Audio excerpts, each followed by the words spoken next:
Glimmer Cape breaks the smoke. They see him. Now gotta be careful. Run away.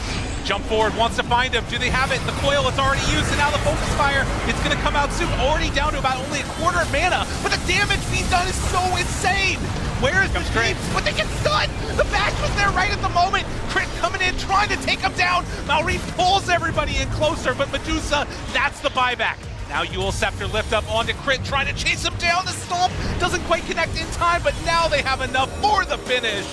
That's 2 dead, no buyback. And with Medusa coming back in, they look to end this right now. The Hex is there, in your face, Beast Coast.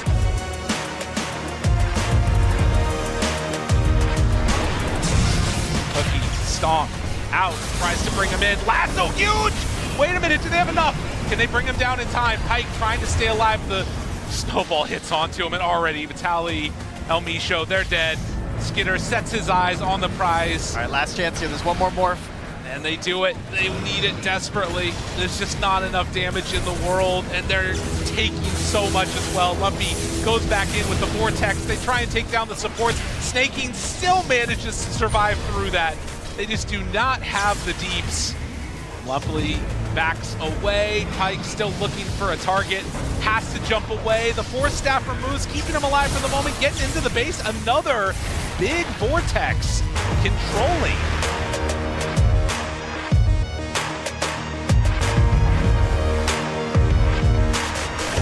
Oh, the tornado right as he blinked in for the kill. And now the Mensa. Oh, he managed to dodge both of the stuns that were coming out from Heroic. Their initiation falls flat. And Pure's going to be able to get off the ultimate, so they are clean here. They're going to be able to chase down Heroic Heroes, no problem. Can they get anybody else? A beautiful ice path, macro flyer. Not too bad. Thompson's dying.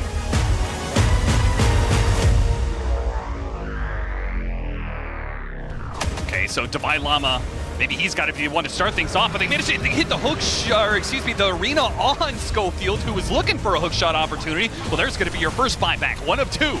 For Heroic, Divine Llama, he's going to put himself on the front lines here. Start going on to Soxo, just mentioned for himself, but Analog gets on top to Thompson with Hector there as well. It's easy for them to get the kill on the Sniper, who does have a buyback though, and he's going to use it now. Kiss is going out. Clockwork, a dive back for him. A roll in to be able to stop those kisses though, and now Soxa's up next, but a spear bails him out for a second. They turn around, throw out so whatever damage they can out to Analog. Pure's taking a lot though, with 2 cores on top. He turns around. Look at the damage though. Oh, it's adding up quick. He's taking down 1 core. The AoE has brought Hector low, and he'll finish him off with a triple kill, maybe an ultra, as he looks now towards the Enchantress to slowly get him down.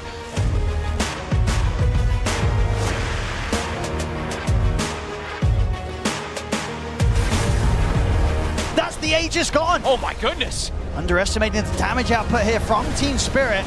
See what they do with the second life fly. And it's a huge overgrowth, but that's the angle there of the Burrow Strike coming from Gun. He's caught the 3 of them. They've got the damage to take down Maposhka. Gunner's gone, Fly's gone as well. Lelis throwing out these kisses from the sides, probably going to cost him his life. I mean, Yuma's come back in and been able to take down Maposhka, but I think now they want to get out of this fight. It's a 3v4. Collapse. They're going to turn over towards Lelis. He's caught by this. Jump. I mean, they're trying to burst Radahn. Yuma has got the damage. He may just have enough to bring down Radahn. It does. They're able to take out the Mirana, and maybe now look for more. Yuma heads over towards Lal. Fly, he's in, he comes in with a buyback, able to offer up the control to allow them to take down Lal. Now over towards Mirror they go. Nouns, they'll take this fight. It was worth it from Gunner. Sort of opening on this. Lal's watching from the high ground. They get the telekinesis onto Gunner. Spirit, I think they're going to start bailing out this one pretty quickly. Radahn's here. He's turning up to try and burst through Yuma. He gets the stun in on towards him. Yuma, big Epi. Turns from the side, copies it with the jump, the Epi and the Burrow Strike. They've killed off the 3, they've killed off the 4 of them, and now Collapse. He's going to try for the TP out, but the Spirit, it's there for Gunner. Nouns, they'll take this series 2-0 today against Team Spirit, knocking Spirit down to the lower bracket. Nouns, they're going straight up to the upper bracket.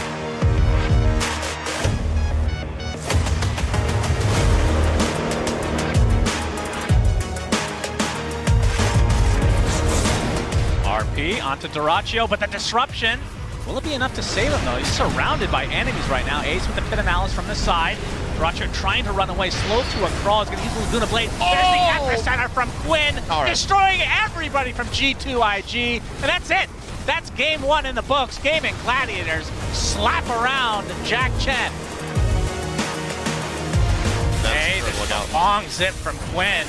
Power shot from Daracha from afar, and the whirlwind to follow, but a nice fissure. The arrow's going to connect onto Quinn, but a shackle shot connects onto 2. Oh no! What a disaster for G2IG. The Lina is lost. Quinn finds JT. Ooh, the cancellation of the teleportation into the shackle shot. They don't really do that much damage to him because Kunkka's very tanky these days. Finally, some reinforcements. Tofu, okay, you can see the demonic purge onto JT, so no Crimson or anything of that nature for him. Finally will drop as more heroes are just dropping like flies from G2IG. The road to the international continues here in Copenhagen, Denmark. We've got our 3rd day of playoffs here. All the seeding matches decided. Now we look towards the upper bracket. I'm going to be your host, Nat T, and help me through the morning, at least for today, is going to be Fia, Winter, and Jenkins. Winter, we're going to go in the middle this time around. You know, I like to change it up every day. But how are you for today? I'm good. You know, can't wait for even more exciting Dota. I like how we ended yesterday with the Gladiators game, you know. The game was pretty exciting. I mean, they came out on top the last game. And hopefully we see some more exciting games like those. Yeah, everyone thought yesterday was going to be pretty clear-cut on who was going to get 2-0 and who was going to go through. But Jenkins, it was not that clear by any means. No, it's not been clear at all. Even in the series that we did see it go in the direction that was expected. You know, everybody expected Gaiman to beat G2XIG, for example. Still, it was a 2-1, which I think a lot of people wouldn't have expected. Nouns 2-0'd Spirit. That's the big one that I want to talk about. How did they do? This is the 2-time TI champions that just went down to. Are they the biggest underdog, or would you say maybe Talon is more of an underdog than Nouns? Talon is probably slightly more. It's hard to say, I think, but I think Nouns in general, they showed last year as well. They really turn it up at TI. Like they got like a 7th, 8th finish, I think, last year after pretty much only qualifying for one major and not looking good throughout the entire year. But something about the TI magic when it comes to some of these teams, even the NA teams in particular, that don't get a shot, they seem to do really well. And Nouns, they're kind of on par with how they were playing last year at TI specifically. So maybe overperforming a little bit just by taking out Spirit. But we all know Spirit is one of those teams that they can turn it up when they need to. And also when they're in the slump, they kind of look like they're definitely in a slump right now. So a little worried about Spirit and how they're doing. But Nouns, I think they're at peak performance right now. I also think it's very specifically Nouns getting chosen by the reigning TI champions. There's something that's what happened. Yeah, that happened last year, right? Tundra, they won TI 11 and TI 12. They picked them. They also got O2'd by Nouns.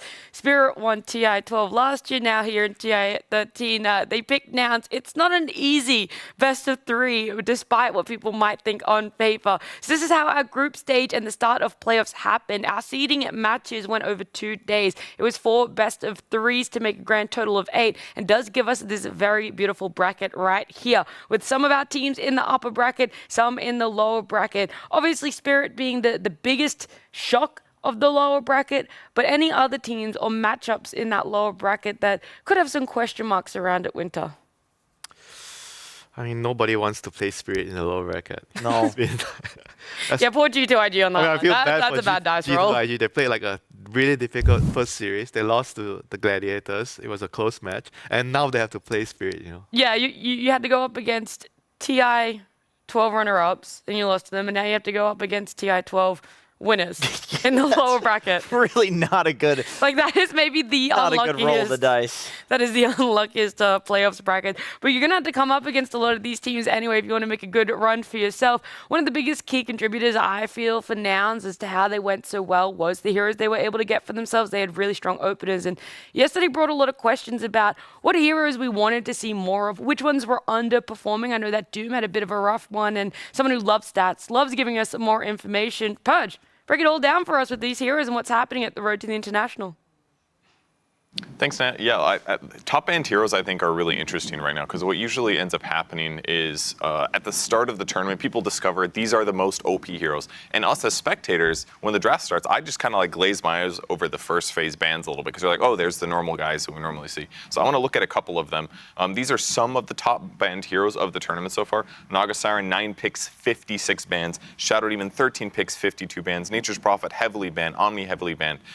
These are heroes that we basically don't see in many games, and I want to just remind you guys why they are like that. It's important because there will be games as the tournament continues where teams are like, we can't do the way that it's working, so we're just going to let some of these through. So some quick reminders here. Naga Siren, very strong in the laning stage because you can contest all these pulls with just illusions. Normally you have to put your life on the line or gold on the line to block these camps or interrupt these pulls. He just gets to do it with illusions. And the big one is his Song of the Siren ultimate. Watch how many spells get committed to killing Ame here that don't succeed. We have Monkey King and Lion rotating across the whole map with a smoke, a Finger of Death, Wukong's command, and he just presses his ultimate. Ame disengages. Ame does die immediately after this clip. And here's the other hero that I think is really interesting to highlight is Shadow Demon. There's a lot of items that are really useful right now, namely Solar Crest. It gives you HP, movement speed. Well, Demonic Purge, the Shadow Demon's ultimate, not only slows the hero, but it dispels all of those things. Force Staffs, Glimmer Capes, things like that. It's really good at securing kills against the top meta items. And the other, I think, underappreciated skill is actually this one here. Disseminate, the second skill for Shadow Demon. It basically amplifies the damage that you're doing to a target, but the cool part is that it's fast, it does an extra chunk of damage. It's really cool when you put it on an ally though, because it actually increases their max HP. So that means between Solar Crest and that second skill, you have 2 different ways to temporarily heal one of your teammates. And then if that teammate gets gone on it, also does Blade Mail like Reflect. So that skill, very underwhelming visually, but it's super impactful and definitely a reason why Shadow Demon is strong right now. And before I leave, one last graphic to show. These are some of the upcoming heroes that are kind of popular right now, but aren't banned very much. We could see them moving up into higher priority since their win rate is so stupidly high. Teams might pick up on that and replace some of those other heroes with these new powerhouses. Awesome. Thank you so much, Purge. I needed that refresher course, especially on Naga. I mean, she's had that massive change-up, traditionally played in that core role, now being transitioned into support and everything that she's able to do there when picked up. The big ones that Purge is leaving us with, though, is the ones that are getting better win rates for themselves, getting picked up more but not getting banned. The Mars, the Lunar, and the Treant Protector. For the Treant Protector, it's a bit different. You know, it's a 5. It has impact, whatnot. But the Lunar is the biggest one fear of just how differently she's played now, and also how evenly people might pick towards her facets. Yeah, I mean, in that last series we saw Nouns play for Spirit. They had the Treant, Luna, Mars in one game, and the other game they had Treant, Luna, and Shaker instead of the Mars because it was banned. So definitely trending heroes. And yeah, Luna, that's a hero that's been on my radar for a while. Incredibly strong in the early game, really strong in the mid game, really strong in the late game. Doesn't feel like she has like any weak points right now. And I think we're going to see more and more of this hero as the tournament progresses just because it's an all-rounder. It might not be as strong in lane as some of the Wind Rangers and Linas right now, but those heroes have like inherent flaws. You see in the Kunkka kind of like make your life pretty miserable for a Wind Ranger. You have a window where during your BKB and Focus Fire to kill everyone. Luna, she can play the slow game. She doesn't really mind. She's going to throw some beams out. You don't necessarily need your ultimate to fight as well. You have like the rotating glaives for damage reduction, so you can play the long fights. Linas, they don't like playing versus like Magnuses. They don't want to be repositioned. Yet again, Luna doesn't really care. You reposition Luna, she'll pop all her spells, turn with Satanic, doesn't really mind too much. So this hero doesn't seem to have a lot of weaknesses. There's a couple bad carry-to-carry matchups, but we even saw yesterday, even the Morph couldn't really play with the speed of the Luna in the early game. So yeah, we'll see this hero. It's going up in stock for sure. Yeah, she'll out-farm you because she has glaives. That's actually a really good point, though. I like that point where like you can play with the Conda, because I remember for the longest time, like when Luna first came back onto the meta as like a really, really strong hero, it was with the Conda patch where you would, and then also when the glaives were firing from the Lucent Beam, the idea was like, okay, Luna no longer commits to fights. You just sit there and you use the Q, you wait a bit, use the Q, you wait a bit, then okay, now it's a good fight, now we go in. But because you can max the beam, now the ult is strong, so you can't commit to her, but also if your team is better at committing than she is, you just don't have to commit at all. It's yeah, she really covers all the bases, and I'm confused why it was not popular in all the pubs up until this tournament, because it was considered bad. People also realize the heroes that are really good against Luna, the carries, the call-to-call matchup, FV, Lifestealer, Juggernaut, all these heroes, they're not really playable now. So she doesn't really have a lot of natural enemies in the meta, except maybe I feel like Morphling. Like Morphling is also the only one of the few that's remaining that can kind of fight her in the late game, but he has problems in the early game. He's a lot slower, he needs more time. And yeah, I mean, Luna is just in a very good spot now. Yeah, we'll see if anyone's come today with some different ideas on how they want to maybe shut down a Luna, if they're willing to even let it through, or if she is going to be sitting in that first phase now on our day number 3 of playoffs. But either way, let's see exactly what our schedule is going to look like, because we have another 4 best of 3s on the table. These are all of our teams that over the last 2 days of seeding matches have found their way into that upper bracket. Nouns up against Gaming Gladiators is what we will be ending our day on. Just before that, Falcons and Tundra, Cloud9 and Aurora there as our second series. And to start our day off nice and early here, a 10 a.m. schedule for them, Extreme Gaming and Team Liquid. So they're going to be playing the first series. It's pretty good for Extreme Gaming. That's where most of their time has been for their best of 3s. Team Liquid, they're shifting a little bit early. You know, I always bring in this factor of these guys have to wake up kind of early, around 8:30, if they want to at least be able to squeeze in like a game or a pub with some warm-ups before coming down for their officials. Do you think it really influences, Jenkins, on either of these two teams? Our Team Liquid degenerates? Yes. Yeah, yes. No, this is what, I was trying to say it in nicer words. I'm just going to put it out there. They admit it all the time in their interviews. They say, we are not an early team. We have guys that sit up all night playing Dota pubs. They're grinders. It's what they do. There's a real potential we see some throwing behavior from game 1. Always game 2 is better from them when they have these early series. I worry for them if that's going to be an actual. I'm going to assume, because it's TI, that they have a great bed schedule. Yes, they have 3 coaches now. I'm sure one of them is, working on the out of game stuff. I would assume that would be Blitz, because this is Extreme Gaming that we're talking about. Like, a lot of teams are viewing these guys as top 3 hardest teams to beat at the tournament, if not the best team. Well, they've only lost 1 game so far on the road to the international. Yeah, you can't just throw or lose game 1 because Nisha's tired because he was up pubbing all night. It's like, yeah, we respect it. All right, Nisha's doing his thing. He's a savant, but you lose 1 game against Extreme, they might just rock you game 2, and you're down into the lower bracket. Yeah, I mean, I'm sure they're gonna do everything in their power to prepare for this game 1, but worst case scenario, you do have that safety net of first game of the day, and go next and try to go from there. It unfortunately just happens. What else can you do if you lose game 1 because someone didn't perform really well? You're not going to harp on it. Just famous words, first game of the day. First game of the day. The hero pool, though, between these two teams, Extreme Gaming there on the left, Liquid on the right, and all the heroes they share right there in the middle.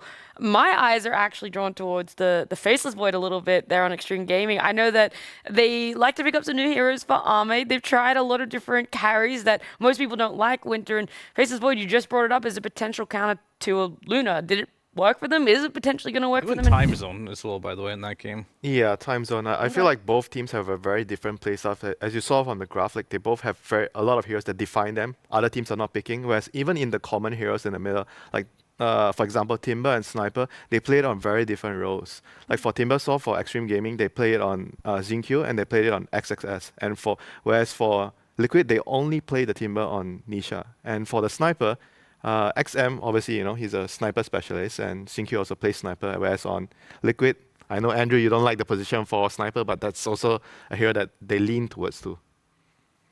I don't like the position for a sniper, but I know. Do you want to elaborate why? Not Doom. At least it's not Doom. I just think that at TI every year there are flavor of the month heroes, and some really notable person is spamming it. A lot of the time it's Thompson that's playing it, and people try it, and it just does not look good. You look at people's win rates, and it's like 80% win rate with a lot of the other meta heroes, 20% win rate with said hero that's being spammed. But you know what? I also thought the same thing about Kunkka, because I saw that Collapse was playing it prior to TI.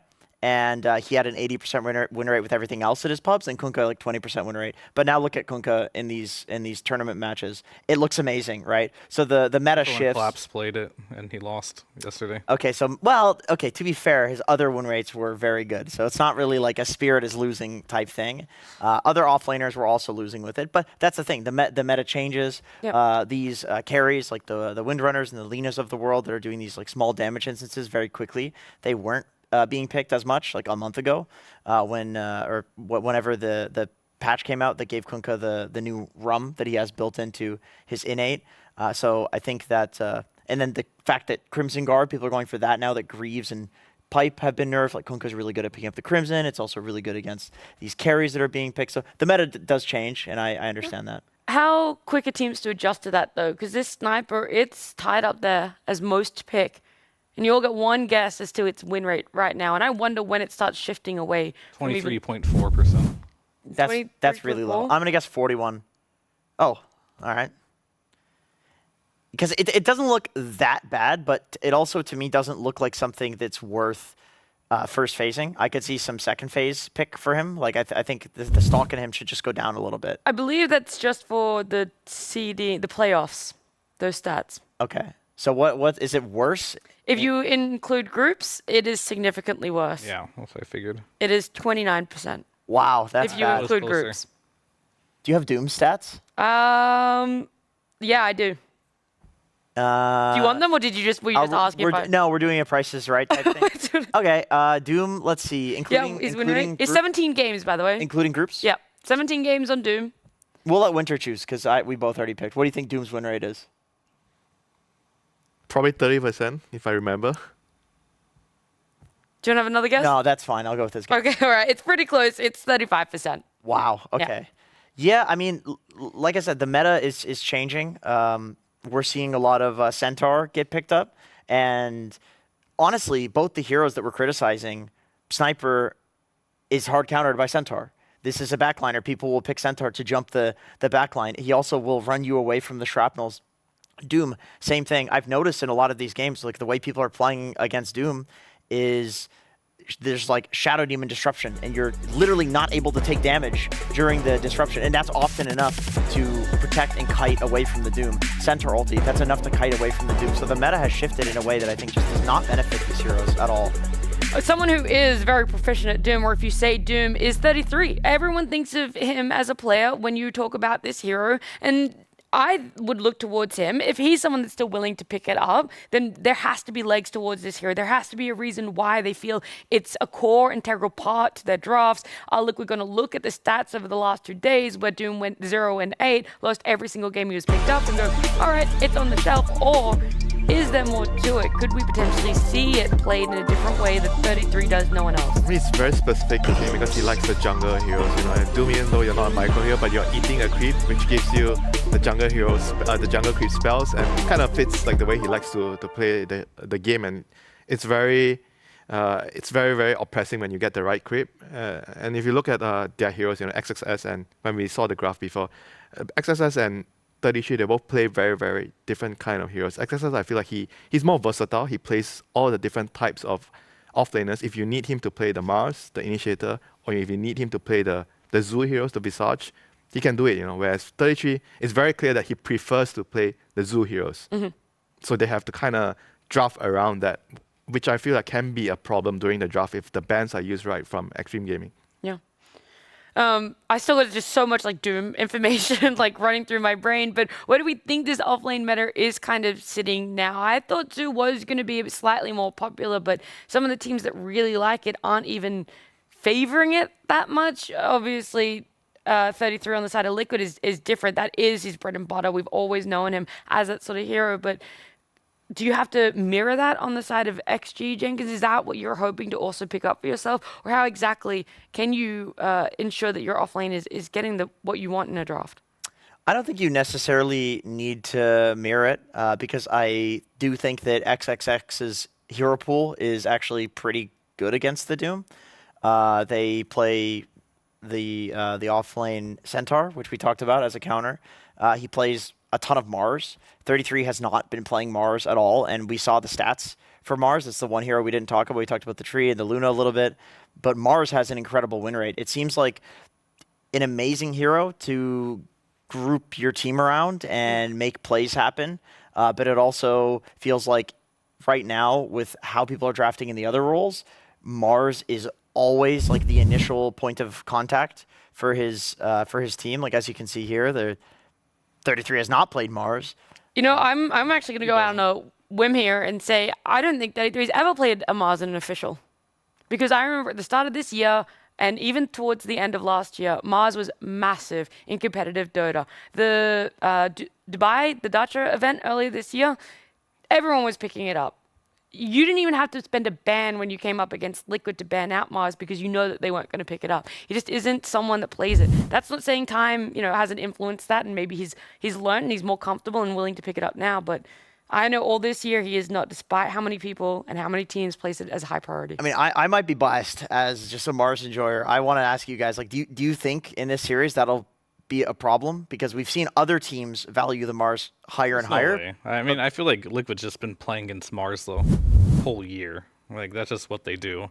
Speaking of throughout the entire year here, these two teams have played many times. We talked about BB DOTA. Mars was popular. They still overcame it. They beat Extreme Gaming there. They played throughout several other group stages, tying it up. Playoffs again in Elite League. XG did end up winning that one. PGL Wallachia. XG got Liquid's number again. So this is actually, typically when you look at the Liquid matchups, it's always Liquid's always beating some BB team. They're always beating them. But this is not a team that Liquid favors by any means. They lose series to these. They draw to them or they just straight up lose on these best of threes. So I'd say this is a pretty difficult matchup for Liquid going into this one. Yeah, I think why that's happening is because in the beginning of the year, I feel like XG, they're not as good in the laning phase. That's why they're not really doing well, because their strength is in the mid-late game, right? Their draft sometimes is a little bit more greedy. But as time progresses, they've kind of learned how to deal with the laning phase. They improve their laning phase, and it allowed them to actually eventually get to their mid-late game timings. Whereas Liquid, mostly they don't really have a true late gamer, right? They are trying to end the game at a specific timing. And yeah, the recent results show that Liquid has not been able to, pressure and end the game fast enough. That's why they're losing to XG, or not having as great of a result as the beginning of the year. Yeah, I'm not sure whether this is in favor of XG or Liquid here, but there are inconsistencies in results for Extreme Gaming. I know they did phenomenal. They won PGL Valahia, but then in Riyadh, they didn't really show up. Maybe they're just at ebb and flow, and right now they're really switched on. This is going to be their event. It all starts here. If they win this best of 3, they're going to be going all the way to the main event. They're going to have a couple days breaks, but it does also secure them top 6. It all starts here. Game number 1 for our upper bracket best of 3. Let's see what these two teams are going to bring out for themselves. The Sniper, the Naga, Beast is making its appearance in a first phase ban, Sand Wind Ranger, and Enigma. So XG kind of looking towards taking out what is 33's Comfort at the moment. Yeah, I mean, it was pretty interesting when you said it all starts here and the camera just happened to be on Gen Q. I think that's really a good point for XG, because when you think of XG throughout the year, it's they're winning a tournament here, and then they're what happened to XG for the next couple months, right? And then they come out of nowhere, win a tournament again, and you have mixed feelings. Is this team good or are they bad? What might it be? But I think it really hinges a lot on, is it a good Gen Q patch? And Wallachia, he was really good at this carry style position 4, playing the Marcy specifically, building BKB, becoming 6 slotted on support. And I feel like heroes like Mirana fit him really well in this meta as well. This is why XG is also doing really well. So yeah, I think Extreme Gaming, a lot of their success really depends on, is it a good Gen Q patch? And it looks like we're still a bit torn. Or Aura's good, or is it better to be a bit more greedy? It feels like you can kind of do both right now. Extreme Gaming's Yeah, you start with a couple of utility items, and then when it feels right, you can transition. I mean, isn't that why Doom is being preferred by the teams, even though he has a very bad win rate, because he can kind of buy the auras, but he can also secure late game, because you get Midas, and you build your aura items, and if the game is going too fast, you can maybe sell the Midas and complete your next aura item and then join the fight, and maybe rebuy the Midas later, So I feel like that's the value that teams really like in the game. That's the idea, but is it happening? Sometimes. Okay. Sometimes. I already kind of worry for Liquid here with Doom versus Marcy Lina, because where we've seen Doom struggle in these games is he gets dumpstered in laning phase now. Yeah. And I struggle to think of a safe lane duo, which it will be the safe lane duo, that is harder to deal with than the Marcy Lina. I was gonna say as well, the reason why I feel like Doom is getting dumpstered, as you mentioned, the laning stage, it's not really a hoodwink patch, right? You don't have these pos 4s. Dark Willow was one of those heroes. It was hoodwink, Dark Willow, Snapfire, every single game, just securing anything for your offlane. They're going back for the Dark Willow, but this is not a pick that has been super just popular right now. It's not something we're going to see a lot, but I think maybe they're remembering why was Doom so good in the past. It's because we had a strong pos 4 that kind of allowed it to get its laning stage. The way I look at Doom in general is like, you just kind of sit there and farm, someone gets out of position, your pos 4 stuns them, then all of a sudden you press Scorched Earth, you chase them down. And another thing about 33 and why his Doom is slightly different than everyone else, Winter kind of like touched on it, but like he adapts his item build based off what creep he gets. We see him time and time again, like, no, Doom's gonna own this game. He finds a Harpy creep, brings 3 mangoes immediately, and then all of a sudden he just like destroys his laning stage. So he's very clever about what creeps he gets and tries to find whatever creep he has at his disposal to help him win the laning stage, where I feel like a lot of Dooms don't have that same creativity. I think when you're playing against this type of Doom, like as a 5, like I try to block the camps myself. I don't even leave the camp open. I just no block. option. Yeah, I just prefer not to give him the option to have the camp, even though it might mean that my levels is gonna be a little bit affected by it. Yeah. So these are the small little things that you have to really consider. You know? And on the Dark Willow, I've seen some position 4 players when they're laning with a Doom. So early game, what you do is you buy a ward, and you put a ward in the behind the tower to scout. You know, around the Twin Gate, you see the 2 camps, so that the Doom would know what camps are spawning there, so he can come over and use them. So I've seen players do that, and which I feel like is very, very good for the Doom's game. Wow, I feel like my brain literally just expanded by 300 IQ points just listening to that insight. That is such a great way to play when you have a Doom as your offlane and you're the pos 4 for them. All right, this is the one that was highly contested between the 2 of them. We knew both offlaners, XG and Liquid here, loved Visage, and they're going to be able to pick it up for themselves. Okay. Oh. What? No, it's they're picking Slark up here right now. Most likely he's going to shift Lina into the mid role, it looks like. Unless they're cooking something really interesting with this Slark. Lina? I'm just going to go ahead and just ignore the Slark for now and just look at the other heroes. I think the Visage definitely be an offlaner, and I think you're putting Marcy with it because Jin Q, as I mentioned before, and Walahia, this is his bread and butter. He's really good on the hero. He can be very greedy with it and have a lot of impact. Lina, we thought it would be the carry, but who knows anymore now that we have a Slark. We did see the offlane Slark the other day, but I feel like when you do have like a Marcy and a Visage, that won't be the case. So something between this Slark and Lina is going to be a little bit funny. Either it's just going to be stock standard and we have Slark carry, Lina mid. We do know that XM does not like to play Spirit Heroes in the mid lane. So if he does... plays lane winners, which Lina is absolutely... Lina is a lane winner, so it looks like they'll probably just be a last pick position 5 here. I mean, the Slark pick here, you know, yesterday we had a game where it seemed to be like a really good Slark pick, but you guys mentioned that, oh, Slark's not good enough still, you know. But here, do you think it's good enough, you know, for him to be picked and survive the lane? TBD. Depends on their 5, I think. I don't. I am curious where Extreme is going with this. I have faith in them that they're going to pick something that makes it all come together, but this seems to me like a very Liquid favored draft so far. Very little disable for the puck. I like the support duo between Clock and Willow. They have enough damage to kill pretty much anyone. If it's a Lina mid, Clock hooking into the Lina is one of the...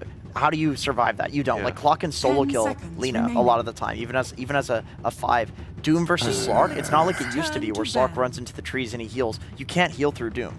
Like, Slark is an amazing Doom target. You have to jump in and then immediately ult so you don't get doomed. What are these bans, by the way, on Liquid? Which one? They don't think that... They ban Void Spirit. They think they need a mid. They think the Lina is a 4. Or the Slark's a 4? They don't think what we're thinking. That's all I can say for certain. They think they need a mid on Extreme Gaming. Or maybe they're just trying to cover... Maybe they think the Void Puck matchup is bad enough. Yeah, that too, yeah. Void Spirit is definitely very good against Puck with the Aghanim's. And I think it's warranted to have a 5 Slark for that. Well, in what world does a 5 or a 4 Slark give you... Like, what does it give you? I don't think it gives you anything, so I think Lina most likely would have to be that support, right? But then it's like, what MMR bracket we in right now? We see Lina support. Yeah, this is who would play Lina post 4? This is some like 5-head draft where either Extreme is going a very next level, or they're going so next level that it's going to become previous level. Yeah, they're going to go back with their TA here. This is the bike meme, the guy riding the bike and he shoves the stick into his own wheel and causes himself to crash. It could be that. It could be that. It could be, but TBD. Well, what's the opposite of that if he doesn't stick it into the wheel? Just goes on Does a nice he, little bike ride. It's like E.T. Yeah, on the flying bike. Flying bike. Yeah, I think so. That's it. Because I think it's gonna be one or the other. I don't think that bike is just gonna go on the pavement, you know. No. He's not just gonna keep riding normally. It's either crash and burn or soaring through the sky. Well, Liquid are going to have to reveal their last pick here before anything else. Extreme Gaming's I'm be expecting a carry, and Luna makes it all the way to be able to be a last pick despite the phenomenal performance she had yesterday. They don't have their spec yet, you know. That's all. Nope, no one does. No one does. Oh, still not banned. Everyone bans this hero against him. Okay, what is this? It is a force slark. The force slark. Okay, cool. Xingqiu, he's cooking. What is he doing? What are they doing? So I mean, I will say, okay, I much rather see Xingqiu on this than DY. Yeah. So there's that. We'll build from there. I don't know how far we're gonna get up with this building, but it's going to lane with a Visage, so you can trade a bit with Dark Pact, maybe get some Essential stuff, and then all of a sudden, Visage can do Visage things. He does like playing with these melee guys, and Xingqiu loves getting farm. Fear is so confused by this. He had an aneurysm. That's yeah, like That's I'm not entirely sure, man. Like he's gonna transition into a carry, and he likes doing that. So if there's someone that can make it work, maybe Jin can. Okay. If not, we'll see. I'll lay this one down here too. Okay, Slark now has Barracuda, which will reveal wards at level 1. Yes. Wow. Which also means he has 10 HP regen at level 1. This does hypothetically make him a better laner than previous, a better early game hero than previous. And I know people have theory crafted the Slark support before. How before? Are you saying like, you know, within a couple patches before? Ages ago. I mean, that was just with the shard, when right? they have the when they added the Aghanim shard, it's like, oh, this is now a save hero. You just need 1,500 gold and 15 minutes. We'll see. It's hard to say. Would you have time to give some of your thoughts between these two drafts too? No brain aneurysm, please. I have no idea what they're doing, Okay. and I understand what Liquid is doing. So Liquid. You understand one team. We're gonna stick with that one. We're gonna get hopefully a little bit more insight. Nomad is joined by one of our coaches before we get into game number 1. Very much. Indeed, I'm joined here by Maps as, I mean, of course, the question I first want to ask is, your support duo is Slark and Marcy. It's very interesting. Is that a response to what Liquid drafted, or is it something which, you know, you think is really strong and you're going to pick often? 你们选了非常有趣的辅助搭档马西和小鱼人，你们是应对了 Liquid 的战术呢，还是觉得很强就自己选了？其实 Liquid 他自己应该知道的，我们在训练正式用这个英雄跟他训练过。I think Liquid has a feel on what we're doing because we've done it in scrims. Okay, so you feel like this is a draft which is, you know, going to win. Do you feel like you got on the upper hand in this drafting phase? 对于你们选出来的阵容，是不是觉得比较有优势？怎么说呢？就看队员发挥吧。大家也比较了解，因为我们来之前跟 Liquid 的训练是比较多的，是。It really depends on how the players perform because prior to coming to TI, we scrimmed a lot with Liquid. All right, and last quick question. What are the confidence levels like coming into this matchup against Liquid? 自信心有多少5、6、7成。？5, 6, 7? 5, 6, 7. All right, that'll have to do it, I guess. That is going to do it for our interview, which means we can get into game number 1 with Lyrical and Trent. Thank you so much. 5, 6, 7, 8, 9. It's the joke that just keeps on giving as Insania takes first blood against Xingqiu, the position for Slark. Trent, yes. You know, we're waking up early. We're seeing some craziness go on.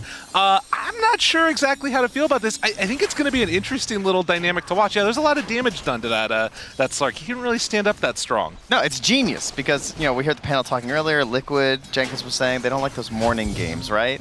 Now imagine you're there rubbing your eyes, getting ready for your game, and there's a Slark, and you're like, oh, Hame Slark, yeah, that's pretty good. You know, and then it's like, Xingqiu. But, of course, Maps has let us know, yeah, we've done this in scrims. They know what's up. So some scrim partners here, it would seem, and we'll see what Liquid has concocted versus this support Slark that they're apparently already aware of. I mean, on its face, there's like some elements, like the more you... it's like a drug. The more you're thinking about it, the more it's just infested your head. It's like you can't get it out of there. I'm thinking about it. The Barracuda, he's playing against a Clockwork. You're trading like the Essence Shift stacks. Maybe in the later stages, you're scouting out. Like if you're trying to find a fight around the mid game, and he breaks the smoke, immediately hits Dark Pack. All these things sound cool. Yeah, it has been done in the past. Sox has played a little bit of the Sports Slark, I remember, in a few officials too, so it's not completely out there, and now in theory it should be better than it's ever been with the changes to the innate. So let's see how it goes. We're just giving all of you out there listening, you know, your things that you can say as you pick this and grief in your games. Yeah, so yeah, it's fine. Just link the ID to this match. Yep. Hopefully it goes at least decently well for XinQ, so you'll have some excuse. And, you know, it's fine. He just runs away. He's healing back up over there. They're going to trade a little bit more with Clockwork. As Nisha's already taken a bit of a beating. 8-6 in that mid lane versus 6-0. I mean, it's the XM Viper. Like, they truly got him with this one, right? You pick the Lina nice and early, and then you pick this fake carry. So then, even if they knew there's a chance for the support Slark, they probably... I mean, I guess they did sell ban mids anyway. So they really did know, but kind of crazy that XM gets his Viper of all heroes. Right, and you think about some of those other picks, and I mean, you can see the Void Spirit being a problem or something. It feels like this is maybe one of those news, where... There's no way. The Voids versus Viper. I feel like we've had this discussion too many times. I know.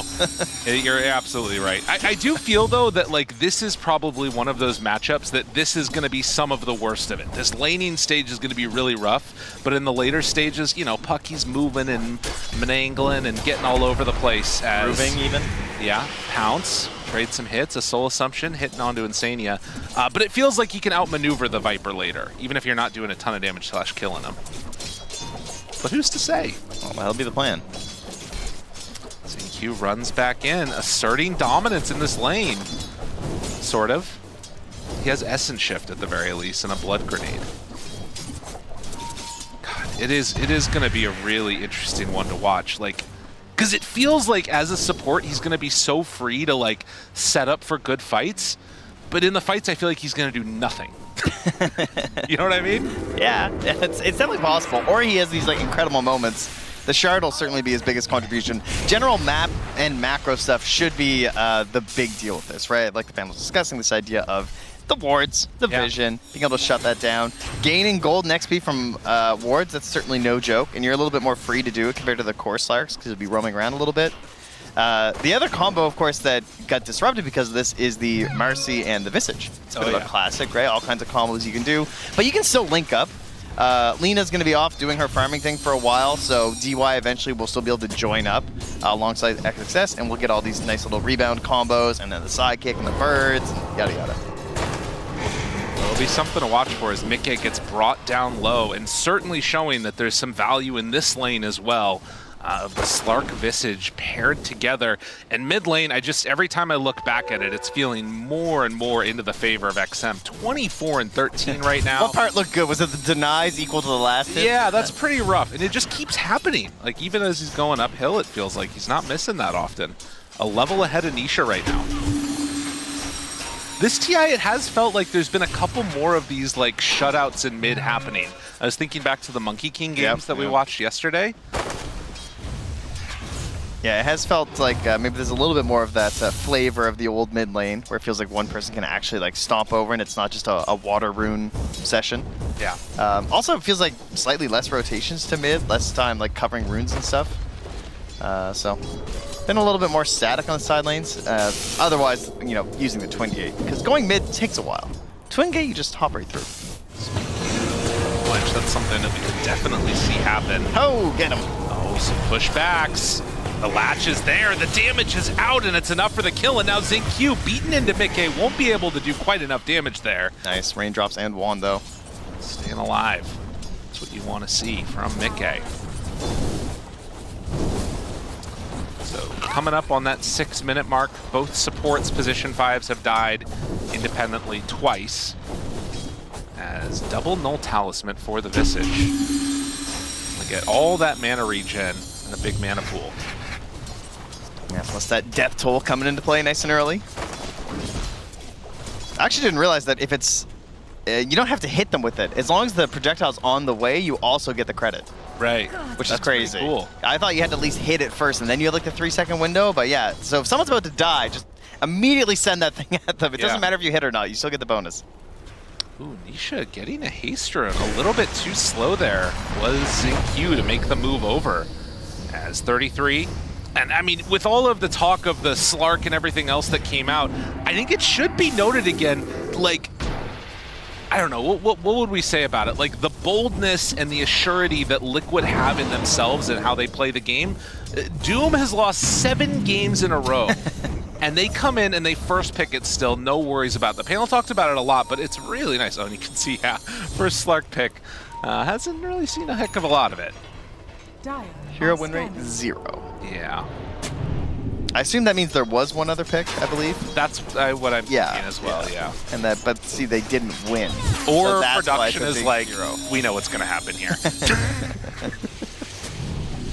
I need to play it out.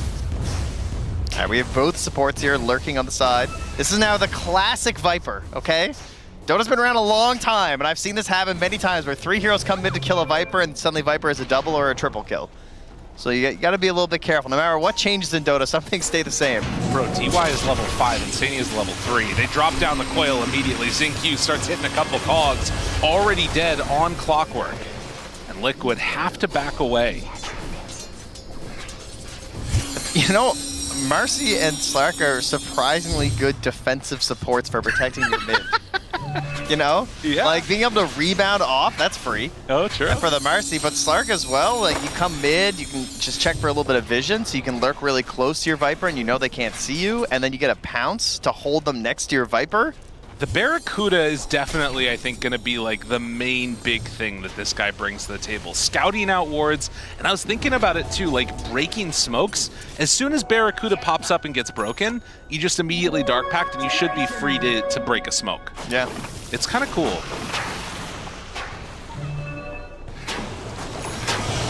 Farming up there as Zinq comes on in and is battling with Insania over who gets this medium camp here.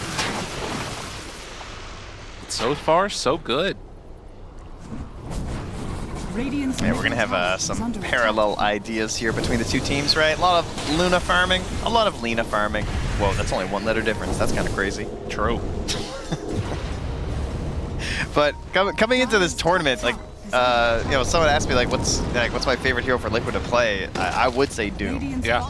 Like, I think that they play extremely well around this. They have some content pieces they put out where they have the team talk over matches they've played. They're very entertaining. Shout out to Team Liquid. They're pretty cool. And one of the more recent ones, it was 3-3 playing Doom. And just like the way he talks about it and this whole, like, you can tell that he just develops a plan. Like throughout the game, he very easily identifies who I need to Doom. Right. And as long as I Doom them, we just win the game. So I think that's why they like this hero a lot, because it allows you to simplify team fights down quite a bit. Like you just have a condition that if you get the Doom on that correct hero, the fight just gets infinitely easier. And do you feel like there's one particular one in this game that he wants to hit or feels like he has to? I think it's tougher. I think they've done a good job with the draft. Number one, there's going to be these saves from the Slark that are going to be really annoying. But typically it's like, it's the controller, right? That I feel like you want to take care of for the most part.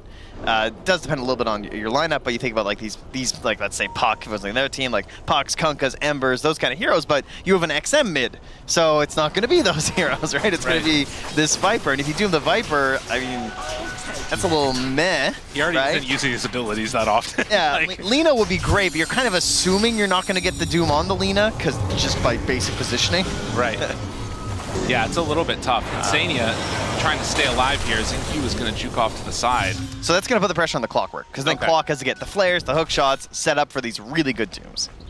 Well, and we saw him already try and make that move over for Ame and wasn't able to get it. Now the rotation bottom is DY. Gets level 6. Nice play there. Ooh. The dispose into LSA. And, well, XG off to a really good start here. 4-2. It's still very, very even across the board, but this is sort of that fake Doom net worth that we always talk about. Have we checked the player camera just to ensure that it's actually XXS on the Offlane? I saw that Rod of Owie pop up there on the Visage. Oh god. Now completed here for XXS. Just wanted to clarify, yeah. Interesting. Make sure he hasn't subbed in. And he's ready to make some maneuvers. The Rod into pipe. No Gleipnirs here. Right. This guy's OG. It's going to be, I mean, obviously Willow's a little bit hard to catch and kill, just because you can go into Shadow Realm, kind of get some separation there. You can still get like bird drops and stuff like that, but Clock is going to be pretty vulnerable to this. And they're smoking up there on the move. Not very often you see this these days. Super early Atos into roaming. And hopefully this will help out the Viper's itemization too, because that's one thing that hero struggles with, is like getting decent control. They kind of have like 3 right clickers. This is the LSA, and now with no more Shadow Realm, this is going to be Boxy completely in a bad way, and, well, it just gives away a little healing salve there too. As EQ running right into Insania's face. And again, how many position 4s do you feel like can do this against Clockwork? Yeah, not many. Just really does not want to die. Like the one tap, yeah. The little tap. You like that ulti? Away. That was nice. And it's a relatively low cooldown too. Dude, the more I see, it's just soft. I know I'm gonna get reported. I know earlier I said I really want to play a lot of Dota today, like when we're done and watching the games and stuff. Just to be clear, you can play Slark, I'll play Darkseer. It'll be good. No, I don't want to do that. 5 and 2 Insania trying to make some use here of this first hook shot. But nobody is around at this point in time in the game. Does look like he's bringing out another bracer, so getting pretty tanky on this Clock. Just gonna match those bracers of Slark, you know? Yeah. And XinQ. Let him determine the item build. A lot of stat items and a little bit of just this early game jostling back and forth. Yeah, we're chilling. 14-minute Wisdom Runes, I think, could be a good one, right? You're a Clockwork. I'd love to smoke for that. Right. Flare, hookshot, seal a Wisdom Rune. Well, and I do think that there's going to be this eventual time. Oh, just off the mark. That extra movement speed from the Barracuda. He's too fast. He's 4 and 7? Clockwork, my guy? Uh-oh. That's not great. Yeah, that's pretty rough. Dire wins 17%. Not what you want to see. In theory, he should be pretty darn good this patch, obviously, with all these ranged carries, but... I mean, this is the thing that's tough. You've got Willow, Clockwork, and it just feels like you can't do anything. Like, who are you going on? Oh, no, and now the Atos, they got him caught. I mean, Bird drops, dispose, and extra damage out. The fear is pretty good. Although, with still birds on him and the Soul Assumption thrown, Insania might be able to get a deny on Roche, and he will. Well played. All right, easy peasy as we continue this rather quiet game now by knocking another kill off here. Yeah, there is a puck. I don't know if you forgot. I know you probably did forget because Nisha hasn't done anything. Right. It's such a bad time mid that you would think with Willow, Clockwork, Puck, you're just killing everywhere, right? You have double great initiations into burst damage from the Willow, but that has just been delayed by so much. Yeah, I mean, and you know, Ame is going to be way the back on the other side of the map, playing in very safe areas, trying to get towards the Gleipnir. Viper is just like, even though he's standing right here, you never want to go on this guy. No. There's no way that you would want to make that move. And now the movement, they doom the Slark, able to find him, good damage out. Now this turnaround is what they needed. Can they get the kill on XXS after the fact? Insania still sticking around strong. Nisha making the move forward, and with Boxy in the area, this does look like it's going to be the core kill that Liquid were looking for. DY nowhere really to go as they find the Curse Crown connection, and XG a bit too far forward there as Liquid punish. Oh man, just chaining that after and after for more kills. Exactly as Ame actually finished up that Gleipnir there too, so could have been dangerous maybe if he could have rotated a bit earlier, but wasn't quite set up for it. We'll just return to farming the bottom lane, but great scoops there from Liquid, finally gets some maneuvers out of Nisha, and is looking for potentially the Blink Dagger right after the Switchblade. We'll see if that's what he winds up going for, as XinQ just immediately is back scouting for wards. And maybe trying to set up with this Orchid reveal would be really nice. XinQ spots Insania. Look at the way he's maneuvering. Dude, he's just out of vision. The assassin that does nothing. Can this work? Trying to find him. Nope. Nah, I don't think so. He's just gonna take the farm. I mean, it's nighttime, so he's working with the vision. But yeah. It feels like it should be so much better. And then you realize that it's just a Slark. It's great vision for taking this tier 2 top though, right? It's going to spot any rotations that come from the mid and towards that top tower, so they can kind of control this area. Ame's rotating up here as well, so this is a concentrated effort here from XM. In a way, it definitely feels like a poor man's Night Stalker draft. You know, like, they're going to be making these moves around nighttime. There's no way that as Liquid, you want to be running out when Slark's going to have full vision. Well, they're going to use that ward to fake this pressure up top and immediately go for this Roche. They have the Lina, they got Sidekick, they got Visage. And Liquid not going to be able to contest this one. Rocket Flare does reveal that it's happening, but so hard to get numbers out to this direction. So first Aegis in hand for XG. Liquid, though, maintaining a gold lead right now. We'll see where they decide to go and how they feel about the pace of this game. It's going to be a Blink Dagger completed for Nisha now, too. So they're starting to get a couple of these pretty big items.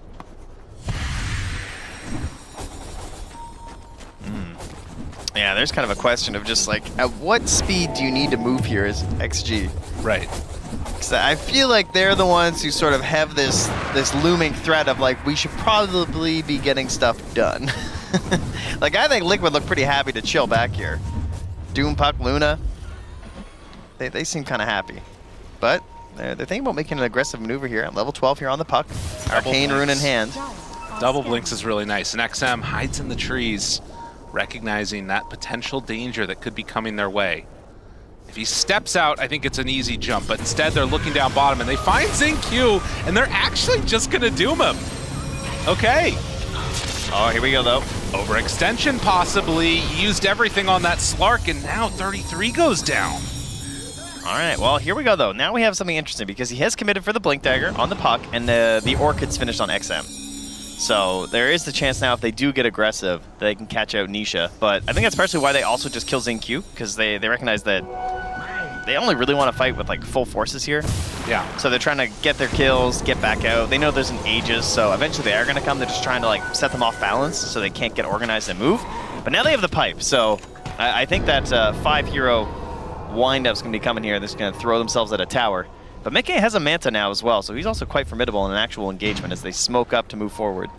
It is unfortunate, because you imagine how different this move right here from Extreme looks if it was the Viper that they killed instead. It would have taken longer for him to come back. Boxy pops the smoke. Yeah, that was well played, and now that's going to buy enough time for Mickey to get out, although he runs in. Now Dark Willow realizing, yeah, there's a lot of people here. We'll throw out the Terrorize. And that should still secure the tier 1 tower bottom. Might even stick around for the Wisdom at 20. Or 21 rather, but the Tormentor Wisdom. Yeah, it's a ways away. I mean, they could just keep this pressure up on the tier 2. Because they have wards, right? Like, they can see Mickey, they see Insania. They want to at least force them back right now. You have Visage, Lina, Sidekick. Buildings starting to fall. That's a quick 1-2 punch. That's really, really good. And yeah, just going to take it down. They had Glyph available, but Liquid, no intention of stopping that. So that it was a 4K gold lead. Now we're down to just 1,000. And at the 20-minute mark, I mean, if you want to, you could go for that Tormentor. Yeah, Nisha did trade for their top tier 1. Mickey has been hitting creeps the entire time as well. Again, more vision, spotting where Mickey is moving to up top here. So really good wards from XG. Likewise, though, Liquid have a few. Got one place on the Radiant side down there, spotting XM. I mean, you would anticipate that this would happen. This is why you're taking the Slark.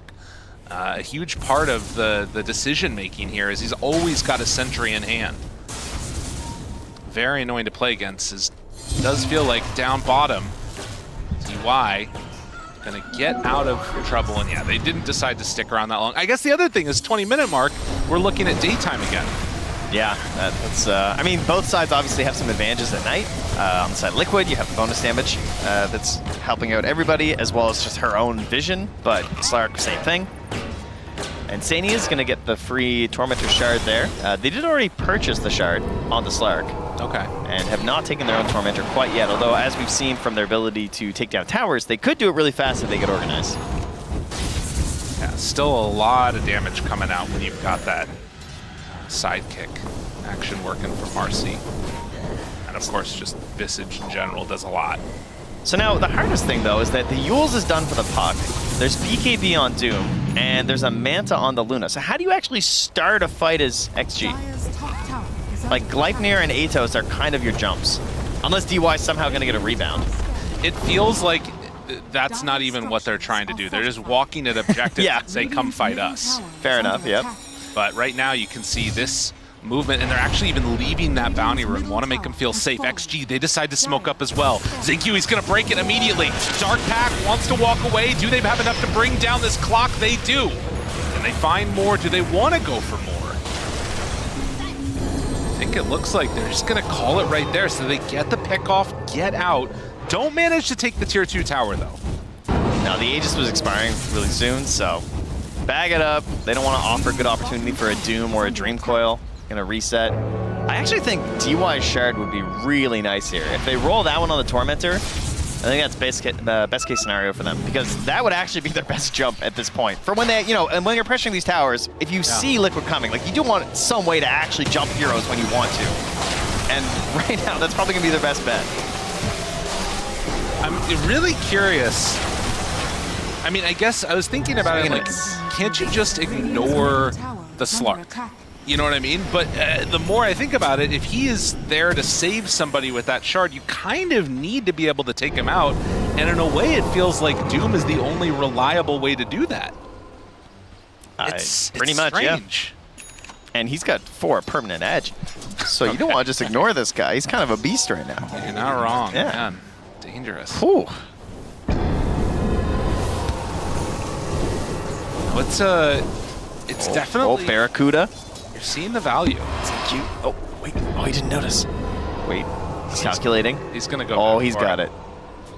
This is the D-ward action coming from the 191 gold.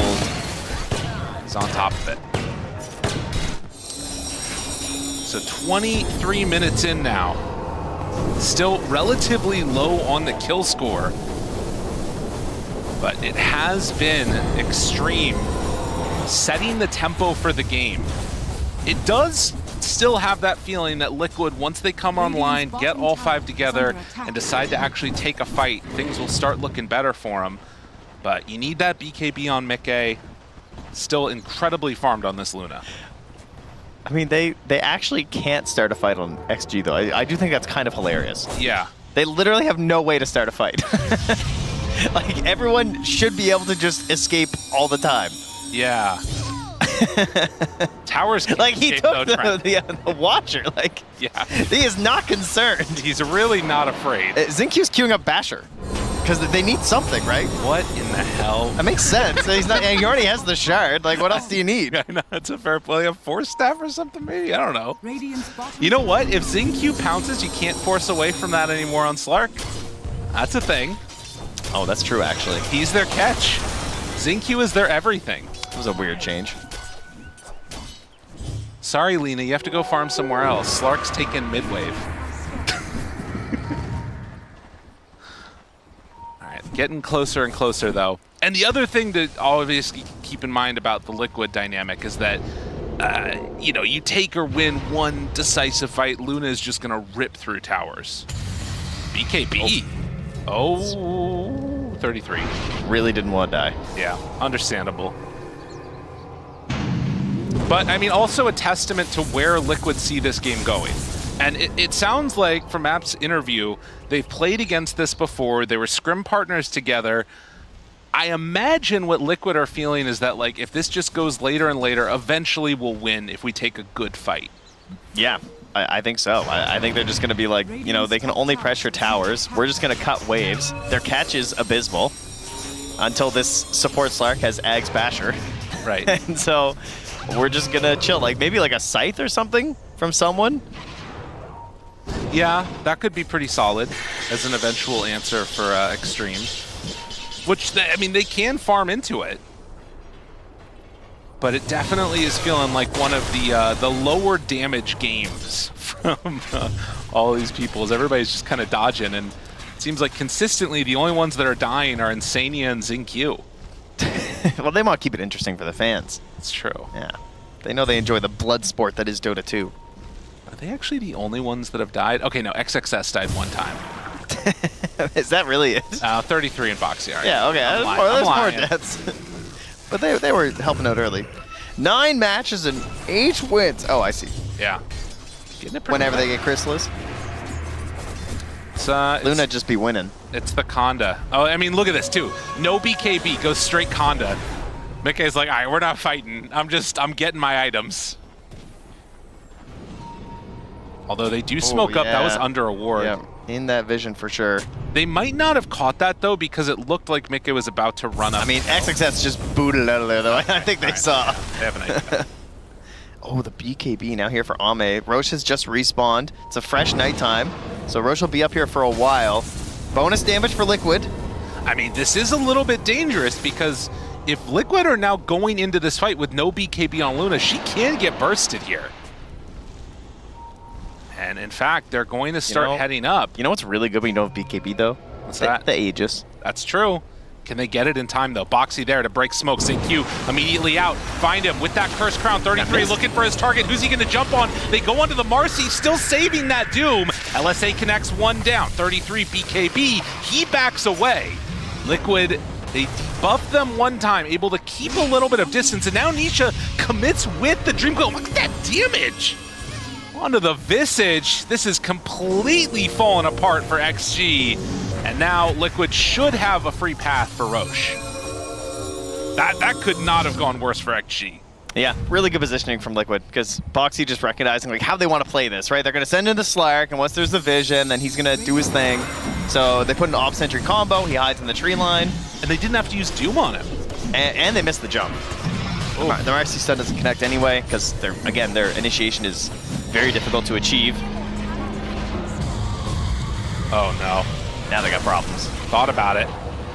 Goes in, ZynQ pulled over, and the Yule Scepter lift up. Poor guy, he does not have anywhere else to go, and we'll have Pounce back up. You have to. Like, I actually do think you have to do him to get the kill. He's level 16, so Nisha's still going to take the kill. Yeah. And Aegis now in hand for Luna. For XG, where do you go now?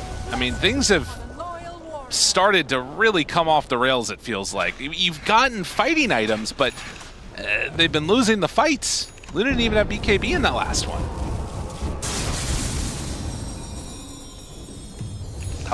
Tough stuff. Yeah, it really is.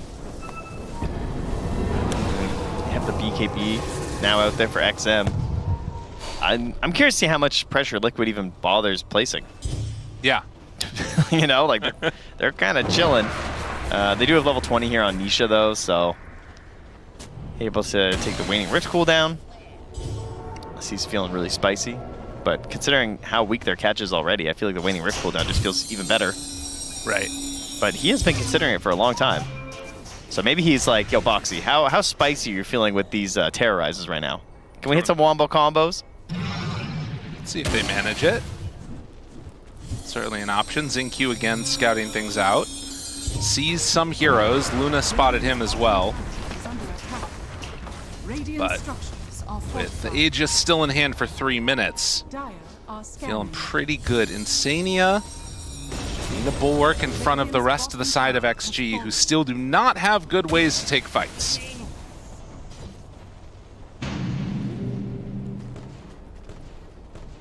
It is funny because it, like, in a similar way to Night Stalker 2, the Slark can see you coming at them, but you just can't do anything about it. He has no answer. Yeah. It's just the warning bells. Oh, there's a Luna. Well, I can see you, she says. Oh, God. I got that night vision, too. Oh, my God, bro. Oh, no. Oh, God. Get him out of there. All right, good pipe. He stayed alive. That's the highlight right now. Still has Shard, you know, still valuable if a fight breaks out. True. Man, Liquid, yeah, again, just there's not really a whole lot of incentive for them to move in. No. Moving in is the only way that XG can fight. Yeah.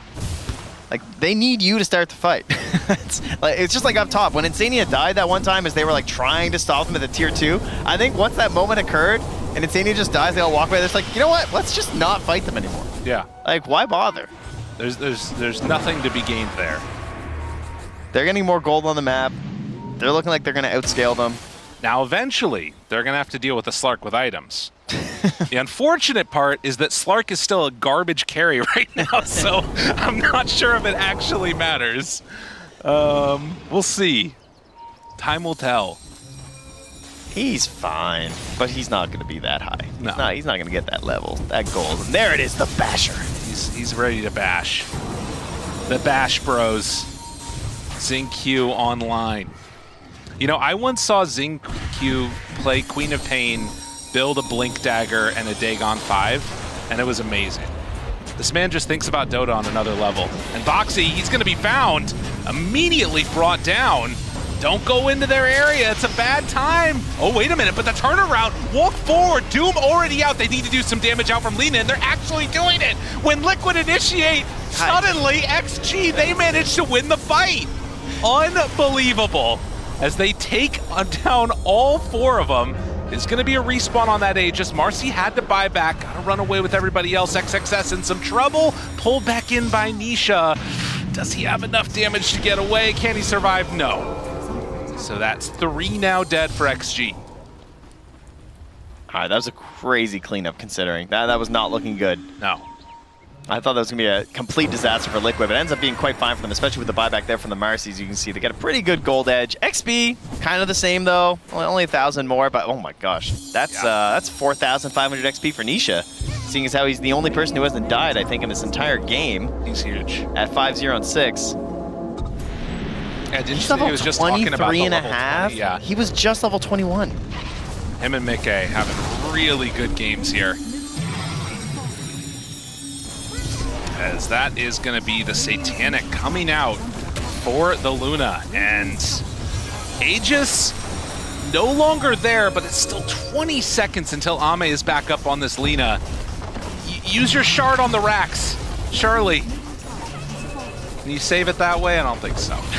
No. That would be crazy, though. Yeah, it's like the old Arc Ward. If we don't say his name, he won't get picked, okay? Just keep pretending that he's not real. I'm still waiting for the Arc Ward and support to come out. I mean, we got XingQ playing come back. Slark. That's right. Yeah. That was one of his couple of the first professional games. I think Kuro was just trying to pad his stats, though, to make sure he played all the heroes. As here's your replay here. So Boxy, they start moving in, you know, oh, D-Ward. You know, that's a good idea. And as you can see, if you can actually get caught by something like a Gleipnir and Atos, yeah, then they can get a kill and start this fight off on some good footing here. 3-3 comes in with the Doom. That was kind of terrifying. When the Lina turned here and it's just inside this shroud hidden, you can see the potential here for the support Slark. And they just didn't have quite enough damage to bring down Mickey quickly enough. Yeah. And all the bounces from the glaives just coming back through. But it does show how strong you can be just as this turret on Lina. And imagine how different that goes if, like, that's again one of the best case scenarios in terms of Lina being caught with the Doom. If she's free to just hit things, it's still a scary ass lineup to play against. Yeah, Lina was doomed and Boxy cast 0 spells. Yeah. And it still went kind of even. Yeah, I guess it's, you know, one side good, the other side bad there. Does have Daedalus done. And Nisha almost at that 25, eyes up towards the Maelstrom, or Mjolnir rather. It's an item that I feel like we haven't seen in a while. Everybody else is getting these Gleipnirs. Mjolnir? Yeah. Wow. The power of the Dream Coil.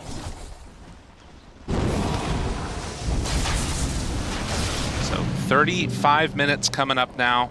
Scotty is where XM wants to go. And Liquid likely gonna wait for the next Aegis before they try and make any type of concerted effort towards another high ground push. But they did at least get that one set of racks mid. Back to chill zone. Right. I mean, the other thing is that I could very easily see if like Liquid get a team fight around a Roche movement or something, they could just run it down mid and end the game too. They don't have to go for the other sets of racks if they don't want to. Yeah, they have the power of the Luna. All right, that's huge, though. You can see what happened to Lina in the last fight. Having this AC now in the Visage, that could do a lot for them. The extra armor, trying to protect you. Oh, whoa, whoa, whoa. Can they get her? Looks for it. Dual Scepter lift up, the connection, it's gonna be there. Chain stun? Oh, so much damage, but it's not quite enough. He gets the phase shift out, still trying to beat into him is XM. They back away from that Luna, broken for the moment. Do they have enough extra damage to throw into Mickey? Trying to take him down, Nisha's low too, but on the other side, Ame goes down. Still XM strong, and in top of all of it, but look at the Satanic! Oh, he's keeping him alive. Mickey living through it all. He don't want to die. As he take down 2, it was enough for the buyback though. On to Lita, pulls them all in. They shoot with the rampage. You gotta be kidding me. How did he live through all of that? He's 10-0-6. What in the Sam hell? Oh my God. And look at him, cool as a cucumber in the corner. You're not cool, get out of here. Oh, there's a smile, there's a little smirk. Okay, he's like, yeah, that was pretty good. 3-3 again gets the Doom drop there. Make sure that they control this Lina. Give her a bad time. She's now bought back into this. Can't salvage the fight. And Liquid, they're certainly free to just walk this down a little bit here, and they can also get the reward of Roche. It's actually just respawned. My God, Liquid take a fight in dominant fashion. And I mean, they don't need to go high ground if they don't have the Aegis, but if they're all dead, that certainly works. That Satanic was just ridiculous. Yeah. I mean, it's just such a bad way to start the fight for XG because they spend so many spells and so much damage on Nisha and he escapes, right? You're trying to get this chain stun, you're trying to win the fight, and then that happens. And then somehow it's still looking kind of okay, even with your Doom, or rather your Lina getting doomed and just not able to do anything. And you turn on this Luna, and then she barely survives with the Satanic. It's so crazy. I mean, yeah, like, I can't believe how close they were to killing Nisha. The presence of mind, too, to save that Yules to keep himself alive until that last second, and then gets the phase shift out of there. What a nuts play. And now, XG staring down the barrel of 27,000 net worth lead. Insania's just standing at Roche and just like telling the guys, come on. Come on. He's like flaring from the Roche pit. Either that or it's an insane bait. Like he just keeps flaring from the Roche to make them think that they're all there, so they don't know they're off to the side. I think that's actually what he's doing. He's Zinq, he's silenced, can't get out of there in time. He doesn't get anything off. Buyback comes out. Now the stun onto XXS. XM coil. Trying to stay alive is not gonna work. Gotta run, turns around. BKB wants to fight. DY, he's also gone. They're all falling apart. There's no answer. They buy a refresher as he passes through 33, making it all work in beautiful concert. And Ame is also gonna get caught too. Pops the BKB, turns, wants to fight. Where's the help though? They don't have it. Another Doom laid down. GG is called. Man, Nikkei and Nisha, look at these guys. Unreal. All right, that was so cool though. Insania's standing in the Roche pit, right? And he's throwing these flares out. So he's giving them the angle of like, oh, we're all in Roche. We're all in Roche right now, right? Because that's what you do. Yeah. The Clockwork stands in Roche and you flare while you're all killing Roche, trying to see the enemy if they're coming, if they're smoking. Meanwhile, Liquid's actually hiding off over by the bridge to the west on the map. Very sneaky plays for the final play of the game. Sneaky plays from Liquid as they take the victory in XG. They got to go back to the drawing board as we head back to the panel. I don't think you have to look too hard at that drawing board to come up with a different idea. I mean, the support combo there, Marcy and Slark on this side of Extreme Gaming, might have been a little too far over the edge. They might have been getting a little too creative there. Jenkins, as our Slark connoisseur in the house, what did you think of his build? Not only items, but skill build as well. Yeah, sure. If you're playing like a vintage Slark on the house. On the house? Yeah, I mean, it's... Listen, I get it. Vintage Slark on the house. It's like if you really want to grief your friends, you pick a Slark and you say, "Here, have a Slark on the house." That's what you do. I see.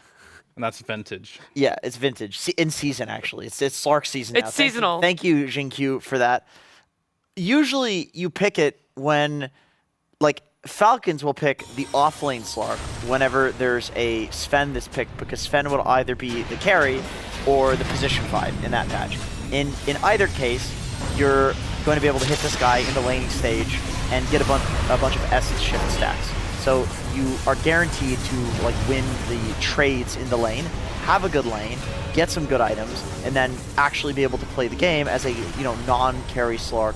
That's kind of the one thing that I didn't get about it here, is that I don't see how Slark is good against any of these heroes in the laning phase. Clockwork is a melee hero, don't get me wrong, but it's not like Sven. Clock doesn't right-click you, he runs at you with Battery Assault. You don't actually win that trade with Essence Shift. So it seems like they wanted it for the vision that it provides and the information, but then my question to Extreme is, who's benefiting from the vision that the Slark is giving? Who initiates? And they kind of got abused by the puck.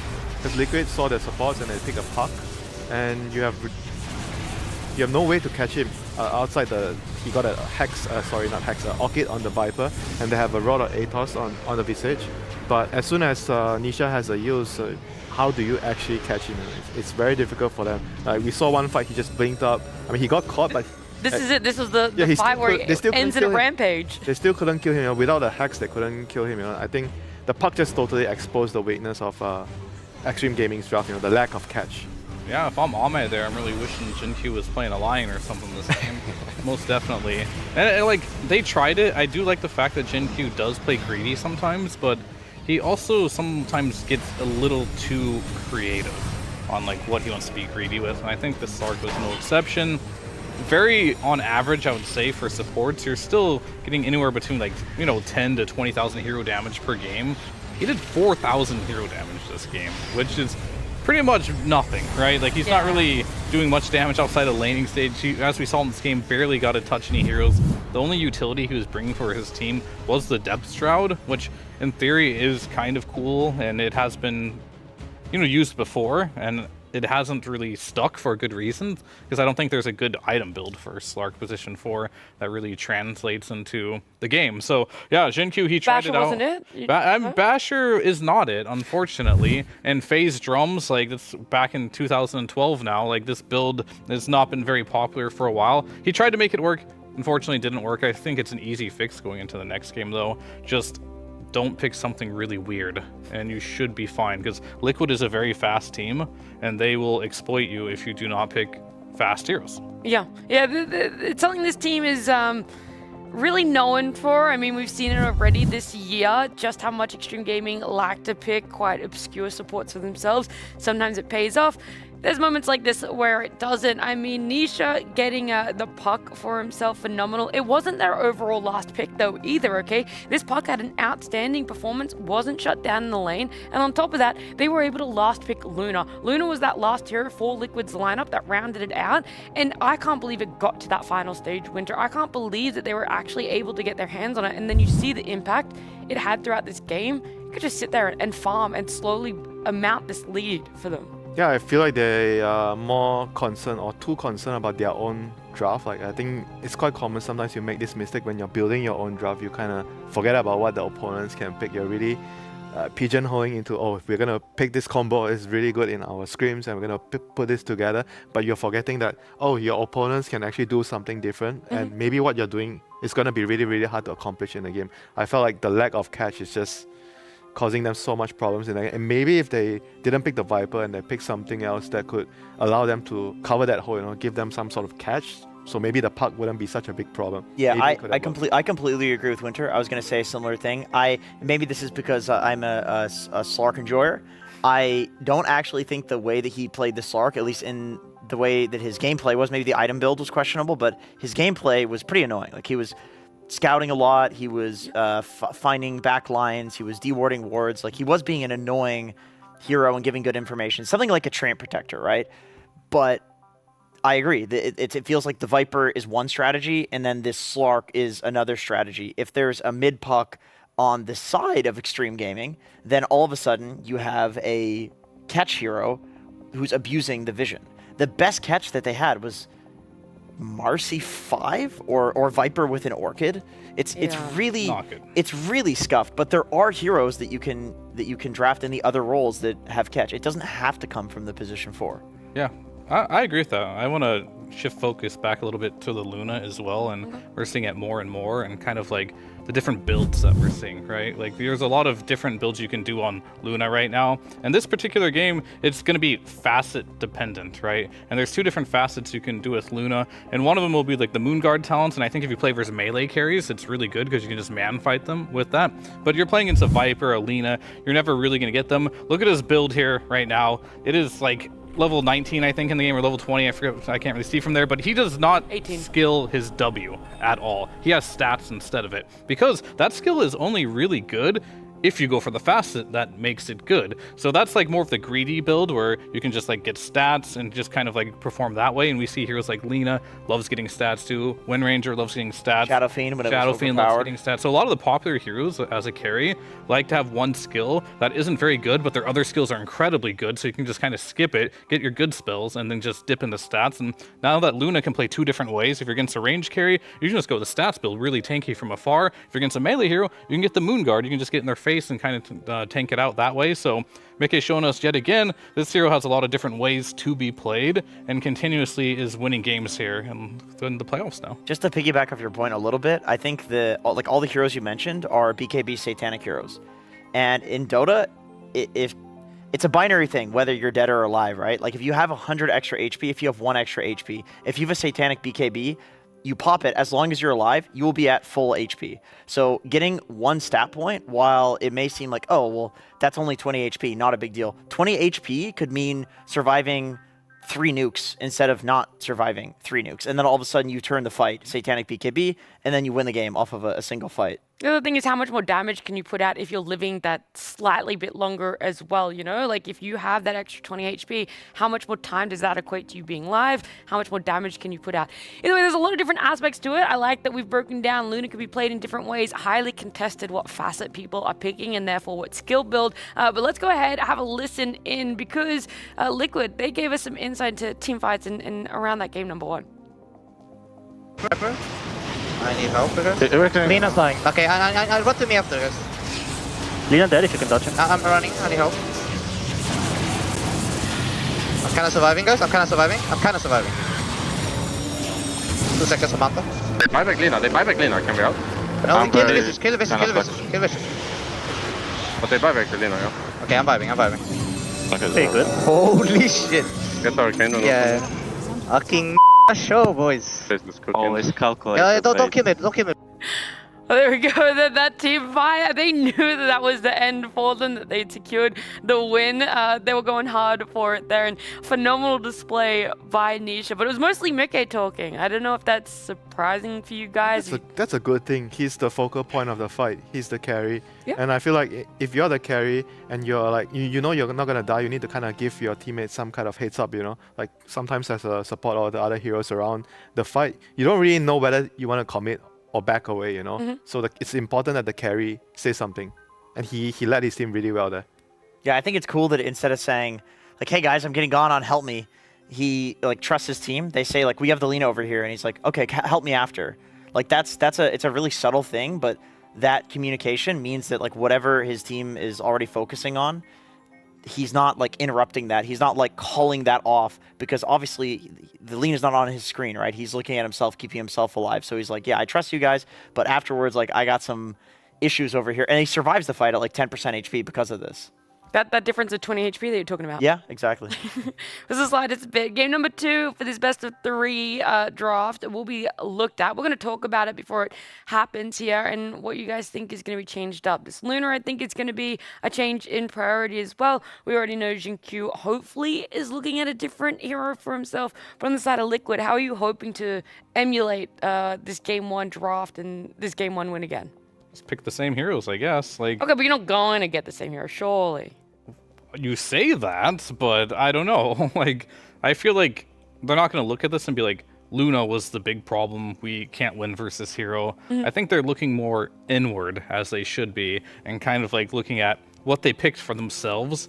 Where, yeah, I am not a huge fan of just the cores. Let's not even get into the supports yet. Like, you have a Viper, Lina, Visage core trio. Like, these heroes don't synergize very well. They're all backline, do a lot of damage. Nobody really gets in there. You could argue Visage can kind of do that, but he doesn't really initiate either.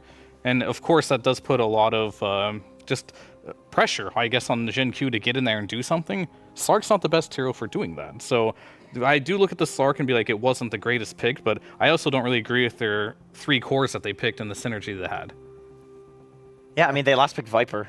It's the last pick. I think they kind of maybe just like really wanted to pick what he wanted instead of like, because as a drafter, when you go to the 24 pick, the overall last pick, there are always two considerations. Do you pick, if you have a last pick mid hero, do you pick the hero that he just wants to win his lane with, like, or he feels really good, or you pick something that's really, really good with the draft? And in a perfect world, obviously you want a pick that can do both, you know. But most of the time you can only choose one. And they kind of chose the comfort that he really wants to play the Viper and making the draft feel a little bit difficult to play in the game. And didn't work. His second most played hero on XM is Storm Spear, and that was available as the last pick there. And I don't know, do you guys, I was going to say, do you think it's that bad against Puck? Because I feel like that one can go both ways. Really? I mean, I feel like most teams, it might be able to go both ways. We're talking about like rushing Orchid or something. Yeah, exactly. Well, I agree with that, but that is like what I would consider very volatile, right? Yeah, it's definitely. either it works or it really doesn't work, right? So I think the safety-wise, most people would like to be the Puck in that matchup, but it could work. But yeah, he destroyed mid as the Viper. I see like why he would want it. Viper is kind of like his hero. It just unfortunately did not fit with the other heroes that they did draft.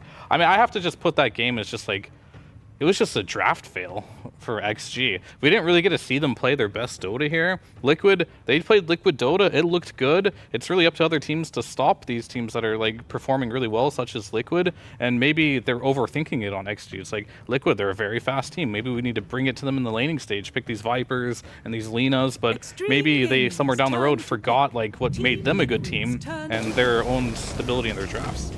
Yeah, I do wonder, because we got that insight from Maps. They'd been scrimming a lot against each other before coming into TI with the Road to International. And so there's already things behind the scenes that we don't know about. I mean, we were curious what was going to be the position for, if it was going to be that Slark or that Marcy. And Liquid already knew it. That's why they were banning those mids. They knew what that spot duo was. So there's already a lot of pre-notions between these two teams. And I do think that has a little bit of a mental effect when you're drafting, because who's to say that Liquid might not have been stomping every scrim as well?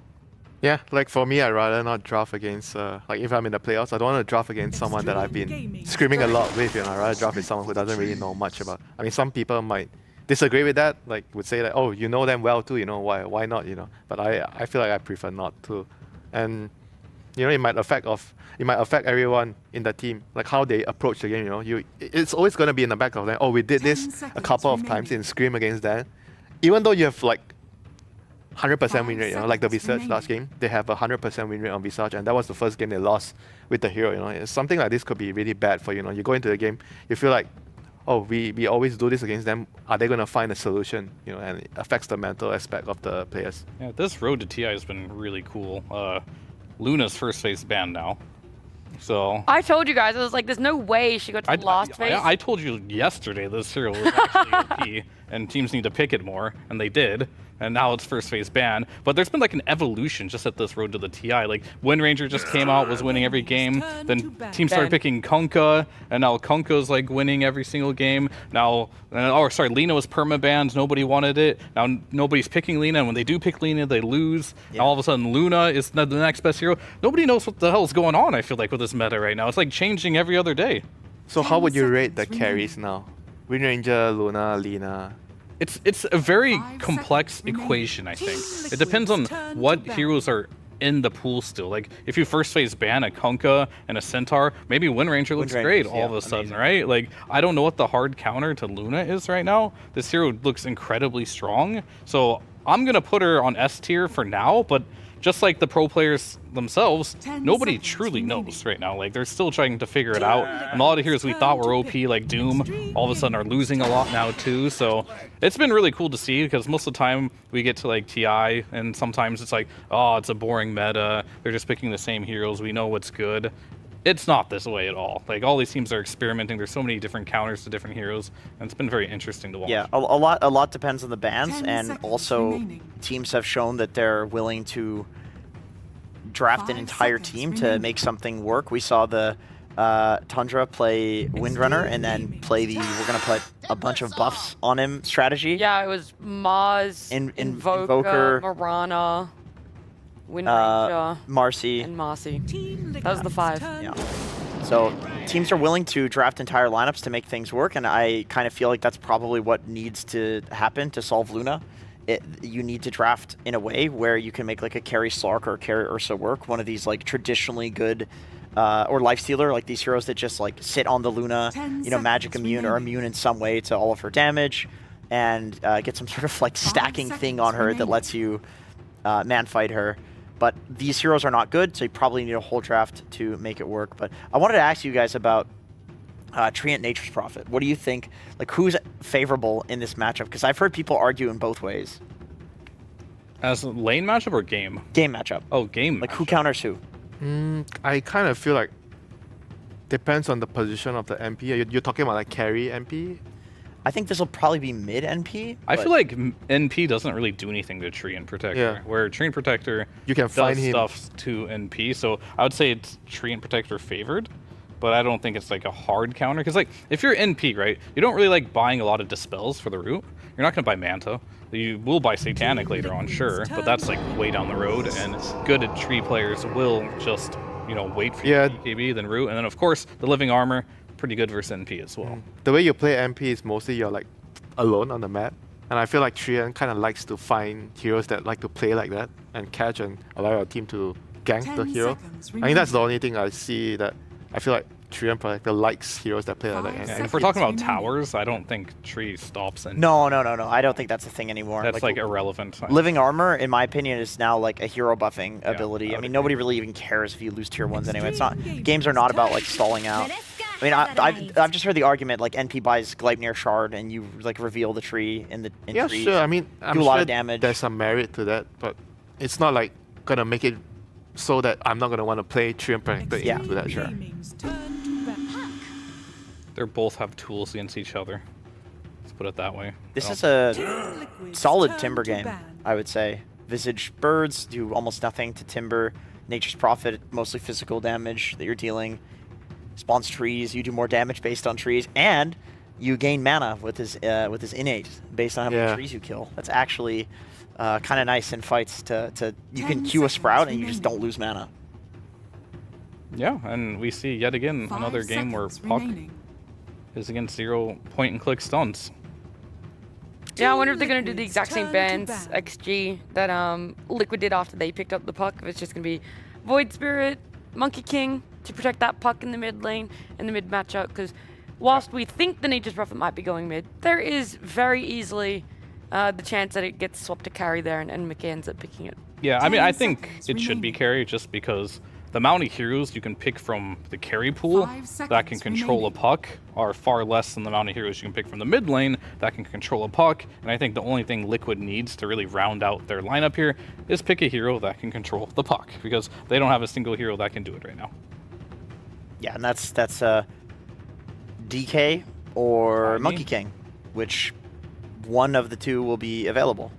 I mean, they played a lot of Tiny too, and that's a hero that's been good versus Puck too. Do you think Tiny into Timber is fine if you're countering a Puck on mid? I don't see a problem. Because I mean, I guess the same argument applies to DK.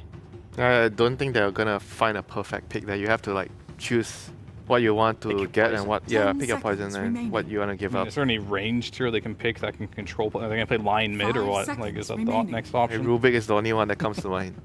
They've played Rubik mid in the past. Sure. Well, I mean, if you steal Silence, like you're not stealing any stuns either, because it's not like Extreme has a lot of them. Telekinesis is kind of a sad stun.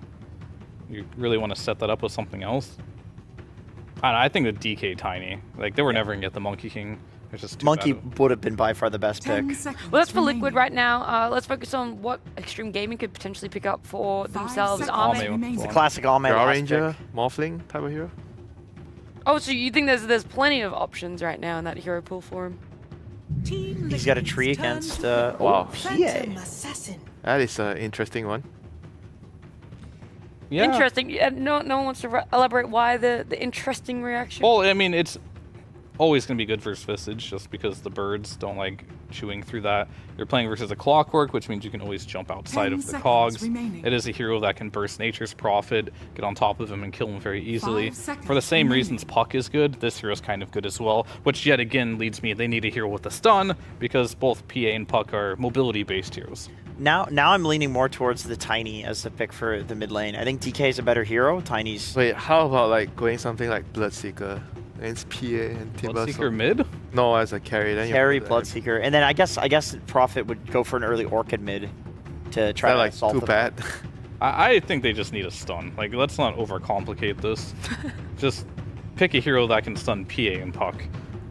Otherwise, you put yourself in a situation that XG were in last game where you don't have any initiators and you have to snowball all 3 lanes. It's not so bad this time since you have like Clockwork.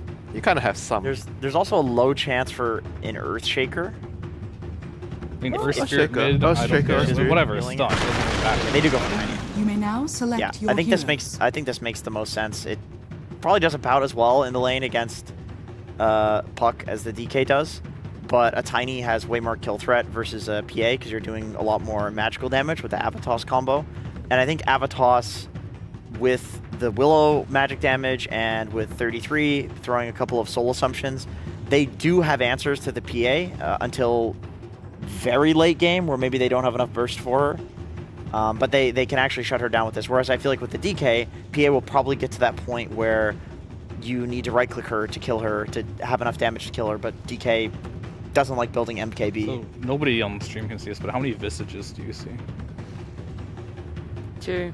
Okay, cool. Anyway, moving on. I agree with Jenkins a lot here that this Tiny is great, and I feel like you have an option to not only catch Puck easier than with the DK, you can also kill the Timber with the rotation, right? DK does absolutely nothing to Timber throughout the entire game, but at least you have the burst damage on the nukes to make rotation to XSS and make that happen. Or you can go to Ame. Pretty much whatever lane you move to on Nisha, there is kill threat, and I think that's what they needed. I on the other hand feel like, because I feel Timber is going to get a really good game, he's going to have a good lane into the MP, and they're going to have to just play around him, and he's going to snowball and defend and drag the game for the PA. PA is going to need some time, yeah, sure. He's slow, but I think Timbersaw is going to be able to provide that.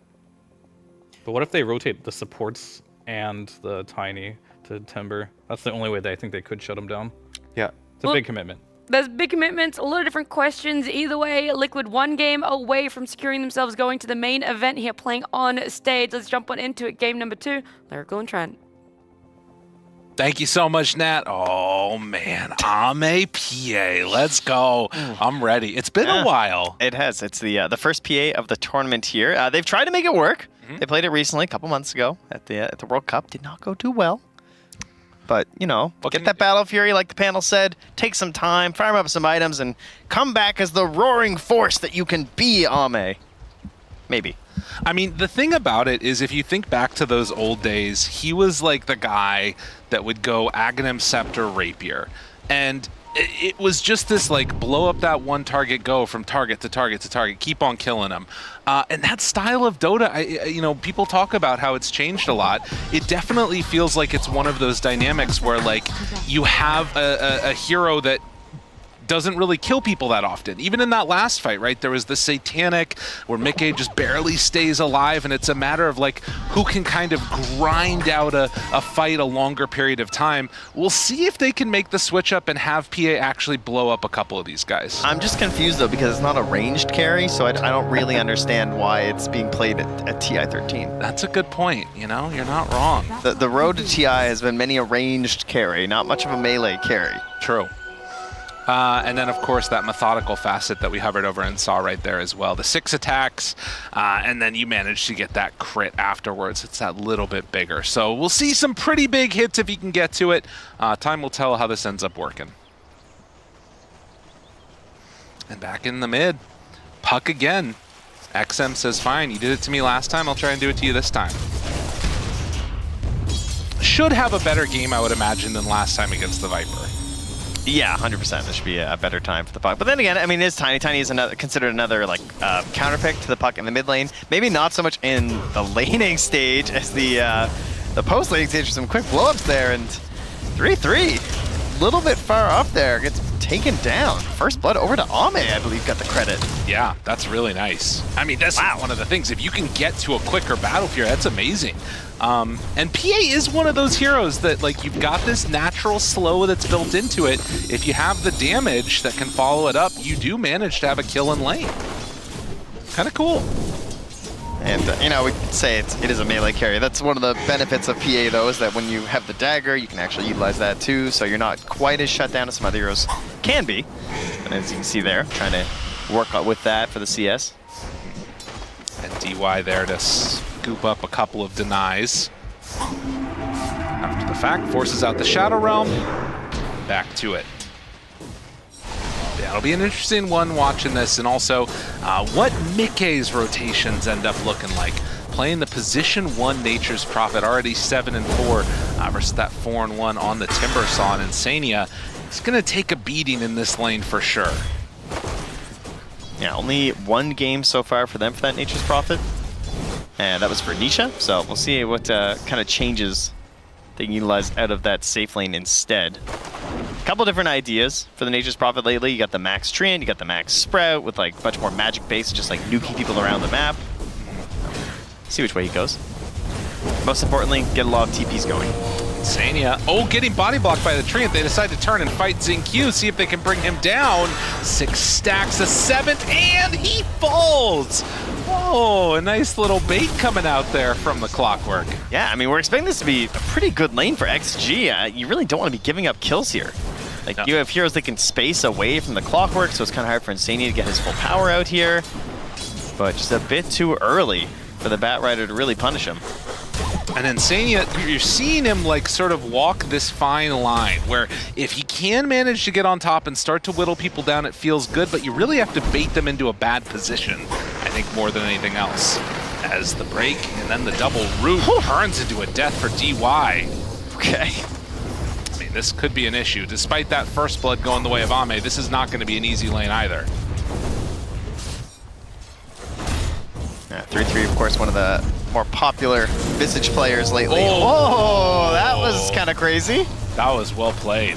Cogs to break the trees. Who says that 5s don't have reactions? It's all that Oracle play, you know? Oh, yeah. He's always ready for the saves. This time he's just saving himself. You were talking about that as a potential pick. That could have been fun, but then Boxies has to play the Clockwork, you know? Yeah. Clockwork 5's so good. The ability to just like help your team so much throughout the entire game, as we just saw in the previous one when he played it. So we're seeing Liquid manage this lane pretty effectively. They push it out, get the 3-minute Lotus. Now can try to head on over if they want to and help secure mid runes, but they certainly don't have to. A little bit of Cogs pushing around, misses on that one for XXS. Not what he wanted. Almost got the next one too. But all of the lanes right now looking really good for Liquid. They're winning in 2 of them, and then in terms of obviously up top, it's not a huge win, but it's you know, about even.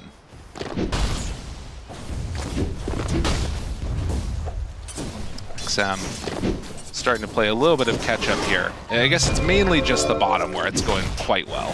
24-10 versus the 16-2 for XXS. And he's using that second point early on in the Cogs too. Like, unfortunately, he missed that other hit because, like, typically, you know, you like to get the other 2 points of battery cell first, but makes sense, right? If you can get some mana burn onto this Timbersaw, because the more levels on the Timbersaw, the more likely you're gonna have some threat on the Mickey. So try and reduce that. Yeah. Especially with the exposure therapy in A, where you're getting the mana every time you cut the trees, like Jenkins was talking about. It can have some issues in combination with Sprout, of course. You think about if you were to max Sprout and try to nuke him, then he's also just going to be getting mana back every time. Right, it's a really interesting lane because you can kind of mess with the Timbersaw in 2 ways. You've got, like you said, the breaking of trees with Cogs, but then also, you know, later on, if there's a Timber Chain, maybe you can drop a Sprout down to try and interrupt that. Yep.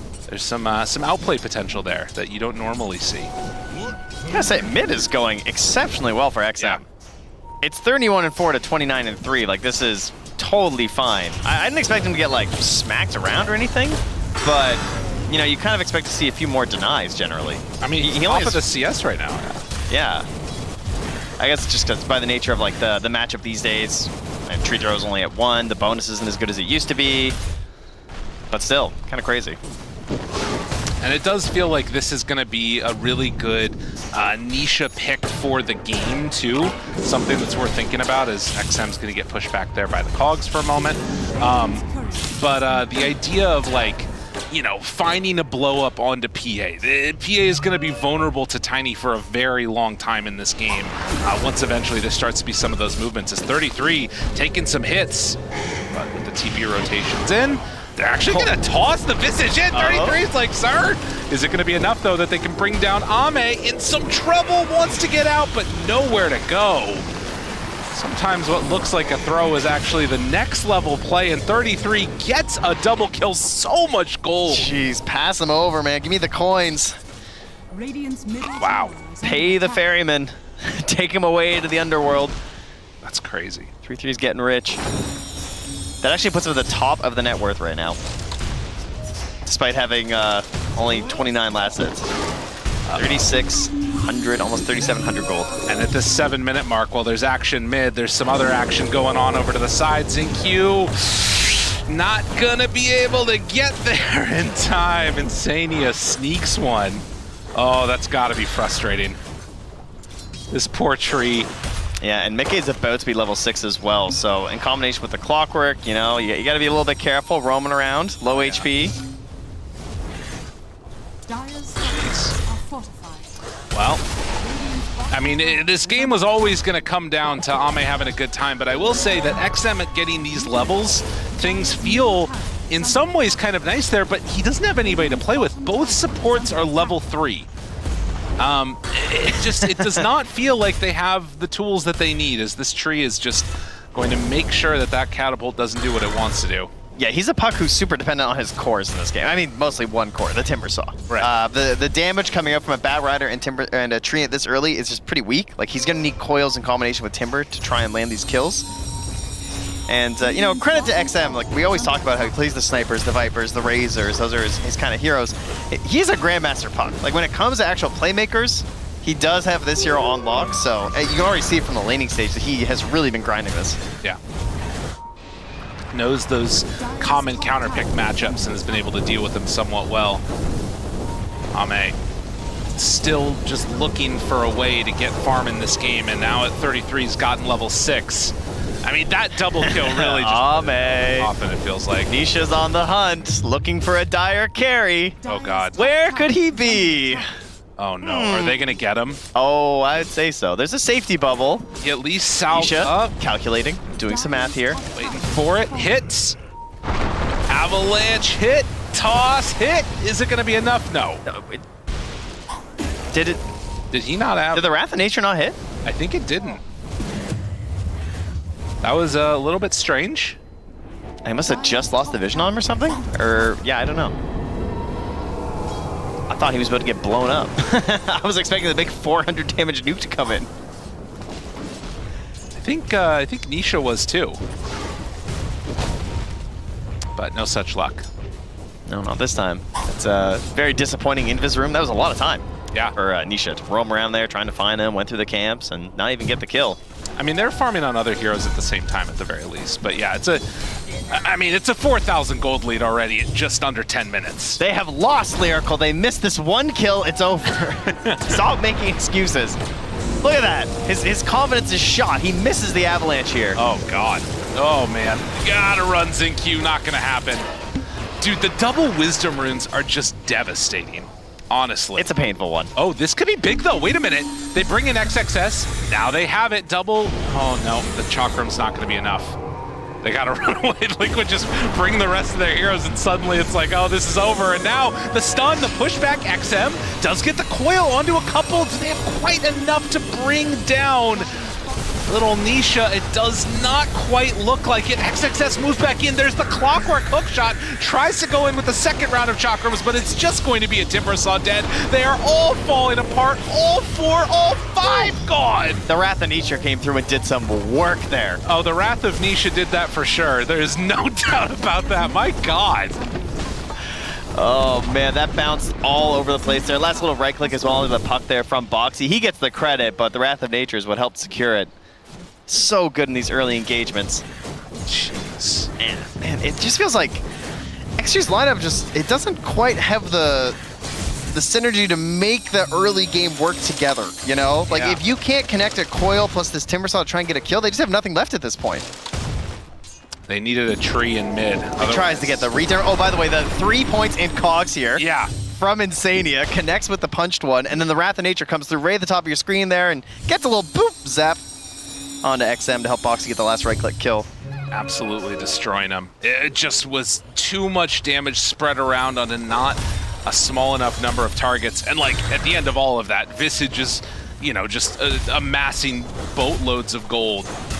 And now they've more than doubled the lead that they had earlier. Yeah, it's a 9K lead at 11.5 minutes here. And this is a 11.5 minute Blink Dagger finished up on Tiny. This is one thing that the Tinys have really struggled with. At least the games I've been casting, I feel like this hero has just been having a terrible time, right? Waiting so long to get this Blink Dagger, feels like they have to like sit and they can't move around unless they get the perfect power runes. But no, not a game like this. Despite missing that kill earlier with the Invis, the big 5-hero wipe in the mid, gives them the Blink Dagger, has the damage combination of a Willow and a Clockwork. Like, this makes the Tiny's life so easy. And Ame is just broke as a joke right now. Still eyes on a Battle Fury eventually that I think is never going to come. 10-1, it's incredibly hard for them to deal with this. Yeah, Ame just has to run away. They break the smoke on Nisha, so at the very least they're able to get some separation there from the PA. But an incredibly difficult moment now. They do have Tree, which is going to try and help keep these towers alive if they can outspam enough, but we're looking at a pretty long ways away of anything going the way of Extreme. The +2 HP on the tower doesn't really inspire confidence, I gotta be honest with you here. No, not at all. Bottom lane. Maybe. Oh, also mid, everywhere. Yeah, they're all starting to fall. They get the Bat Rider, and XM has to run the fear. Ame almost dead. They're being attacked on all fronts. There's nowhere to look. They're coming out of the woods. Oh man, this is looking like a real beatdown. It's just all at once. Everything has just collapsed for them right now. This is a ridiculous gold lead. Yeah. I mean, Mickey is like doubling Ame right now. In fact, more than doubling him. Well, and like Nature's Prophet is always a hero that gets farm, but like the fact that they were able to play this lane so well, so quickly, and now Mickey is also going to be going into the Gleipnir, like... Are we sure they weren't passing a Midas around? I know, right? I've seen this lately, okay? I've seen these gold leads at 13 minutes, okay? Yeah, we double check these patches. Check him PC. They're getting closer. All right, thank you, Ops. All right. Appreciate that. Safe this time, Liquid. All right, are they going to get this Wisdom Rune? It looks like they will. So that's something needed. Off screen. Yeah, just hitting Ancients. Just waiting for the next big ulti here in 4 seconds. Hey, can you guys jump somebody so I can get this Wicked Wrath of Nature on them, please? Thanks. Nisha with the amplified damage. Somebody's going to die. Ame just has to run. He's got to get out of there. Whenever Liquid shows up, they have to walk away. You cannot fight this right now at all. Oh, they are just controlling this whole map. There's no other option, is there, for Ame? You just have to go Battle Fury. You just... Yeah. I don't think there's any, like, crazy PA build where you can actually just get involved and try and do something. You just gotta play for the late game. The 360 damage crit, like, that number, seeing it just does not feel good. It's not a good time. No, it's really not. Nisha. Oh, that's not good. There it is. Yep. He's like, hey, you killed him too quick. What the hell? XM trying to catch and kill a wave. And now just forced to run. Oh, they're coming for him. The pig pull. Nisha's hunting. Nisha's looking. XM is going to phase shift and get the TP out. But yeah, Roche is open at any point. Mickey jumps on XXS. Oh no. Yeah, they got him there. He's in trouble. Starting to fall and dead. Last Orchid hit for all it's worth. I mean, this is the moment where you're like starting to theory craft how do you speed run finishing the game? Because it feels like they're playing PvE at this point on Liquid. Yeah. Absolute demolition. Grabbing waves. We'll pull them back to the side. Allow the other creep waves to head forward. This 33 will farm this one up. I mean, I'm just looking at these Radiant heroes and I'm thinking, like, how do you kill someone? I mean, they could kill Boxy. He's killable, maybe. I mean, he has a mech, though.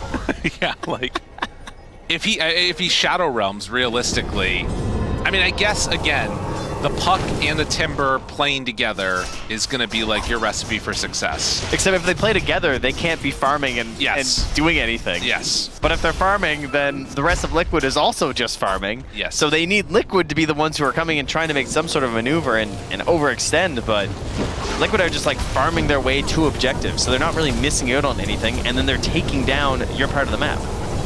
Yeah, they have been wholly under control. And the other thing that's nice here is these like treants that get summoned, they do a lot more damage to towers now. Honestly, I wouldn't hate them going high ground. It seems like that's their option. 17 minutes forcing out the glyph on the tier 3 tower. I mean, that's good enough, but if they want to, they can keep going.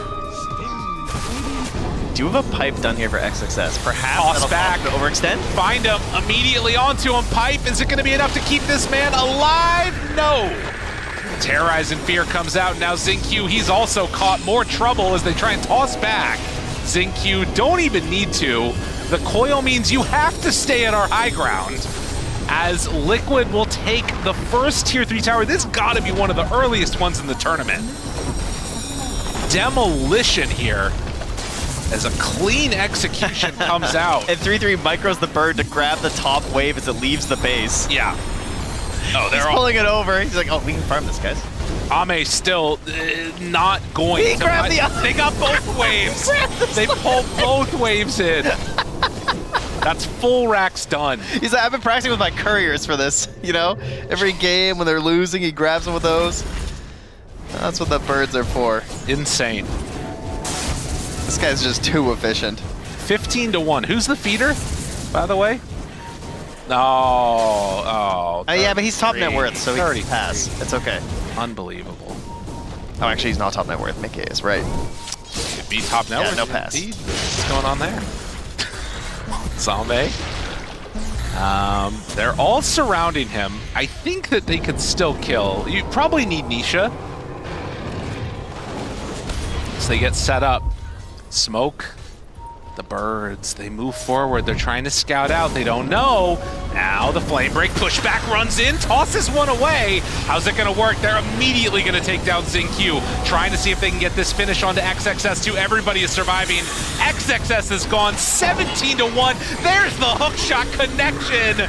Devastation of the highest degree as Team Liquid for the 3rd year in a row is going to be going to the International.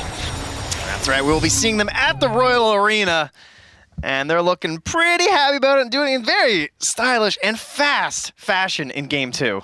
Whoo, man. Didn't need to wake up this morning. They just get right out of bed, roll on over, and take down XG2-0. My God, because again, you think about it, this is a team that just ended up coming in, knowing what they need to do, and they executed perfectly as they're going to TI. That was a fantastic performance from Liquid with a very quick, swift, and dominant 2-0 there. They are guaranteed top 6. We're going to a Royal Arena, getting to play on that main stage in front of a crowd, and what a way to do it. Let's focus a little bit on Extreme Gaming first, and then we can flip to Liquid because we will be having that winners interview with them soon as well. But Extreme Gaming going down to the low bracket, they're going to have to play again in 2 days' time if they do want to be able to move forward here in the road to the International, make it to that main event. PA, Phantom Assassin, first time we've seen her in this event. Might be reasons for it. Winter, the first time we're seeing it picked up. Yeah, I mean, the problem was quite apparent, right?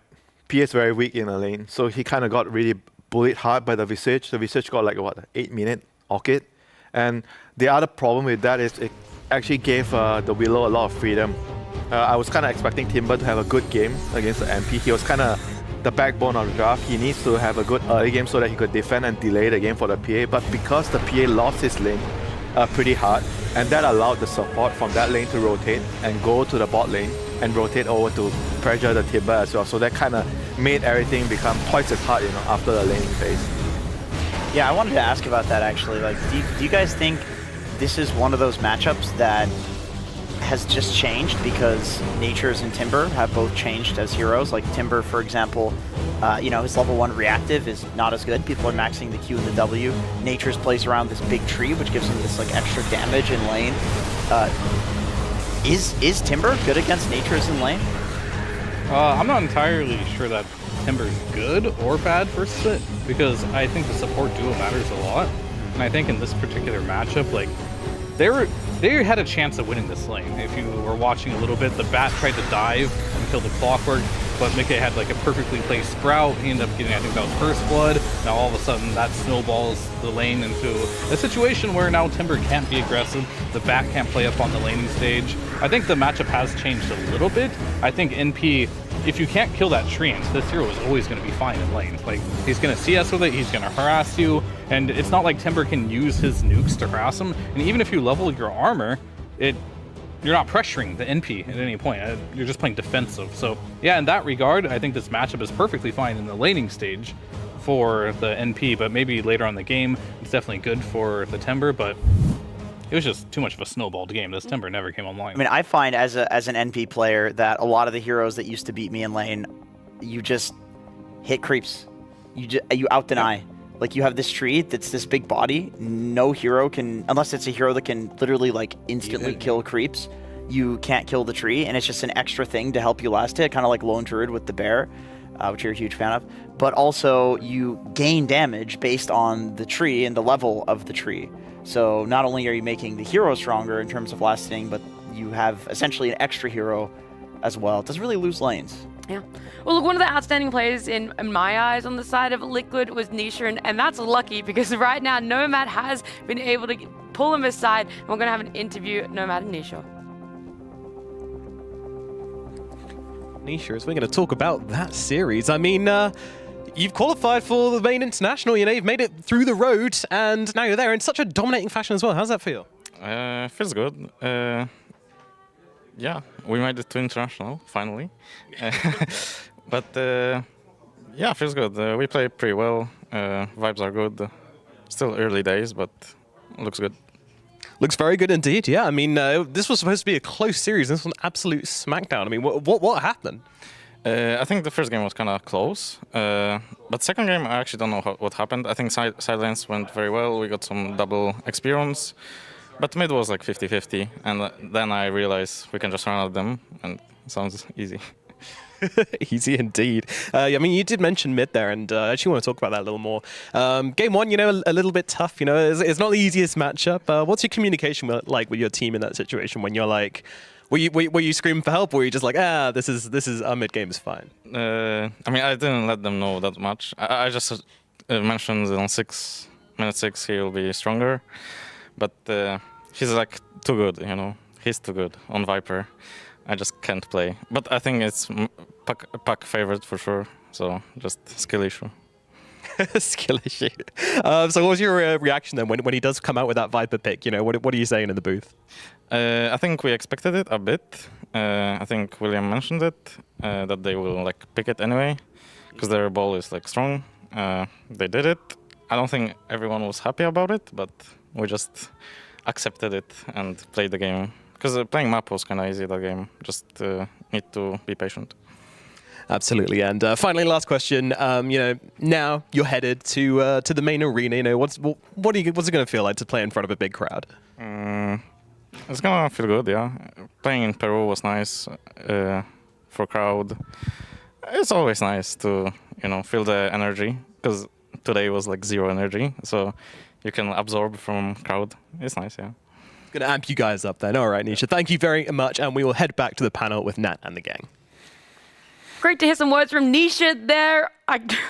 Jenkins, I can't wear these. Okay. Look, I can't even make the joke there. Let's talk about it though. Nisha had a phenomenal performance. He didn't even die once throughout this whole series. He went 12-0 on the puck in game number 1, and then I think it was 2-0 there in the second game on that tiny there. He was doing so much for his team, making a lot of space there, and yeah, I don't think there's an argument for anyone else wanted to have MVP or standout player for this series. Yeah, definitely not in the first game especially. He had a pretty rough laning phase, but still he was able to contribute so much. And in the second game, I feel like even though he said it was a 50-50 lane, but yeah, I mean, that lane is still it's a good lane for him. And after that, he pretty much already said that he didn't need to do a lot because the side lanes kind of won the game already. Is that like the most humble thing to say, saying Viper puck is 50-50? I'm not a mid player, so you have to explain to me in why. fact, he said it was puck-favored lane. But in that XM is just really good at Viper. Yeah. I respect the... That is like really humble. That's humble. The way I look at it is like, that's an impossible lane for puck. I'm not sure what you're supposed to do in that What do you guys think about 33? He's a cool player. I like his name. I love how James is trying to set this up here. But 33 was the only person on the side of Liquid to die in game number 2. He was playing that Visage, so even though he was the only death, he did have the most amount of net worth for the longest time in that game. And luckily for us, we have a 5th person, someone who knows so much more about this game and Visage, and he's going to break it down for us. Purge, please, tell us all. Thank you, Nat. Visage is kind of broken right now. That's kind of what's been happening. Basically, the hero gets way too much gold when you get kills, and it's kind of facilitating the hero in a crazy way. There was kind of a cool thing that Extreme Gaming did, actually, at the start of this clip, which was just kill him. They started First Blood, and they gave it to Ame. So they're thinking like, oh, this is going to be good enough. This is going to give us a little bit of a laning advantage. But the downside is that the PA doesn't really do that much damage in the laning stage. It's more of a passive carry. So eventually what happens is they just like out-harass them with nukes. You use Soul Assumption when players take damage. So if you just pair it with literally any 4-position hero and you attack the enemy hero and they trade hits, you're always going to lose that fight. And if Visage gets a kill or a kill happens shortly after you Soul Assumption, it's just an extra 100 to 200 gold per kill. So you're getting like almost twice as much gold as you are supposed to when you end up getting kills. And even when you do try to kill him, it's hard. And the reason for this is because he's already rich as hell. Look at this. 2 bracers and a full wand, and he's been holding his wand charges. We're at 6 minutes into the game. So you use these early kills to buy these stat items so that it's then harder to kill him the next time you fight.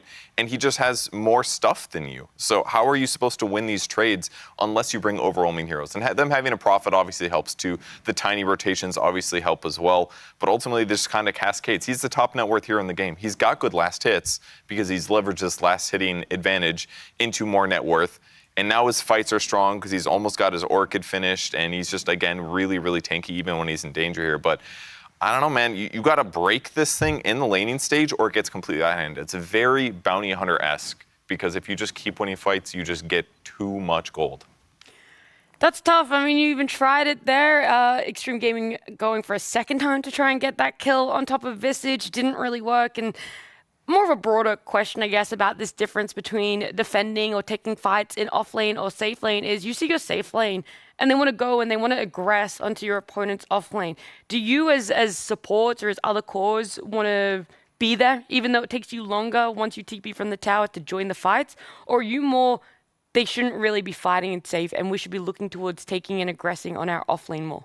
I mean, I think pressure is the name of the game. If you're not going to be relieving pressure, you should be applying pressure. So if they're going to make that move on that side of the map, then all of a sudden you have to make pressure elsewhere on the map, whether it's mid lane or the other side lane. But typically speaking, mid lane's kind of hard, depending on matchup to matchup, because you can't really do a lot there unless there's a catapult or you have like a DP, something like that. So you just have to be there faster. But how do you get there faster when there's an NP in the game, for example, right? So it's very difficult, and I think this series overall was difficult for XG because they're playing against, self-titled fastest, team in Dota, and they play. I like how you said self-titled. Self-titled, by the way. Yeah. No one else has coined it. I'm not going to say they are the fastest, but they just played very slow, and Liquid took advantage of that. Yeah, it was a phenomenal performance by Liquid. No one can take that away. They had a great time here. A 2-0 going on to the main event. They'll be in Royal Arena, and I believe they have 4 days break now. So who knows what they're going to do with that time, but either way, congratulations to them. We're also going to get another team joining them in the top 6.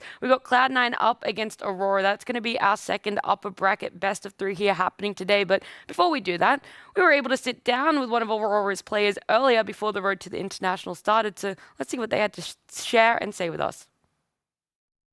Aurora have been one of the strongest teams coming out of this SEA region this year, but can they make a deep run here at the international? I'm going to find out with their coach, Sunbi.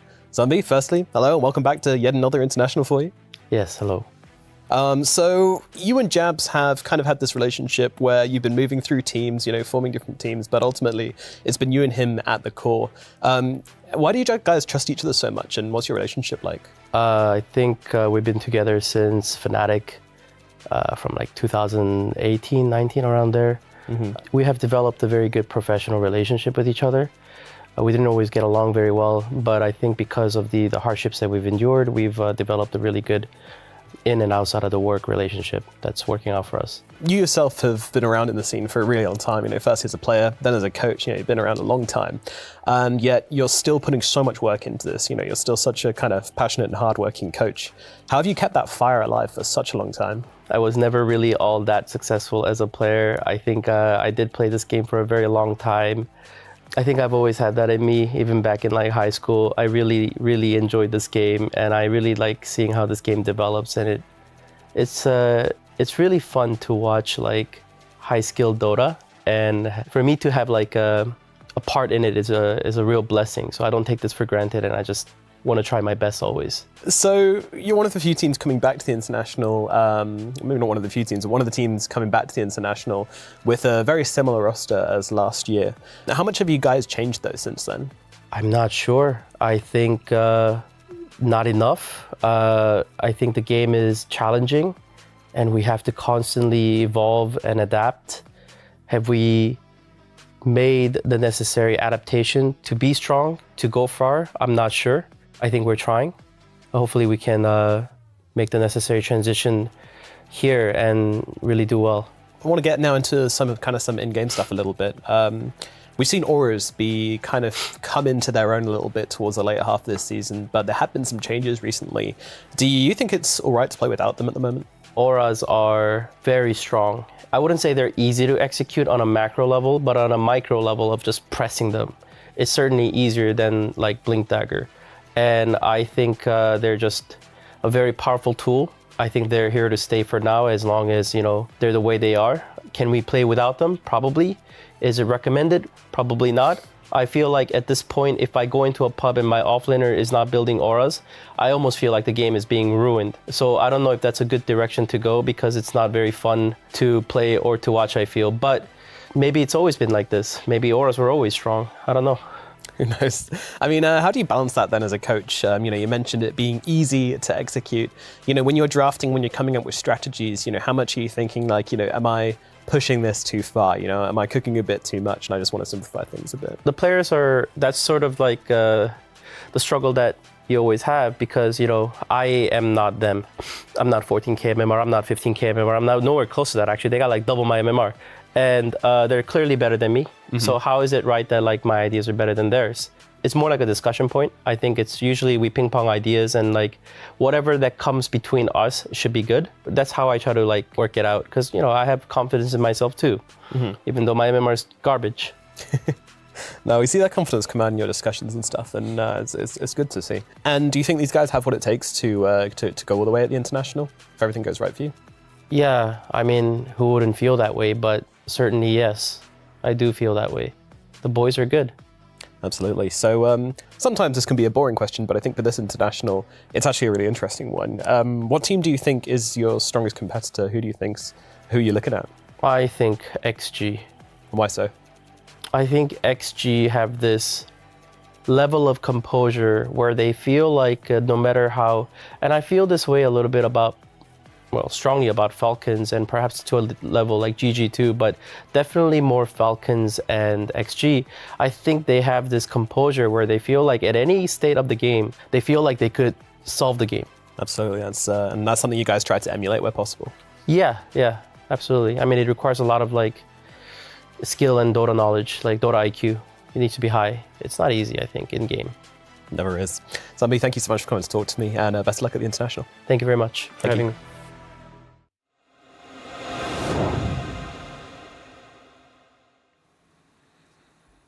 The coach of Aurora there, Sunbi, having a good chat, giving some of his insight. He said Extreme Gaming was potentially their toughest opponent. Well, luckily for them, if they do win this best of 3, they won't have to go up against them in the upper bracket. But for now, they've got to focus on coming up against Cloud9, who is your dark horse, Sophia. You've said it every day. You want people out there to know that this team, they've got something for them. In fact, they've been doing really well. They've been able to get a majority of wins here for themselves, and I'm sure that you have belief they'll take this one a nice 2-0. Yeah, I mean, I'll be shocked, especially after watching that interview, if C9 do lose to this, because like this is the most unconfident I've seen Aurora sound in a long time.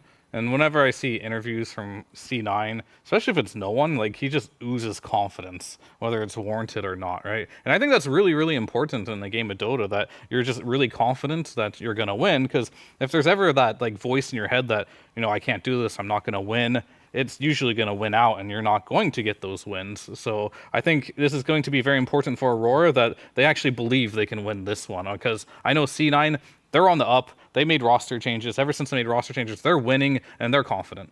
May I politely throw a counterpoint into your witch's I want you to do it cauldron? very impolitely. You would like me to do it impolitely. Well, you're an idiot. You won TI a very long time ago, and you're completely washed. The last team you played on was Fart Studios with me, so that's a very You're embarrassing not even thing for you. 14K either. And This has nothing to do Aurora, with my point, but yes. Aurora has momentum. 23 Savage said that he was worried about Team Zero. This team is not screwing around this Team Zero. They're very good. It's not just that people don't know how to play against them. And he won. He beat Team Zero in an absolute slugfest of a series sphere. And so I think that interview was recorded at the start of the tournament. Maybe they were lacking the confidence, but when you're at rock bottom, the only way to go is up. But they're not at rock bottom. No, but maybe they were. Oh, you're saying before this they were at rock maybe bottom. they were, but now they have momentum. They beat a team that they think is one of the stronger teams in the tournament, and now they're up against C9. No problem. We're not going to see 23 Cabbage today. We're going to see 23 Savage today. Well, look, you got the faith in Aurora, but on our screens right now, Cloud9. This is the roster. A lot of the faces might look familiar, even if the org itself doesn't ring a bell for you. This is the X-Entity roster, all of them coming over here. Watson, No One DM, Kareomi, and Fishman. You're a big No One fan, Fia. You absolutely adore him in the mid lane, and you think that he's on the rise. You've been impressed with how he's been able to come back professionally.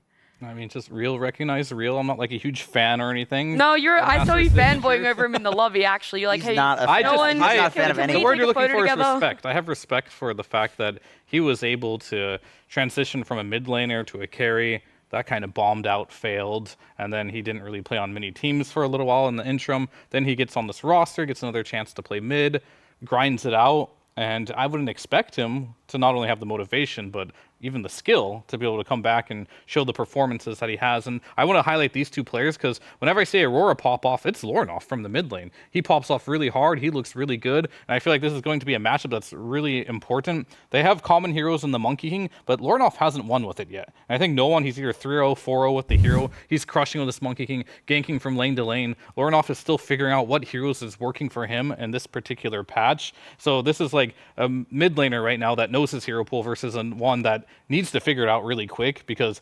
instrumental part for this team of Aurora is Lornoff. Yeah, going back to that point, like why is he so instrumental? Because he has 2 carries on the side lanes. That's like the problem. That's why Aurora is like one of the slower teams, because they try to play with 2 carries, and oftentimes you see, okay, if Lornoff is having a good game, sure, you know, he can kind of facilitate the greedy farm that his side laners need, you know. But if he doesn't have a good game, then what, you know? And in some of their drafts, he doesn't really get prioritized. They prioritize jabs, you know, or he's prioritizing his own, lane, you know. And if you prioritize your own lane and you're on a greedy hero, you need to farm, and the space maker is not getting a good matchup, then who is going to make space, you know? That's where their problems arise, you know, in their games.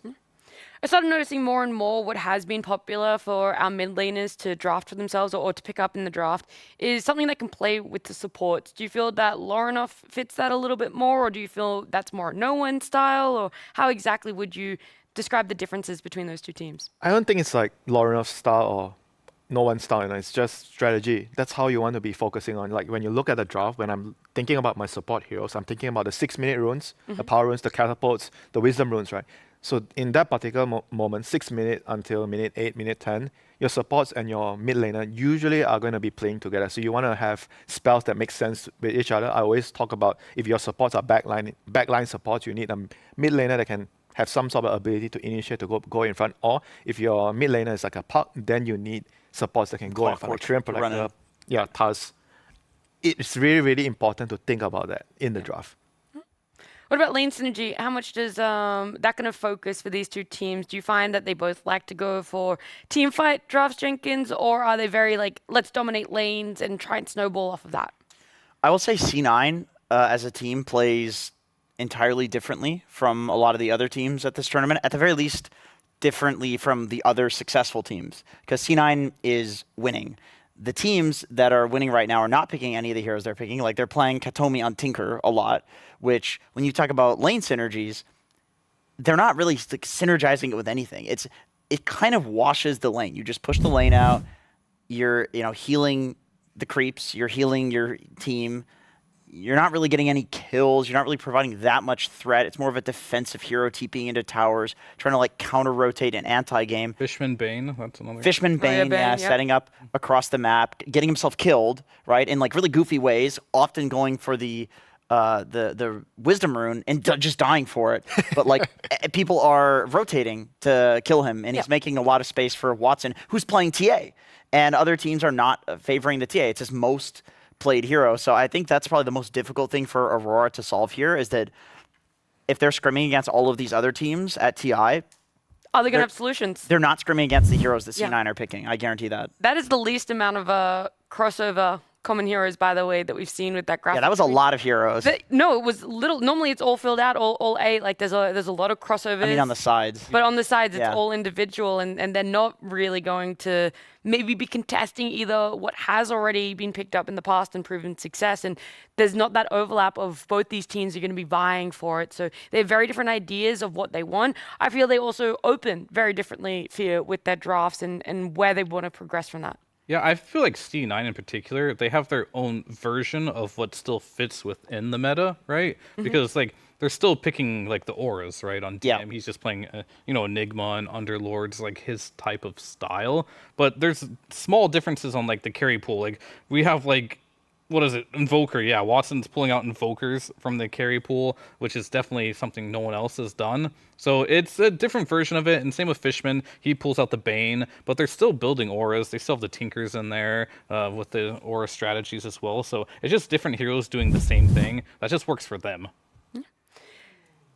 Now, this is just our specific carry-to-carry matchup here. They've got a little bit more of the common heroes there, but yeah, 23 Savage not yet having played that Luna for himself. I'm assuming then if you're not wanting to pick it up for yourself, you'll at least definitely look towards betting it out first phase, because Cloud9, I'm sure they've done their research. They've seen how well it's been scaling in its win rate and its pick rate as well here. Tinker though for supports, that one's been real hit and miss for me, and I want a little bit more information from you guys around it, because Tinker picked up yesterday, didn't garner any success, especially for Team Spirit who picked it up for themselves. Is this just people are fixating on a little too much? It did well for pubs, got nerfed, and they're still hanging on to what could have been. Yeah, I feel like the lane has been a lot weaker, after the nerfs. And in the games yesterday, I watched Team Spirit pick it. I always feel like they're not really pairing it well with the right position 5. I think with Tinker position 4, you want like a 5 that can do a lot more damage, Like in one game, I saw them pick it Tinker with, I think it was with Treant Protector, which I felt like it wasn't really good because you have 2 low damage supports. And when the team fights go late, I kind of feel like they don't have enough damage, to kill the enemy team. Remaining. So I think that is my concern, when you pick this hero. Sure, you can keep people alive, but how are you killing the enemy team? Sure. I think for C9, this works for them really well because, like Winter mentioned, Tinker's early game got nerfed quite a lot. And the way that they make up for it is they put Fishman on a, I'm going to go 0 and 15, but still like have impact on the game. Like Fishman plays position 6. I think that helps a lot. He's playing stunners. That makes up for the fact that Tinker doesn't have any stuns. And they stack for Katomi on Tinker. He takes ancient stacks. He often will have just below the amount of farm of his offlaner or more farm. Like a 3.5. Than his offlaner. Yeah, it's like a 3.5 scenario. 3.5 or it averages out to 4 and 5. You have to have a balance in the other positions, and it also helps that no one is playing Monkey King mid in most of the games that he's playing. So he's incredibly active. He's on the enemy side of the map. He's not looking to farm ancients in his own triangle, right? So I think because C9 drafts so uniquely, they're one of the few teams that can still make the Tinker look like it's worth a first phase ban. So I agree with this from Aurora. I think when you're playing at C9, this hero rises in stock a lot. What I'm not really, or maybe I am agreeing with this, I'm not too sure, is that right now the Luna and the Wind Ranger could get let through, and I'm wondering why Aurora didn't really look at maybe banning that. I do think there's space for Cloud9 to pick it up here for themselves. They could also ban the Centaur and then pick up the Wind Ranger, which we know has been that counter for them. There's still a lot of chess pieces to be moved around here with this final ban and what could be the two strong openers, and we could potentially even see two cores as the openers between Cloud9 and That's Aurora. true. Kunkka's out as well, and it's Kunkka and Centaur that we're seeing. Do you think they should just ban one of it? There you go. Okay, ban one of it. Okay, never mind. There's still Naga. I was thinking, because if you have two of the top tier carries, maybe you leave both of it in and you just trade. But since there's Naga, nobody's gonna give up Naga. Naga's just way too strong. This is a Fishman hero. Oh yeah, that's true. No, he hasn't played it yet. I think this would be Katomi playing. You they haven't played it at all so far right They now. haven't touched it. Yeah, they've not done this. So Aurora's taking that gamble. It's like, this is what you guys like doing. We know this hero's OP, but you haven't played it, and we'll just wait. This is your gamble here at TI. You gamble that Shiki can't play Lash. Yeah, I mean, that was very true, and it worked out. But that was much later into the tournament because like they already got to like the grand finals without playing it. We're not that far yet. So they're testing Cloud9 here to be like, I don't know, you haven't played it yet. Let's see how good you are at this hero. And they have a read. And all these players have been playing against each other, and not only pubs, but other officials. So you kind of get a feel for like what type of player each of these players are and what you think they're good at. And they're probably just like, we think Naga's a 5. Maybe we don't think this is Fishman's best hero. We know he loves playing these Banes and these Clockworks. In fact, maybe what they're probably trying to do is like, yeah, pick your Bane Clock. We'll pick Naga. It counters those heroes anyway. And even if you do pick it, it's something you're not comfortable on. So this is definitely very strategic from Aurora. But it is going in blind, giving away what I feel like is probably the best hero in Dota right now. I feel like Naga is, I don't know if you correct me if I'm wrong, but I think Dota's right now, Naga is the best hero in Dota. And that's why we don't see it very often. Certainly looks like it in the games that we've seen. She does. And I feel like people aren't even playing it well, to be honest with you. Like, the ceiling for this hero is really high. So far, I haven't seen anyone do, like, triple or quadruple stacking with illusions, which you very well can do if you have good micro. And oftentimes, the micro of just, in general, like, using all the Nagas to, like, get the maximum vision. All these 5 players don't play Naga, right? They're still learning how to play it. The ceiling for this hero is very high. And you have to be able to have like specific control groups. Like you send in your real hero, like all the real Naga specialists, they send in the real hero with one illusion, and you think it's 2 illusions, and they use their spells to kill you. Yeah, I've fallen for that recently. That wasn't my most proud moment. I'll put that one out there. The second phase of bans, it's Tusk. It's Tusk gonna be. My boy, 23 Savage. I don't even need the chat log to know that's 23 Savage spamming Jenkins' line. I know it is so. Good lad. Good lad, yeah. Well, Treant Protector has been looking a little cold, I want to say, even in games that he's been winning. Most recently played by Extreme Gaming there, kind of steamrolled, and it's yeah, I don't know where I want to sit with this hero anymore. I feel like it's reliable position 5. I mean, outside of Naga, I think if you're talking about protecting the carry in the lane with the lead seed, he's one of the best ones to secure your carry's farm. You know, I mean, last game was maybe a bit different because you have a PA which is extremely weak and against one of the strongest early laners as a Visage. So you kind of maybe don't see that in that game, but I think in general against most matchup, Treants should be able to secure the farm of the carry. It's like oranges and apples, trying to compare a Treant in this game and the last game. Okay.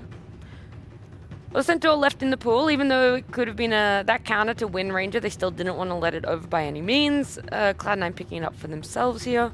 10 seconds remaining. Very clearly going to be in the off lane. What else you got here? Do you just pick up your other support? Fia?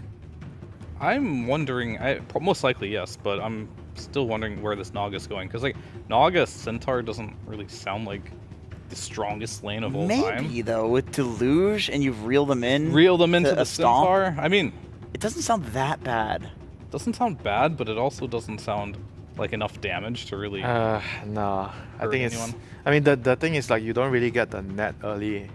Level 1 you get Deluge, level 2 you get mirror images to block the camps. You get net level 2, that's definitely very viable. It's something you can do. This is definitely the Katami hero. Yeah, you would certainly think so. So we're getting a Fishman or a Watson Naga. You have to keep in mind Naga, It can still be played as a carry. I will say you have to see 10 a lot seconds for remaining. that to be a reality. Whereas like the support Naga, whatever, just get it in the game. Everything. What are the 5 seconds matchups that remaining. you want to play Naga carry into in Well, the meta? I definitely think that Naga carry against Treant feels great. It's almost, I mean, he's a Manta Buyer. Mirana too, very single Dispel, target right cute. click. You just don't want to play it against a lot of the big AoE cleave heroes like Luna, DK, these type of heroes that can just deal with your illusions very easily. So if they do pick single target type of heroes, that's when Naga can shine, like they pick an Ursa or something like that. A lot of heroes that aren't really popular, that's why we're not seeing the Naga carry. It has to be a very specific situation. Maybe it'll still be open, but Fishman hasn't played it yet, but he's up for the challenge. Maybe he's been spamming it in his pubs. Might actually check that out. I mean, for Wyvern, they've only picked it one time. They've picked it against IO, Relocate. So here, I'm not sure why they decided that this is the right course of action. I mean, it's kind of, maybe they think that it's decent against a Mirana carry. I think it's that. I think it makes the Mirana carry feel really awful. Any hero that's within curse range of her will guarantee die. So it's more about like enemy has high physical damage to lineup, right? So they are seeing this pick as a block to that. I think so, yeah, honestly, and I see the Centaur as a bit of a block pick too, because if they do want to potentially pivot the Naga to be a carry, then a lot of the AoE heroes that we mentioned, like let's say Gyro, for example, it's all non-targeted damage, which Centaur loves to play against because he builds 4 bracers and a blade mail. 5 bracers. Maybe. 5 bracers and a blade mail, depending on the game. Fishman has played Naga, and has 4 games in the last week in pubs. I don't know about their scrims, of course. And he won the both in very Fishman manner, going 0-3 and 13 in one game with the win, and 0-4 and 6 with the win there. Sounds like Fishman. So he is comfortable on the hero. It doesn't matter, how you get there, as long as you get the win, That's all that matters. That is so true. Doesn't this seem like a good Naga carry game though so far? Like, none of these heroes do very well against the Naga as a carry. I feel like if I'm Mars, she spawns illusions, I spear, I hit one of them. It is good for Mars, yeah. 1 in 4 chance that I hit the real guy, never happens. Nope, never mind. Now it's no longer. Yep. Yeah, I was gonna say, I feel like you either pick up your mid laner here and then you just ban like a Luna Lina in the last 2 for Cloud9 if you want it to eventually be a Naga. But they go the Luna. And it just solidifies for us. They don't want to pick a blind mid matchup. They're giving no one that priority to essentially ban and try and give him the better matchup for what they want to lead into. You have to realize these pro 5 players have seconds remaining. insane egos, right? Like this Luna is crushing every single game, but the offlaners and the other carries like, no, I tried this in pubs, this hero's not Aurora good. They're gonna get turn slapped in the to face by battle. it once, and then they'll start respecting it. Yeah, okay. That's very true. Like every time I tell my players, oh, this doesn't look like a good idea. Nah, don't worry. Don't worry, bro. I've beaten this hero 10 times in pubs, and you're like, okay, what else can I do, Yeah, he's got the confidence. I gotta. And then we walk out of the game, everyone's quiet. 5 seconds remaining. Not a single word is being spoken. Aurora Gaming's turn Sometimes words to don't need to be spoken. Everybody's thinking the same thing. Looks like 23 is doing a bit of thinking. He's not talking at all, so I kind of feel like that means that Mirana is his hero, and they're looking for Cloud9's turn to a battle. mid. Yeah, they're looking for a Lornoff hero, which the puck ban makes a lot of sense. Lornoff special and amazing with Snapfire, long range damage. Mirana throwing an arrow into the coil, like that would have been really good. I mean, for Cloud9, they 10 ideally need seconds another remaining. initiator, I think. Centaur alone probably not going to be enough because you have Wyvern and 5 Naga seconds support duo, remaining. which kind of, in my mind, is a very heavy support in a way where they don't really do anything on their own. They need other people to do something, initiate, and then they can follow up. So ideally, I want to see like no one on something more active. Yeah, No one's had a agree with that. really small hero pool this tournament, and the Monkey's banned already. Storm is banned. DK's out. DK's out. Leshrac is like the last hero that he's played. Cloud9's turn to Aurora. Let's see if they just like. Oh, that's interesting. That's very nice. So we are gonna see what Earth Spirit against Earthshaker this game, mid. You reckon that's the easy counter for Lornoff? Does Lornoff play like these dazzles and stuff that just make Earth Spirit not have a 10 lane? seconds remaining. Earthshaker. I've seen Earthshaker make Earthsphere 5 not have a lane. seconds remaining. Not as It's bad as a good. Dazzle. It's not Dazzle level, but it's No, but it's very good. Viper he's played. That also makes him not have the lane. What other Lauren off heroes? Timber's out, right? Yeah, Timber's out. That would have been too easy. Yeah, that was like the first ban or whatever. Did he play like DP? Oh, okay, let's check this. Choose your hero. I think that one, out of all the other options I mentioned, is just way better for the game. Right? Like, these Dazzle Vipers are good in the laning stage, but after that, don't offer a lot. But if you can, I feel like if you can ever make Shaker have a lane, he's amazing to just have in the game. So I like this pick a lot. We've seen Mid-Earth Spirit have like placed higher and higher, teams wanting to pick it up for themselves. It's done really well when it gets to that later. It's done okay for the majority of times within lane, but sometimes it feels like there's that middle part where you're not really sure how this Earth Spirit's gonna go. And for me, it's my first time seeing no one playing this Earth Spirit, so any insight on this and the supporting cast, how this 5-hero lineup is going to work for Cloud9? I'm only looking at one hero right now, unfortunately, and it is Mirana carry, and I just don't believe.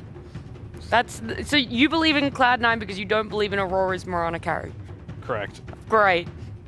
I'm only looking at Aurora because I'm from SCA, so that's the only place I'm looking at, and I think they got what it takes to win this game. Oh, wow. I was expecting SEA Flame from Winter. That was a Yes, so was I. That's what I was like, okay. That was a curveball. Very quickly, Jenkins. I'm with Fear. I think there's a lot of burst damage from Mirana, and she's very squishy. So a lot of eyes on 23 Savage right now. All right. Well, luckily we're enjoying Cloud9's draft a little bit more because we have our Cloud9 coach Astini with Nomad. I'm here with Astini, and my first question is going to be actually about kind of confidence, because you guys have just been owning recently. So how do you measure kind of confidence versus overconfidence? I think confidence is way too good. I don't care about overconfidence. The more confidence we can get, the better it is. Awesome, strong answer. Well, I also want to know about your confidence about this mid lane matchup. Of course, you've got the Spirit versus the Shaker. How do you think that one's going to go for you guys?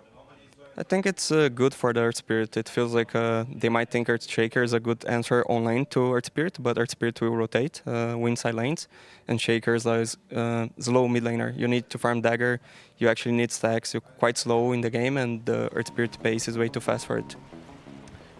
Great answer again. Yeah, I'm very excited to see the Lorna versus no one mid lane matchup. And I mean, finally, just in general about the Aurora team, you know, what's your opinion on them? I think they're a good team, but I don't like to overthink the opponent. I don't study them that much. I study what we can do and be our best. I don't care opponent. We've certainly been looking at your best recently, so looking forward to watching this game and looking forward to our casters who are going to be Cap and SVG for this first match. That's right, Cloud9 are coming into this, and I think they look like a very hot team. They had very strong performances leading up to this tournament, and well, they're now here in the upper bracket up against an opponent that has struggled throughout the year. I mean, Aurora, this squad, you know, different organizations going back to Talon or T1, but like they're supposed to be the premier Southeast Asian team, and it has been the worst year for them yet. No places past 7th, 8th, no top 6s whatsoever throughout the year. It's been a rough couple of years for C in general. Like you said, this is the team that has stood above the pack. They've been the most consistent by far. Their ceiling is extremely high. I don't think anybody doubts that. Yep. But like you said, I mean, how do you get to that top of the ceiling if you can't perform well on lane, get the experience, gain the confidence? This is a C9 squad that everybody's saying they are confident. They know what they want to do. They're picking heroes for them. They don't care about what their opponents are playing. I think they're a little bit outside the meta as well. If you look at no one's hero pool, if you look at how they're picking supports and what they're doing with them, they're not afraid to pick things like the Bane, the Winter Wyvern. DM has been playing his hero pool like the Enigma, the Centaur, Timber, what he's comfortable with. This is a team that's going to do what they're going to do, and you have to be the ones to upset that pattern and come to them and disrupt that. I also want to note that I think when we look at this C9 squad, there's a lot that's going well for them right now, but to me, what stood out the most has been the synergy they've developed over the course of the year. And for me, particularly, between No One and DM. I think DM was a player where he played on that OG stint for a bit, and he had multiple rosters before that, and nothing really clicked super well for him. This is the first roster I've seen where he is actually just shining, and he's been overlooked to a degree. This is currently the player with the highest KDA in the tournament as an offlane. It's absurd. It's over 11 right now, I think. This guy just doesn't die in games. So if he gets to teamfight alongside no one, they have their 2 bruisers. This is another game where you have like Centaur, Earth Spirit. We're seeing a lot more of these 2 frontline stunners. These are deadly combinations. They start to roll over you in a team fight. You just get routed very quickly. So that's the threat that Aurora are dealing with here. And they have some stopping power to deal with it between the Mars and the Treant. They're going to have to make good use of it. Yeah, I like that you pointed out DM's history just because, I mean, this guy was looked at, you know, a number of years ago as, you know, one of those rising stars coming out of the Eastern European region. Yeah, I looked at him. You looked at him. I picked him up. And he had a very rough streak of teams, including your own. So yeah, I did him no favors. Yeah. We knew he was good back then. Like, I'll say that much, you know, give me some credit. Ali is going to go down, and that'll be your first blood for Kataomi, one of the players who makes up the very interesting hero pools that Cloud9 have tended to draft. I would say most of the unique heroes comes out of him and no one. Would you agree with that? Yeah, I think so. I think Fishman's hero pool is also pretty unique compared to a lot of the other 5s at this tournament. Sure. Like, he's not traditionally this kind of backline saving support, which is where I think a lot of the meta's gone. He plays his melee heroes, he plays his Clockwork Banes, you know, he's going to get in there. I respect that playstyle. I think it makes the rest of your team feel pretty good when this guy's always the first in the fight. But I agree, a lot of their games come down to what No One and Kataomi are playing and what they can do in that team fight. And this is definitely a mid-hero that has been on the rise a little bit, but Cloud9 scouted it early. They played it throughout the year. They have this stint where they were playing it a good 6 months ago, and it's really interesting they stopped playing it because they were doing nothing but winning with the hero. I think it's very strong. I think it's an underrated mid. I mean, you want to get it later in the draft, but it can be hard to deal with. I think Shaker's similar. Like, Shaker in a very good mid-Earthshaker game, he takes the game over. Yeah. Like, it's a hero that can scale, it deals a hybrid amount of physical and magic damage, can give you the big AoE presence. His laning tends to be pretty strong on mid with the Water Rune and Totem abuse. Like, this is a lane where both heroes are kind of just going to free farm. I do think, as Astini said, the rotation power probably favors Earth Spirit, comes online faster, but maybe that mid-game punch can be stronger for the Shaker if he gets a fast blink treads. We can see them pretty close when it comes to CS. Not too much surprise, though, that the Earthshaker is walking away with more denies, just the nature of the totem spam, but we'll see whether or not the Earth Spirit is able to even things out through the rotation power that you and Astini talked about.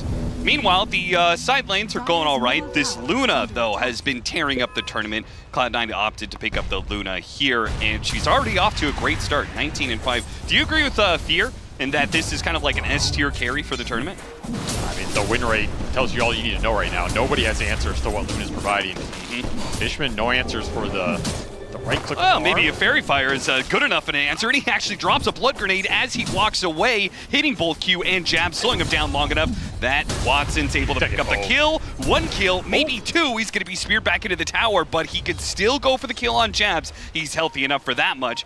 He's missing out on a fair bit of lane, and Jab's making the long run through the river. So Watson's going to head back and pick up some creeps. Fishman does manage to hit him with the Deluge here, slowing him down. It's but a fate worse than death in some ways. Yeah. Jabs is not happy about this. Also note that bottom Water Rune got denied by Fishman with an illusion. Fear was talking about the skill ceiling of this hero. It is really high if you can put these illusions to use. Like, we've seen things like Wisdom Runes get denied, Water Runes get denied, Courier kills, all this stuff. You can send these illusions around the map and get work done with it. And it counts for a lot in these early games. 23 Savage. Ooh. Not having a fun time on this lane. In fact, I think Aurora are not having a fun time in this laning phase overall. All 3 of Cloud9's cores are sitting atop the network chart. Feeling pretty about this laning phase. CS is all favoring them as well, and I think it's only going to get better. Like, these 2 side lanes in a Centaur Luna, if you get past the level 3, you kind of only get stronger. You're looking at a level 5 beam timing, which is very powerful. A very fast hero during the nighttime as well. You're looking at a Centaur who, once you get to bracers, you're not forcing him off the lane. They're strong side lanes as they continue to scale here. I think Aurora are going to have to look for Snapfire rotation. Oh no! Even the neutral's playing against 23 Savage as it hurricanes him right into DM Stomp. Brutal.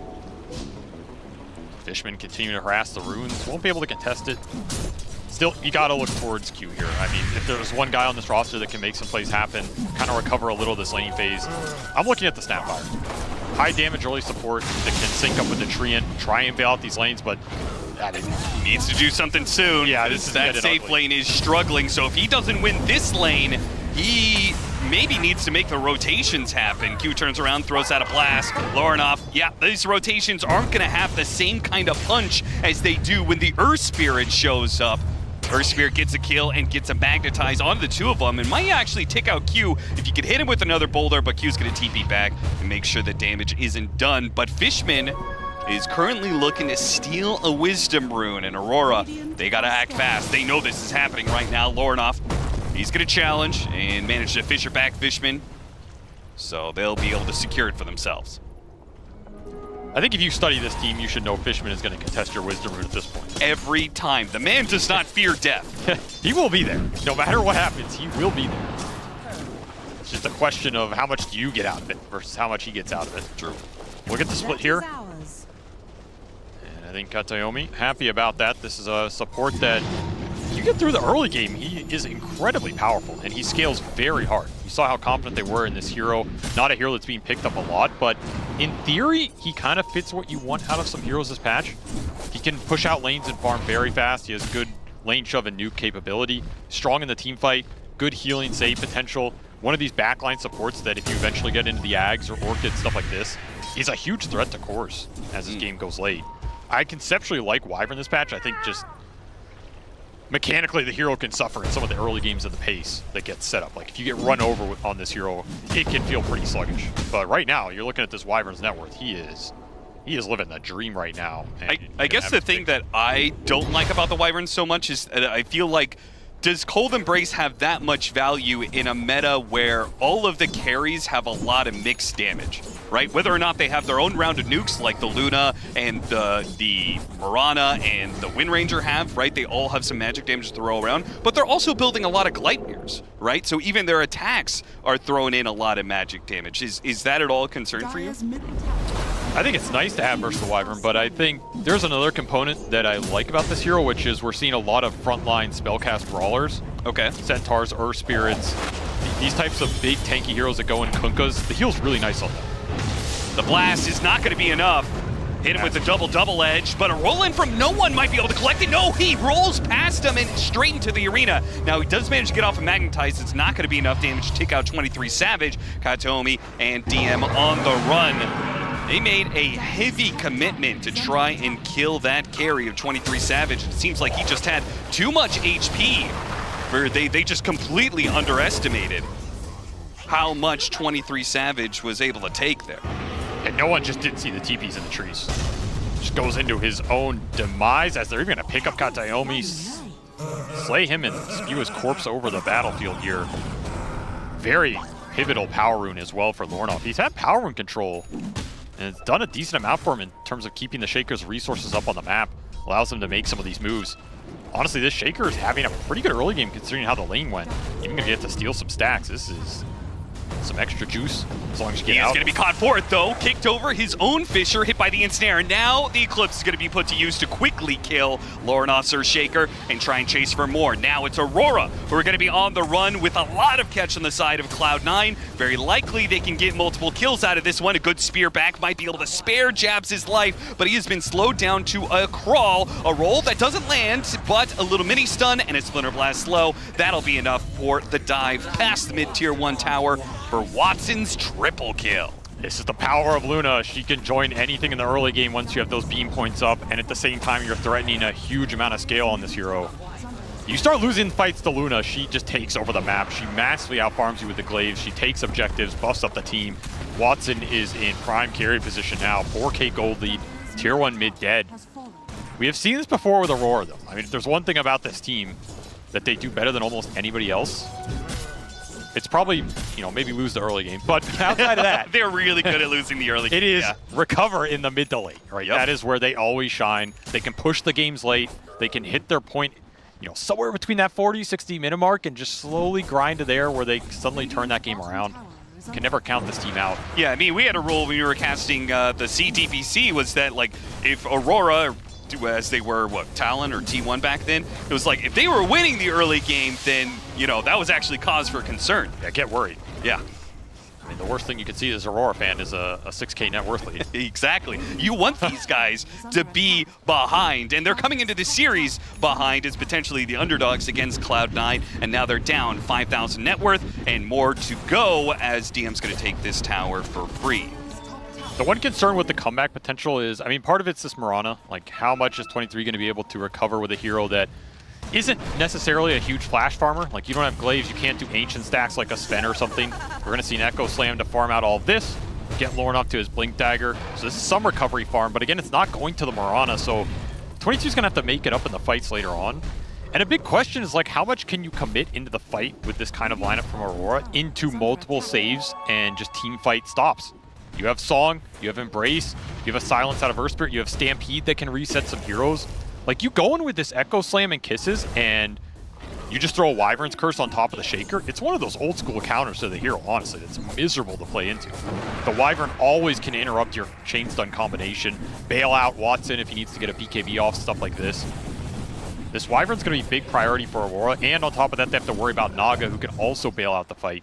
Yeah. So these two supports are going to be straight bullseyes for Aurora if they can get on top of him and take him out at the start of the fight.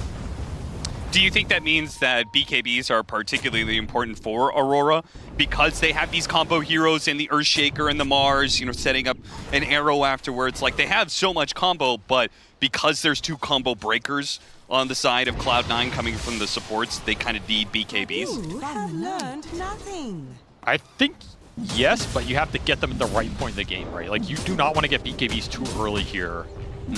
And then go into the late game having them wear down and you don't have them for a pivotal Roshan fight, stuff like that. It's a very fine line to walk.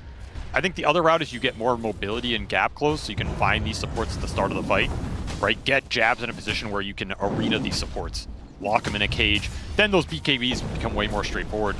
The other thing is these heroes on Aurora's side are not super early BKB buyers. Like, you need at least 1 or 2 damage and farming items on Mirana. You need this blink on Shaker into Ags if you want to, you know, scale and farm a bit better. Second item BKB is optional, but you're still fighting into the Wyvern Curse, which, like, Shaker going in with BKB getting cursed does not feel great. Yeah. It's going to be an interesting puzzle to see how they solve. You could also just go for more utility, things like Lotus Orbs or Yule Scepters to kind of try and control what these two supports are going to be able to do on the side of Cloud9.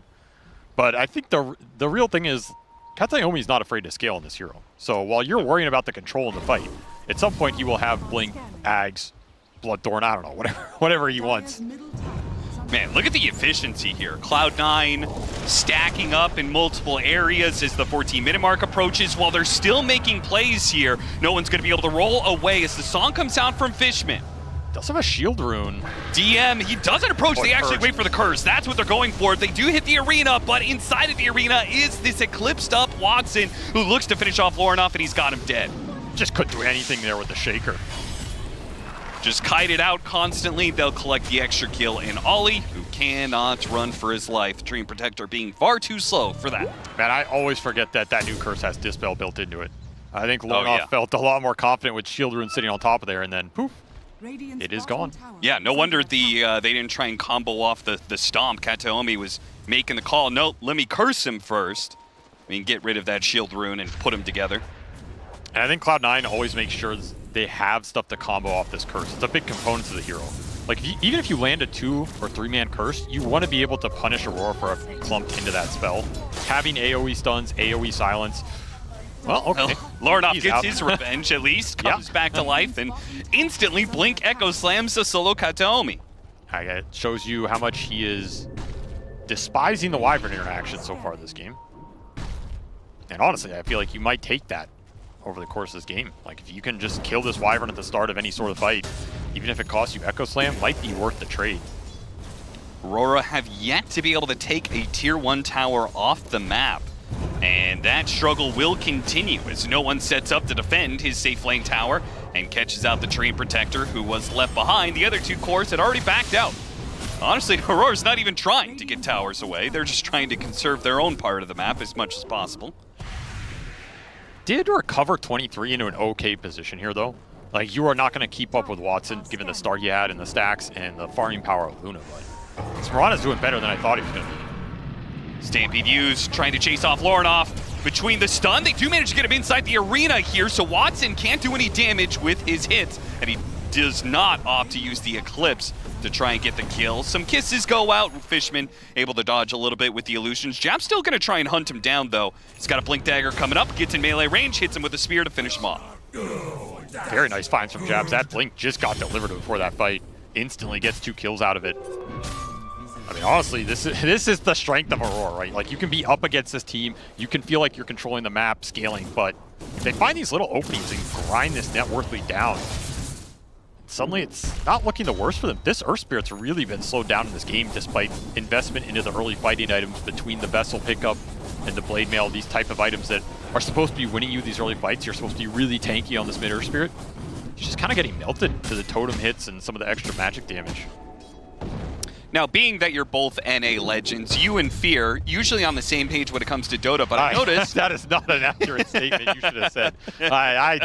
I rebut that statement just for the record. Do not a North American legend in Avery Silverman. Sure, man. Not my words. Just for the... Again, that when is you Austin guys, Walsh. Yes, that was me. I'm calling you a North American legend. Now, when you guys talk Dota, usually you're on the same page. I noticed, though, that Fear did not believe in the Mirana carry whatsoever, and you thought Mirana might be one of the heroes of the tournament going into this, particularly since, for one of the things you cited was the flex power, being able to run carry and support. I like Mirana support better than core. Okay. So you also are maybe not loving the Mirana carry? I think it's felt a little weak. Okay. I think a lot of these ranged carries are getting figured out a bit, so that's part of the issue. But it just feels a little slow to me. Like, you really need to go late with this hero, and I think another big component is you need a lineup that utilizes it well. And there's a lot of pieces of that to figure out, as Ollie's going to drop. Like, you need frontline for this hero, which I think sometimes is missing. You also, I think, need other heroes that benefit from the Solar Flare. Like, I don't think you want a lineup with Mirana where she's the only one using Solar Flare in a fight. And she doesn't have that in this game, right? Like, really not that much value in Solar Flare. Exactly. I think they do have the front line, which I like.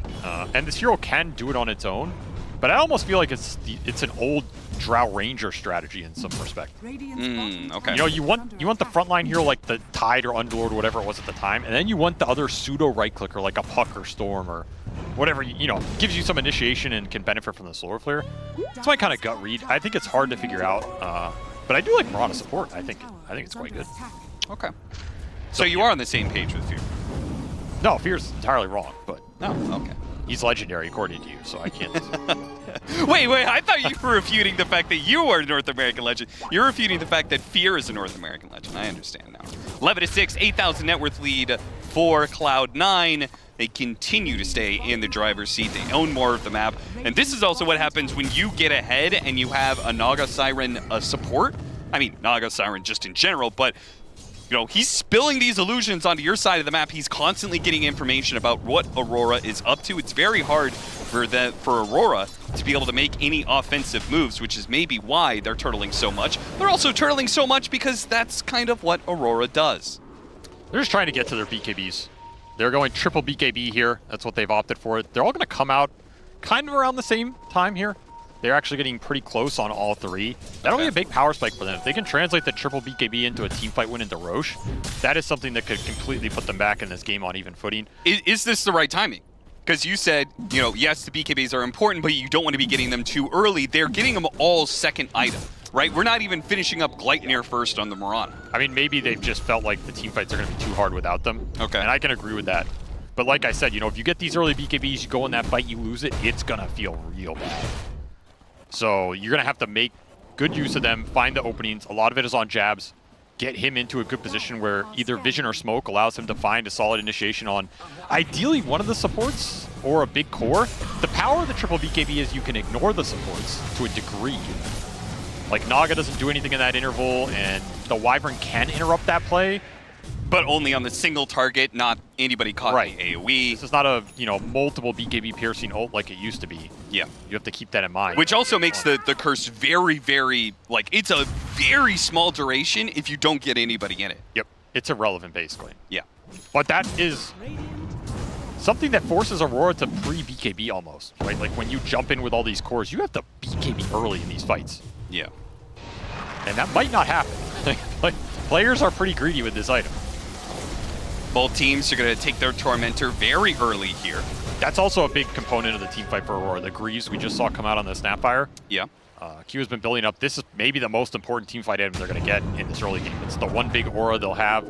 It's the extra armor's nice versus Luna Naga, and it's a dispel for the Earth Spirit that is going to help the Snapfire survive in the fight. So this is really awkward. I feel like if you're hitting this BKB timing, one of the ideas behind it is being able to play for Roshan, or at least contest Roshan, right? Ideally, because you yeah. have all this team fight, and they're not going to be able to do it. In fact, they're trying to hunt on the other side of the map, go for Kataomi here, but with his Blink Dagger, he managed to get away from the scouting kisses that were coming out. So Cloud9 will get this completely uncontested, and Aurora didn't get that much out of it in return. Just a heads up Roche play, abusing the fact that Watson is just so far ahead here. 7-0-0. It's huge. He is cruising through this game and right on track where you want to be with the levels as well. Almost level 20 at the 22-minute mark. Power of ancient farming. He is well ahead of the pack. Now, you know, everything in Dota is a double-edged sword. If this Luna does manage to die in a push, there's going to be a lot of experience going Aurora's way. But it is a big target to take down. BKB arrives for jabs. Continues to hunt here. Cloud9, not interested in pushing too aggressively. Just gonna play it a bit slower, farm, maybe look for the Luna level 20. And I would assume they make some kind of smoke play with the Earth Spirit taking the lead and try and crash somewhere around mid. Just snowball it into some tier 2 pushes, something natural like this. Might be waiting for no one's BKB. He has been suffering in the early team fights, and he's very close to that item. Yeah. It really has struck me how much Cloud9 are trying to play very farm efficient. Again, like every single time on the minute mark, we're seeing multiple heroes stacking up neutrals for themselves to be able to farm. Do you think this is, is this part of Cloud9's general playstyle, or do you think this is something you specifically employ against Aurora, knowing they like to turtle and like games to go long? I mean, Aurora are definitely not a team that's going to steal your stack, so yeah. You're not worried about that component. Yeah, exactly. Right? I think it's just the lineup more than anything. Like, when you have Luna, you need to have these ancient stacks off cooldown, basically. Sure, but I'm saying they're stacking other neutrals, and it's not for the Luna. Well, Naga also is good at it, although Watson gonna get jumped. I mean, he does have Aegis here. He managed to get off the Lucent Beam first, and yeah, he's got a BKB and an Aegis. This is really just not a good target for Aurora, but if they can get the Eclipse off and still not lose anybody for it, well, backside of the fight. Dead. They are still going to go and engage on the rest of the heroes. The curse! Right as 23 Savage was trying to go for the backline supports. He's still going in for it, but now the Cold Embrace is going to bail out Kataomi, and this Mirana is in trouble now as no one's going to try and hunt him down. He got the support, yeah, that he was searching for. Kataomi finally died, but look at, yeah, DM recognizes Kataomi completely saved that back half of the fight for Cloud9. That almost was a disaster for Cloud9. If the Shaker Mirana did what they wanted to do there, which is, you know, Echo Slam that backline, and 23 did pop BKB early, so he was just going to go to town with Solar Flare. But a very clutch curse hit the Mirana in her BKB, and Shaker did not use his. So this is where those BKBs, you really have to commit them early. Otherwise, they come back to bite you, and not the best interactions for Watson, but Wyvern salvages the backside of this. Yeah, I mean, you've got two cores gunning for a support here. That leaves the rest of the heroes completely open for Aurora to contest if they could get the initiation, but because of Kataomi's Winner's Curse there, completely stopping the play there from 23 Savage, and then also the Cold Embrace just stalled things out even further. It's a completely different fight if Shaker or pre-BKBs. Yeah. Because then that curse lasts half the duration. The Mirana gets to play the fight a lot more. This is the biggest decision-making process for Aurora in this game, is when you pop these items. It determines a lot of the team fight, and, well, Gabe says this game is very one-sided. I don't know if it's that one-sided, but we can definitely see this lineup powering up for Cloud9, and... What would you give the number? I mean, that was 89-11.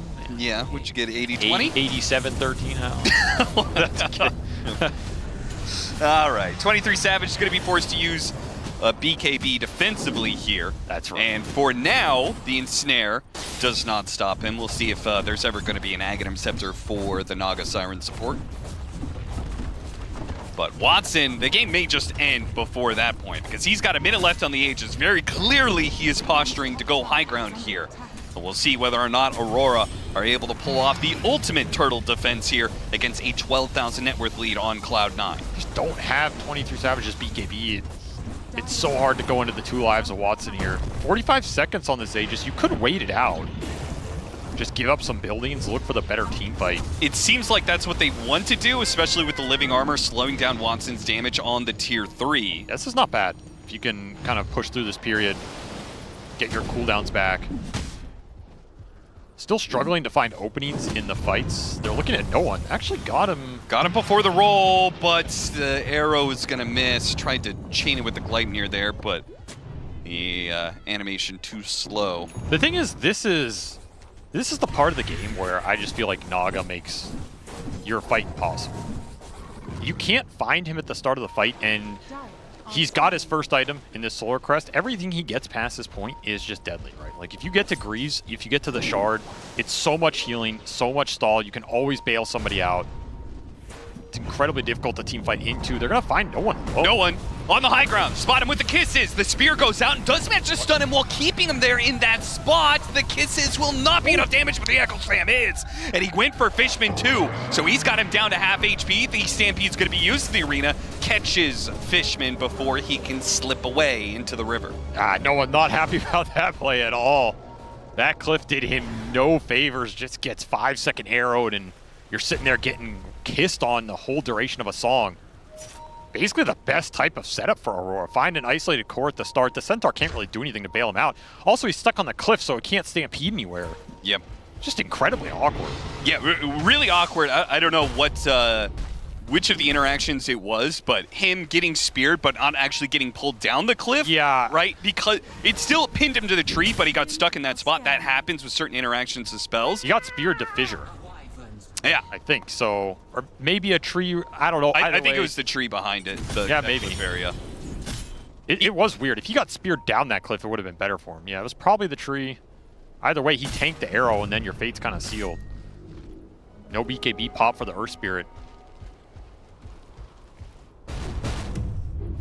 Shield Rune for Lornov and pushing towards that Ags. I mean, Aurora continuing to grind out some small wins in this game. Yeah, I mean, that is their MO. They're slowly falling farther and farther behind in net worth, but they are getting certain items that could maybe allow them to turn the game around. I'm honestly impressed with how much Jabs has found this game. I think he's played it quite well from how tough their position has been to try and find these openings versus double save lineup with a Mars. It's not easy, and he has found a lot of net worth as well. It's going to be really important for Aurora as this game goes later and later, because if this Mars can get something like Hex into Refresher, then suddenly, you know, you have 2 BKBs to play with. You can go and spear somebody and Hex the Naga to prevent a song going off. These type of multi-control plays are something that could break the team fight later on. But you need the gold to get there. You need the gold to get there, and then that is also some high execution stuff. It is, but right. I mean, that is what Aurora is known for. High execution in the late game, until you take your hands off the keyboard. That is all theory, though, while Cloud9 have a pretty tight grip on the game and continue to just scale up on every single one of their heroes. See Kataomi, healthy net worth lead ahead of any of the other supports. You've got Watson, who is just scaling and scaling and scaling, and I feel like he is about to get peak Luna. Yeah, he's getting there. Which, you know, maybe at that point in time, you're going to get a little bit more serious about ending the game. This last Aegis push, they didn't even try and really use the Aegis for that high ground. Seems like they are content to let the game go to a second Roshan, which is going to spawn a little bit later here. Longer Roshan spawn time, 2 minutes till it shows up. Cloud9 smoke and try and find a pick-off to set themselves up for a free Roshan play. You'd love the Mirana here. Might have to settle for support, and they'll take it. Nothing bad about this. Get to control some of the map more. This 23 Savage's Arrow Gleipnir play is just really not lining up for him in this game so far. I mean, you know what he's doing, though. What is he doing? Psychological warfare, Austin.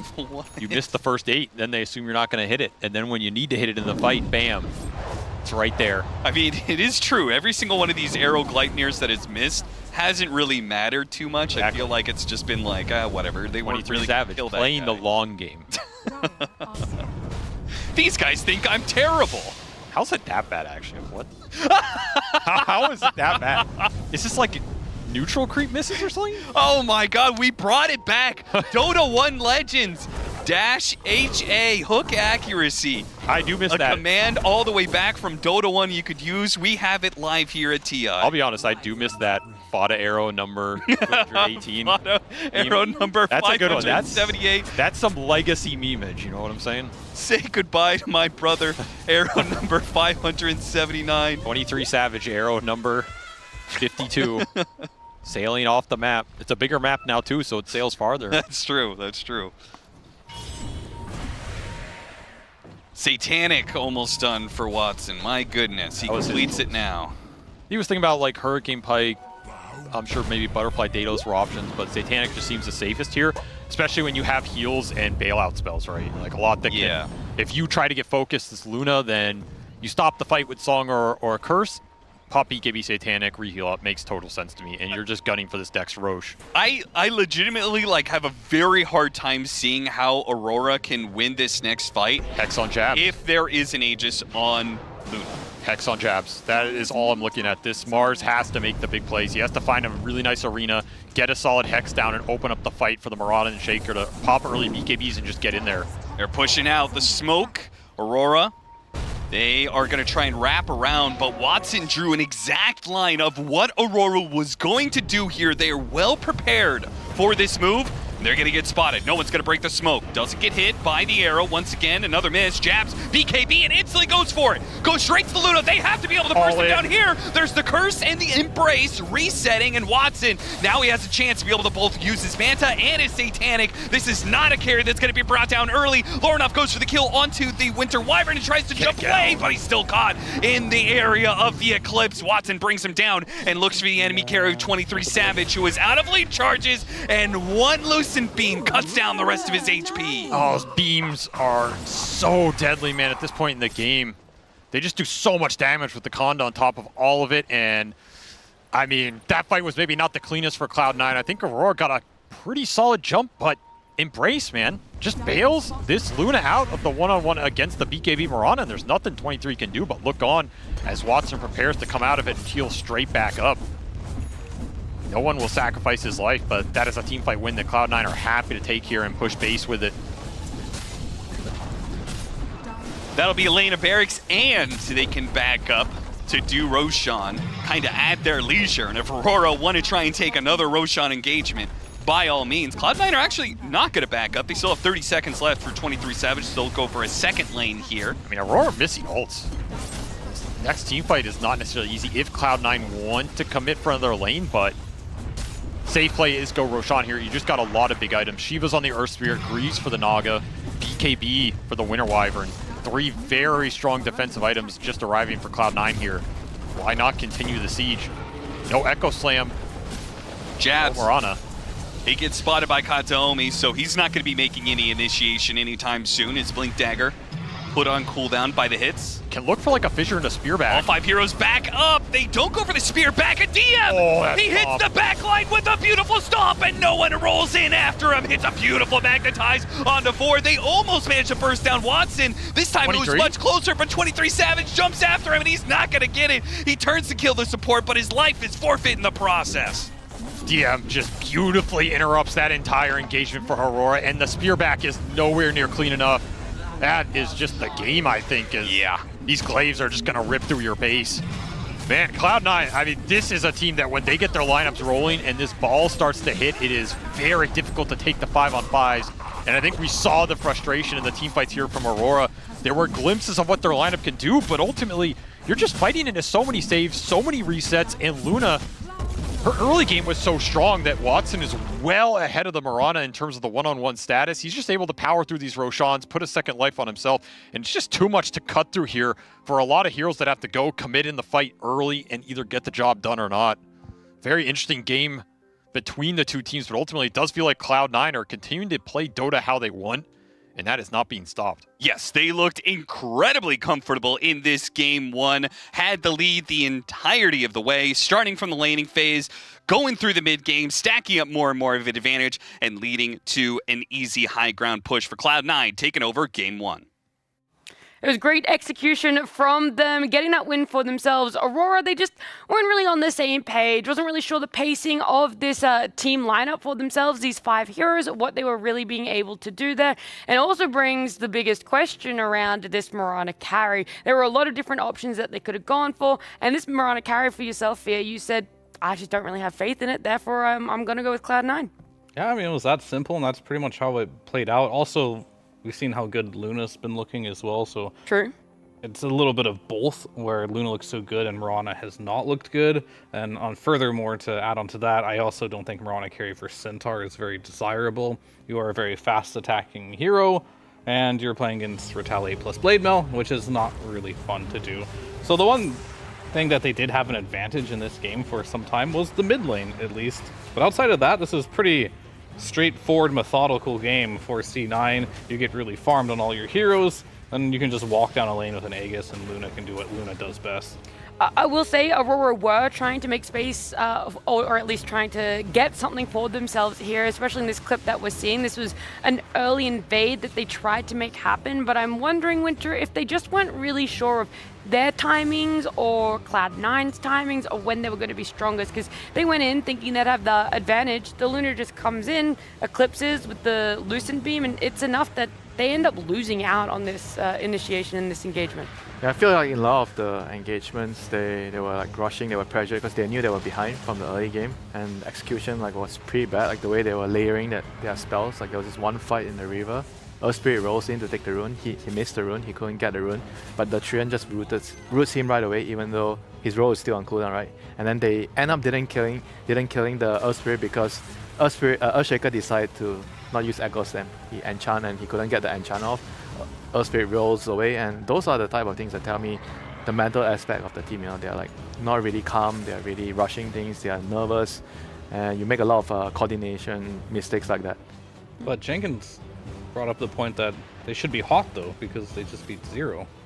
So I think Lornoff was. Like I did feel like his impact was pretty good in the early game. Like the rotation that he made towards top, getting a couple of kills, and then running towards the stacks of C9. I was thinking like, damn, like they're actually gonna come back. They're gonna bring back from, you know, a pretty miserable early game. But then the rotation from Watson on this Luna with his ult absolutely shredding the Earthshaker and stopping him in his tracks. Like, this is the weird thing about Luna, or the interesting thing about Luna. I know we talk about it a lot, but it really does seem like the hero of the week. She is a hero who takes stacks, but also is like fully capable of defending her own stacks. You want to run up a high ground into a Luna that can do like 2,000 magical damage because she's maxing beam, like go right ahead. That's not going to work for you. So what do? Do you stack your own caps so Mirana can farm them? Like who on Aurora is gonna farm stacks? They had to Echo Slam Ancient stacks. That's what they did, but Luna can farm her Ancient stacks and then go to another set of Ancient stacks and then farm those. Like you're not gonna outfarm a Luna, but you're also not gonna outpace a Luna. So what the hell do you do? Yeah, what's the answer? On top of that, the lane, like you're not as strong as Luna in the lane too, you know. So you have a lot of like problems compared to the Luna. It's a lot of problems to solve. Now look, you can keep for yourself, you could potentially ban it out. The supports are what I want to talk about for Cloud9, though, because they're the two opposite ends here. Naga being a hero that is almost always banned out, and we don't get to see her because of that. We very luckily had Purge sort of break it down and explain why this Naga was so potent and so important for teams to ban out. But Winter Wyvern just not getting picked up anywhere near as much, but extremely impactful in this game, Winter. Like the ultimates were great at zoning out this Mirana. Yeah, I think we mentioned a little bit, we tried to discuss, I was discussing with Andrew during the draft, where I felt like maybe they just see this as like a block, a physical damage block, because Mirana is mostly physical damage, and the Cold Embrace is going to be very good against that hero. The Curse is also going to be useful in team fights. I think not many position 4 players play it because it's a hero, I think very similar to Trent. You need to play this hero a lot. It's not like you come into a tournament, oh, somebody else is playing it, I see someone else using it, and oh, it looks good, you know, then I'm going to have the confidence to play. I think it takes a lot of time to be really proficient with the hero, know what you need to do. His spells are either you are griefing your teammate or you're going to be amazing on it, you know, so it's very difficult to use the hero. Very rarely an in-between. Yeah, I mean, I think this game in particular is interesting for a couple reasons. And I think Aurora learned a lot. First of all, they got their slap in the face with the Luna. Like, now they know this hero is really good and they need to respect it more. And second of all, they took the gamble with the Naga and they lost that one. So you're going into this next game here. You had some ideas of how this game one was going to go for you. Didn't work on any front here. They didn't respect the Luna. They thought that Fishman wouldn't be able to perform on this Naga, but he did, or he wouldn't play it, either or.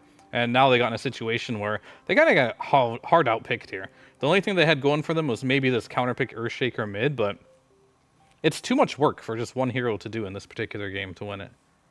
Yeah, he tried, and we saw what happens when you have one guy that's owning. You just bring all 5 heroes and kill him, and then all of a sudden his game is not snowballing. And then in some of the fights, we saw like Katomi on Wyvern using Winter's Curse on him to stop like the backline initiation. And you know, that's what happens when you have a player like Katomi that has these real specialty picks. Like, he will outplay you in the fights with comfort.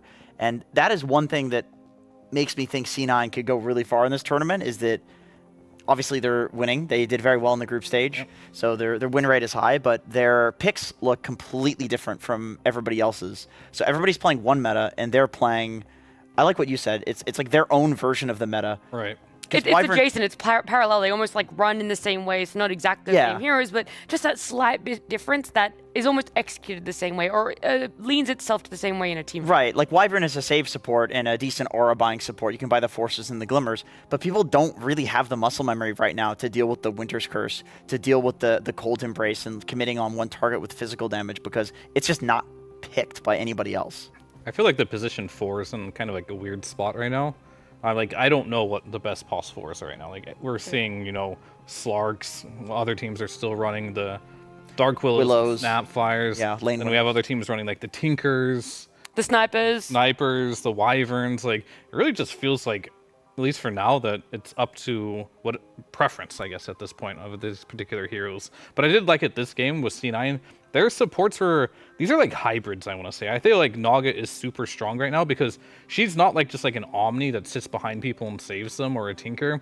She's a little bit of a hybrid because she has offensive capabilities with the Deluge and like the Reel In. And I feel like Wyvern at the same time also has those offensive and defensive capabilities. So it's like, do you want to kill someone? Well, good luck. We have Sleep, we have Curse, we have Cold Embrace. But at the same time, you can be a carry too on both of these supports right now. And I really like these type of support heroes. Maybe we'll see more Wyvern in the future. We'll have to see if it's like good enough, but being able to be defensive and offensive, I think is really nice on POS 4 right now. Especially Katomi. Like, this guy last year when he was on Entity, I feel like was one of the people that popularized the scaling supports. Like, the game that I always have in my mind is that Entity versus RNG game, the really long one where he was tiny, Aghanim Scepter, Rapiers, and the thing is, that was his build every game. Like, not the Rapiers, but the Aghanim Scepter, and everybody started realizing, like, you can build 1 or 2 support items and then build into, like, legit just straight up core items, and if the game goes late, you win because you have an extra core, and now that's the meta. Sure, back then it was Blink Force. Those were the support items people were going for. Now maybe it's like, I don't know, Solar Drums. But it's the same concept. Like, Katomi is really in his comfort zone here with the current meta. It's quite ironic that as our game times have shortened, we've now lent ourselves towards picking position 4s that scale. Whereas when we had longer game times, you know, the average was like 45 for a tournament, you thought that that's when it would have been the meta, that everyone was going for a late game scaling 4. But now we have more average game times of roughly 30 minutes, and that's still what's in the meta. That's actually still what people want to pick for themselves and hope that their position 4 can have that. And this is a product of the meta in some ways, where the auras made everyone pretty tanky, or very hard to kill. A lot of items don't give you a lot of HP, the Gleipnir, the Braces.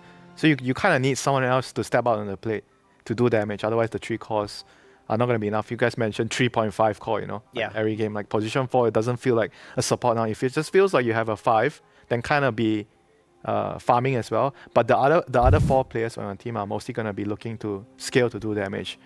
That is the best way to play Dota right now. And you kind of have to also find a balance between doing damage yourself and mitigating the damage from buying auras on your team. Yeah. I really like that team comparison as well, if you guys were able to catch the stats there. But Aurora's longest game was quite significantly longer than Cloud9's, as well as Cloud9 only having 1 loss for themselves, meanwhile Aurora only having 4 wins. It was wins that mattered though, Jenkins. You've already talked about it. They should be feeling themselves coming off of that series win against Team Zero, but that's also where they picked up their longest game time. That series was by no means fast-paced or high kills. There was a lot to be left to desired in the way they executed it. Yeah, that's true. I mean, there's 2 arguments here. There's the argument that anytime a game goes past an hour, which their 3rd game in that series did go past an hour, both teams screwed up. You are never playing for an hour into the game timing, I can guarantee you. Sometimes the window is small. Sometimes the window where you can win the game is 5 minutes. Sometimes it's 15 minutes if you won the draft. I mean, like 5 minutes isn't like between 40 to 45. Okay, I was going to say... I don't mean 5 minutes in, you win. That's like some nature's prophet. Anyway. Yeah, I was like, what is this man on about? But nobody plays for an hour. So there's one side where you... there's the side where you can... what is going on?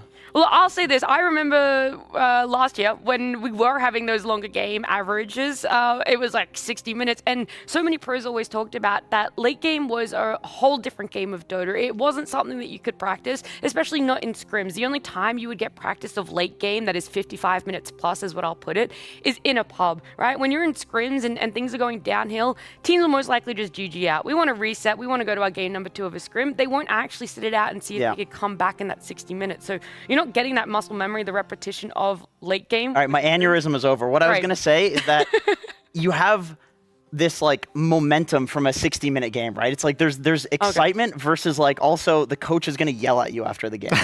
So the players are going to be excited out of those 60-minute games. Because you clutched it up. So you feel good and you feel bad about it at the same time. And I feel like Aurora is the type of team that will probably feel good about it because they like need something to feel good about. Okay, yeah, I can see that. Hopefully Sunby isn't going too harsh on Aurora, though. Hopefully he's picking them up and going, all right, guys, our mistake. We let through that Luna. We've learned our lesson there. Naga, we gave the gamble away. Let's maybe not do that. And we're going to get to see exactly what those adjustments for game number 2 is going to be here. Now, neither of these teams are getting eliminated, but they are going to be able to secure themselves going to the Royal Arena, making the International, playing in front of a crowd. For Cloud9, it's only 1 win away. For Aurora, they're going to have to try and tie this one up. And it begins here, our draft for game number 2. Right now, nothing changing up. Timber, Enigma still being panned out, but hoping to see a slight change up for at least on the side of Aurora. Yeah, definitely not going to see them giving Naga away. I mean, you're a second pick. You have 4 bans. I mean, that's a hero I feel like it's just too difficult to find a solution to, because if you then find a solution to it, it's a support, you know. Then what, you know? What are you actually picking to counter just for a support? Yeah. I think Fishman played it very well too. Like it's a micro hero, and I do agree that the cap on it is really high, but also the way that people are playing it is like running in and maybe feeding yourself away, like giving information to your team. You know, ideally you're doing that with illusions, but that is exactly Fishman's playstyle. Like he wants to run around the map, he wants to give people information. So as long as you can kind of get the micro like okay, Naga offers so much utility elsewhere that it's definitely worth picking. No other support does that in the game. I mean, this hero is kind of funny because like the ceiling is really high, but if you're at the floor level of playing it, it's still OP. Like really? Yeah, I mean, you don't have to be good at the hero, and it's still OP. She's like, anyway, I'm gonna go chew up. Should I play Naga instead of Triad now? Yeah, you might have changed my mind there, Fia. Thank you. I needed that confidence. Everyone else, he's talking to you as well, all right, guys? Go out there, queue it up when this series finishes, and look in Naga. That's generally the case for most like OP heroes in Dota. It's like they're pretty easy to execute. That's why they're so good. There's obviously special cases of like you have to be really good at the hero. It's like Timber Saws and stuff. You have to have like perfect like spell casting. But yeah, right now Naga is a hero that is the best hero in Dota in my eyes. Should not be given away in any circumstance, ever. Are we looking down to see a potential Centaur picked up for Aurora here, because Cloud9 are wanting to pick up the Wind Ranger? Mars or Centaur right away. That's what I want to see. There it is. Yeah, I think this one makes the most sense. Retaliate against uncontrollable damage, quick damage instances, blade mail. You know, we've talked about it. Even the fact that you can Centaur ult away from the whirlwind and you know, kite out the Whirlwind plus BKB and then re-engage when she doesn't have that. Guard buyer too. Crimson guard buyer. Yeah, true. Also, like, I feel like you have to have a Crimson against Wind Ranger. Yeah, I agree. Like And I think the solution for the Wind Ranger is you need to draft an offlaner that buys Blades for you, so that you can handle the Blade Mirror and the Retaliate. Right. I mean, they buy part of it for sure. Satanic every game, but it's just like. But that's like later, right? You're gonna get it like your 4th or 5th item. But that puts you in a weird spot. It's like if you just have to have an offlane with the Vlads. There's not many, right? Enigma and Visage. Those are the two I see. Tide Hunter, I guess. No Tide. No Tide. Well, they could ban 2 if that's the only option you two have, but it definitely helps a lot to have. It's not a great situation to be in. I think that's what he's getting at. Like, you put yourself in a situation where this hero is buying all the items you don't like to play against, just naturally, because that's just what this hero does. And because the Crimson scales now with your HP, well, this guy doesn't even have to buy boots. He can just buy bracers. More HP, the better. More damage block. It's definitely proven itself to be a good counter. They left the Tinker in this time. And Luna. 5 seconds remaining. It was Aurora that banned out the Tinker, so they could still ban it here with the one ban that they Quite have. surprised with the Luna being left in. I thought Aurora's going to pick it this time. That's what I'm thinking. They might ban the Tinker or another support and then just insta pick up the Luna for themselves. I would love to see a team solve Luna. That would be great. If C9 leaves it in, lets Aurora pick it, and then they have some solution. Because I currently don't know what it is, especially with the Windrunner carry. I don't know if that beats Luna. I don't think Luna is just like unbeatable hero right now. I just think it's an S tier carry. You're gonna beat Luna the same way you're gonna beat a lot of other heroes, and it's just like you also can farm quickly. You have a good laning stage. It's not like Luna's unbeatable in the laning stage. And you're just going to play a game where that's very oppressive, where the carry's going to not have a great time to farm. I mean, you get to see the Gladiators game. They picked Underlord against Luna. Do you think that could be a viable solution against Luna? Yeah. I mean, I don't see why not. Like, you do buy a lot of the auras. You are mitigating her damage. I feel like it's a similar type of hero as to like the Wind Ranger, right? But the only problem that Wind Ranger has that Luna doesn't is like you're on that timer, right, where you can just kite her out. So that's the part that hasn't been solved for Luna. Like, can you play the long game with this hero? Because she's just going to spam beams the Conda from 10 miles away, and she can indefinitely do that. You probably need like maybe a mid laner that can go in and just stop her from doing that. I don't see like one hero being able to solve everything. Like, you probably need like some other parts from other heroes to deal with that problem. Yeah, it doesn't really exist. Like, the Shadow Demon used to be good, but now you just get the Moon Guard Facet. I don't even know if that's called, but I'm just gonna... Shadow Demon? Yeah, but it used to be good versus Luna, but now you just press W and the illusions just get melted immediately. Terrorblade used to be good, make your own Lunas pretty much. Classic strategy. When a hero's OP, just become that hero. Morphling is an interesting pick, actually. It's very slow. Yeah. I mean, it's like a combination with Omni, which I mentioned before. Whenever you have a 5 Omni, you want a hero that can go in so that you can use your heal and abuse the facet. Because Omni, whenever your spells do damage, you're going to heal yourself. So you're healing the Morphling and you're healing yourself at the same time. That's how you play the lane now. I mean, I already like Aurora's draft better this time. I feel like the Batrider Centaur lane is strong. You have the knockback into Centaur stun. It's a lot of magic damage. You can knock the clock out of his cogs so he can't, you know, do what he wants to do to you in the laning phase. Morphling against Windrunner. You turn into her, you get the Wind Run, you can turn back into Morphling. It's the same concept where, like, if you can get something which works on Morphling when you morph back into him, these are often like the really good heroes that you counter. And the only issue is, like, I do think that Tinker has like a slow first like 10 to 15 minutes. Yeah. But then once he gets the aura items that he wants, then it's really fast. And there might be a window there where Morphling isn't exactly like a Morph Omni is not ready to deal with a group up and sort of push lineup that could come from C9. But Windrunner's not particularly good at hitting towers, so I don't think Aurora has to worry about that too much. Not with the Whirlwind Facet, at least. And when I say morph, the first thing I always think about is like the laning stage, and I could think of a few options that looked really good, and Enigma being the best of them, but that was banned in the first phase. I hear we often don't see in the first phase. Underlord, great versus the morph in the lane here.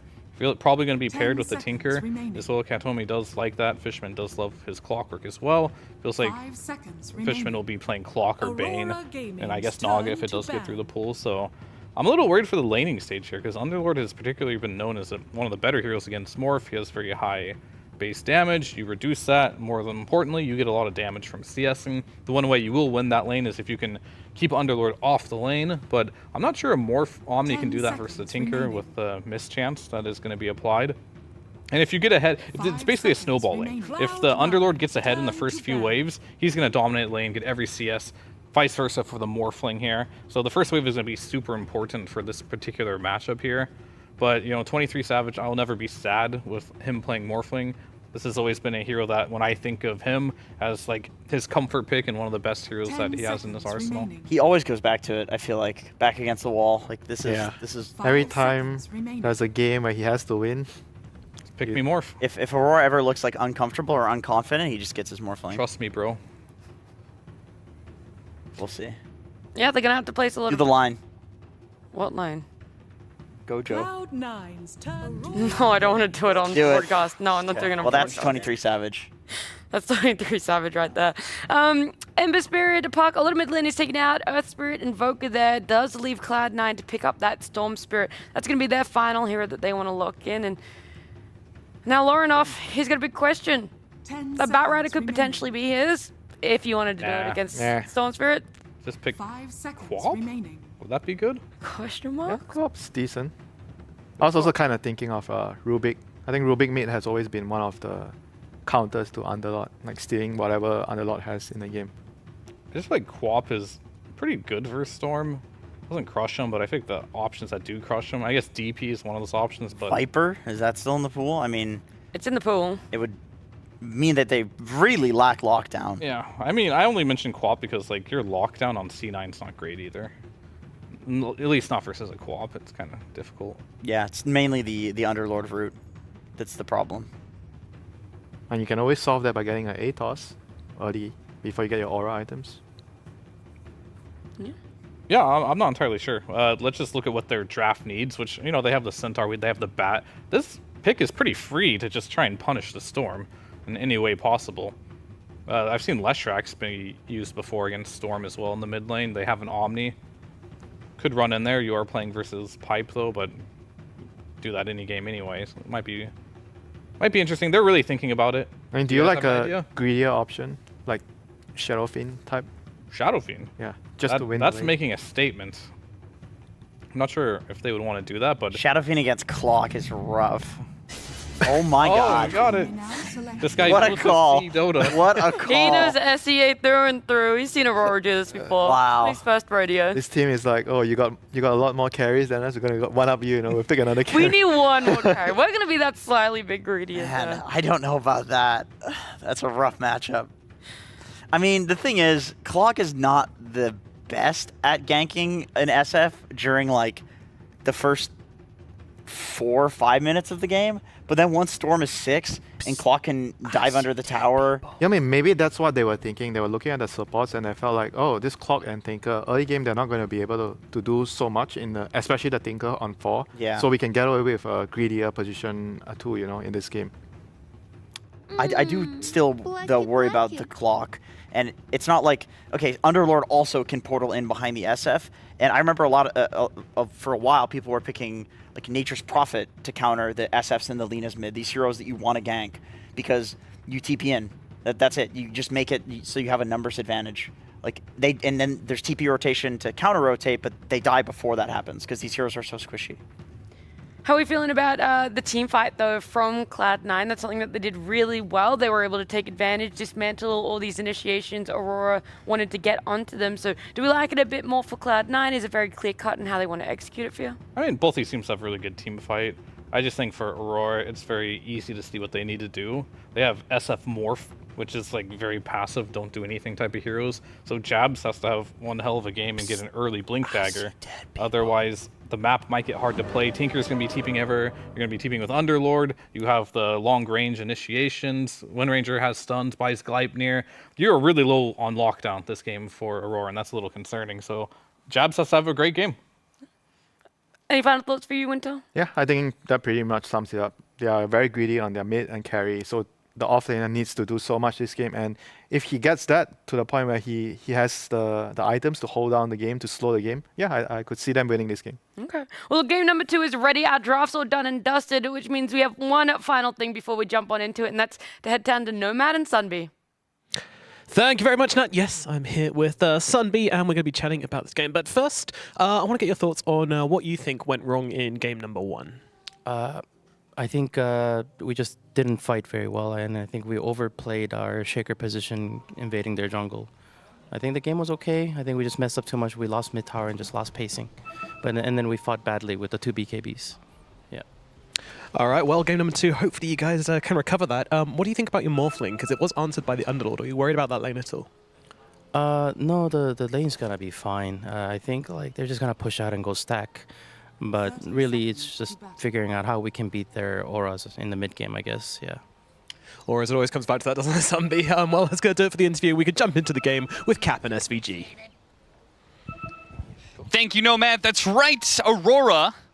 1 game down in this series, looking at potentially heading down to the lower bracket when your backs are against the wall. So many times, this squad goes back to the 23 Savage Morphling. In fact, they did this last TI when they had elimination on the line against a very tough BB team. In game 3, what did they go to, Avery? Morphling?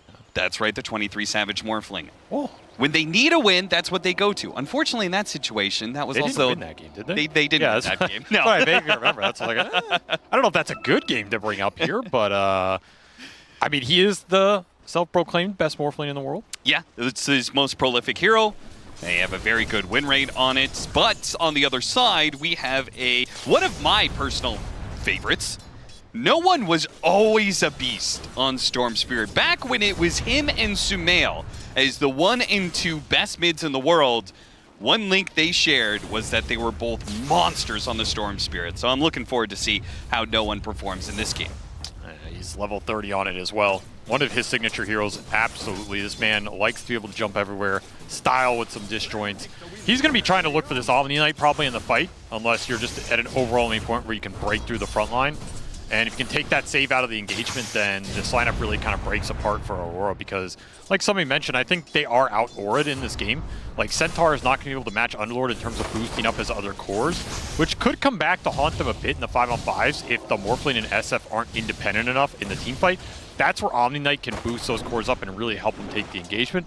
But if the Omni Knight's getting jumped, if he's getting hookshot, rocket flared, if the Storm Spirit's on top of him, if the Wind Ranger gets to the back line with a Whirlwind, you fear for how much sustain and, frontline capabilities Aurora lineup necessarily has. So Stampede can help with that, and of course you can always just get the jump first with the Bat Rider. That's the flip side. Like, if you can use this Bat to find the Tinker, take some of the sustain out of Cloud9's lineup, then they maybe suffer the same issue. We made kind of an adjustment meta-wise from, like, big-time auras. Like, everybody had to do auras, and that decreased a little bit. But what really came up in the last few weeks leading into TI was these healing supports. A big deny. Sorry. Not the hype denies, please. The healing supports. That's been like another big one. He didn't get that one. So. I mean, this is the lane right here. This is the Morphling Underlord lane. It comes down to range denies. That's true. That's true. All right, you want to keep talking about continue. denies? No, are you sure? Continue with your point. Healing supports. Why is that the meta now? It's been a while since that was a thing, but now we've got Treant Protector, Omni Knight everywhere. Tinker was big meta for a while. That was just plain broken. Now it's been nerfed back to a little bit more reasonable point. Why is this a thing now? Why hasn't it always been a thing? I think the healers got buffed. Okay. The heroes are just better. I think people are still in this mindset of if you can make your heroes invincible or extremely tanky, whatever that method is, it makes the game a lot easier to play, makes the team fights a lot easier to play, right? You just put this guy on the front line, he can't die. I mean, it's pretty simple, puts a lot of pressure on the enemy, and it helps you go high ground ultimately. Like, sustain is a mechanic that lets you push, helps you do Roshan, helps you go high ground. Those were issues for some of the lineups and some of the past metas, so these heroes just feel good to play with as long as their laning is okay, but that's a big component, right? If you look at heroes like Omni Knight, one of the things that's plagued him in competitive Dota is, like, can you actually lane with this hero and get a carry out of it in a decent position? That's the part that's been buffed a lot. So You're starting to see these heroes come back, Treant, similar position. And if you get away with them in the early game, they're just really strong in the mid game. They fit the Aura group up meta pretty well. Yeah. We're going to see, obviously, with an Omni Knight on one side, Tinker on the other, a bit of that action. Meanwhile, the mid lane matchup seems to be going all right for both sides. A little bit more denies on the Storm Spirits, but Loradov is doing fine in CS, 22-1. He is topping out the board right now, which is just where you want to see your SF. Was this too greedy, Avery, for them to go for the SF? First of all, they're matched up against a Clockwork, but also just you already had a Morphling. Did you need a Shadow Fiend on top of that? It's a little awkward for sure. Like, only one of these heroes is going to get the benefit of the Omni Knight in a fight, right? And you kind of want it to be on both. Only one of them can carry an Aegis if you get later Roshan's. Only one of them can go and hit the high ground. I feel like they're both heroes you would want the entire lineup to be focused around, and it's going to split a little of the resources and attention from this Aurora squad. But of course, if they feel like the SF can do well in the lane and in the early game and give you that extra damage threat in the fight, I could see it pay off, but he needs to have a really good game here. Like, this is not a game where the SF has 3 or 4 deaths, you're going to be happy. I don't know if that game exists for this hero, but it's definitely not this one. Because you were going to run into some Auroras in that mid game, and it's going to negate a lot of the Shadow Fiend's damage. Now, are you assuming we're going to be seeing, like, this is a match? Oh!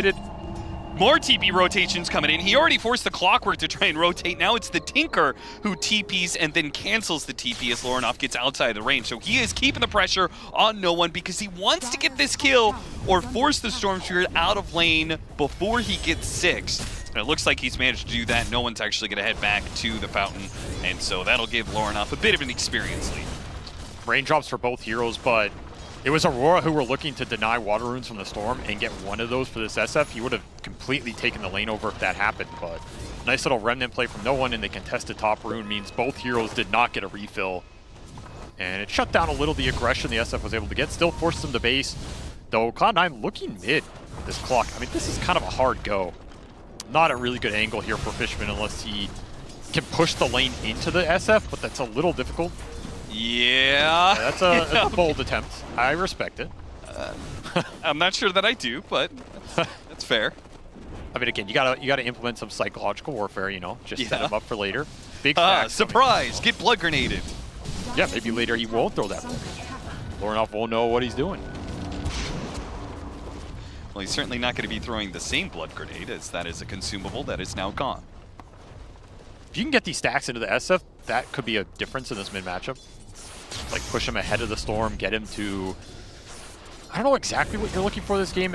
It'll be interesting to see if Loranov goes more for like a tanky or right-click frontline, just, you know, damage-dealing SF, or if he wants to go for something like a Blink Yules, Kaya, Yasha type deal, and maybe try and catch the Storm in the fights. Jabs trying to fight his way out of the cogs. He has triple bracer plus a chainmail here, so he's pretty tanky to the physical damage, but the magic damage that is being provided by the Storm Spirit with the extra shield rune allows him to freely dive the tower. 7-minute wisdom. And I think he was thinking about going for the wisdom rune, but ultimately he wouldn't have been able to do so as Loranov has counter-rotated. On the other side of the map, he did have an attempt by Ollie to steal the wisdom rune. Katomi did manage to outclick him though. He's gonna blind wait for him. Nope. Feeling it. Interesting Morphling rotation too. Wisdom runes get split, Omni goes down, but 23 Savage TPing top to try and bail that skirmish out off the Storm rotation, not the mid SF. It's this carry Morphling who makes the move. So now he has to gate back towards bottom. It's not terrible for him, but it is an interesting play. Like, he wants to get active in this game, make his presence felt, maybe relieve some of the pressure on the SF to have to move or stabilize this early game. Just let him play greedy, take the stacks. Loranov did get a big boost out of that jungle. He's level 8 now. This isn't going to be a magic damage SF. No, he's going Dragonlance, so... I assume when you had a Morphling, it meant that you were going to be playing more of that Blink, Kaya, Yasha build that has become more popular. I mean, Yules is really good in this game. Like, versus the Tinker, Dispels, you can Yules the Storm when he jumps in the fight and then just stun him when he comes down. But it's not going to feel great later on the SF, like using that item slot for a utility item like that. And I do think we saw the magic damage SF like really fall off. Yeah. It was very popular, but it did not seem to be able to close out games so many times. I will say, this right-click SF in pubs is going ham. I think it's actually destroying a lot of pub games, and if you can play behind it, give him some sustained auras like Solar Crest Vlad's at some point, plus one other buff, he does go ham in the mid game. This is a hero that can just end games, even in that 20 to 30 minute mark, if you really snowball. I don't think this is that type of game, but the hero has that potential. So I do think this is the better route for the hero at the moment, but it is a little greedier. You're going to need some more time to get both these cores online, though. I mean, looking at this early game, I think Aurora are okay with this kind of position, just stabilizing the early game and getting their heroes up and running. 23 Savage is burning through his mana pool. It's the second time that he's gone through the gate and doesn't really find anything to do with it, so he comes back to the lane again. And DM's not even bothering. He's got the global rotation power, so if something does actually happen, he can gate to it. Meanwhile, he's cutting waves and being as efficient as possible, pulling them into neutral camps to double farm. There's been a lot of stack clearing in this early game. No one is also trying to be efficient, getting into the enemy jungle and taking away their stacks. Multiple of them. Good work from both teams, actually, but we are pretty limited on early initiation power in this game. Yeah. Particularly Aurora. They can't really start ganks or little skirmishes. Your best tool is Stampede into, I don't know, Purifying Hammer? Like, I don't know really what well, you could have said Stampede into Stomp, but... Yeah, but I mean, we're not going to see that. So. Okay. We are going to see some Ancient clearing for the smoke. Yeah, using the smoke to make it so that the Ancients don't go anywhere when you put damage on them. It just makes it going mid a little bit faster. Trying to go on Ollie here, but he's already propelled himself up. Power Rune is bottom lane. Arcane Rune for a Storm Spirit. The highest net worth hero in the game just got a big Power Rune to play with. He's just going straight Orchid. Gonna be a very obnoxious item for both the Omni and the Morphling. Instantly pops it, try and go for Ollie. Ollie, Stampede goes off, and that final bit of damage is not enough. Oh, he survives, burns out mana from the Storm. Stacks being cleared right now from Cloud9, so I don't think they're too sad about missing out, but no one's not finding early Galvanized stacks or any sort of momentum on the Storm in this game. As Watson back through the gate, I mean, he says, I can do that too. I like how this has become such a norm that carries go through the gate to try and put pressure on the enemy, that it's not working. Both sides are aware that it's going to happen. Both sides have warded up their side of the gate, knowing that the enemy carry is going to be playing a bit of peekaboo. I do like this Vlad's, by the way. I think the Vlad's on the Morphling here, it's a standard Morphling build-up, but it's really nice in this game because you have the SF to benefit as well. Sure. So it's just extra raw value here. I do think if you're Cloud9, you kind of want to get this 12-minute Power Rune on the Storm and ideally get to this Orchid and make a play. I don't know if that takes too long, though. It feels a little slow. They're going to refill him here. I mean, this might just be a slower game. There's not a lot of early initiation. Both teams kind of want to get stacks and abuse the efficiency, but I think that does play towards Aurora. Yeah, I would agree with that for now, but I do think Cloud9's heroes, like, they also take advantage of it, right? Like, Tinker is super good as a support to be able to take advantage of these slower games because he's able to, you know, move to different parts of the map, farm up, stack up these neutrals like he's been doing. So Kataomi is going to get pretty big at this rate. You could already see he's 1,200 ahead of the opposing Batrider, another support that's usually good at farming. And they do not have much for the Tinker outside of if the Bat finds it. It's kind of your best tool here. Yeah. I mean, Omni Knight can help you just kind of push through it, do similar things. But then it's a matter of, can you force objectives? Like, can you be the ones forcing the Roshan and make Cloud9 fight into you instead of the other way around? So, I don't know, man. I mean, you have 100 CS Morphling basically out of the lane phase. I mean, you have to be relatively happy with that. I don't know. Yeah. Jabs, triple bracer, and a blade mail. Meaning that he is just tough to get out of the lane. He's going to be able to farm a lot, and he's going to work towards his Blink Dagger as the next item. Ganked up here. Ollie trying to burst him down, not let him get off the repel, but he does manage to get off his full swing of abilities, and that ruins the initiation from Cloud9. The team fight goes against them initially, but with DM in the back end, does mean Aurora. Oh, they got him on the lasso. Can they kill him, though? Not with the barrier. Put out by the Tinker, and it's going to be Jabs who dies instead. Q, as well as 23 Savage, are still trying for it, but he had enough mana that no one is able to zip down the cliff. A fear goes out. Lornoff trying to blow up Watson. Not enough damage. The neutrals almost finish him off. He went down to like 2 HP. That was crazy close. I honestly don't know if he would have mind dying to neutrals there, get the trip to base, but 23 had bailed on that fight after the Storm refilled his mana. Just not enough lockdown for no one. Not enough burst damage yet to commit on the lasso. Frustrating fight for Aurora if they brought everybody to that engagement, but Cloud9 using Gate to its max potential. Really nice pit disjoints the fight and able to get their cores out of there with some key kills. Continuing to power up this Tinker. I mean, you were talking about it, but now he is really pulling ahead. And Fishman, I mean, he's always on your Wisdom runes. He is always there. You gotta prepare for it. And if he pops out and tries to hit him with the Clogs, he should be able to get the Wisdom Rune. Hits him with a hook shot instead. The Wisdom Rune is all his. Big win. He's not even gonna die for it, man. Nope. TP rotation coming in from the 23 Savage Morphling, I mean, who gets pre-repelled. It's another wasted TP unless you just want to push the tower. Yeah. And Aurora not finding a lot with their strength right now. And Cloud9 powering up all 4 cores. That Tinker is going to be a menace. He just got so much. He's just been farming Ancients the whole time. Like, this is disgusting. This is the Tinker of pub nightmares right here. He's higher net worth almost than your offlaner. And it only gets worse because he takes all this side lane random farm that no one else is going to take anyway. So it's just free extra gold. And you can't catch him. I mean, who is going to catch this Tinker this game?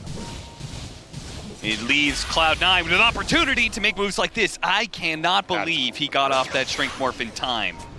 Invis Storm Spirit comes up, but because they had a Ward Sentry combination, he got just that little bit of a glimpse of what was coming. That's a big dodge. That was a powerful Orchid reveal. You wanted a big core target off that. Didn't get it if you're no one. Now you're going to have to re-engage off a smoke. Still would like to find the Morphling or the Omni Knight. If they're together, you have to take the Omni Knight, but it is a nice opening into the fight. That was a little close. Hook shot. The SF gonna be the target here. The Stampede cannot get him out in time. Ollie. Split focus, right? He's sitting on the Morphling, which leaves the SF available for the go. That's why no one TP'd away from that situation in the first place. They saw 23 Savages farm enough Ancients. They saw that the Omni Knight was with him, so that leaves the SF the perfect target to go for. Very heads-up play. And this is kind of the part of the game where Ollie's... It's just going to feel rough for him around the map because you can't babysit everybody here. And you don't even feel good babysitting someone because you're just getting nothing off the map. Tough spot for him. Ideally, you'd want to just group up right now if you're Aurora. So you don't lead some pickoffs to this gate and you can start to use your lineup for what it's good at, which is just objective taking with the 5-man ball. Yeah. But the lanes are just getting shoved into you. So you keep having to respond to this Tinker pressure. You keep having to respond to this Storm who's poking you with power runes. Rocket Flares are scouting you a bit. You don't have this SFBKB. That is mech done for the Tinker. He has officially overtaken this offlane Centaur. So as much as Aurora love a slower game, and they've got 2 carries that are enjoying it, the whole of Cloud9 are still being more efficient around the map, and they are getting a net worth lead mostly off of their 4 position Kataomi Tinker, who is currently sitting, backing Cloud9's push on this offlane tier 1 tower between March of the Machines, barriers all over the place, and a mech. This is not a fight that Aurora could possibly take, and they seem to know that. They are not even close to that area of the map. They are just trying to farm up wherever they can elsewhere. By the way, that Tinker is the highest level on their team. Damn. Just want to throw that out there. Like, level 12 and a half. I mean, that is the power of, I guess, an empty bottom lane in Ancients. That's what I was saying. It's like the slow game early on. It may favor Aurora if the game continued to be slow for like another 20 minutes, but early on, I feel like it's really not that bad for Cloud9. Oh no, this is prime Tinker gameplay. You might not like it, but this is what peak 4 position gameplay looks like. That's right. I farm Ancients for 15 minutes, and I buy 3 sustain items. What are you gonna do about it? What, you thought these Ancient stacks were for you? No. Not for my carry, Tinker, not for my mid, it's for me. At least Tinker has to, you know, hit the big skill shots later on, you know what I'm saying? Right, the warp flares and the lasers and, you know, hit these really difficult spells. In the yeah, he definitely doesn't just sit there and spam March of the Machines and Barrier over and over and over again. Found the Omni Knight. Yeah, good kill. 23 Savage cannot protect his support. definitely will trade his life for an observed reward. 23 Savage says that's a fair trade. Regen Rune's gonna get no one straight back up to full here, so they can keep looking for plays. Miss out on that one. Just more passivity from Aurora. Like, they have the Bat Blink. They're closing in on the SFBKB. Maybe that's the big item here. First hook shot game. accuracy, a bit more accurate than the Marana arrows from last game. Dire's top tower is under attack. I mean, something's got to happen here for Aurora. I do not think this type of just farm trading is going to work out for them in the long run. It's hard to imagine it does. Especially if Storm just gets the free BKB here, like, he's a god in the fight. Basically untouchable. You have to lasso him and burst him with physical in the lasso through all the Tinker heal. I just don't see that happening. I would love to see a stat where it's like average number of kills in the first 30 minutes of the game. Because undoubtedly Aurora has to be at the bottom there. Oh yeah, I mean, it's them for sure. 2 kills in 20 minutes. This is a standard Aurora game, I feel like. A little bit of reveal there from the Rocket Flare. Again, the Fishman's playing a support that gets information on Aurora, which is maybe part of the reason of the passivity. It's very hard to make moves. Yep. But as that Rocket Flare gets used, they smoke up as a 4-man here. 23 Savage is going to show on the wave mid while the other 4 make a move and catch Fishman. Cogs locks him in, makes it a little awkward, can't actually pull the Clockwork back to his team, and the Clockwork's gonna go back in with a gate coming in from the other side. Lornov does have BKB. Cloud9 jumped in and jumped out. A gate that came in from behind, and he does actually go through it. Hits him with a big pit on 4, then backs away. Cloud9 did a great job of poking at Aurora there. Got the BKB out of Lornov without committing too much. All they lost was the Fishman Clockwork. Nothing too bad. That was such an awkward fight. I mean, it's the last hero you want to find with this 5-man smoke. Yeah. Or the last player you want to find, too. It's true. Maybe 5-man smoke for Fishman, you don't even kill him, and then he goes back in. It's just like... it's a morale loss or something, huh?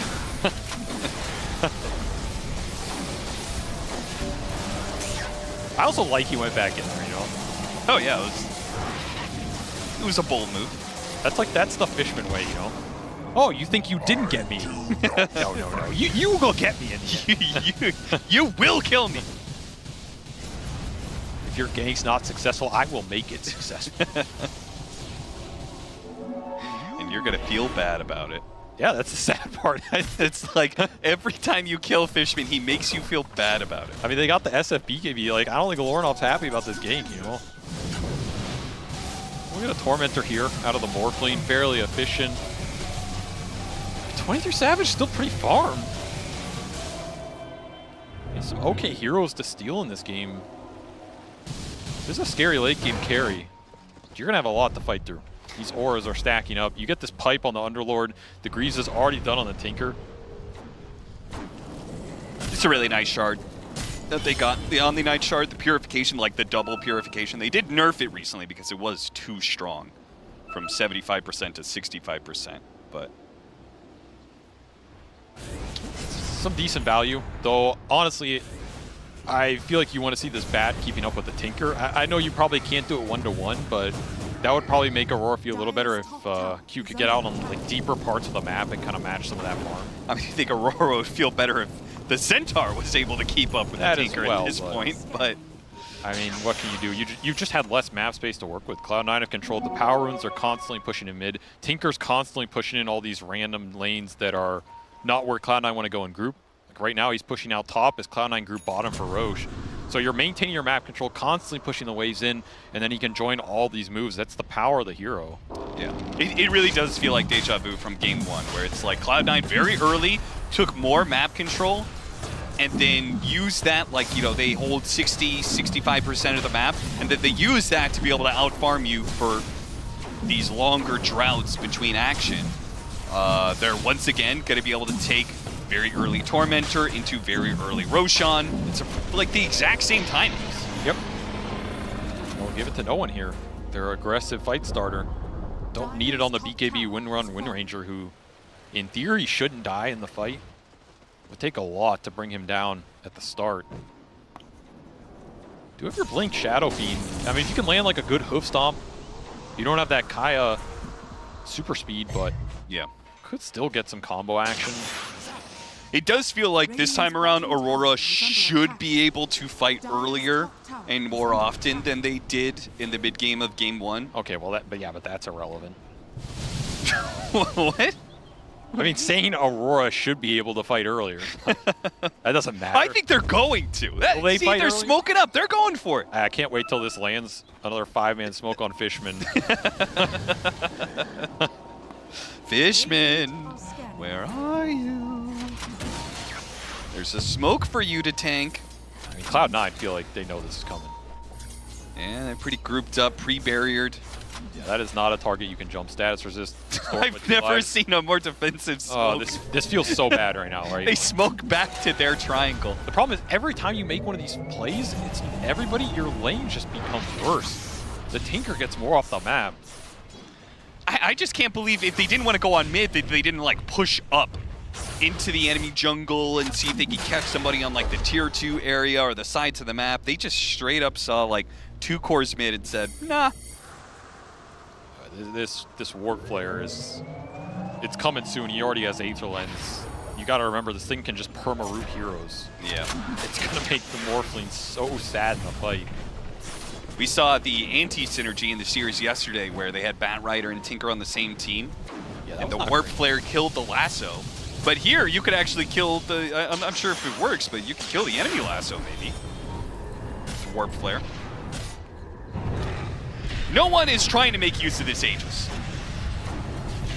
Unfortunately, Aurora playing so grouped up and so defensively that they have caught a Centaur underneath a tier 2. That's just not a good target to go for. With a Pipe Blade Mail and Vanguard working towards a Crimson.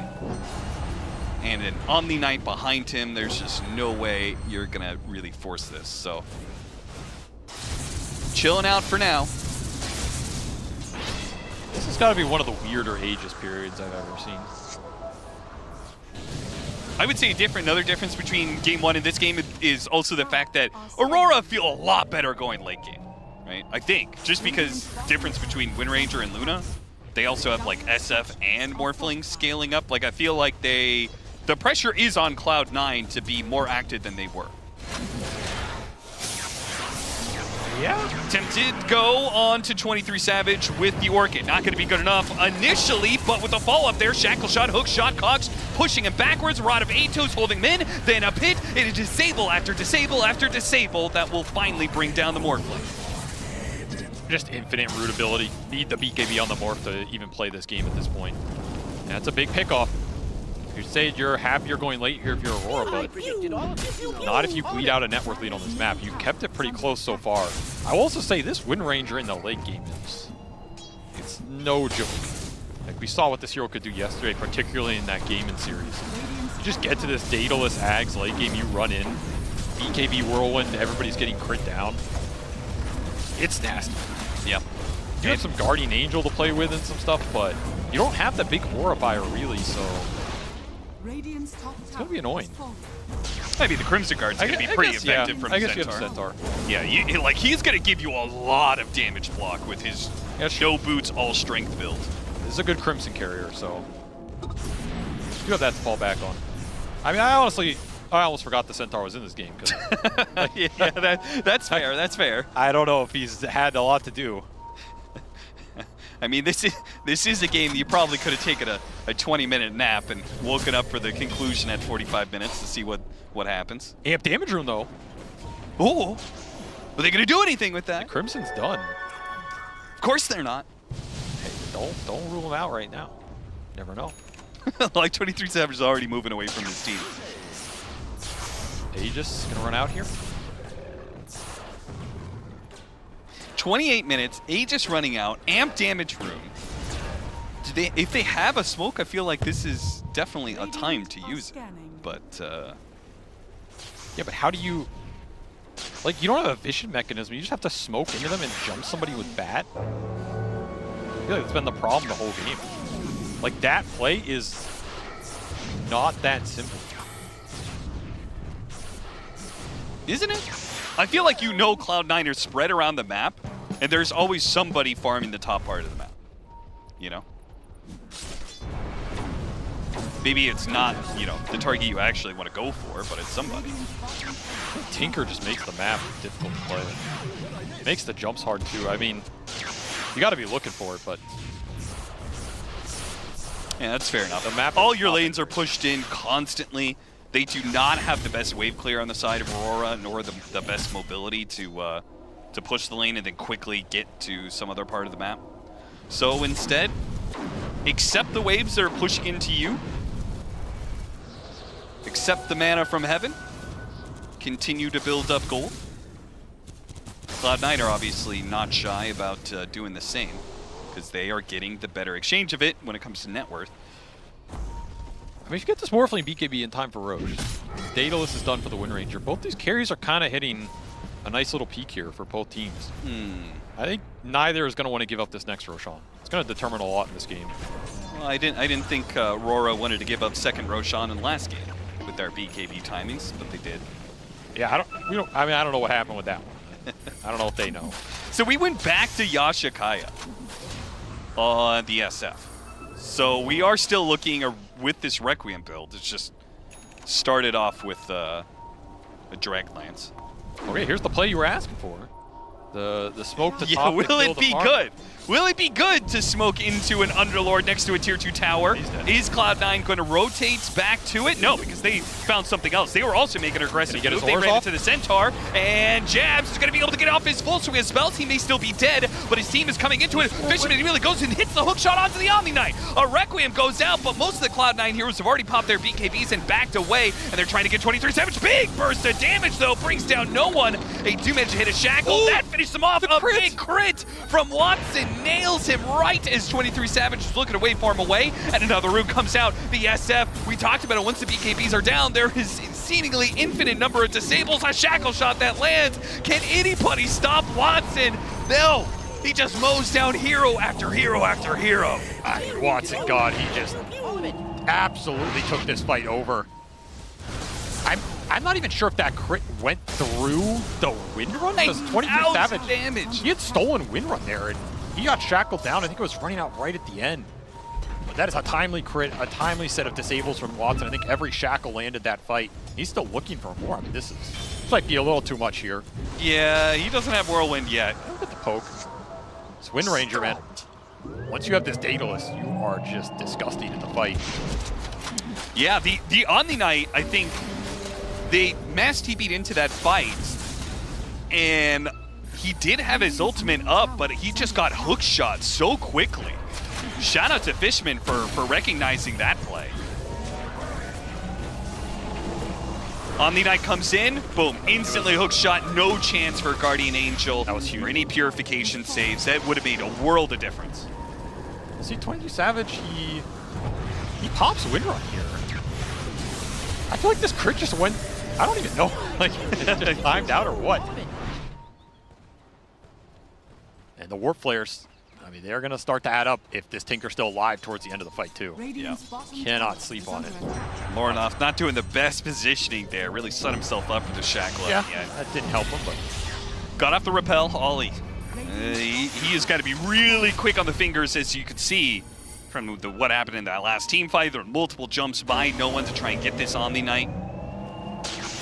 He is going to be hunted down constantly. And he's done, honestly, a pretty good job of reacting, especially to no one's aggression. Not an easy game for this Omni Knight. He has very little time in the fights to make very important decisions on who his spells go out on and where his positioning is. Maybe the most important thing for Aurora. Can this Omni Knight stay alive, and does he get his spells off at the right time on the right person? It's a lot to ask for in a game where there's a lot of backline jump and like a Whirlwind Wind Ranger going through and a lot of nonsense. So be the Roche contesting smoke, try and push out on the map, find something, get some vision out. Yeah, they had some very deep vision from the side of Cloud9. One really deep on the mid lane, and this bottom ward is still up. So Aurora make the right call of smoking from within their own base. And Q, his smoke breaks, but he doesn't get the jump. He blinks after no one, but no one is already, and you blew it. You blew your one opportunity as Aurora. to maybe get yourself a free Roshan. I mean, if you get the lasso on this Storm Spirit. Okay, but here's the question. If this Roche spawns, do you just start doing it with this Vlad's Morphling? Sure. With your BKBs, you can position the Omni Knight really far in the back. Like, you make the Tinker go into you. Unfortunately, it is not going to spawn, so this decision is irrelevant as Cloud9 are just going to force the fight. But you do have high ground positioning here. If you can protect your Omni Knight, this is the type of setup that could work for Aurora. Yeah, they're going to do it. I think this is the correct decision, but you have to be fast on the clicking. You have to pop your BKBs if the fight comes to you, and you have to think about the hook shot, contesting Roshan. The gate, right next to the pits. They're about to finish up the Roshan. Can they get there in time? No one. Hook shot goes out, but he grabbed the Aegis. 23 Savage. Now it's an opportunity to win the fight with 2 lives. Lornoff already hitting the big Requiem. Watson's dicing him up, though. This whirlwind is kicking in. The SF inside of the pit. Heels coming out. Ollie in the corner trying to save Lornoff's life, and he does it. He gets the SF out of there. Jabs is still stuck, though, as is the supports. Ollie has been left behind by his cores. 23 Savage is still around. Not sure where he went to, but it looks like he is angling for DM. That's not going to happen. Too many disables, and he's going to lose his first life. And on his second life, is there anything he can do about it? No one's around to be able to help him out. Well, no one himself. The Storm Spirit is going to go for it. Nice shackle shot. Ollie is here on the side, but if he shows himself, he's dead, and it probably wouldn't save 23 Savage anyway. Not enough gas in the tank to tank the second half of that fight with the Storm Spirit buyback. And Watson still standing strong. No one's contesting this Wind Ranger. Huge problem for Aurora, despite the fact they managed to snatch the Aegis out of that hook shot. It's the only thing that really went right for them there. Plus that Requiem, I mean, it did delete the Storm instantly. But you have this Tinker just doing so much work. Hex was completed before that fight, and Katayomi just lives throughout the entire thing. Plus Watson going in here. It's just so much damage adding up. He has another Whirlwind on the second half of this. Surprised Lornoff got out of there. Didn't look too bad at this point, but when your Centaur and Bat are gone from the fight, no one coming in the second time, you don't have any control left. Like, this Morphling just gets permanently rooted, can't hit anything, doesn't have BKB. You're useless. Yeah. And they also, like, they used the Requiem on top of DM. It did hardly any damage because he's a pipe carrier and super tanky. And then 23 Savage also tried to put damage on the Overlord. Didn't work. Obviously, his damage being cut down quite heavily by the Atrophy Aura. So, this combination of just disgusting amount of sustain, barrier after barrier after barrier. Defense matrix on all of these heroes from the side of Cloud9. You've got pipes going around, you've got heals, you've got Greaves, he's got the individual heal of the Holy Locket as well, and he's got a Scythe of Vice. Get the grab on the Wind Ranger, try and blow him up with the Requiem. Is it all going to be enough? So much commitment, but Watson is fine. He went down to about half HP and has about 2,000 HP and barriers left, and now he pushes forward, pops his Whirlwind, pops his Satanic, heals himself back up to full, and you have blown your initiation as Aurora. You don't really get a second chance now. On cooldown for a minute here. You know, right before that fight started, I was about to say, you have to find this Tinker. They did not find the Tinker. No. And you can't kill anybody if you don't find this guy. This is what makes this hero broken on a certain level. It's find Tinker or bust, and this hero's very difficult to find at this point. In the trees, defense matrix for everybody, a little bit of Solar Crest action. I mean, Aurora, if you want to take this fight, it feels like you have to be able to smoke wraparound or something. I mean, you said the Bat Rider has got to be hunting his counterpart in the Tinker, and I'm not sure if we've seen that interaction once. You just have no dispel for all these barriers and everything going out. Like, you don't really have a Hex of your own. So even if you're pulling Watson into Requiem, there's just not a lot of long-term control in it. And Tinker's just going to keep throwing out these barrier shields. He's going to keep healing you with Greaves, Locket, Matrix. Someone's getting warp flared. The MKB would go a long ways if he could get it. But he's spotted right as he's about to complete it on the hard camp. He just needed a little bit more farm to complete the MKB. Gets caught in the act with 2 lanes of barracks already down. No buyback available. It is inevitable at this point that Cloud9 will get Megas. You had one team fight left in you, and that might have just been it. Q, he's gonna go for it. Look at the damage. It's nothing. Not a damn thing they can do to Watson with so much effective HP put on this guy. No 23 Savage, no carry to actually get you there. And that will be a 2-0 for Cloud9. I mean, I feel like they were the favorites coming into this series, and they absolutely showed why. This team has a near immaculate record at this event so far. They are picking what they know how to play, making it look really strong. They're playing some of the meta heroes, some of the off meta heroes. They're winning lanes. They have some of the highest KDA players. They have won a lot in a row right now. This team has momentum. If you are not watching Cloud9 right now and afraid of facing this team, you do not know what's coming for you. And Aurora, it feels like they're just not able to keep pace with some of the European teams as a result. They may have taken down the Chinese team in Team 0 to get here in the first place to the upper bracket, but ultimately they will fall to the lower bracket anyway, right away. And we'll see how they're able to perform and if they're able to bounce back from there. We will be seeing that Aurora, there's a big question mark around how they're going to be able to come back when we do see them in 2 days' time. So they won't be playing it tomorrow, but they will be having that lower bracket run for themselves to begin in 2 days' time. As for Cloud9, getting the 2-0 here, they're going on to the upper bracket. In fact, they're going all the way to the main event. They're going to be playing in Royal Arena in 4 days' time. That's when it starts all the way on Friday. So 4 days, is that 4 days? I believe so. 5 days? I think it's I couldn't tell you what day today is. 3.5. Sunday today. Sunday today. You can do the maths at home, and while you're doing the maths, we're going to break this game down a little bit more because Cloud9, it was a very different pace of game for them in the way that they wanted to play. They just kind of passively farmed up. There wasn't a lot of action. They did end up with a great KDA, great scoreline for themselves, but Winter, it wasn't exactly what we saw in game 1, but it still gave them a phenomenal win. Yeah, I mean, Aurora just basically came here, parked their buses in front of the goal, just waited and farmed, didn't do anything. I felt like, I mean, sure, it's their draft, they drafted the SF and Morphling, it's not much you can do in the early game. Centaur is kind of your barricade, you put him in front of the goal, you stop the opponent from coming to your towers with his Blade, Mail, Pipe, Crimson. Unfortunately for them, I felt like the only few situations where they could have maybe done something more is when Cloud9, they were trying to attack their side of the Aurora side of the map. They were trying to get kills on the Morphling and SF. They got like 2 crucial kills in the early game. I felt like the Omni should probably be around to break the smoke or to at least, save, repel, save your teammate. And instead he was like off on the map. He was trying to put some deep wards and doing some other things, which I felt like, yeah, it's a tough game for a support when your draft is like that, but you gotta really realize what you have to do in that game and you have to make it happen. I think if he would have done that, he would have prevented the early game kills. I think maybe Aurora would have a chance when they are moving into the mid game. Yeah, and in both games, they were just always that little bit behind, a little bit lower in net worth there, and they always had to try and make something for themselves. Sometimes you panic, you feel that pressure for yourself, Jenkins, and it showed a lot more in this game number 2 towards the end there. They went for that Roche, they picked up the Aegis, but nothing was able to actually come from it. In fact, 23 found himself in some really rough positions and ultimately not there to be able to help his team defend that high ground. Yeah, I mean, that play, I feel like we've seen a few teams do it. Liquid also did that in their series. I can't remember who they were playing against. They ended up losing the game, but they almost came back from the Roche sneak, of course, the PB team, naturally, yes.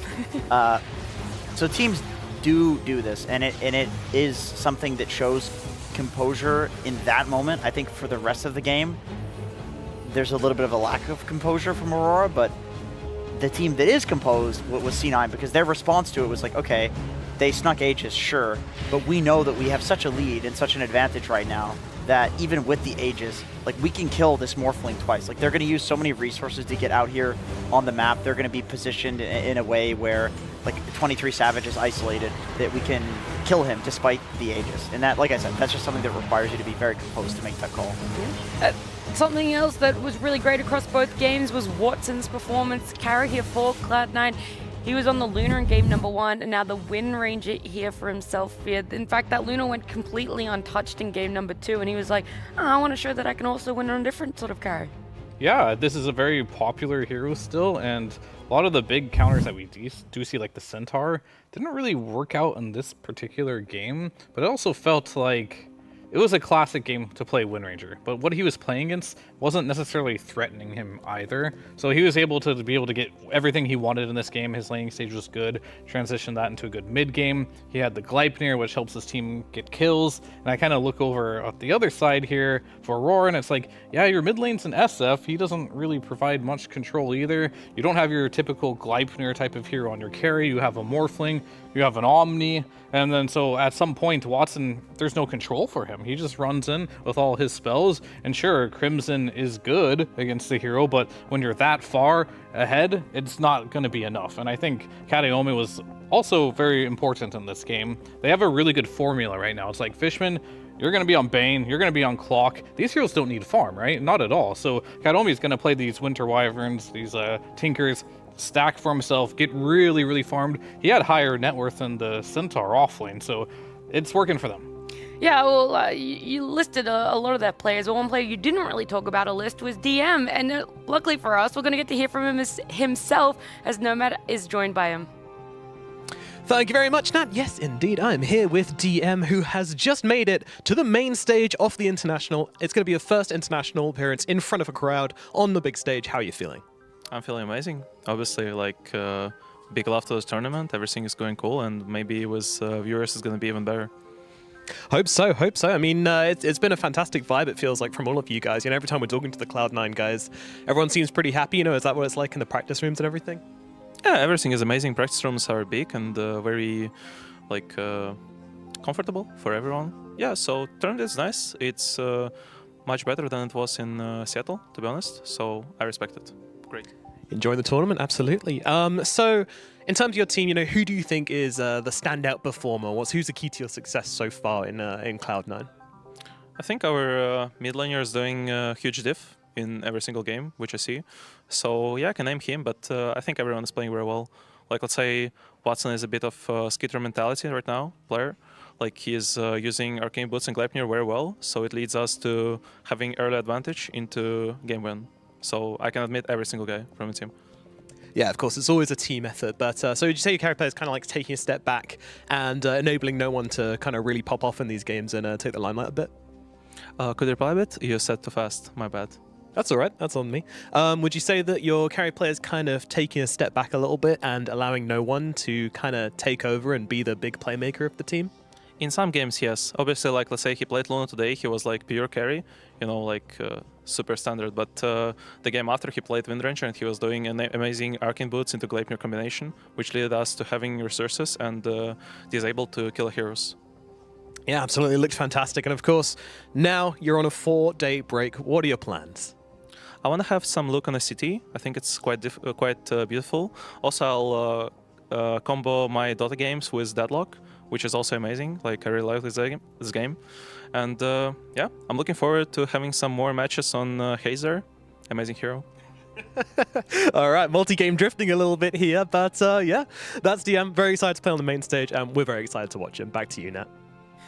Thank you, and of course, I'm super glad that Cloud9, they're making it to the main event. DM, we'll get to see him up there in 4 days' time. Something that I wanted to bring to everyone's attention, right? Because we talked about it for the first series with Liquid up against Extreme Gaming, is how Nisha didn't die a single time. He went 12-0 and then 2-0.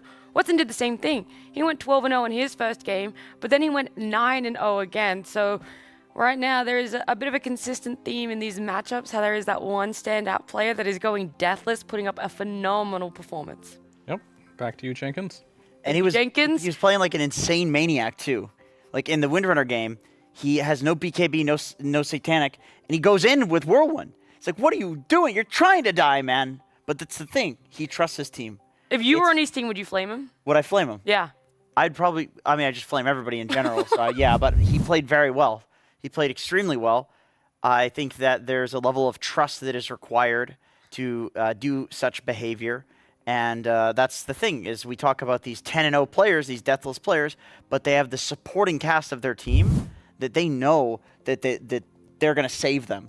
There's the auras that are being bought. There's the positioning required in order to be in range to use those auras and the force staffs and things like that. Lots of kiting going on in this patch, Natty. Thank you, Jenkins. Back to you, Winter. I don't like pushing the narrative of 0 deaths, man. Like, it's like you're telling people, oh, you shouldn't die in your game. I'm not saying that. I'm saying that's a support player mentality. Okay, I want to say I'm not pushing you shouldn't die. I'm saying it's impressive that they're playing the way they are and they're not dying. It's one of those causation correlation things, It's you know? typically this happens when the game is just a bit too easy. Like, let's be honest here. Like, you have a good laning stage. Like, your draft is good, the enemy's draft has a little bit left to be desired, and then you're just, like, rolling, and then all of a sudden, you're not dying because you're snowballing the game so well. And as a lot of these carry heroes, like, you do not die, and then they continue to not die, just because, like, you have your item times. You keep hitting every timing that you need to hit, and then it just leads to a perfect game. Yeah, well, look, teams are steamrolling in their games. We're steamrolling through this schedule. It is a rolling schedule. We have our next best of 3 coming up. We're going to have a bit of a panel swap over, but while we're doing that, we're going to leave you guys with some fun content between Nomad and Crit. Hello, I am joined by Crit from Team Falcons. Crit, first of all, how are you doing? Doing good, doing good. It's nice to be home for a tournament. Nice to be home. Yeah. It's rare. Are you from Copenhagen? Yeah. So this is literally just an easy commute for you. Very close, yeah. How many TIs is this for you now? 8. 8. Yeah. Do you still get excited ahead of TI? I think just it being in Copenhagen just matters a lot more to me. I remember when I saw the news that it was going to be in Copenhagen, I think it's like the happiest I've been Dota related in my entire career. Really? Just the news of it. Yeah, it's massive. Just because all my friends that know what I do, like they don't really follow Dota, but like they're interested in how I'm doing, and now they actually get a chance to come and watch. So all of those school friends and family friends, they can come and watch the tournament and be like, oh, that's what he does. Yeah, pretty much. I mean, I think my friends they're just not really interested in Dota as a game, but I'm happy that they get to go to an event and just experience like the crowd and like how it is as an experience. Because like I understand like watching video games online, like it's not for everyone, and like not everyone kind of gets pulled into it. Of course. So for them just to be, because they're all like very normal people, you know, generic people that like to go to football games and stuff. And I'm like, yeah, you can go to the event. You'll have like a beer. It'll be a good time, you know. And then I'm just happy that they can experience that. Let me actually read you the results from this year. Okay, you had first in BetBoom Dhaka, first in Dream League 22, second in Elite League, first in ESL Birmingham, third in PGL Wallachia, first in Dream League 23, third Riyadh Masters, first in Fisher Universe. In hindsight, do you regret leaving Shopify Rebellion? No, I mean, I don't regret my time in NA, and I don't regret leaving. I think it was a good time for us to split up, and I think, yeah, it was for the best for everyone. So obviously, Snake King is like the team captain now. Has that liberated you as a 4 to play more traditionally the way a 4 does, where you're kind of causing chaos and roaming around and all that kind of stuff, and not so much of the captain-y, supporty stuff? Or has the role changed in much the same way that position 5 has changed? I think in terms of like the role itself on Shopify and EG, and then now, like it's not much different. Like I kind of have the same role where I'm not like one of the main, but I think just this team coming in was like kind of relearning a little bit for me, because I think on just being on the same team for so long, you kind of get stuck in the way of playing. We're all like a new team, but Skeeter and Snake had played together before, and then Marine and Amar knew each other, and Skeeter and Snake also knew Marine, so I was kind of like the odd one out, and I kind of had to fit in, and I also had like more of a, I guess like a set view on how Dota is, because I was with the same people for so long. So I think for me, that was the biggest change in terms of my role. Okay.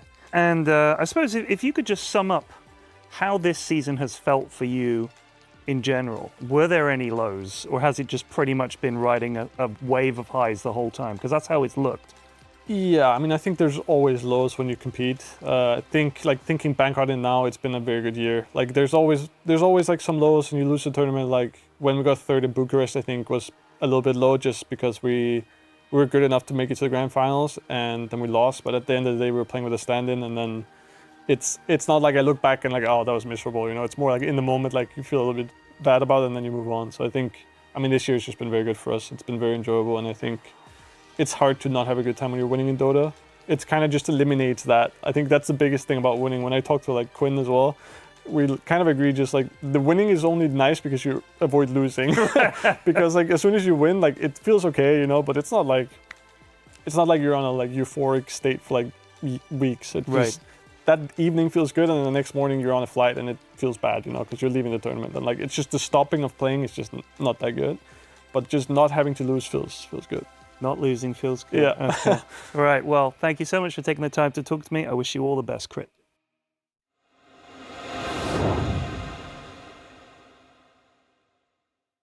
Hello, I am here with Whitemon from Tundra. First of all, how are you doing?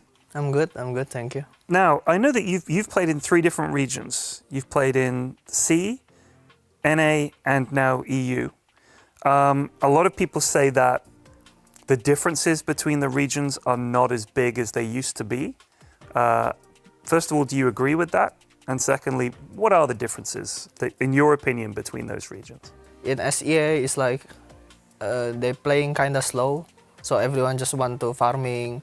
They farming to buy items to play for the late game, mid game, something like that, to play for the team fight. So they don't really like know how to close the map or like play to snowball the game, like close the game early. So they just play for the team fight and late game. That's what I know. Okay. And then in NA, they playing like more objective.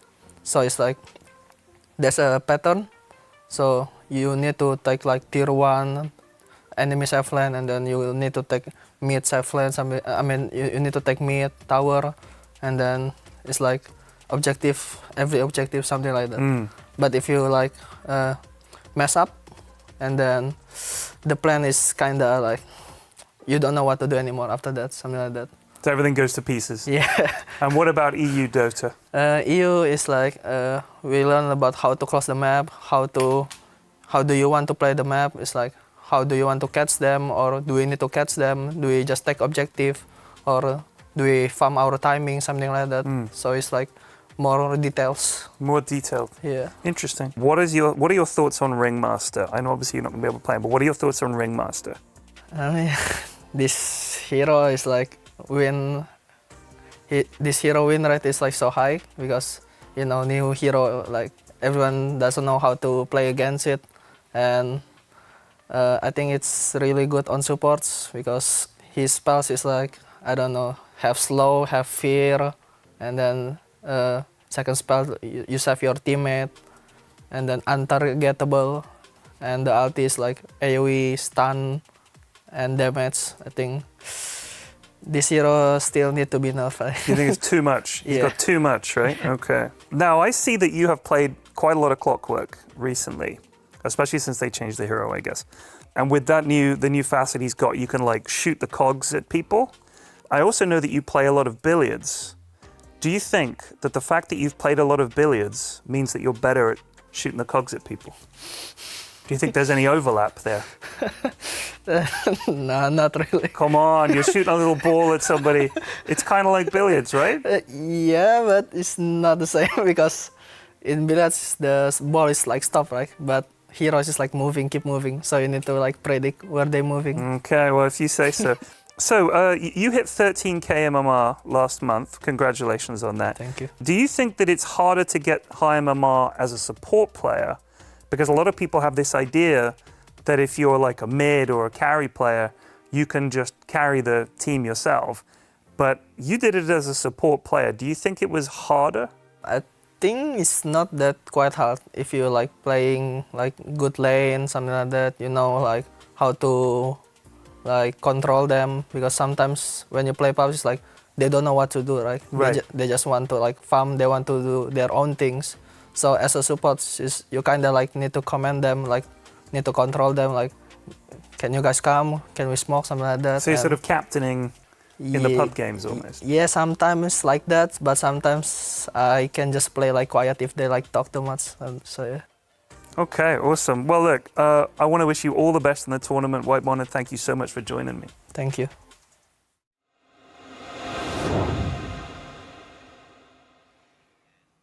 Wonderful to hear from both Crit and Whitemon before they face each other on the Dota 2 battlefield, because that is where we're at. We're at the halfway point and we're getting ready for more upper bracket matches here at the Road to the International, and we switched our panel around. I'm Shiva. I'll take you through the rest of the day together with my panel. I am joined by Tigov, Effie and Lacoste. Lacoste, we're diving into Falcons versus Tundra, best of 3. I want to say this comes as a matchup that I wasn't really expecting, and if you would have asked me a couple of days ago, I would have said Falcons are going to take it easy, and now feel like it's fairly even. I would say so. I mean, Team Falcons, if you want to win a tournament throughout 2024, you needed to be able to study them. This is the most studied team of 2024 for a good reason. And we can look at how many times they played so far in this year. And pretty much every single time except one, Falcons were victorious. So on paper, it doesn't look good for Tundra, but Tundra also, I would say, kind of powered up, even though they are playing with Saksa. The team is still functioning like he's not a stand-in. I think in terms of stand-in, if you needed to get a stand-in, this is probably the best option that was available.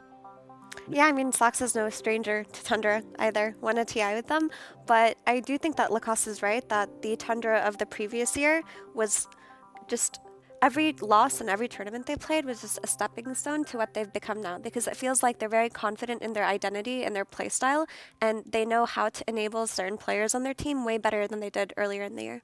Yeah, it feels like they're going to be the team that if they do win this series, like they're going to be like the most improved team from like day one to now, because like they've had to kind of go back to the drawing board, learn like what does Saksa want to do, because like 9class, he was like so instrumental in a lot of their games, so it's like it is like kind of a kick to the gut, or punch to the gut, whatever the phrase is. So it's like I feel like if they do overcome this one, then they are going to become like another kind of potential favorite for a deep run.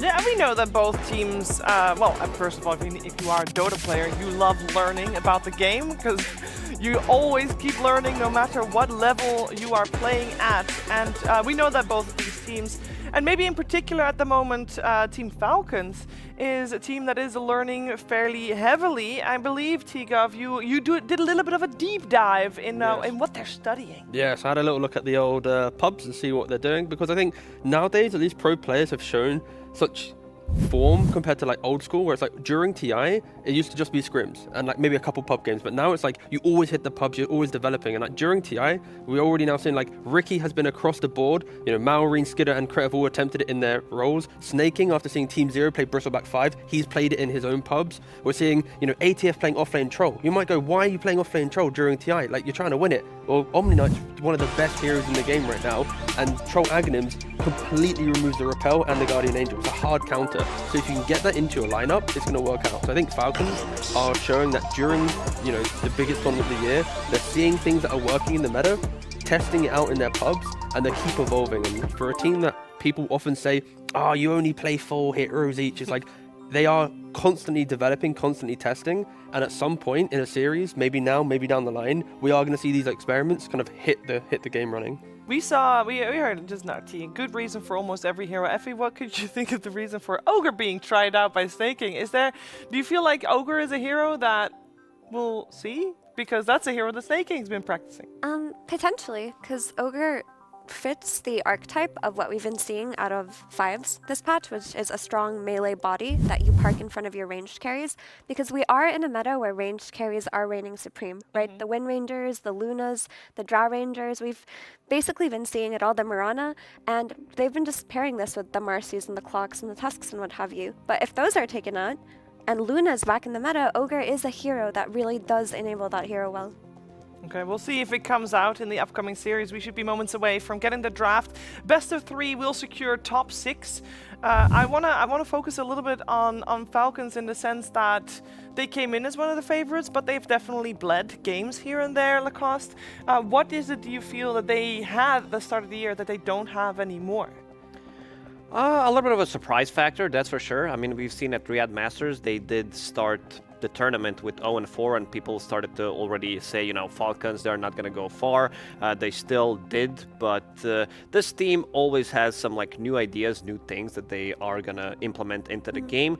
The big surprise for me is this Mars that they didn't play yet. On the other side, Tundra, they did play the Mars 4 times. This has been their bread and butter when we talk about ATF, and we've seen so many good combinations with the Mars where you keep them in place, so many good performances from the offlaners, and you have these range carry heroes that dish out serious amount of damage in a couple of seconds, and this is where Mars kind of ties all that together. And that's why we see first phase bans by Falcons. As we're in it, we got Tundra Radiant, Falcons Dire, first pick going the way of Falcons T. Yeah, also you go asking about like Falcons and maybe not, you know, being that kind of perfect team in the group, not dropping a single game. Like, coming into TI, I think they got like the second most played games of any other team in like plus 200. Like in the other top 5 it's like 160 games, 150 games. Like we're thinking like the journey to get here, they've had to play like the most. And obviously being the best, it's like they obviously people study them. It's super obvious. You find the tournament winners and 10 seconds you copy what they remaining. do. So that's why they need to keep evolving, and that's why it's draining. That's why top teams in Dota aren't able to always hold down the top spot, because to keep that up, it's a 24/7 job. And it's typically what happens every TI, where the most dominant team in that competitive year doesn't win TI because they're the team that people watch most, copy the strats from most, and more importantly, they're the team that get their heroes nerfed. When you are the team that's winning with your hero pool, it is your heroes that are going to be most effective in the patches to come. And Falcons, I would say almost single-handedly got a lot of their signature heroes very nerfed, you know, their Pangos, their Timbers, their Razors, and their DKs, which funnily enough are back in the meta anyway. So they're chilling. They're chilling. We got a lot of the beefy boys removed, but the Doom still win. We saw that even though yesterday and the day before the Doom had a 0% win rate with 8 games picked, we saw Liquid this morning showcasing that it's a skill issue and that Doom, rightfully so, still is very strong. First pick material again. Yeah, hear me out. So Doom yesterday had a very poor showing, but that's because he was constantly jammed into first pick by teams that aren't Doom specialists. But you have players like 3-3 and Amar who've been playing this Doom forever basically and can first pick it into counters more comfortably than other teams. Like yesterday we saw Doom losing to Medusa carries, we saw Doom losing to Shadow Demons, we saw Doom losing to Centaurs with the Stampede disengage, and like, look, Falcons take out the Centaur anyway. Like, they respect a lot of the counters because their players have a much stronger understanding of this hero. I also think Crit's going to play a hero that's going to make Doom feel better in the lane. Like, Crit's been playing Lion, Hoodwink, like, bring a 4 that can just fight in the lane. So when Doom gets left alone, like, the lane's already set up for him to be independent. Like, the 4 isn't rotating to help the mid when Doom hasn't had the best start, and now it's like Doom's getting sacked. You're trying to help mid. Like, a lot of teams just aren't really bringing Doom into the game. Like, we mentioned it yesterday, like, range carries being strong, Doom likes to play against melee carries, therefore you need to kind of fix that problem with a good position 4. So I'm hoping that Falcons identify that as well, making sure that Crit can bring a little bit of life to the laning phase. And what happens at every single group stage pretty much of TI there is, or Road to the International right now, because I see the heroes. First couple of days I did see a lot of these position 5 heroes being contested in the first banning phase.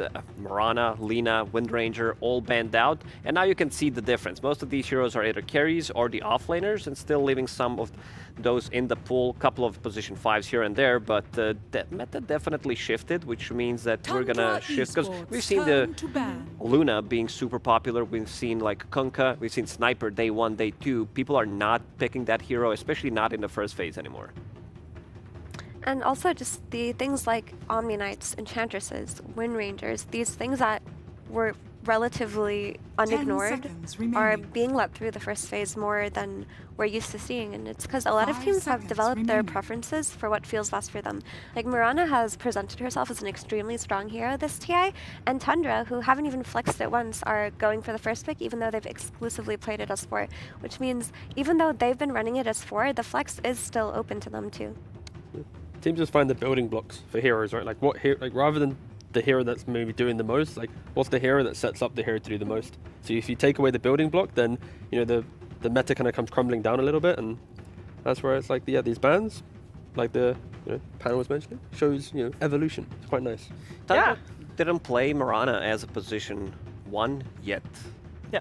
Pure plays different heroes. I mean, this still fits this kind of a same profile, but Saksa exclusively has played the hero, and he looked very good. There are, like, I would say 2-3 different itemizations that you can go with. He did forget how to leap, though, in that one game. Yeah, he broke the game. Yeah. He goes for triple bracer, and then he starts to scale, gets the 15-minute shard pretty much, saves the gold, and then he transitions into another core. He picks up Hurricane Pike with the solar flare. That's going to give you enough attack speed and damage, and also having that extra leap, and then he starts to scale even more, Crystallis, Daedalus, whatever is necessary. So I think this one is most likely just going to be a position 4 for them. Yeah. Especially now with Wind Ranger picked up. I also want to point out that Ramses has all his heroes that he won with so far his entire week. They're all banned out. The only ones that he has left that he actually played but lost with are Alchemist and Slardar. Seems to be a heavy focus on removing his heroes from the pool. Yeah.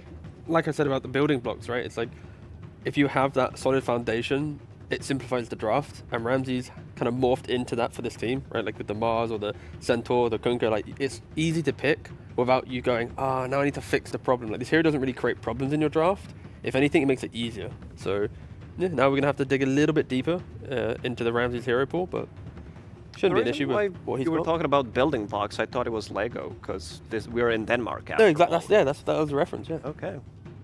But this often happens with teams with limited hero pools on players. Like Ramses has played exceptionally well on the heroes he's shown us, like his Mars, the Sand King, his Kunkka, etc. But for the most part, he's not a very specialized or highly specialized offlaner because he has still moved to this role recently, and it's not like BB Team's Nero, who has played every single offlane hero in history and can play it well. He has a hero pool of 4 that he plays exceptionally well, and then he just looks a lot more underwhelming on his other heroes. I'm going to go back to Riyadh Masters one more time. Talk about Team Tundra. Ramses, he had like 3 heroes played pretty much throughout the whole tournament, banked out the 4th hero at the very later stages. It was pretty much Mars, 7 or 8 games at one point. So Team Falcons, they did their research knowing that they need to heavily focus him, and I think Effie has a good point. Try to put him, slightly more under the pressure, playing a hero that he maybe doesn't like to play as much, doesn't have that many games. What heroes that he's really popped off on in the past are left? I mean, the only one is Darkseer, but that hero has gone through so many nerfs that it only really feels good if it fits into your draft perfectly. And it wouldn't be... Well, I mean, playing Darkseer versus Doom feels awful, actually. Well, for now, they are still having 50 seconds in their bonus time if they want to still think about that one, if they haven't gotten an answer just yet. For Team Falcons, we got the Bat Rider on the Hoodwink coming out. It means we're seeing Crit on the Hoodwink. That Bat Rider could be Snaking's hero. They have played those 2 supports in the past.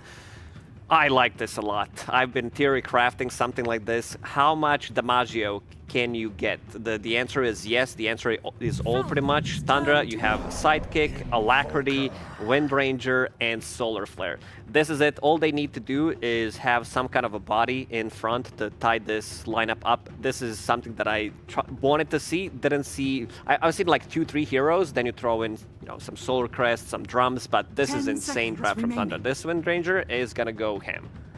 But it is 4 protect 1, or rather 4 buff up 1. Yes, that's the problem. Yeah, at the moment. But like that's where this is quite creative though with the Invoker pick.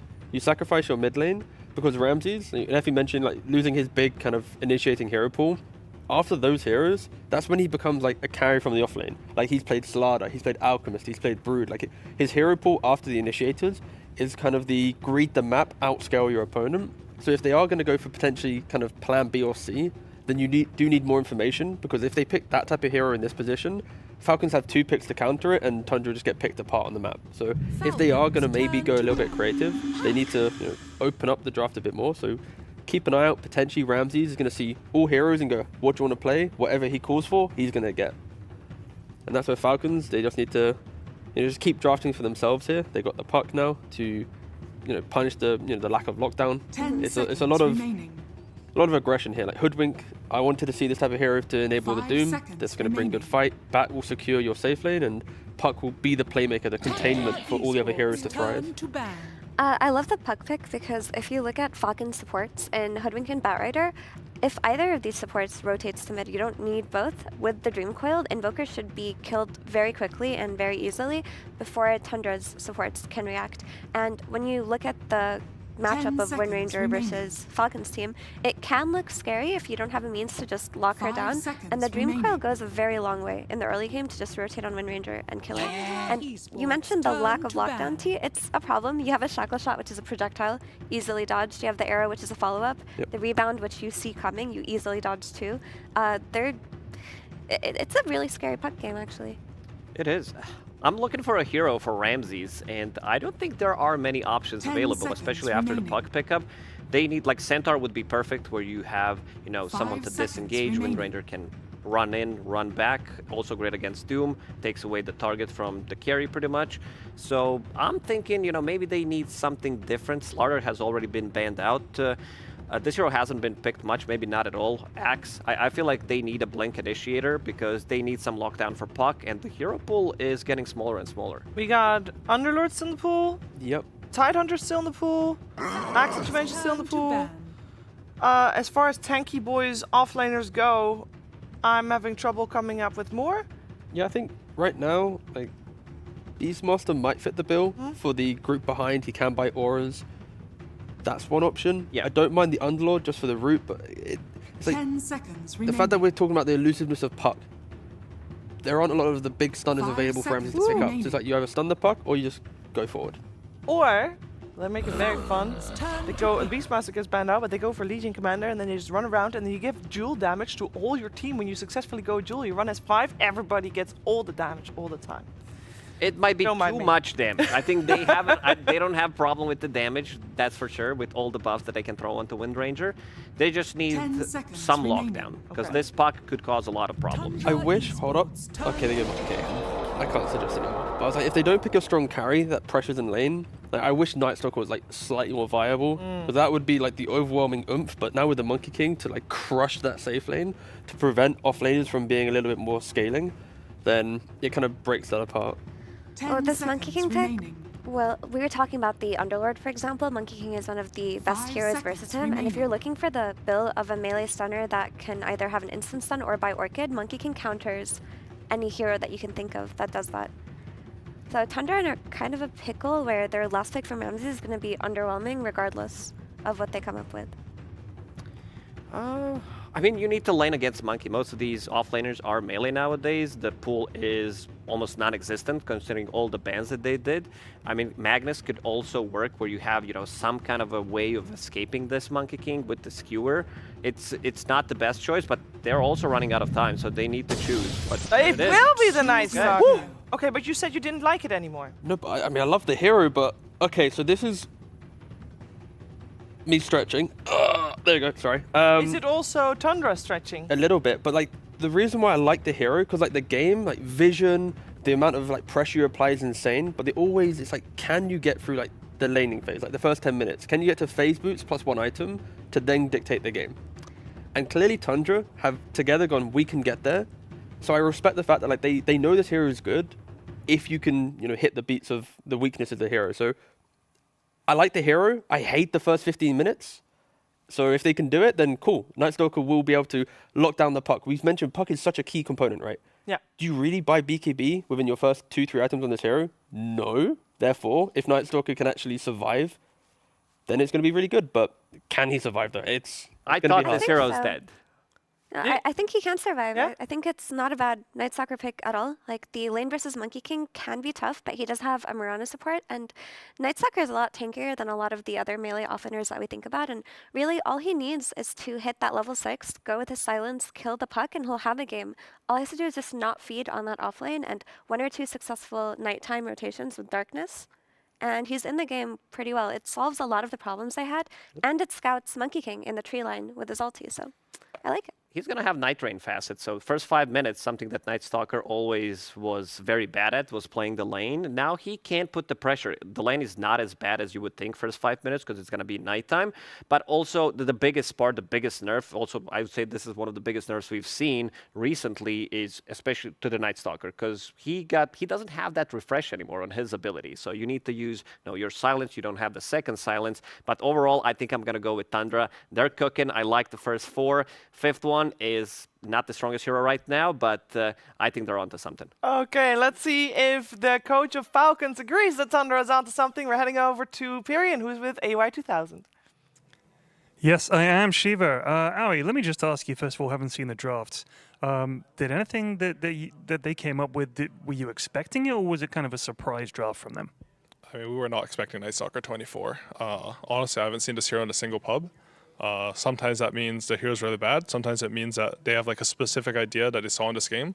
I think it should be pretty good for Puck, but I'm not too sure like it's lane, so we'll just see. So you're comfortable with the draft that you guys ended up with? And we're always comfortable until we're not, That makes sense, sure. Hey, this is interesting, but the coach for Tundra, Moonmeander, used to be a teammate of yours on Chaos Esports. Sum up for me what it's like having him as a teammate. Moonmeander is a very like high energy individual. Like he's very motivating, but like he's very emotional too, I think. And it can be like positive or negative.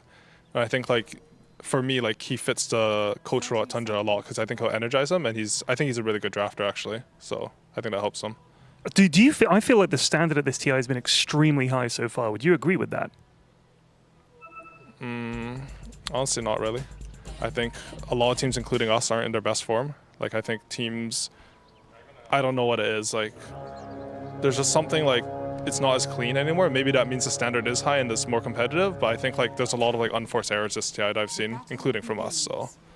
Good heavens. Well, hopefully we won't see too many from your team today. And we're going to send it over the casters now. That's OD and Fog. Take it away, chaps. Thank you very much, Ted. Yes, we're ready for this one. Tundra versus Falcons. Let's see who's able to come out on top. And indeed, if they can step it up, Fog. I mean, we had Howie there saying that the level of Dota's not been too great. I mean, we're still early days of the tournament. We can only imagine it to get better. And here, with this level of matchup between these two teams, we should be expecting some top-tier stuff, right? Absolutely. I think the biggest question for me is really just going to be this Night Stalker. It really is a huge question mark. It's not been played much in pubs. It's gotten nerfed massively and stuff like that. Yes, it's going to give them this type of scouting mechanism for the Monkey King and a potential silence for this puck, which they pretty much had no good catch for this puck. But is he actually going to be able to get to that point and be able to do stuff?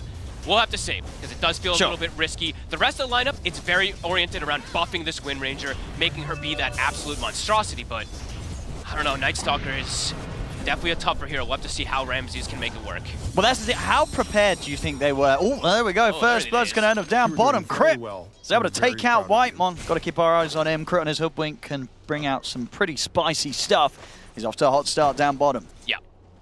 Oh, what were you going to ask? Sorry. I was going to say, in terms of their draft and obviously how much Ramses was targeted in bans, yes, gets to the point where they're bringing out the Night Stalker for Ramses this game.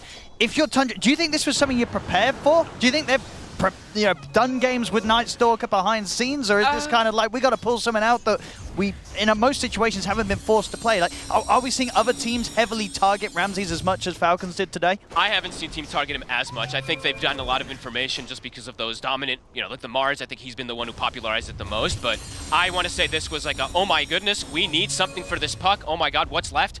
Oh my God, we're out of time. But maybe it is something that he has played in a couple of his pub games and stuff like that to try it. But this hero is very tough to make work. So looking forward to see what he's going to do with it. And his lane, so far, versus the Monkey King, it's actually pretty decent. Let's see how that's able to continue. Look at this mid-lane matchup so far. One against the Boundless Striker, and he coming in. He's ticking down low, and Skeeter's able to reach in and get that final swipe to take him down. Trying to stand his ground against Ramses, but that's a little bit tougher right now, so we'll have to back away. Level 3 is going to be much more difficult, I would imagine, for the Night Stalker, because that level 2 Jingu that's going to be coming out, of course. But yeah, getting those 10-3 last hits, not too shabby. And mid, they wanted this puck versus Thompson. You see how much pressure you can apply versus this hero, the constant heal that you get now from phase shift. These players are abusing it to the maximum. You can do really cool tricks where you walk under tower, phase shift, and actually take 2 hits in a way, and you heal so much from the innate. It's pretty crazy what you can do on this hero now. And overall, do you like the approach from Tundra that seems very much to go all in on the Wind Ranger, right? They're going to have lots of buffs, lots of ways to really enable Pure as the game goes on. Is that something you're comfortable with, or do you feel that Falcons, they've got a few more options to take the game in different styles if things start to go a bit crazy? My worry is that it's not a full 4 Protect 1, because they do have the NS and the Invoker that can kind of scale, but there's a Doom on the enemy lineup, there's a Bat Rider. These are the hard heroes that single target focus and just remove a hero from the game, right? And Doom dispels. So let's say you throw all these buffs onto this Wind Ranger and stuff, you can get rid of a decent amount of them. The ones that are dispellable, of course. Pressure continuing in the mid here, but Thompson still holding his own very nicely. 13 for 5 against the 17 for 5. Thompson continuing to get very, very low, but keeping his cool. He's doing the math and knows that Maori doesn't quite have it in him to burst him as of yet. Yeah, I mean, Ramses is actually continuing to do very well. I thought he would start to slow down a little bit in these next few waves, but he's able to get the Healing Lotus as well. And man, yeah, this mid lane, I don't think we can look away. It's the classic, Thompson, as low as he is. I'll keep tabs on the other ones, but my goodness, at any moment, Thompson. And Maureen trying to go for it here. Thompson holding his ground, turning with a cold snap. It's another orb. I mean, Maureen's going to be ready to go again in a second if he wants to. No, he's actually going to play it defensive and back off. Doesn't want to go for it. I mean, you can't take those risks. There's such a high chance if you're laning against Thompson and you go for a dive, it very easily could be turned upon yourself, and you're going to end up being the one feeding under the tower. Yep, it's all about these stick bait plays that they're trying to go for each other. I see Crit is starting to make his way over because they're playing so low, but there is a ward to scout him, so Thompson will be aware of this one. And he is getting that heal up. The 3rd point in Quas now. Each hit heals you, what, 18 I believe it is or so. So the sustain does come in quickly if you do leave him alone for even just a couple seconds. Yeah, and he's got the Tornado and the Cold Snap invoke, so ready with the defensive maneuvers if he does get dove upon. Cool lane start. I feel we've been 90% staring at the mid lane, so looking at those side lanes, things are looking pretty good still for both sides.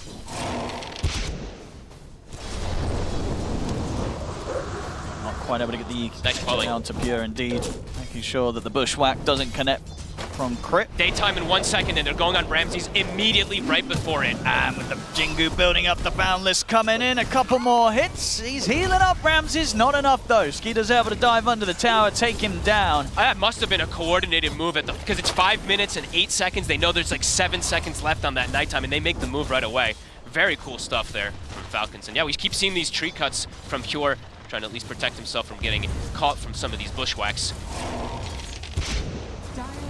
But Amar is keeping them low on the mana. I feel like every time I've seen these Dooms, they've been getting the mana burn creep. 6-minute power rune. Snaking already set up in the area. Saksa also looking to check top.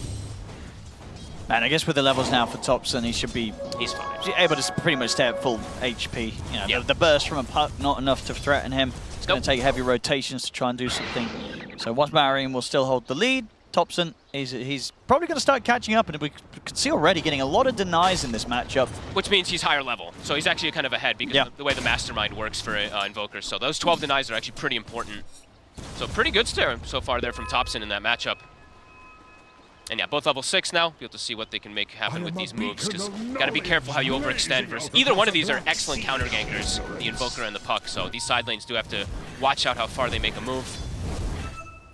Absolutely, very likely that both are going to be ready with a TP. Malrine continues to get some stacks going for himself, while on the side of the Invoker, and he can't really do that, so. Bottom, quick TP out. Pure, seeing a bit of a beating here. It's pretty beefy now that he's got the double braces out. Amari he just keeps mana burning them though. Like this Wind Ranger is in a risky position if there's a rotation that comes out. Not really much mana to work with, not much HP either. Now he's pinging him. We might see a gate rotation. I think Snaking's gonna make the move down. I think so. You know, yeah, he's coming. Pretty much completely out of mana on Pure, and he doesn't have any stick charges either. So he knows this is coming though. This is a heads up read. Pure. It's a decent knockback. He's got the stick win run. And indeed with the buff up from Whitemon, Pure's going to be able to break away, get another win run off. Looks like Whitemon will pay for this though, as the three of them collapse in upon him and take him down. Very heads up moves. And Thompson, he's thinking of making a move around here. But on his own into these three heroes, probably not somewhere that he wants to continue to head. No, not very easy for him to go down there.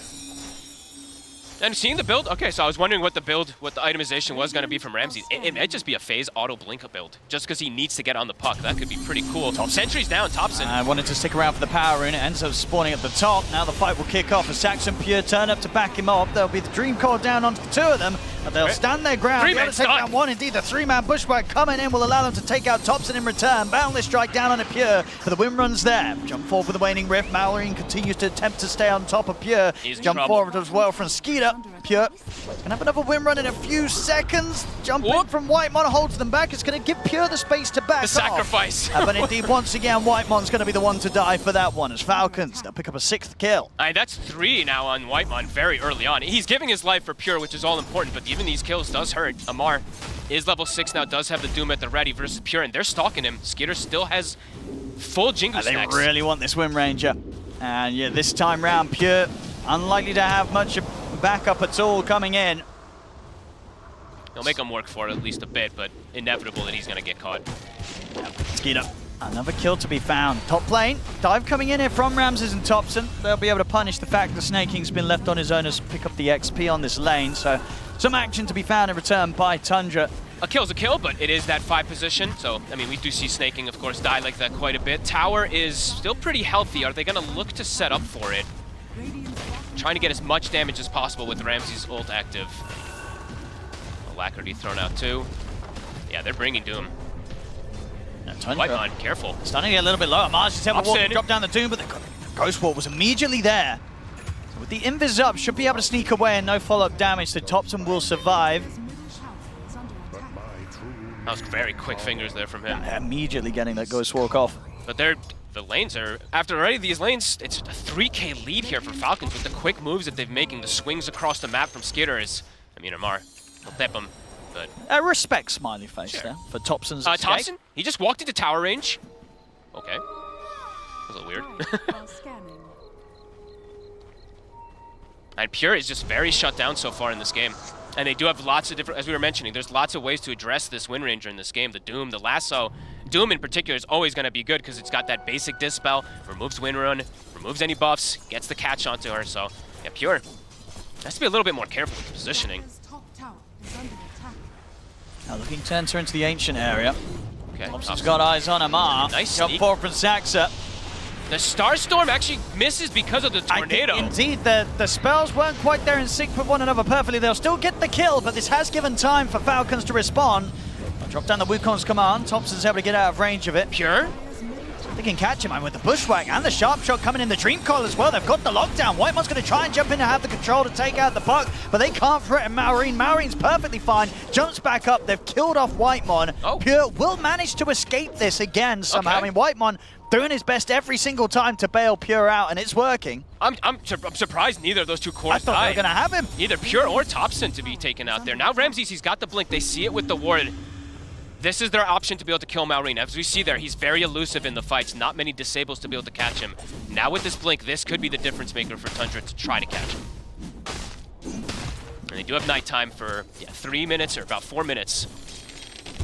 See, look what they want to try to do with it here. I think they want to just keep moving around with Thompson inside this Ghost Walk. Dire's middle tower is under attack. All 5 of them now looking around this tier 1 in the mid lane, Tundra. Have to use the nighttime to its utmost advantage. They're ready to dive. Falcons, they're playing cautious. Who's going to get caught? Crit's checking the rune. Snaking, stacking. Snaking, so quick flame break, but the cold snap tornado combo setups there. They'll catch Snaking.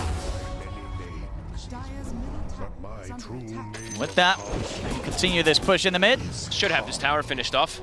And it's a 5. This time it's a 5-position kill, but it's a good one because it's going to lead them directly into this tower as well. And yeah, we're seeing the Mage Slayer build that we've seen Thompson do a couple times already be queued up. Besides that, nothing else too different. Amar has got a bit of a different build with his phase drum. This is not what we've seen every time. Thompson. I mean, he goes straight for the setup. He does have the back of Amar and Crit. They'll get the Doom laid down onto Thompson. Knocked back for the Flame Break as well. They'll be able to bring in the damage to take down the Invoker. Crit, he'll get caught at the side by Ramses. It's a 1-for-1 so far. Make that into a 2-for-1 with Saxa getting locked down. Falcons, they're ready to try and chase on for more. They've got eyes on Ramses. Let's see if Ramses is able to get far enough away to get a chance to blink out. He's pretty speedy. He looks okay. And indeed, with the blink back up and available, they cannot continue to chase him. So Ramses escapes. But Falcons making a good jump there. No hesitation from Mallory as he immediately drops that Dream Coil down on the Thompson. Yeah, and good flank there from Amar. Just gets right behind him. Yeah, like I was saying, different items coming out from this Doom that I've seen in majority of the games. This is just early onset aggression that they want to be able to match Tundra's tempo. Because it is a fast-paced draft from Tundra, which is, I would say, not really that cooldown reliant, right? It's the Night Stalker who plays a little bit around that and the nighttime. So Tundra can play fast, and I think Falcons is trying to be able to respond to that at all times with this Doom build. Looking for Pure, but it's a bit of a bait. Ramses and Saxa, they're ready with a surprise jump straight over towards the Hoodwink. In with Whitemon as well, they'll be able to completely control and take down Crit, and maybe look for more. Snaking. Got the numbers here. He's going to get focused first. Now they want to turn towards the bigger kill. They want to try and find Skeeter, but Skeeter's able to jump safely away with the Primal Spring. They'll have to settle for just snaking on the bat. They turn back towards him. They'll be able to take out the 2 supports. Very nice, successful movements with this nighttime. Ramses is actually making this Night Stalker work so far now. First 14 minutes, he's top 2 net worth. Doesn't get the puck kill, but makes a nice aggressive move around that Knight. Thompson. Out of mana. There you go. Cool game so far. 7-12. Things are very even, though. How many deaths do we have? I'm actually going to check how many deaths do we have on these supports. So, 8 support deaths on the side of Tundra. and 6 support deaths on the side of Falcons. So it's a lot of these supports just getting killed in these fights. Yeah, which cores are yet to die is watching Maureen and Skeeter, the two that are yet to fall this game. The two kind of elusive ones, right? So we'll see if Ramsey's going to be able to address that, as daytime is going to be hitting in about 30 seconds, so you can already see Tundra, their posture immediately has kind of shifted from that aggression, back up, get some farm, look to get that itemization, or wait until, you know, Dark Ascension's up. They do have 60 seconds for that one too, so when it's back up, they can look to make these plays, but very reliant on nighttime, it feels like, for Tundra in this early game, early mid-game at least. Radiant's middle tower is under Saxa getting away with getting in and out of the jungle there. Falcons did start to collapse in on him. And he's doing his build. Pretty much his staple build that I've seen from Saxa. He varied a little bit some of the days with some bracers and stuff, but he's been rushing Shard every single game to keep that farm going.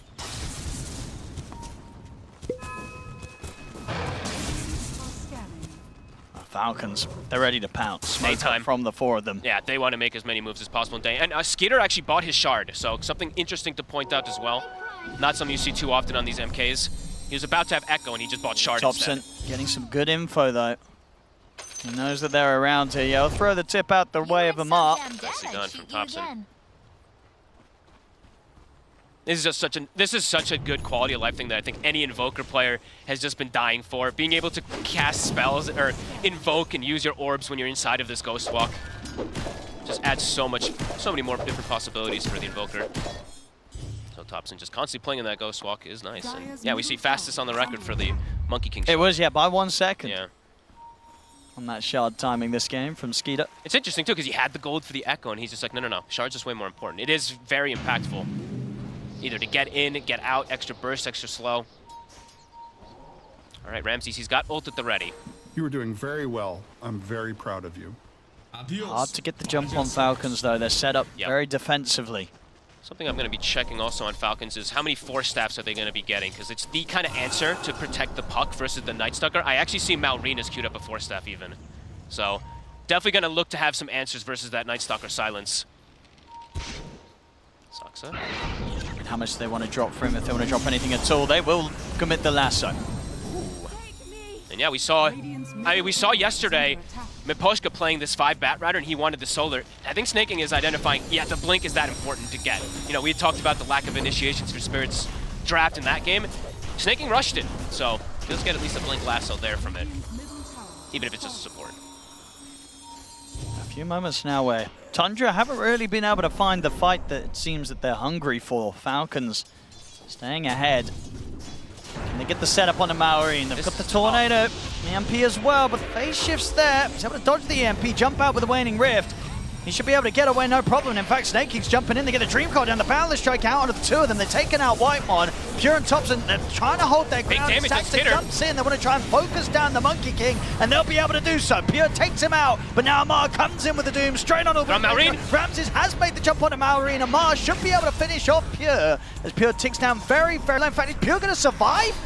He's not. The final tick of the Doom does kill him, but Tundra finally able to find a successful fight back against Falcons, in which they take out the 3 of them. More. And indeed, maybe Amar as well. Ramses and Thompson with the chase down. They've got the control. Sunstrike's off the mark, but Amar very little way out of this one as backup comes in from Whitemon. A pause comes out as well. All right, what's going on here? We'll see. Something happened. Admin. Uh-oh. Oh, okay. Whoopsie. Oh no. Yeah. Well, it didn't seem to have messed with them too much, because they do get incredible. It's fine, BM, I understand. It was an awkward time for the pause, but you know. But it ends up, it's beautiful. Good that, it's nice that, you know, Amar, he respects a good BM pause. He's like, it's all right. If it's a BM pause, I appreciate it. They're going to get them back. Yeah. Don't worry. Probably. That's a good one. But yeah, quite a fight there for Tundra then. Cleaning them all up. And interesting how they started it, too. It was kind of like, there's no way they kill this puck on the initial go. They need Ramses to kill the puck, right? So they make this kind of weird tornado play, but it baits Falcons to overextend onto that high ground. Oh. And then they get caught afterwards. Well, back in action. Falcons, they're looking for some revenge. They'll get Ramses. Straight out on the map, they'll take the Night Stalker down. Tundra, they've got to hide. Whitemon, are they aware that he's around? Snake King definitely notices that something's up around here. It's daytime, so they're trying to make these plays as well, too. Yeah, Whitemon Oh, gonna turn on Snag. Oh, he is. But the lasso is there. Snag's going to be able to lock him down, drag him over towards Amar. So Falcons will claim a couple of kills in return. Unless Whitemon could get the deny. He's going to try for it. Oh, but no, Amar's got it. Another kill for Amar. But chasing supports and stuff like that, right? Any extra bit of time that you're buying for your core to be able to get that farm. I mean, Pure, top 2 net worth, Thompson as well.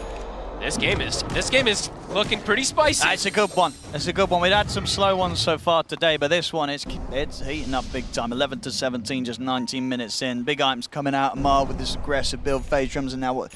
The completed Shivas, I believe, are very close to it. Very yeah, close. He's got the money. So pre-20-minute phase drums, Shivas guards. This is a pretty terrifying Doom. Absolutely. And right now it's still daytime for a little bit, but it's about to hit night, and Ramses is very close to BKB. So a bit of an item timing that Tundra is going to be hitting soon that might want to look to get aggressive, because we see also Pure. I love that we're seeing this in not every game, but in more and more of these games for the Wind Rangers. They're not rushing the Gleipnir. They're getting the BKB after the Maelstrom to be able to fight inside these mid-game team fights. And I think this game is really culminating for a real big mid-game team fight, because it's pretty much dead even on gold and experience. Yeah, one of the closer ones we've seen. These teams so far proving to be very evenly matched in their openings. How many 4-staffs do we got queued? So Malrine, he's got 1. So that's 1 protection versus the Night Stalker. Crit, he's got a 4-staff, so secondary one to try to bail out the puck, and I think Snaking's also building one. So we'll have to try to keep track of those to see how much Malrine can actually survive versus Ramses.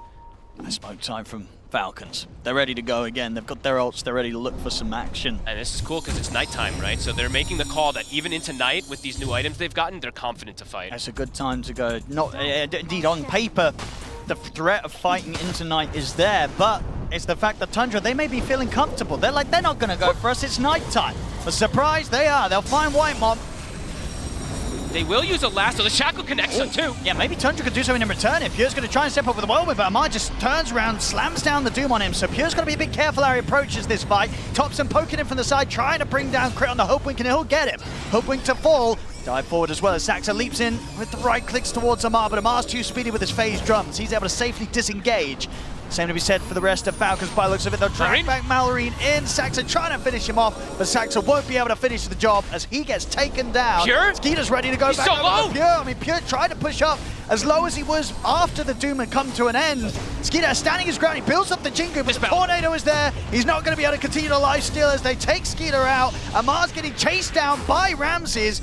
They'll run away here with the final moments of the pig pole. They're getting so fast, but they have to blink. Ramses is able to jump back in, gets the setup for Whitemon. It's a double kill for Ramses. And Falcons, they may have come looking for that fight, but it's Tundra that take it. What a fight. Thompson just stood his ground. I think he casted like 14 different spells or something inside this. That's a lot of damage there coming out from him. Yeah, he actually was the absolute X factor because Pure pretty much did nothing in that fight, right? He kind of ran back in after the Doom and died, but Thompson held his ground, dispels the Jingu, gets these Tornado cold snaps, and pretty much in perfect situations. Check it out here. Absolutely the X factor in that fight. Now this start already, I guess, was a little bit risky, close to the tier 2. Nice Shackle definitely gave Tundra the strength to sort of say, hey, let's try and take this fight. And yeah, as you said, with the angle from Thompson, and look at him he gets to play his hand freely multiple times. He literally got to pretty much full play the entire team fight because he just stood his ground and casted everything. Okay, maybe he didn't cast like 14 spells, but I saw like 6 or 7 at least, and then he was just getting the Alacrity right clicks. And Falcons, they went back in to look for this fight, right? Because Skitter saw the call, he saw Pure walking in low, but that respawn, you know, that fight lasted, what, 40 seconds? Whitemon's able to come back toward the end of it. Very cool stuff. 16 to 20. And that was, I believe, right before Ramses even had the BKB. I think he got it at the tail end of the fight. I believe Whitemon actually delivered it to him, if I saw that correctly. But Skeeter. I mean, Whitemon's trying to jump out of this one. He'll get out of the Wukong's command, but the pushback from Crit connects. Sharpshooter's going to get blocked by Pure. Pure comes in with the save to make sure Whitemon doesn't get sniped. Thompson, see if he can get something in return here. Ramses also ready to jump. Got the BKB ready once again. See how aggressive they want to go with this one, Tundra. Ramses leading the way. Falcons on the retreat. He's giving them all this information, that vision. Who does he want to go for, Ramses? It's a bit too deep of a dive right now, getting this far onto Falcon's side of the map, so they'll hold back Tundra. Wow, yeah. So I actually think I caught a couple extra things in that replay. I don't know if he bought the gem in that last fight during the respawn from Whitemon, but I think he delivered Ramsey's BKB during the respawn. So that was kind of cool little plays that they communicated there. They're going to keep going with this smoke. So have nighttime for a little bit longer. Falcons should be pretty aware that this is coming for them. They're hiding under the tier 2. Amar has a Crimson, but it is dispellable from Tornado, so Thompson. we'll see. He's going to try and start the action off over towards Crit. Amar's ready to head in, but straight away Ramsey's with the silence, so Amar's not able to get the immediate Doom off. It's already been taken down to half HP. The sharpshooter comes in, but Tundra, they're able to safely back off. Falcons, they'll jump in, get the lasso connection in on towards Thompson. Boundless as well. This time they're bursting him low. He's able to turn, get the tornado off, but he won't survive. Thompson falls. Falcons now have the opening to chase potentially for more, but Pure and Ramsey's, they're fast. A little too fast for Falcons to catch up with, unless Pure sticks around a bit too long. Boundless is there with the shards. Skeeter able to close in. Crit's watching from the high ground, but the BKB's out. He's got a TP. We go for the TP with the last moments. There is not going to be anything to stop it, so Pure will make it back safely. I think that one they identified, okay, you need to put more priority onto Thompson. You know, just they need to get either a lasso or one of these big spells onto him. They tried to get the initial Doom. The silence came out to cover it, but now Doom is actually still available for that potential next fight.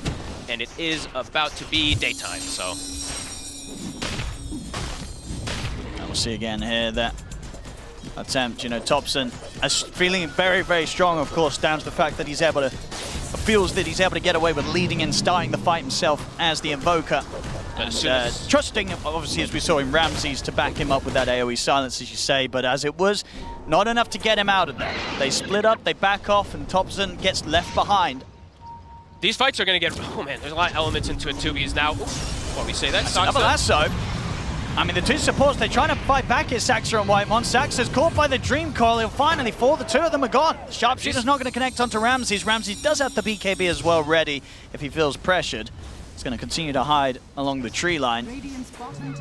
He has to stay alive. This gem is all important for their team. I mean, this is such a scary part of the map for him. As I say, does have BKB, blink up, and in fact, yeah, he's going to make sure he continues to play the distance against them, trying to keep some sort of information available for the team, but cannot afford to reveal himself. So Falcons, they're going to get the chance to push in onto the tier 2 bottom. And Ascension was used, and it's about to be like that long daytime for a bit here. So 90, about 100 seconds before the next one. Pure. Towards him. Again, his BKB is at the ready. He'll have to pop in and run, but Doom is there. He's going to go straight away for the TP. Do they have the damage to bring him down through it? They don't. He'll get back to the fountain. And the Infernal Blade damaging the Doom. It's going to be... He's going down, it looks like. Nah, he's living. Nah. He's living. Oh, 3 HP! It wasn't 3, it's like 30. Did you get 3? It was 3, Owen. No. It was, unless I'm really blind, which is very likely. I do have these glasses. It was low, but it was low. But he lives. He lives. He gets it. Still, a few times now, Pure's having to use these BKB charges just to get the hell out of it. Yes, they're ticking down. I think they just got these BKBs, and his is down to that 7 seconds very quickly. Okay, let me see. Oh, where's the replay? Let's see. I think it was 32. How much you want to bet? Let's have a look. A shower. Did it go down a single? Let's see. The true. I think it was 3. I think it was 32. Here we go. Okay, this is a very slow replay. Very slow. This is. Here we go. It's gonna be 3. It's gonna be 3, Owen. It's 32. Oh, it was 3. I'll give it. Got him. I'll get. That's some good eyesight you got there. Thank you very much. It's I'm not. gonna get It's not. first No, it's really not. But look at that. How long for this next nighttime? So Ascension's back up. 20 seconds. Nullifier's queued up for Ramsey's. Okay. They want to go regardless. They don't want to wait for that next item. They want to try and fight. The problem is Falcons are coming straight for them. Snaking. 10 seconds on Ascension. Can he get that lasso? He's been doing good so far with the lasso initiation and snaking. He's not afraid to just jump in and use it to start off the action. Knows that doesn't really matter, it feels like, what target snaking gets, because they have these other big ultimates, the Dream Coil and the Doom, to save for the cause. Look what Thompson's doing. He dragged both mid creep waves with his Forge Spirits. Yeah. He's got Whitemon and Ramsey's here, and he's going to find himself a freebie. Crit's gone, and they're in fact going to look to take down the Tormentor, take that away from Falcons. That was cool. They had it seems like they had an exact read of that movement, because Thompson sent Forge Spirits, dragged the mid wave, and then they completely avoid the fight to look for that right side to wait for their Ascension to come back up too. Very good understanding. And Thompson top net worth with Pure. Very cool. Radiant's middle tower is under Roshan time? Should be able to, should be able to get this one. I think so, right? I don't think Falcons are in any sort of position to get over here soon enough to challenge it. Who's taking this though? Pure or Tops? Probably Pure, right? I feel like he's a bit more vulnerable than Topson at this point. Ooh. That's actually a good bet. Probably Pure. Yeah, I think you get it to Pure. Yeah, Pure's going to take this one. And we're seeing it. I was wondering when... Topson's already ready with the setup mid. He's TP'd over. Oh, he might be able to find Snake.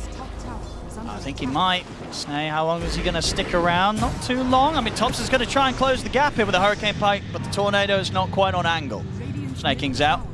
And we're seeing the Lincolns are starting to get queued up, by the way. So these Dooms, these Lassos and stuff, they're going to start having some answers at the least. And I think Topson, he does have a BKB. So triple core BKBs on the side of Tundra at the moment.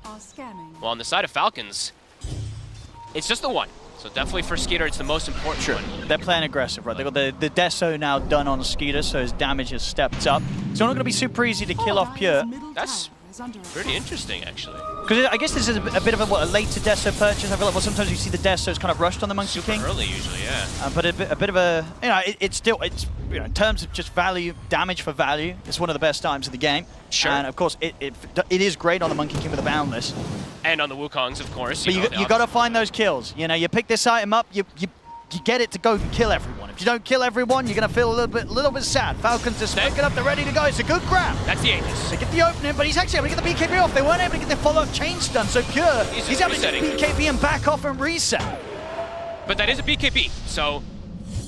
It is, but I think at the least, as you say, I think they were hoping to get the Aegis. I think so too. They didn't get it. He's able to keep it safe, and he's still got many minutes to play with it.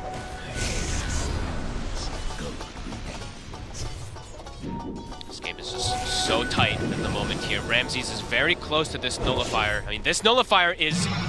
It's pretty scary. Versus like any of these saves, any of these type of protection, even versus Monkey King to just stand his ground. This Night Stalker hits hard too. He got Vindicator's Axe. So if he gets alone and left alone in some of these fights, once he gets this nullifier, he's gonna be doing well over 200 damage per hit as well. Throwing the Ascension, it's 300 damage, so. And then Solar Flare, not something to scoff at by any means. Yeah, and you're just not gonna be able to get away from it. No. Yeah, it is starting to feel, even though we were mentioning the buff ups for the Wind Ranger, it hasn't really been that case much at all, and it is turning into like a mini Tricore that Tundra does kind of have. Ramsey's still a little bit under-farmed, but... Still having good impact. Yeah, absolutely. I'm happy to see it, because I know, even Curtis, you could hear how he was saying it in that interview, too. It's just like, this hero's... You just don't see it. You just don't see it that much right now, but... Ramsey's looked pretty decent so far. Getting some towers out of this Aegis as well. Tundra able to push down the tier 2 mid. Now they'll turn towards the bottom with that tower gold as well. That is the nullifier completed for Ramses. So if they want to try and push it to the high ground, still 2 minutes left on the Aegis, they could definitely try and force a reaction from Falcons. Does feel like they're getting a bit of momentum here. Just have to be a bit careful going into these high grounds sometimes versus this Lasso. See how much they'll respect it. And they do see Amar. He's got a fresh BKB. Yeah, got the Shackle. It's not a bad opening. They're able to immediately burn all the mana, and he's turning up with the Whirlwind, trying to dive forward. Pure, he gets held back by the Boundless. Bushwhack as well to hold him back. A lot of damage getting blocked there from the Crimson. They were trying to, either trying to kill him or trying to force the BKB from Amar, but Amar, a bit too tanky, can't hold on to that BKB.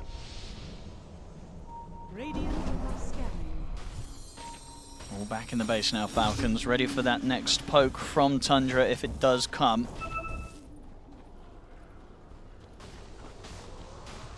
Aegis, still 90 seconds.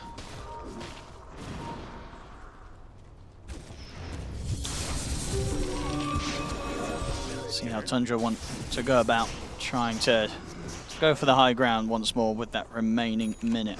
Now that I get a moment of downtime too, I get to finally talk about some other things. I've seen a lot of varying builds of stats and whatnot on the Wind Rangers. This game, you can see that he actually puts stats instead of maxing power shot, but because the stun is so important in this game, he actually puts more point in shackle versus the puck and stuff. Some of these games I saw 1 point shackle, 4 points power shot, and then stats completely. So 1 point shackle. Yep, they've been doing that for quite a lot of these games. But this game, you can understand why he wants that extra disable. So little cool things I just want to point out when we have downtime. 1 point shackle sounds kind of crazy, doesn't it? You give it up a 3 second stun. I know. I've even seen a lot of these Marana 4s and stuff go stats instead of maxing arrow. So not this case, of course. I guess they're like, hey, I'm the carry. Stunning that ain't my job. That's my supports. I like just being able to see these because I've been seeing so many different types of variety of builds, and it's just cool to see how the players adapt from game to game. I like this one from Pure. I think points in the shackle, sure. I can see holding back points from the power shot. You don't want to wait, you know, at this point with the right click you have, you don't want to waste time standing still, charging up a power shot. No. You want to get in, you want to survive, do the right click damage, so yeah, I'm really on board with Pure's approach this game. Yep, 5 seconds, Age is going to get reclaimed. The first Lincolns has been picked up. I imagine we're going to see many more as this game progresses, especially on the side of Tundra. Still just a 2K lead, I think still very neck and neck.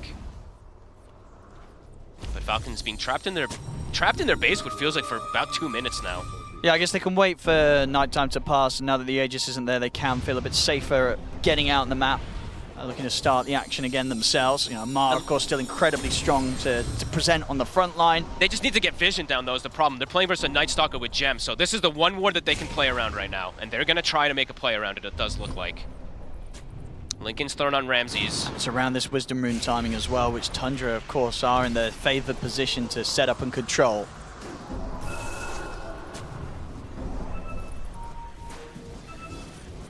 Radiant's courier has been Yeah, he's checking for the ward. Whitemon sacrifices his courier for it. I mean, do they try and force a fight around this Wisdom Rune, or do they just let this go? And like, how do you start some action here as Falcons? See if you can get one of those big lassos on a core. Thompson. Got the lasso on a core. Trump's there, snaking immediately in with the lasso. They'll get the follow. No, they won't. Trump's there to get the BKB off. I think the Lincolns. The Doom. He put the Lincolns on him. It was indeed thrown down on the Thompson. It allows him to save himself from the Doom. And now they can look for the kills themselves, so they run down the 3 of them. A buyback comes out from Crit. Ramses, he's ready to dive the high ground. Shackle shots there. Immediate response from Tundra. Instant Lincolns. You didn't even see it. It was absolute. It's so quick. And look at that Pure immediately with the ult chat. I mean, they're going to get so much from this. I think they can look to end it. They have the whirlwind. They can hit these tier 4s. There's 4 heroes dead, no buyback. Oh, what a fight for Look Tundra. at that. I mean, all it takes is one. It really does. I think that's got to be it. That Lincoln's play, it really just threw a massive spanner into the works there from Pure. I mean, without that... Purebot Deso, they're ending. They're absolutely ending. And they're going to be able to. First tier 4's gone, second tier 4's going down as well. The Ancient's going to be exposed. They've done it. A close game, but up until the ending moments, Tundra, with that Aegis, with the control that they got, gave no chance for Falcons to fight back. It's over. GG is called. Tundra. Wow. What a way to close that one up, Fog. Yeah, just patience, right? And just even though they get the initial jump onto the Invoker, man, that Lincoln's timing, it's absolutely instant. I didn't even see the blue go on. No, I think it was there the same moment that the Doom was coming in. Yeah. Perfect stuff. And absolutely. Overall, this Night Stalker ends up working pretty beautifully, I gotta say. Ramses. Look at that. First pick this tournament, right? Yep. We didn't know what to expect. We heard it from Aoi on Falcon's side in the coach interview. He didn't know what to expect. And I think, if anything, that goes to show, Ramses smiles on his face there. If you do want to just heavily target him during the draft phase, they've got backup plans. And that didn't feel like a backup plan. That felt like a pretty solid strap with the Night Stalker. He did a lot. It felt like a solid strap, but also I want to highlight Thompson quite a bit here. I think he played an absolutely marvelous game on this Invoker. He was able to, especially in the crucial fight when they kind of lost Pure and stuff, he stood his ground. He did so much. So, big props to pretty much everybody on Tundra, of course, but man, that was a very close game into a very explosive finish in pretty much 2 seconds. Yeah, it really was a great game all round there from both teams, and no doubt the Falcons are going to come back hitting very hard in the game 2 with this series. I mean, I guess the question is going to be what will change? I imagine the draft approach will. We're not going to see them target Ramses as heavily as they did this time, because that evidently didn't end up working out. No, we're going to have to see the adjustments. Yeah, well, there we go. What a game, ladies and gentlemen, of this best of 3. As it stands, Tundra will take game 1 against Falcons. A strong start for Tundra. We'll see indeed the adjustments Falcons will be able to make for game number 2. But let's focus on this first game, because we thought this Night Stalker overall last 24th. We heard AUI 2000 as well. He's like, we didn't expect that. Came out of nowhere, but T-Gov smashed it. Yeah, no, it was delightful. I think this the fact that if you ignore laning phase, like a minute 5, as soon as it went daytime, he instantly died. It's like the fact he went phase boots, he had blink dagger. Like, he understood that his assignment was to pressure as soon as possible. Other Night Stalker players, and why we don't really see it, let's say South American, they go for Flattery.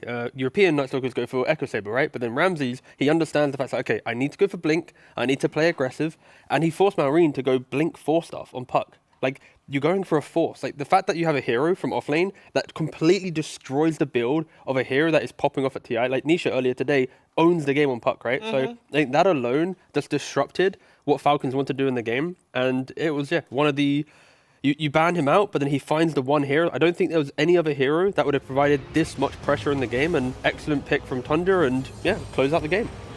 Yeah, I mean, I thought the Night Stalker pick would work out well, but Ramses really played it perfectly. Like, he was weaving in and out of these fights, he was playing on the outskirts, he was resetting, and it looked like a lot of this game from Tundra was kind of an outskill at some moments, because Falcons did come out swinging too. They brought the pressure to them and they were constantly fighting, but there were so many situations that looked like it could have gone bad for Tundra, and then like two heroes like the Night Stalker plus Invoker salvaged the entire fight, turning it into a full man team wipe. And it was really beautiful to see.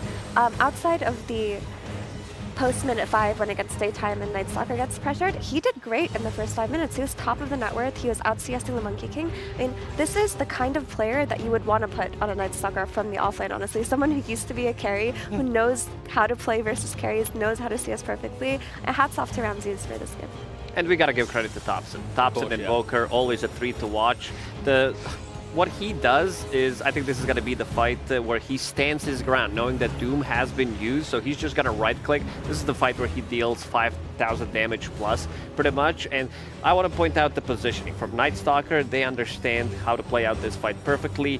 Team Falcons, they're going to come back into a fight one more time, seeing that there's an opportunity maybe to get some kills, but Monkey uses Boundless with the shard, comes back into a fight. And now Ramses is gonna go ham. He's waiting until Monkey jumps in, and there's gonna be a really nice tornado immediately from Thompson, knowing that without Jingu, this hero doesn't really deal that much damage. So dispelling that immediately, they're really playing like a unit, and that's what I want to see in this upper bracket. And that's beautiful too, because right before he got silenced, he just tornadoed with his last breath. He's like, I will contribute to this fight, I will do my part. Because if those Jingu stacks hadn't been purged off, the Night Stalker would have died to the Monkey King there. And even that fight itself, it happened because every player in Tundra did their part. When the Batrider blinked in to lasso, he hesitated for 2 seconds before he lassoed Mercy. All of a sudden, there's a 2-man shackle shot holding the fight, keeping it anchored there for 3 more seconds, turning it into what we saw. Yeah, and also I think Tundra in this game respected vision so nicely. In that clip, Ramses hits the high ground ward just before the fight kind of extends. So Falcons think they have the good opportunity to turn the fight around. They lose their high ground vision as they jump in, and then after this fight, they pick up a gem, they put it onto the Night Stalker, and we don't feel it too much because we don't see Night Stalker, but Night Stalker with a gem and a BKB is one of the most, it's like the hardest heroes to play against, because you never have wards on the map, you never have any position to play. It's like as oppressive as like playing against like a slark, right? It's like it's insane to play against, and this is why Night Stalker is such a volatile hero. But again, less about Night Stalker, just the teamwork from Tundra was exceptional, and Falcons, I think they got a little bit surprised by Night Stalker, and because of that, everything kind of fell apart. Their normal strategies had to get reworked during the game, and yeah, it was a difficult one for Falcons. Yeah. It was a beautiful game, and of course the damage that we talked about, that comes into play at the very end, where off of one fight you win the entire game because of the Solar Flare and the Wind Ranger and the Alacrity, and your buildings just melted. They really did. Kudos for Ramses for playing a hero that obviously he was very comfortable with, but it was after all his heroes were already banned out that they went for that, and it's very cool to see that you can just bust that out and crush with it. I also want to highlight that during the draft, Lacoste, you were talking, you know, there were like 3-4 picks in, you're like, okay, it's a Mortar game. Basically, it's a no. You said that it's like everybody buff up Wind Ranger game. Yeah. And obviously Pure was there, Wind Ranger was there, but it wasn't the Wind Ranger show at all. No, he was on the back foot pretty much throughout the whole game. He needed to farm up. But also, his skill build was slightly different, only 2 points in power shot. He did survive with 3 HP, which made that difference, especially because he didn't have those extra points in power shot. He did have stats. So all these things, all these small things that you do, they do tend to add up in the game. But yeah, he was mostly like farming, but staying also on top of the net worth. And at one point, you could see like the Solar Crest, the drums, the Solar Flares, everything that you do. Teams have been theory crafting how to increase the damage on your carries, but also itemization. Again, we're going back to Ramses. He's forcing, first of all, because this is not a meta where you're buying BKB early on. This is a meta where you're buying the auras, everybody's buying some damage items, and then you have Nullifier, which is going to nullify all of that. And first of all, he's forcing you to buy 4 staffs on 2 of your supports, so you're not getting all these tanky items as well. And then he nullifies all of that.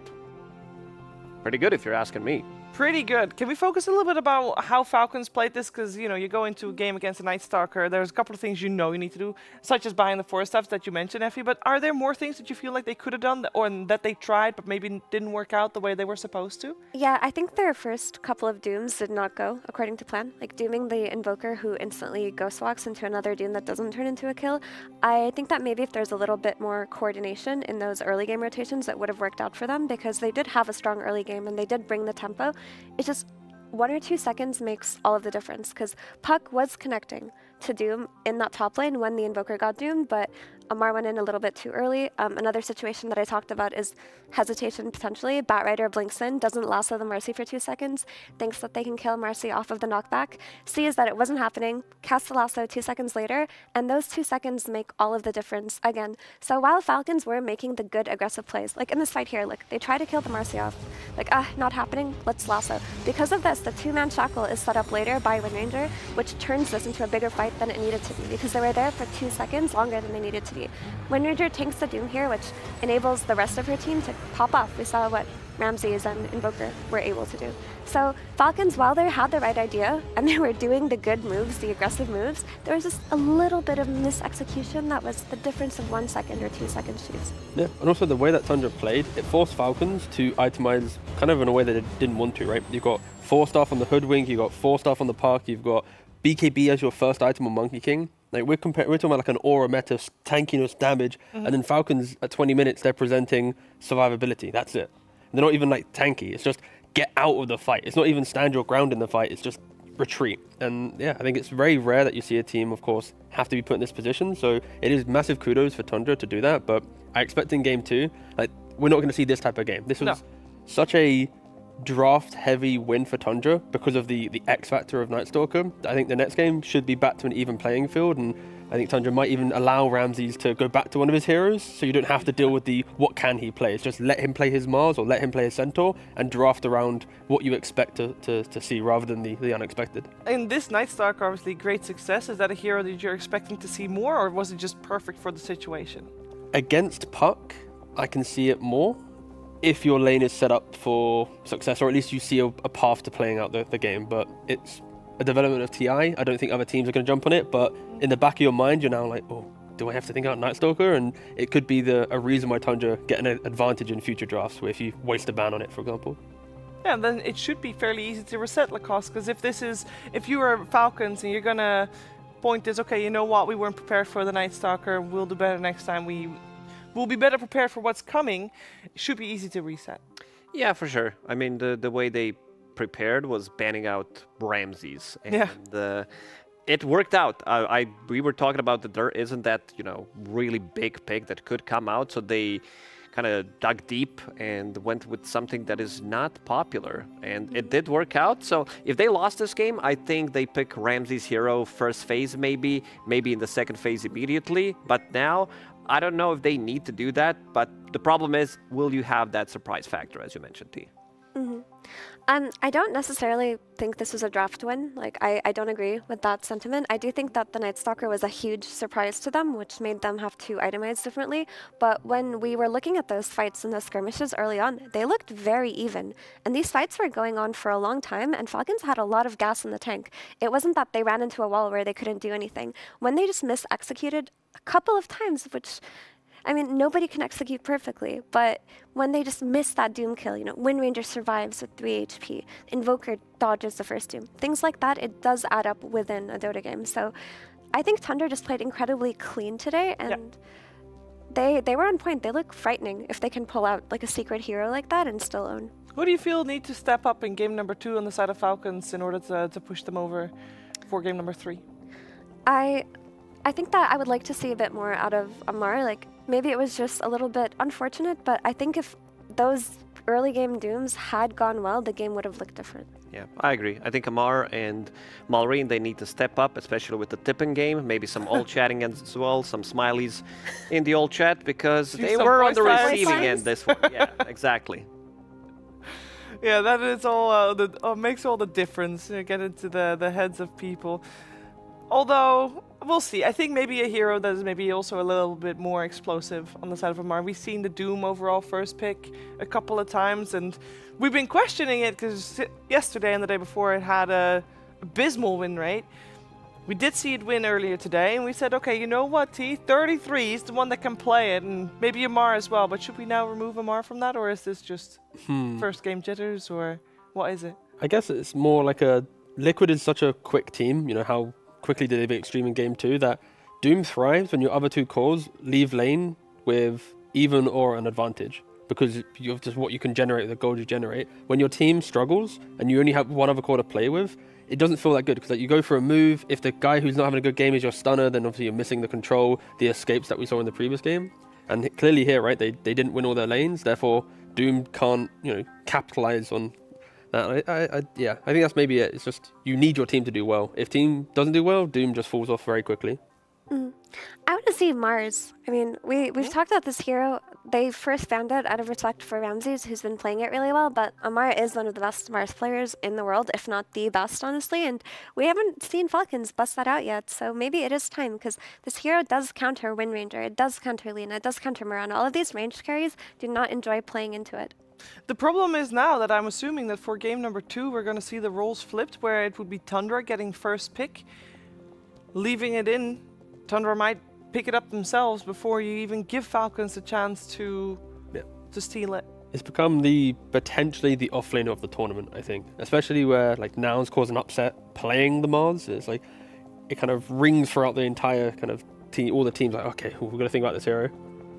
But I'd be surprised if we saw it get through the bans. The question is whether they want to ban like Dragonite again. I think this is the big hero for Tundra because they play it from the offlane, they play it from the safe lane. Pure is probably one of the best Dragonite players out there right now. It's not a flashy hero by any means, but sometimes he makes this hero look flashy, especially with the item build that he's going for. There was this one game where he went Mask of Madness as well, because this guy's really good at catching up in terms of farm. If he's not having a good lane, he's gonna find an item build, he's gonna find the skill build to get that extra farm out of the map somehow. Hey, it's funny, because a couple of weeks ago, it was Skeeter that we praised for being a really good Dragonite carry, and he's up there, definitely. Oh, yeah. I mean, if anything, it's kind of like him and the Falcons were the ones that really brought it to life through the kind of flexibility of, you know, patches ago. Now with the facets introduction, red facet, everybody wants to play a hero that gets a free Battle Fury, right? Every core player wants to, you know, skip buying an item just to feel good. But yeah, it's hotly contested. Probably I'd expect bans to be relatively the same coming into the second game. We will find out shortly, but there it is. Mars, get rid of it. Both teams obviously want it, so probably the highest priority. Well, yeah, Falcons banning it out previous game and this game again as well, so we'll have some of the usual suspects being banned out, but we'll see if there's any changes in that regard, because if it indeed was mostly gameplay related, the loss that Falcons just suffered on the hands of Tundra, then maybe the draft doesn't need to change that much. Maybe you just need to be maybe more aware of a Night Stalker popping out. Yeah, pretty much along those the lines. X Factor. Let's see, previous game we had on the side of the team that did not pick first, so on the side of Tundra previous game, we had Naga, Sand King, Shadow Demon, and Tusk banned out. We already have a change there with Mirana being first phase banned. That was Tundra's first pick last game. We didn't really talk about Sax's Mirana at all. 5 seconds. It's just solid. It's very solid, and it says a lot if a team is banning a hero like Mirana who has not been flexed yet by the enemy team. Yeah. They've only played it on support. But like we saw, Ramses on the Night Stalker, the first 5 minutes went perfectly well for him. He was out CSing the Monkey King, and when that happens, it's because your position 4, which was Sox and Mirana in that case, is completely doing his job. He is bullying the enemy carry. He's keeping the other support away from you. He's disrupting pulls. He's doing what he needs to do. And also, just because it hasn't been flexed, it doesn't mean that you don't respect the potential flex later. Very true. And it also means that they don't ban out a hero that, you know, we highlighted during the previous game with the Invoker and the Night Stalker. And even though I don't expect Night Stalker to be banned. All right, so we got Centaur still banned out as well as Shadow Demon and Tusk. What leaves that in? It leaves Dragonite. Doom. It leaves Doom and Dragonite in the pool, but seeing the Centaur ban, considering that Centaur is considered to be, you know, a counter to Doom, they might just go with it again, and there it is. I think that means that Falcons don't see an issue with their Doom. They still are confident in it, and they think that what happened last game was probably just internal gameplay errors that are easily adjustable. And if they believe in the idea, then I'm inclined to believe in the idea as well, because Amar is one of the players who has perfected Doom over this entire year. The logic could also be if you do an identical draft and then you get to that 18 pick position, you either don't pick Puck or you pick Puck and then you respect the Night Stalker that we're mentioning, right? And so if they really wanted to, they can just, you know, rinse, repeat, go again. Run it back. Yeah. Well, apart from the fact that they won't be up against Marana this time around. That's very true, because the Solar Flare from Marana makes it so that heroes like Doom that want to run in aren't getting hit by 3 ranged heroes with Solar Flare on them, and before you can run in and Doom, you've lost half of your HP. That problem won't exist with Marana taken out of the pool. And we talked about how to increase damage on the heroes. Night Stalker, he increases his own damage by popping that Dark Ascension, which was a kind of a big deal, plus the Solar Flare. You don't need to be close. Suddenly you have Night Stalker with just like level 1 who has extra 100 damage from these 2 abilities.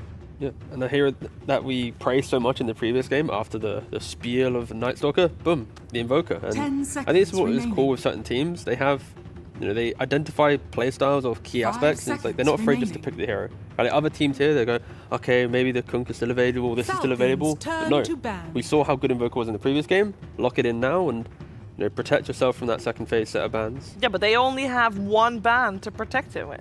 Yeah, I think it's a bit early, this Invoker. I mean, Thompson is masterclass Invoker player, but when you don't have this, so the idea last game was you had the Solar Flare, the Alacrity, all of that extra damage, the Marcy who was also enabling the carry. At some point your carry is going to be too strong. This time around you've already lost a piece of that recipe that you cooked up. I think the kind of counterpoint to that is like the control he's providing is always going to exist, right? Like the Deafening Blast, the Tornadoes, the constant nuisance factor will exist, and sure, he won't have the Solar Flare, but his game will still kind of be the same. Like wherever Doom goes, he follows early on. If you can just disjoint that fight, you can run it. The reason why Winrun is living on like 3 HP is because you have time to just run away from the fight, and that's what Invoker does bring. Yeah, and we've seen so many fights where Doom doesn't have mana. If he's the one first getting initiated on by EMP Tornado combination plus any kind of a stun/slow, he's not gonna have mana. His mana pool is very limited, and he also needs to pop the Crimson Guard, he needs to use his BKB. It's all these small things that add up. It doesn't cost as much mana, but still you also want to use your ability. So 1 EMP on Doom and he's kind of useless. What do we think about inspiration taken from Watson, who played Invoker on the carry role? Is it something Pure could do? I think when Watson played it, I can't remember what their offlane pick was. Was it Monkey King? I do not know. No, so they last picked Monkey King to counter the enemy mid laner, and then they flexed Invoker to safe lane. So that's why it happened safe lane. It's not necessarily something you think about, but it's something you can do if you see a better mid pick. They also had 2 probably of the best heroes in the game to set up the Sunstrike with. They had Nyx Assassin and they had Bane. So Sleep or Nyx Assassin having that extra damage, so you could pretty much kill any hero on the map. They could still do it. They could. Probably will not, but the option is there. And they also had Nyx because they were playing against Enchantress. Yeah, that's what we just said. Oh, okay, I was zoned out. But you don't wanna just pick Nyx randomly, right? For Sunstrike. No, guys, they also had Nyx. Because of Enchantress. Because of Enchantress. And they also had Nyx, which was very good in that. Against Versus Enchantress. Very good. It's all coming together. Oh, Enchantress gets banned, but that doesn't make any sense in logic. But they do get the Luna. Luna last game did not make it through the second phase of bans. She got banned out there. If we're talking about Mars gearing up to be potentially the offlaner of the tournament, thinking we are at the point where we can consider Luna the carry of the tournament, T? Yeah, I think in drafts and tournaments, it's always good to find the core that doesn't destroy the kind of the structure of your draft, and Luna is that hero. Like you pick it, as long as there's a melee position 5 available, you know your lane's going to be strong, you're going to have high damage of your aura, the game's going to be good. You know, we heard in interviews yesterday the idea of like, what can a carry do after your BKB? And it's like Luna is naturally tanky because of the items you buy, the stats that you have, that she can stand her ground, and she isn't as fragile as some of the other cores when you don't have that BKB available. And just having that insurance is very strong. And also, of course, you do mixed damage, right clicks or magic damage based on your spells. It's a universally very strong hero. Tundra Esports. I like this Rubik that came out from Falcons because it covers for the potential Treant plus Rubik that could have come out for Tundra, because you don't want to give them a counter pick plus another hero that secures theirs. And it looks good. It's a hero that can displace on lane, so a lift back into a Scorched Earth could be a potential means to run down Luna early on. 10 seconds Do you want to see Treant Protector here? Maybe not so much versus the Rubik now, because you don't want to give away your spells, but just some kind of melee body for Luna would be necessary. I wouldn't mind it. Still, if Whiteman's good, like, no, if he's good, he is good. He's he's okay. a great player. Honestly, to be clear, one of my favorite position 5s. But anyway, moving on. Like, if you don't give away Overgrowth, the value of it in this game is very strong. But yes, you always have to respect Rubik. They'll prioritize the Kunkka first. So far, every time they played Luna, they've had the Tusk there, but obviously Tusk has been banned out. It's too strong. It's one of the strongest combos, besides Treant Protector as well. This is the other one that Whitemon likes to play. This is another body. And again, how you're going to increase the damage. You have a lot of damage mitigation coming out from Kunkka, and then you have Alacrity on Luna with her aura, plus the ET with the Spirit, so magic damage. You know, physical damage later on when he maybe gets the Aghanim Scepter, when he's able to get close to the targets, it's gonna hurt a lot. Yeah, Luna's the best carry to pair with ET because she has hybrid damage. Like, she just fully benefits from that hero's aura. And if you miss-execute against Tundra, the amount of kiting here is insane. You got like Stomp on the ET to disengage the fight, entire toolkit of Kunkka available, everything we mentioned about Invoker Tornadoes. Like, to get to the Luna, you need to get through like a sea of defensive spells. It is quite unusual to see Tundra save their support pick for last. But it is what it is. Is there any flex potential on the side of Tundra? No, I feel like it's Invoker's your mid, Luna's your carry, Kunkka's your offlane, and enable your supports to have a little bit more information to bring the draft to life. And of course, we already mentioned like the strength of ET with the kind of type of damage is available. It's all round once your cores have a couple items, Tundra are going to be insanely strong. Yeah, but that also means that Falcons has a lot of information to go off of with their upcoming pick. So they can counter the lanes already a little bit better. They go for the Razor. I like this approach because for Tundra, there is a weakness in after their laning phase, they don't really bring explosive damage, right? Luna still wants to farm, ET kind of makes stacks and protects areas. You can amp up other heroes, but same thing for Kunkka. He wants to amp up other heroes early on. Hard lane now for this Kunkka in the offlane. I think you need Snapfire to be paired up with you so you can get out of that static link, and it's also going to be extra damage. We've seen the combination with the kisses. I think Falcons will have a read on that and just ban it out because it's too good. You need something to make this Kunkka as a hero. You know, he can creep skip, he can come back into the game with clearing some jungle camps, but the lane is going to be difficult. Yeah, Kunkka has looked best with Snapfire, like you mentioned, Lacoste, or Bot Rider, or Sniper. Any high damage dealing 4 to capitalize on the X Torrent is going to be what they're looking at. And Sniper gets taken out. He just does damage way too quickly. He does damage faster than Razor can steal damage, and maybe you can like burst him in that duration. Snap's still not banned out, so they could be potentially eyeballing that still. I completely forgot Omni Knight was still in the pool. So he got removed. And this is all supports that are going to be banned, so I'm thinking indeed Snapfire. One of the heroes that's going to get removed. We've seen Saxa on only heroes that at the moment have been banned already, so we're going to see him on a new hero that he's played this event so far. Treant Protector now also removed T. Yeah, they're thinking that the Rubik's going to be the position 4 here, therefore they're banning out the 5s. Which then means, what's the snaking hero? I think Clockwork. They need some kind of a setup. It's banned, never mind. If they could unban the Clockwork, would be really good for them here. His Bat Rider is still in the pool. The DOTA Plus feature. We also have seen him play Chen and Sven, but other than that, everything else is banned out. I think just Bat, Snap, Jakiro, anything that can do damage. Slow down the Razor a bit. What is left on 5, though? Tusk is out. Omni's out, Treant is out, Clock is out, Mercy is out. Yeah, in regards to so far, it's like Sven that we just mentioned. That's about it.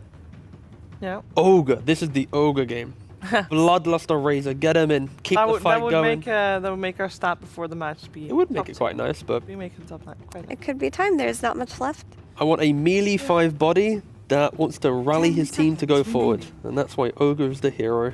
completely missed. This is one of the few times we actually see Dire have overall last pick. Funny.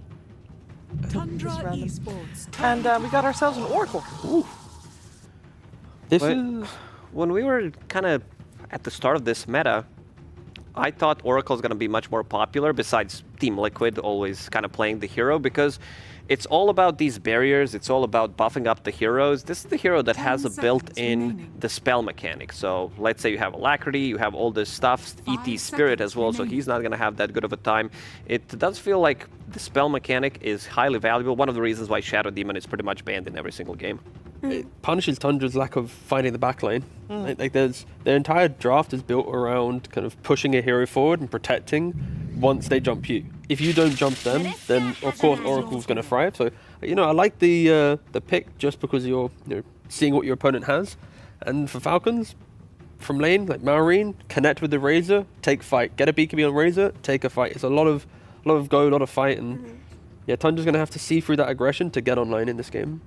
I think this Oracle pick brings a lot to the table. Like, if you look at Invoker, it's not a hero that plays for rune security as much as Pango does.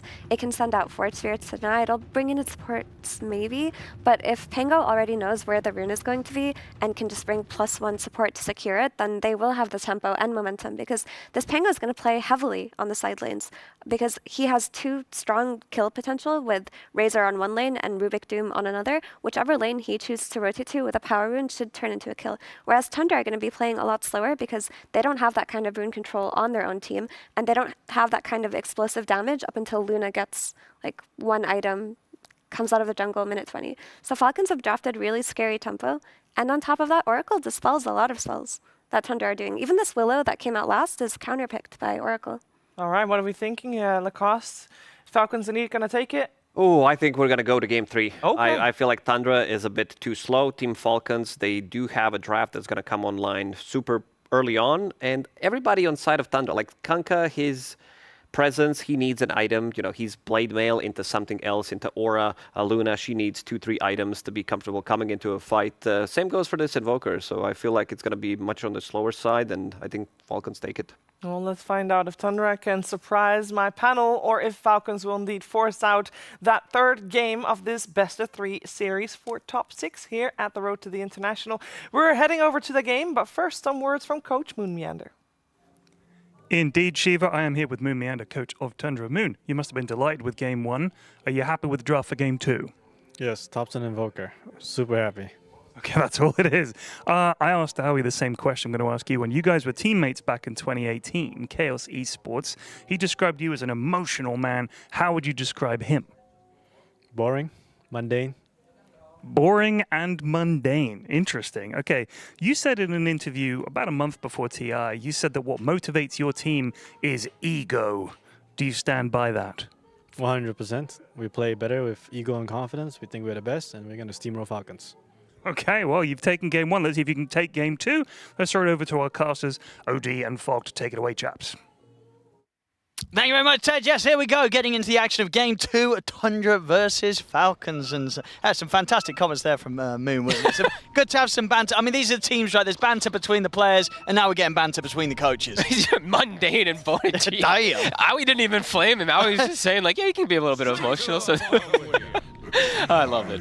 Oh, man, okay, so this one, and we're up to a pretty interesting way that the draft's kind of kicked off, because I think this is one of the first games where one of the first drafts where I've seen 3 cores picked up initially. Okay. Right? Tundra, they picked all 3 of their cores. And, as you were saying, like, giving away first pick and Radiant. Yeah, they gave away first pick Radiant, which I don't have the exact stats on it also, but I believe yesterday when I checked, it was like a 70% win rate or something like that, too. So definitely something different that we're seeing coming out for them, but a very, very strong heroes.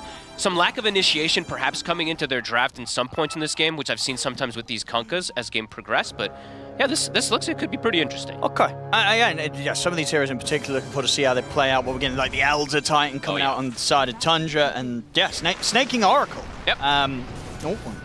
No, it should be fine. Not going to get anything out of this one. But yeah, I mean, do you sort of agree with the panel? I think they were saying, right, Oracle, maybe a hero we would have expected to see a bit more in this patch and in this tournament. There's a lot of potential for this hero. I think the coolest thing, I like what Mira pointed out especially too, is being able to just get the information where the runes are every single time to get these bottle fill-ups, but also there's going to be a lot of spells that he can block out, these dispels as well too, but in particular just the Fate's Edict. It's really strong versus a lot of these magic damage heroes, in particular Kunkka. Kunkka throws his combo, you throw Fate's Edict, it blocks the boat, it blocks the torrent, it blocks a significant amount, so we'll see how much that pertains, because that was kind of like an old school counter in a way that people used to do, so see if the time still exists that way. Because Falcons was able to counterpick pretty heavily inside this game. So we'll see what ends up going down because of that. Let's see if Topson can have another crazy performance on the Invoker. Did very well in that last game. He was honestly quite a nuisance. He's not going to have that amp up, of course, of like Solar Flare and stuff like that, where he could be that extra right-clicking beast, but we shall see what he can do. And how should this lane be for him? Pango versus the Invoker.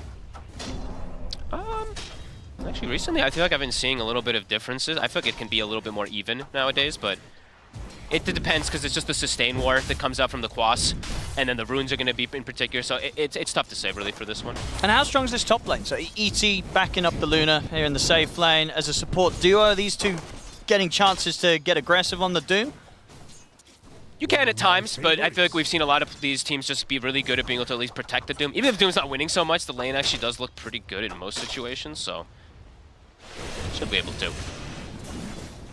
We can see there win after win from Topson on his Invoker so far. I mean, Moon said it, right? We got the Invoker, so they're very, very happy.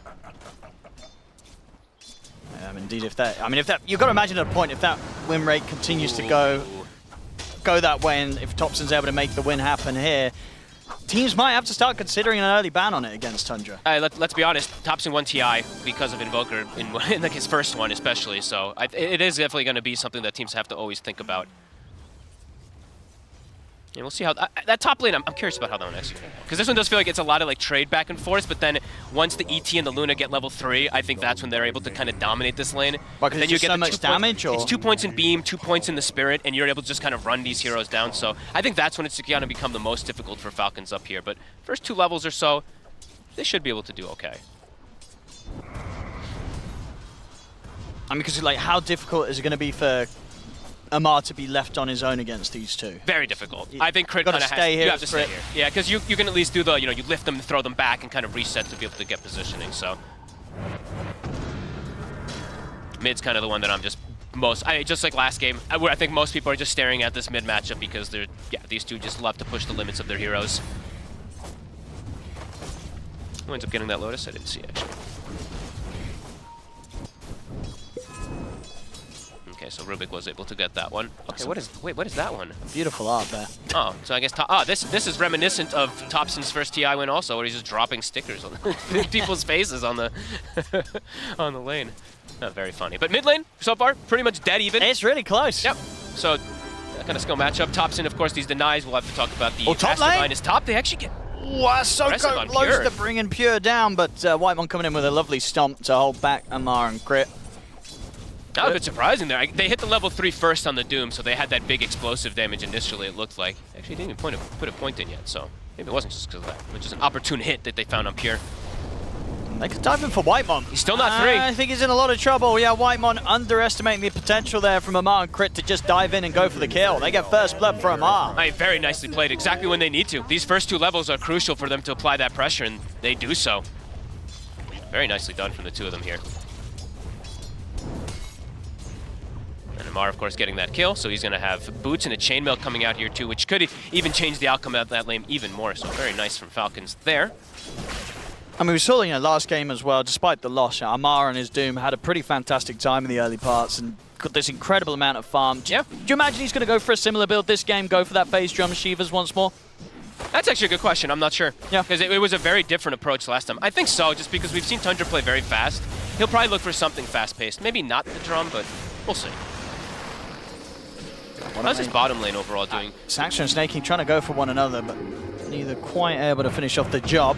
So one other thing that was actually pretty crucial for me in that last game is how well Ramses did in that lane, because he was a Night Stalker with Nighttime and stuff, but it was a Monkey King lane, which can sometimes dominate some of these melee heroes. This time also, he's not doing that bad. It's a Kunkka versus a Razor lane, and he's 24-2, so all things considered, Sling's doing pretty decent on the side of Tundra, and I think that's why they picked this Willow, because it's got these, blocks to not let the static link build up, so kind of cool. I expected that lane to go much worse for Ramses. I mean, mid continues to be one of the... Dead even. Yeah, the kind of the most even outcomes that we've seen 5 minutes into a match here. Incredibly close between Mallory and Thompson. But Thompson does get, I mean, it's not like it matters as much because it's an Invoker. He gets the 6 first, it's just a different kind of style because of those denies, because of the Mastermind. Bringing Crit over. Coming up to the 6-minute power runes, of course.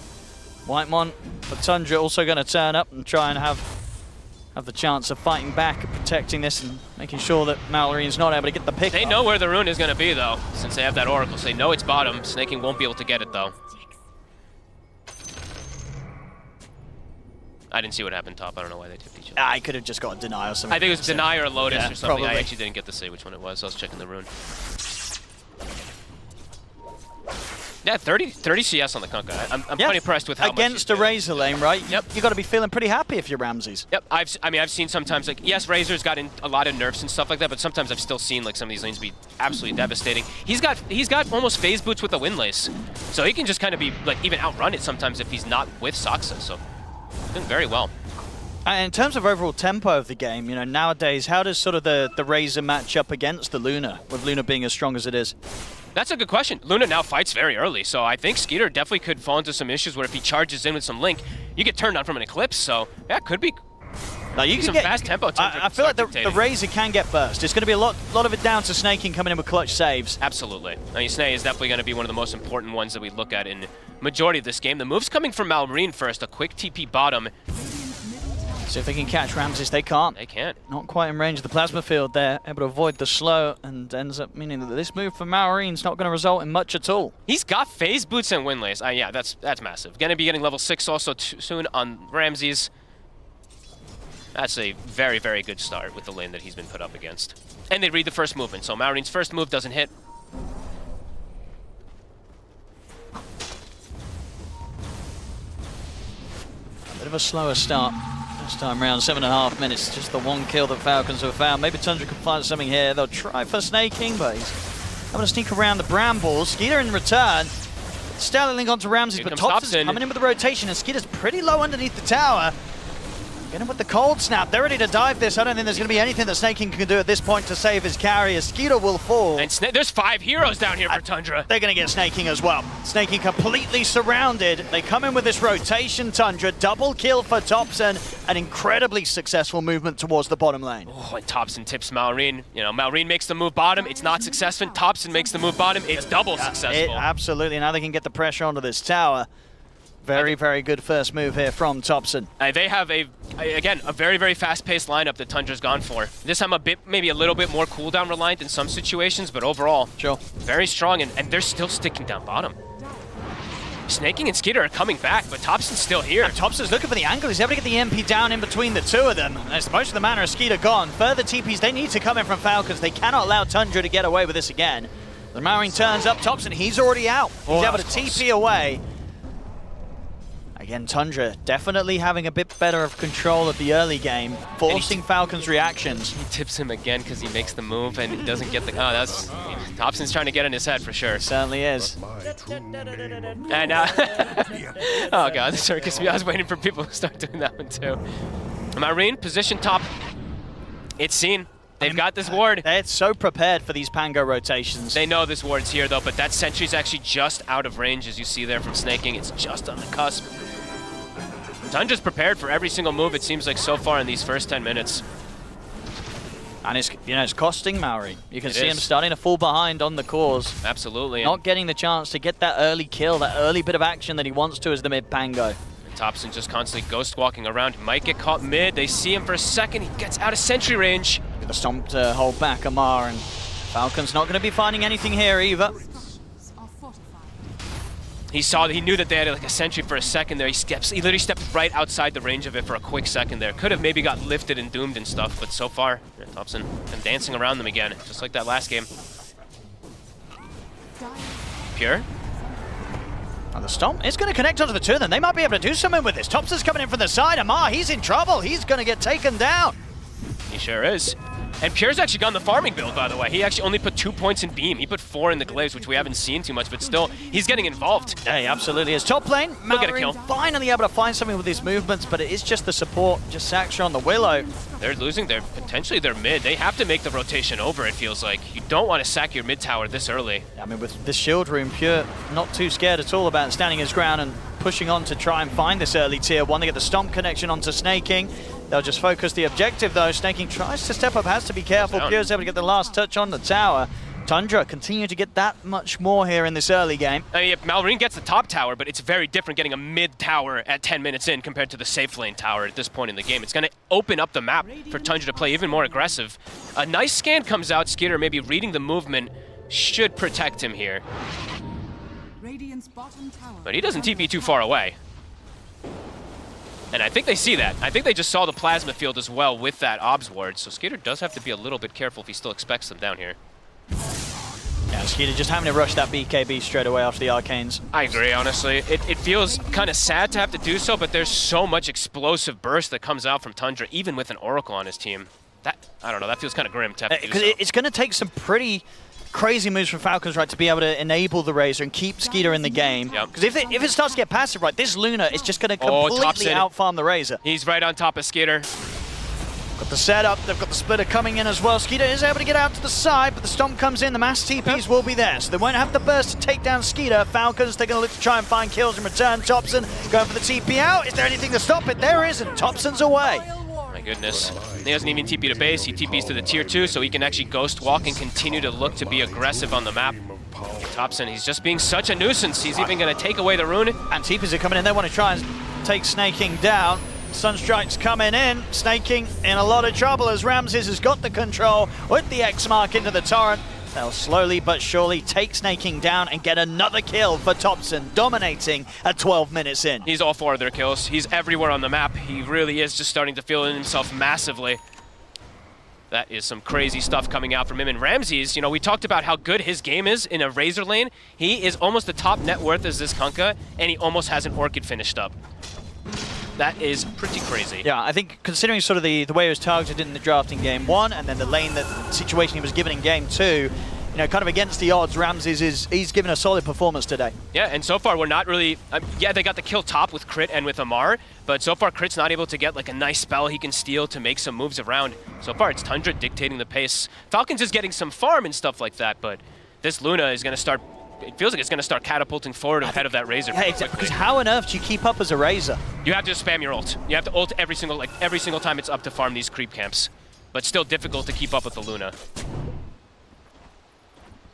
I'll see what the move is to be now from Falcons. They're still going to want to try and find action around Malorine's Rolling Thunder. It's not been easy so far though. Tundra looking very prepared for the approach that Falcons coming at them with. I think Falcons needs the blink on Malrine to make plays. The initiation on both sides is a little bit lackluster, but Falcons more so than Tundra does lack that initiation currently. Top lane. Whitemon just keeping Snaking pressured away from Amar. Saxon wasn't able to quite get the opening onto Amar. But yeah, that's the blink dagger there. You got to imagine the smokes are going to be coming out. Falcons, they're going to look to try and make a play happen. They're immediately TPing top. They want to look to fight around here. There's the smoke up from the two of them. Crit and Malorine ready to get something going with the reveal of the Pango blink. I can't believe Ramses has an Orchid already. It is so fast for the lane that he was in. It's probably one of the fastest. It's maybe a little weird seeing it from the off lane, not these auras, but they didn't use auras last game to win either. It's a very interesting kind of route that he's gone for here. Can be very disruptive versus the Pango or the Doom on their initial go. Started ahead up there, but I believe the smoke dispelled on Malorine with Thompson being in the neighborhood, and Thompson's going to know that blink's online, so Falcons aren't going to get that surprise play that they hope for.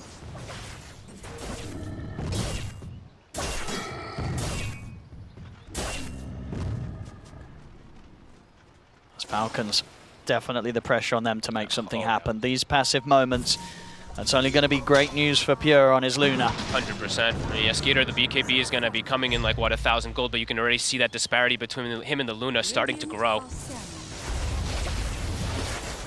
it's got to be get the BKB and look for a fight. And if they don't find that fight, I don't know what the backup plan is for Falcons. It's going to get difficult. I'm kind of there with you, to be honest, because of how big they are on the 3 cores on the side of Tundra so far. They're just playing this beautifully. And Pure, I would say, is a bit more enabled, right? Compared to the Razor, yes, you've got the backup of Oracle, but Pure's going to have Alacrity. He's going to have Rum buffs. He's going to have the ET Aura that's also amplifying him inside of these team fights, so...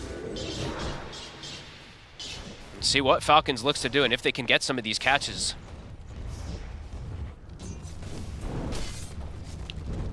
As soon as I have the blink on Amar. Okay, so maybe with the double blinks plus BKB. That's the time. That's going to be the timing to find something, because yeah, this feels like Tundra, they're very happy with the game state.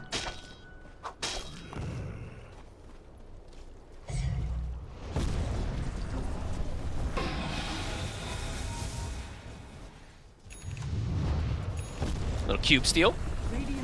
Only that level 1 Exort, of course, at this point in the game, so not really very threatening. You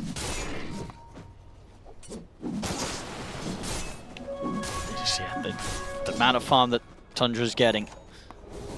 Not being able to be kept up with by Falcons. No. Skeeter with this stack will have the BKB gold. So they'll have the timing. So yeah, Blink Amar, it's done. BKB Razor about to be done, and Blink Pango. Let's see where they look to go with this one. Because the lanes are kind of not in a great position to kind of just immediately like smoke and go for something. Top lane's in an okay spot, but bottom is super shoved in. Mid also shoved in from the Manta illusions too, so. Seeing both 4th positions on both sides though, they're buying both going Solar Crest just to be able to amp up their core. But that means even more. I mean, yeah, Pure's just gonna have so many different buff ups for him. See if they got the smoke ready here, Falcons. They got, I imagine. So clear the mid wave, grab the BKB, and yeah, gotta connect onto something here. It's gotta slow down that farm speed of Tundra. I feel like Tundra's gonna be aware that this is coming for them. And look at the bottom lane. It's in a, I mean, it's super pushed in, so they might have the information here. They need a core kill. Finding a support is not going to feel good here for Falcons. They've got to find something big. I mean, Pure hits the Ancient once and then backs away. It's like he knew this was coming completely. Look at the lines drawn. They really are a really step on ahead top in of this it. game. It really does feel like they've read the entire sort of plan book from Falcons. They know exactly what Falcons are going to try and do this game. Hey, look at Saksa is still bottom hitting these creeps. He's clearing these creep waves at a tier 2, so that's giving massive amounts of information. They're like, Falcons is looking to make a move, and it ain't on me bottom. Thompson. See Amar. Oh, Amar. He might find a chance for a quick kill on Whitemon. Yeah, he'll happily drop down the Doom for this. But the question is if Thompson wants to try and do something in return. He's actually going to try and get space to allow him to TP out. I think Thompson's just done it. Able to make sure that not even Whitemon goes down here. And that's a big cooldown use. Now Tundra can actually look to fight back themselves, or potentially maybe look for some type of like Roshan forcing or something like that, it feels like. They do a very strong team fight Wombo combo, and now without a Doom and a Solar Crest on the Dark Willow, they can look to get aggressive themselves. A 4K lead, the lead's just growing, the XP just is growing, all in favor of Tundra. Yeah, these timings from Falcons, they've just not been able to get much done with it. The blink on the Pango, the BKBs, they haven't found any sort of move off the back of them successfully. And Thompson, I mean, he's being really annoying. Like, he just walks up, he sees one of these, either the Pango or the Doom, and he just throws EMPs onto them. I mean, they're looking at Ramses, but he's a beefy target. Very close to having the Aghanims as well on Kunkka. Scary to go for the Kunkka too when you don't see the ET and the Invoker. They have so many different ways of counter-initiating. And tier 2 bottom is dropping. And that gap between the carries only continuing to grow. Everything looking up for Tundra so far. And in 1 minute, Roche is going to shift its way down toward bottom. And the question, I think, for me is really going to be, is Falcons going to be able to contest that Roche that I believe Tundra can just force the issue of? When their team fight is terrifying around that Roche pit. Aghanim's nearly finished for Ramses. 2 to 4. This is. We're back to one of those, like, last game we had, what, 30 kills? Yeah, we had a crazy by now, last game. Yeah. This one, things have slowed down, and Absolutely. It just feels like it's favoring Tundra because of that. Look at this Luna. 3,000 ahead. Yeah, I don't know what it's going to take from Falcons to shake up the progress of this game. It's not even just 3,000 ahead. He's 3.5 levels ahead of Skitter, too. Pretty absurd. like, I guess their best plan is a team fight. It's just snaking, being able to keep Skeeter alive long enough to get like a full static link off. But there's on the there's so much hybrid damage too. Everyone else is going to sort of die in the process, it feels, in that team fight. They're just not going to have the survivability against the damage that Tundra as a unit could just kick out. I mean, they're going to have to do some type of crazy initiations where they know where the ET is, they kind of see where the Kunkka is, don't let him get this boat off. The fight's so complicated for Falcons. I mean, they're smoking again to try to find opportunities. Here we go. Tundra now, Ramses, he's got his Aghanims also done. So an extra layer they're going to have to go through in these fights too. Got the shard on Whitemon now as well. Okay, let's see what they can find. They need to get something here, Falcons. Every smoke so far hasn't been a success. See if things change up now, but Tundra, they're prepared at the tier 1. Mallory, he's going to go straight for it. He's in with the Rolling Thunder. Doesn't get the initial connection, though.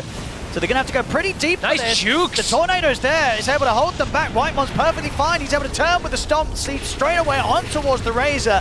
Holding back with the Fear as well. Sax is able to land it, but the False Promise comes out from Snaking. They've got to try and do their best to keep Skeeter safe. He's still got the BKB if he feels pressured. So their Falcons, at least, they're able to back off. They don't lose anyone for that. But of course, they don't find anything either. They find absolutely nothing.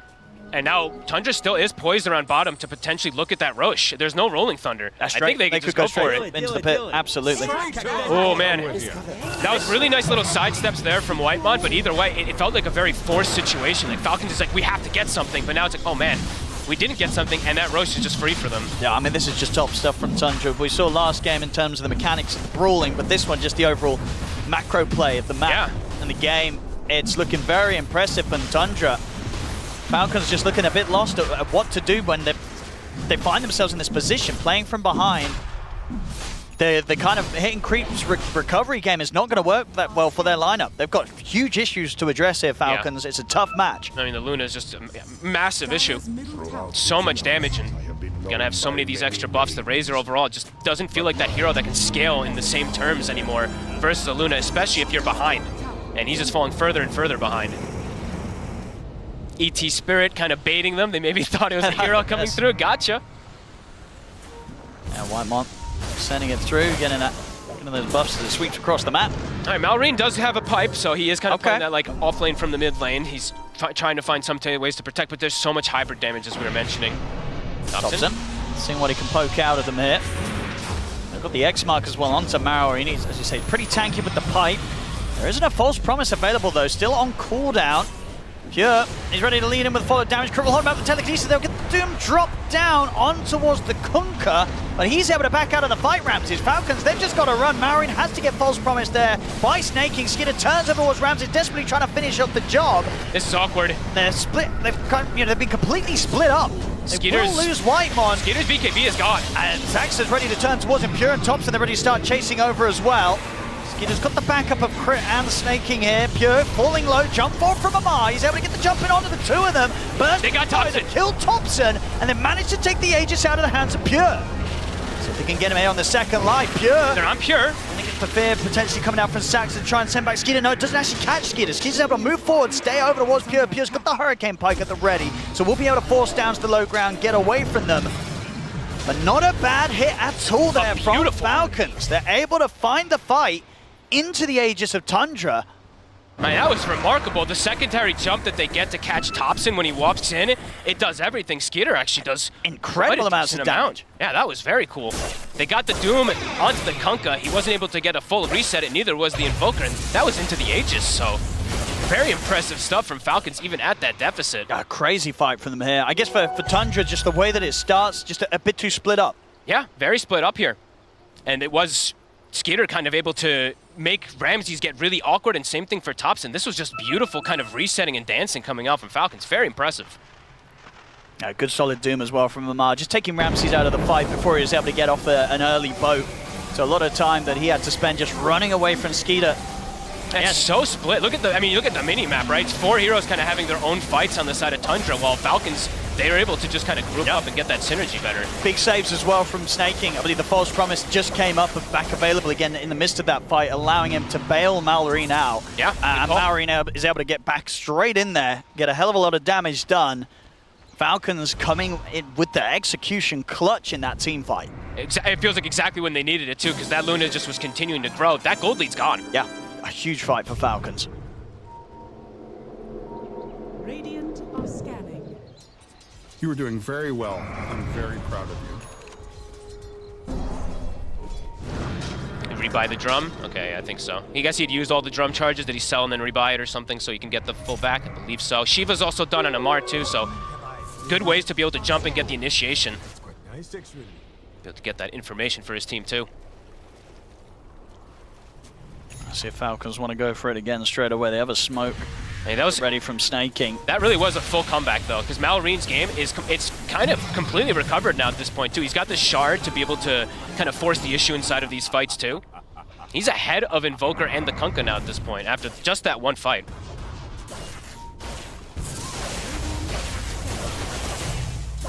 And Skeeter's levels, he was what, 3 levels behind also too at some point, like pretty much right before that fight too. He's only the 2 behind now of the Luna. And Tundra, their posture has changed quite a bit in this game now just after one fight too, being a bit more defensive on the positioning. Falcons can get away with taking a lot more space on the map now. Getting those next few timings. Hey, that was so impressive. Getting the pressure in on the bottom lane, Tundra, but Falcons won't be responding to it. They want to try and take the tier 2 potentially themselves top. I'll leave Malorine to deal with the push. I mean, they're probably feeling like, it really just feels like they're probably just in so much more of a calm state now on the side of Falcons than before. Yeah, they needed that fight.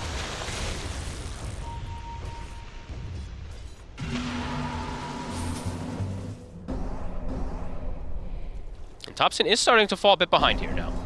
Walking around in that ghost walk, I mean, he's 4-1. It's still, he's all the kills for his team and stuff, but after that one death, stagnated a little bit here.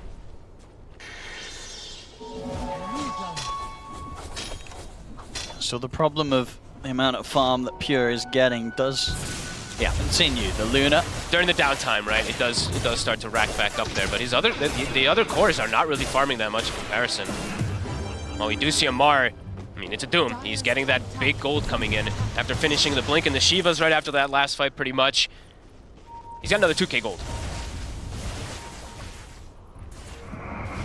Should be able to find this tier 2 now on the top lane Falcons.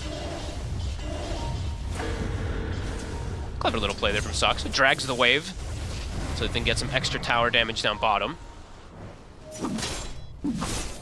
Just sort of a race for the BKBs now on Tundra's side of things. Ramsey's about halfway towards his. Same to be said here for Pure. Yep, and Amar also, he's going to be going down that BKB route. And look at the positioning from Sox. I mean, super deep, super aggressive. At least trying to get some information, it seems like, and block some camps. I mean, this is... could get him killed here, but very interesting move there from Soxa.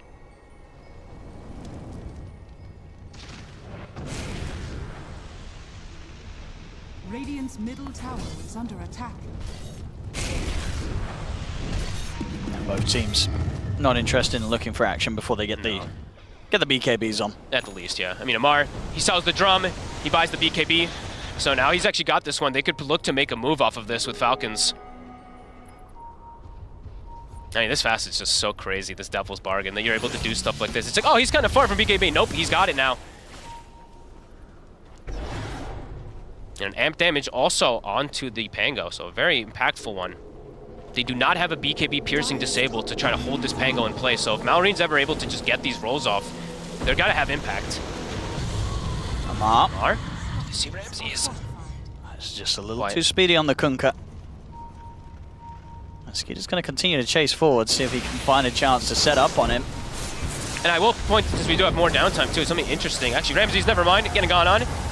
Skeeter's going to put the BKB to continue to commit for this. He's going pretty deep, Skeeter. He's very deep. Very deep. Very, very deep. Very, very, very deep. I mean, he gets the kill, but I think that's at least a tip or a question mark.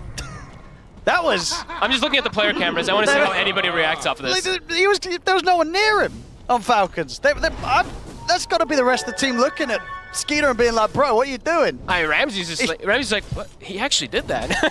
he just ran at me. He just went for it. All right, well, a bit interesting. I don't know if you could be doing that. That was definitely weird. That's a rough one. It's 45 seconds without the Razor, and Pure now has level 20, so they could look to fight themselves here. Amar looking for a catch. Oh, whoop. Oh, that was a very quick blink in return. They found Snaking in the back. Indeed, they're going to try and get rid of him very quickly. He's having the false promise himself. Will be able to save himself for now. Marin's in with the Rolling Thunder, controlling Thompson. Because this fight, 20 seconds still, no Skeeter. They'll be able to force Thompson back to the side. They're going to be able to save him. Zaxa tries to set up the cursed ground. It's immediately removed. I mean, that was risky there. I mean, sure, they don't lose any heroes, Falcons, but that's still a Doom down. There's some wild stuff. I mean, Snaking ends up surviving, but they end up having to use Rolling Thunder into Doom to kind of bail him out of there. And I mean, we'll see this crazy dive. It is pretty wild. I don't think I've seen this in ages. This looked like kind of this pub thing where you just run at someone because you don't like them. This was a serious case of tunnel vision from Skeeter. I mean, he got the kill. I can't believe he gets him. That's the craziest part.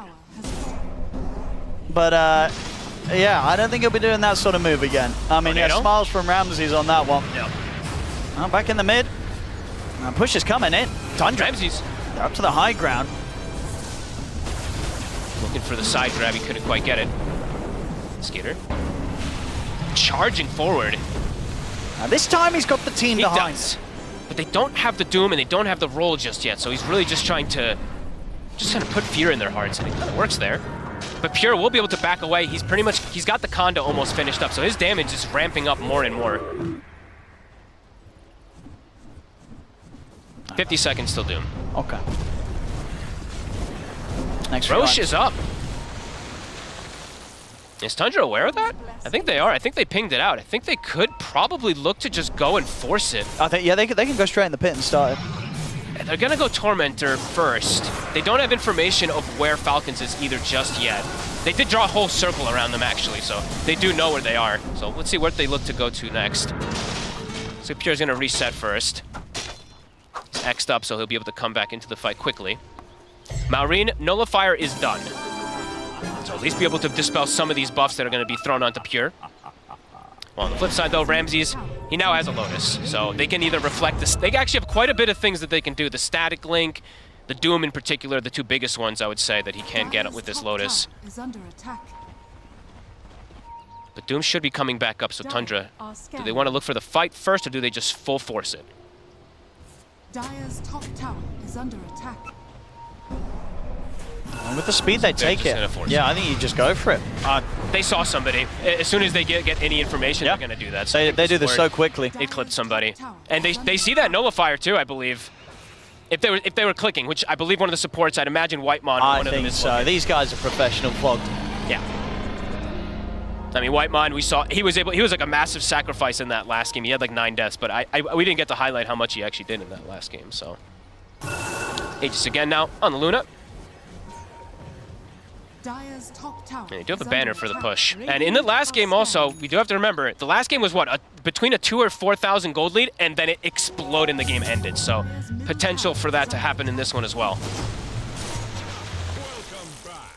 And just with sort of little clutch plays, once again, like we did have at the end of that one, you know, last time around it's kind of Pure getting in with the Lincolns, throwing it down on the tops, and this time around it could be as simple as Ramses, just getting the Lotus out before the Link comes. Exactly. You know, if Skeeter's not able to get a successful Link in the team fight and actually build up the damage, that's going to cause huge problems for Falcons. For sure.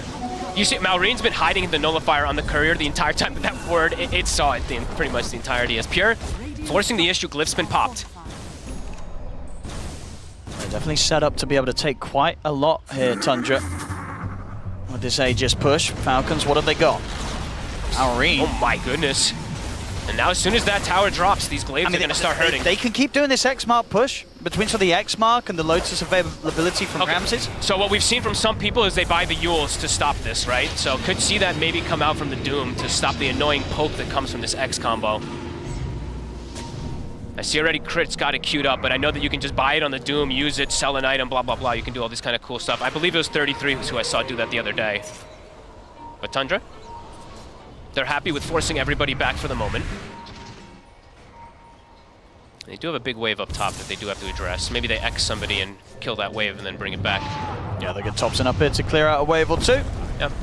Maybe send some Forge Spirits as well to deal with the next 2 waves. And yeah, that's exactly what he'll do. So preparing for all 3 lanes to shove in. There we go. Smoke time from Falcons. They know that the wrap. If they wait for the fight to happen on the high ground, their barracks are probably falling anyway. So if they want to try and take things to their advantage, they've got to get out on the map and catch Tundra by surprise. The whole other side, though, Tundra is smoked up. They're very split up. Skitter! I mean, he's caught by the torrent. He'll get the BKB off. We'll start to get the Starling Link over towards Pure, but Skeeter, is he going to be able to survive? He's healing up. He's off so to the low. side. The false promise will save him for now, but I don't think this is the way that Falcons wanted to start this fight off. As Tundra, they're going to be able to run down Amar. Oh, that was awkward, and they used everything there. The Doom will end up killing off Ramses at least as well, so they get a couple of them. This may be enough to slow down and stop the push from Tundra. But that was a risky way to start things off. They try for this wraparound, the split up, but it does mean that Skeeter gets left very vulnerable. Skeeter lucky to get out alive out of that one. I mean, pushing the limits again, right? The Satanic plus the Paladin Sword heal, just with Snaking able to get the reset onto him. Saksa is doing some cool stuff. He is blinking it past the team fight to try to find Snaking and stop these false promises. Pretty crazy. Trying to see if he could get a little bit of a setup onto Skeeter there. I'm surprised how confident Skeeter is here too, when they still don't have any of these ults or anything. He just with the backup of Snay, he feels that confidence. And they did lose their gem in the last fight, so one thing to point out, they did use all their ults, and they did end up losing that one because I think Amar was carrying it. Yeah, shocked. Like, he's literally like because of this blink, he's blinking and looking for like these backline terrorizes to stop Snaking from getting these saves onto Skitter, so have to keep tabs of that one. Still a minute left on this Aegis, so Tundra, they can definitely look to push once more. 5 seconds until the BKB's back up from Skeeter, so he'll have that ready. Doom is back at the ready in 4 seconds, that Octarine that Amar has. That's pretty much what he had. Nearly the full butterfly coming out here for Pure. Oh, wow. So 60 seconds. They still have their banner as well. Is he going to use it for these catapults? They're going to try for the setup onto Skeeter. Again, he's got the backup of Snaking. There's a BKB, a Satanic, and a False Promise at the ready, so multiple Snaking ways. stopped in the back line. Are they going to go for anything with it? Pure getting pretty low, but full butterfly is going to be out towards him. The tornado in on towards. There's going to be the wraparound from the side. Amar and Malorine ready to jump forward. They're looking towards Ramses. They'll lay down the Doom onto the Kunkka. They're on him. Out of the fight. They've been able to take the Aegis out of the hands of Pure. Falcons, can they take him down a second time? Skeeter in position, get the link going, but Thompson's in on top of him. The false promise gets laid down on the Skeeter. Pure, he's going to opt for the TP out, and he'll get away back to safety. See if Thompson's able to move away as well. He's on the retreat. Skeeter's trying to do his best to chase, but under the cover of the Ghost Walk. Thompson. There's a dust. Is he going to get in range? Oh, he is. Amar. He's able to find him, but quick moves again. Thompson turns with the tornado, forces away with the Hurricane Pike, lays down the wall of ice, and Thompson will survive. So they get out of there. The only casualty being Ramses. But Amara, he's finding his target. He's being the difference maker. He's getting onto the Kunkka every single time. Ramses is getting absolutely nothing off every single one of these fights in the last 2. Beautifully done. And Doom's going to be back up in 40 seconds pretty much as that Kunkka does respawn. For sure, and I think Falcons overall, they're going to be happy with that one. That was a whole sort of 5 minutes of pressure with that Aegis that Tundra are trying to come in with. Tundra, at the end of it all, only being able to end up getting that range Rex. The melee Rex still down the bottom lane. So Falcons, they make the hold happen. Yeah, I'm really impressed how Skeeter, yes, with the backup of the Oracle, of course, how he's just be able to stand his ground versus this Luna still, and he's getting close, if not having now a refresher too, so damage is going to go up. Butterfly came in toward the end of it, but he was able to just kind of still stick on him pretty nicely there. This game is delivering beautifully. In a much different fashion to that of game 1. That is very... coming up to 40 minutes, 10-6, it's just a 2k lead difference here between the two teams. All right, where are the Lincolns and well, he hasn't gotten the Lotus off to kind of reflect the Doom or anything like that. Where are the Lincolns now? Ramses either needs to hide better or protect himself a little bit better in some type of situation, because it's now two back-to-back fights that he has been getting caught. I'm going to go for the BKB himself next. Okay. But I could see other options being there. As you say, the Lincoln's also going to be very appealing. And maybe even something like a Shadow Blade or a Blink, right, that allows him to be a bit more careful with his positioning in at the beginning of these fights. That's true, actually. The Blink could be kind of clever. We'll have to see which route he does look to go, because I think I saw Lincoln's being built by the Invoker, so he's not going to go that on the Kunkka. Let's see Tundra. How they look to mount the next siege. And if they can ever find Snaking. I mean, Sox has tried to be able to stop these false promises, but so far every single fight, Snaking's getting them off. He's getting a lot of healing out, yeah, Snaking. He's been doing big stuff this game on the Oracle. Smoke. It's a ninja gear there from Soxa to maybe try to catch a smoke, but Falcons trying to get an opportunity to find Pure. They saw Pure with the ward and they expect him to go farm Ancients. might just get Saxa. Ooh. He's quick with the blink. He's going to go for the TP out, but the Rolling Thunder's there to put a stop to it through the Shadow Realm. They'll take Saxa down. Man, these are such heads-up plays, and as it's been kind of a lot of this game, just the reads that are coming out from both teams are just beautiful. They saw it with that ward that Snaking placed on the cliff down bottom. They saw that Pure was running toward Ancients, so they were like, oh, we're gonna get him on toward the Ancients, but heads-up play there, Saxa to tank that gank. Yeah, Refresher's done. Hey, Skeeter. Even though he's at a 7k deficit or 6k deficit, he's been able to fight first. Yeah, and he can cause massive issues if he survives and just is able to get these links off on Pure. Just been able to turn Pure's damage against him. And we're seeing it, an item you don't see too often nowadays because a lot of people don't like it on some heroes, but the Scotty. I mean, this time for Pure, sure, it's versus a ranged hero and it's versus the healing, right? So can definitely understand why he's going to be wanting to go down that route versus the Razor. And then he's got a Rapier queued up, so hype stuff. 41 minutes in. I mean, he needs that serious amount of damage so he can just focus and take Skeeter out before the link builds up, before the heals start getting pumped up. They've got to kill Skeeter off quickly, and at the moment it's not easy. No. The BKB, Manta, Satanic, and 2 rounds of those with a Refresher. Skeeter very hard to kill. And we have not, honestly, Ramses is Lotus. I don't think he's gotten a single spell that he's really Lotus. I haven't seen a Static Link Lotus, a Doom Lotus, almost anything. Smoke now, Tundra, looking to strike. There is a ward here that was placed earlier from Falcons. This is a good spot for Falcons to fight in. Pure spent his gold, so he is in. See who gets the jump on who. So far, Amar has been king of starting the fights. Pure also did get that Trickster Cloak, so quite a bit of evasion. Amar, he's been spotted first. Gonna try and go in onto the Doom. Amar backing away, puts the BKB, Skeeter charges forward, but he gets held back by the Tornado. A little bit awkward now from Falcons. Marion pops the Rolling Thunder, but the BKB had to come out early from Skeeter. Tundra can wait this out and then go for the fight afterwards. This could cause troubles. There's going to be the jump. On Thompson. Immediately Shax is caught by the silence, taken out. Amar, he's found his target. He's found Thompson, brings him down. Skeeter with the second BKB. He's ready to go for Pure's just fighting. Onto Pure, has the status. He's in trouble. Trying to force out to the side. Pure's going to attempt to TP out the range of the BKB. He'll get away from this. But Falcons, they get their 2 kills. Amar just keeps finding a target. He keeps getting one of these key cores with a Doom. And Saxa, he's trying to go for this, like, super crazy chaotic play to find Snaking in the back, but it's not working. Falcons are just, they're starting to get the advantage, it feels like. I think we saw that what Saxa sort of goes for the jump in, and I believe that immediately the hit from the Mindbreaker. I think so. Tripped him up completely from Skeeter. And that was Tundra trying to force the play. They actually got the initial vision of the Doom, but Amar was able to kind of reset himself around that vision, the ward that they have, and then get the Doom on one of those key cores. Now they're even going to get a Roche. Falcons, they're closing that lead. Real impressive stuff. Just teamfight execution is on point. Tundra, Pure, you're very far, but as we said, Ramses has fallen off massively. Volker as well, too. Thompson. Super impressive. They're going to go again for the smoke, but Roshan already taken. Aegis into the hands of Skeeter, and then, we see here, the fight starts awkwardly for Falcons, of course. These BKBs have to come out very early from Amar and Skeeter, but Skeeter able to back off. I think we'll see, Saxa jumps in, immediately gets hit by the silence of the Mindbreaker from Skeeter. I didn't even see that either. You see what Amar did there? Thompson ran in to hit him to stop his blink, and Amar, as the projectile's about to hit him, blinks over it and gets the Doom onto Thompson. So, vision, I mean, we talk about it a lot, how all important it is in these fights, and that one, it was super important for them to get these kind of moves. Now Amar, though, is quite isolated. He's very isolated. He's got the BKB backup. There's a splitter, though, so can't really just TP out. He's going to have TP backup coming in. It's a great Tornado, though, from Thompson, catching pretty much the majority of them, pushes them back as well with the Deafening Blast. The False Promise comes down onto Amar, so he'll be saved for now. Rolling Thunder comes in over towards Whitemon. Skeeter takes a ton of damage and the Fear's going to catch him as well.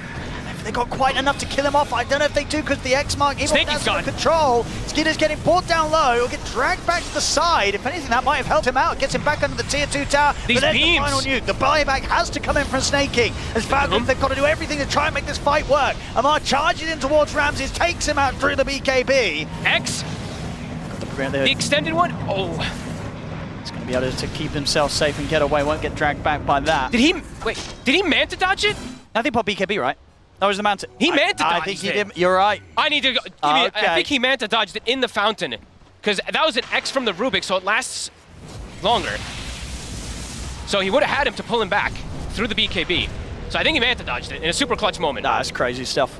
Crazy stuff. Falcons, they've got the lead now. Clutch buyback from Snake King comes in. They know that that was a great point to try and take these fights. And again, Amar on the Doom, he's such a nuisance. He's doing so much here. And now he's got another Doom at the ready.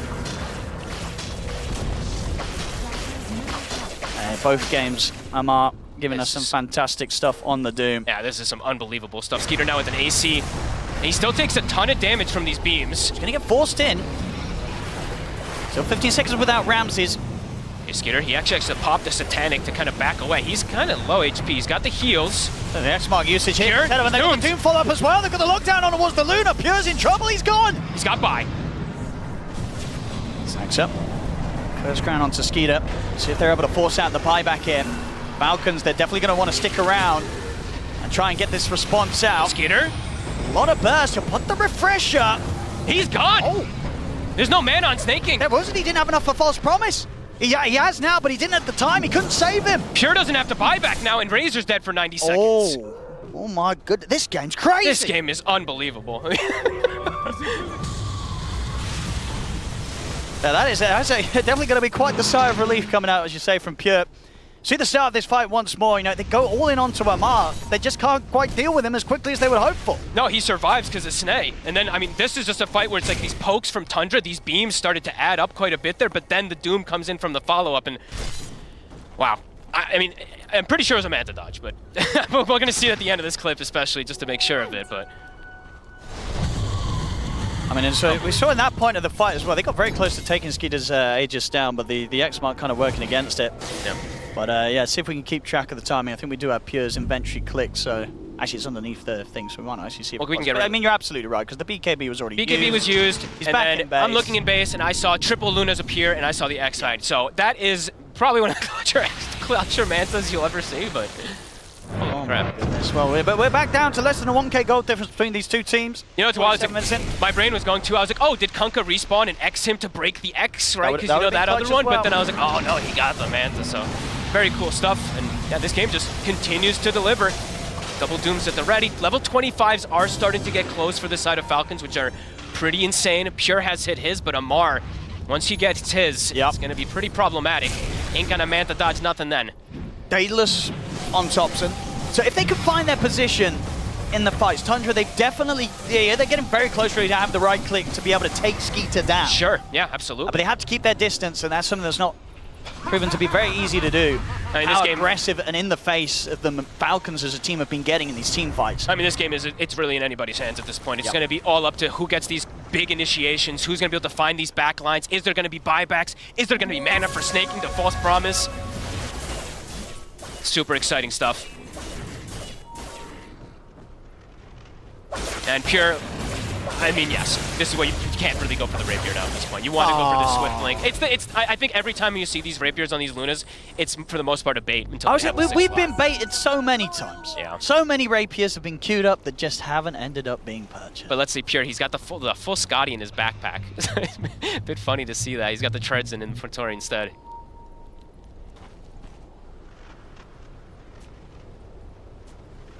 I mean, now at this point, what sort of the calls being made by both teams? Now things have calmed down once again. I mean, Amar has hit 25, so Amar now at this point can go, if I doom somebody, they're screwed. There ain't gonna be no more TPs out, nothing like that. So it's, I mean, Amar still, he's probably the biggest target that Tundra has to deal with. Yeah, a good doom or two and he can end the game. Yeah, absolutely. Amar has so much power right now. So we'll see if like the Lotus Orbs or the Lincolns or if there's gonna be any type of blocks in particular. Skitter has hit 25 also, so now that attack speed steal. So some pretty crazy ones that Falcon's starting to hit here. Malrine will show himself. He's also got a Basher now too, and the Octarine, so he's got these ways to stop versus these BKB TPs. Under attack. If it's on other targets, not the doomed ones. Setting up top, they do see Amar for a second here. This is a dangerous position, maybe. It's a difficult hero to kill. Snaking's always behind him, too, it feels like. They really want to try for him. They might at least get the BKB out from him. They will. In fact, Amar, he pops the BKB, starts charging straight back He's got his team. Lincolns and Lotuses, everything being thrown down on a Pure to stop Amar from being able to find a chance to go back in. But Amar just ends up scaring them away there, just runs straight at them. And Falcons, they're the ones now that are smoked up to perhaps look for the rego themselves. A Wind Waker also now has been picked up on crit, so many different ways of saving and bailing their teammates out. These moments are tense.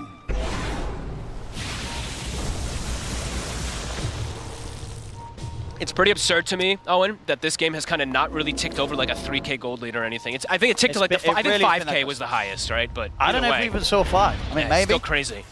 Smoke on smoke. Falcons is going to expire. Tundra has the vision on this bottom side. They're looking at Skeeter. He is so tanky and he's got a lot of backup. Do they really want to lead in on towards the Razor? They're being careful, Tundra. They know that there's so much waiting behind him. Scan comes out, they know exactly where they are. Dire's middle tower is under attack. Whoever presents themselves first, likely to get jumped by Amar in response. Got 8 buybacks available. The 2 supports on Falcons do not have theirs. Well, we'll clip him. Big poke. 1,100 damage just from 1 beam. Maorine's ready with a Rolling Thunder. Another tornado. There's the jump. They're going to make the jump straight away towards Thompson. They find the opening. The Lotus will get thrown down on him. They're just able to take him down low with the right clicks. They'll get the kill. Thompson's gone. They didn't even need the Doom. Heads over with the Rolling Thunder. They're ready to start chasing down for more. Thompson immediately comes in with the buyback. Skeeter pushing forward.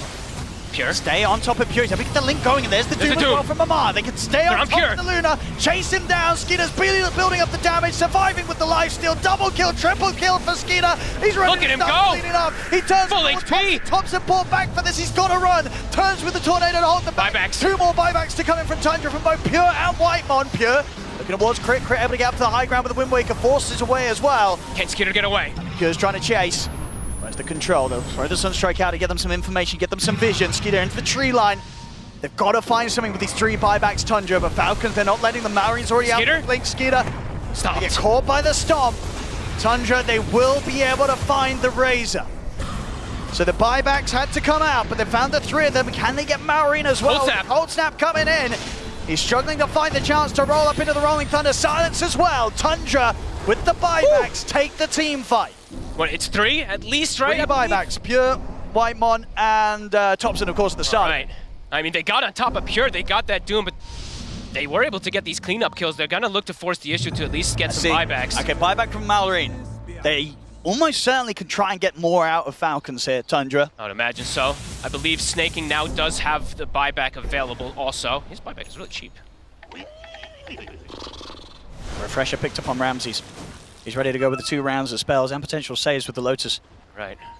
There's bottom racks. I think, Falcons, they'll let this one go.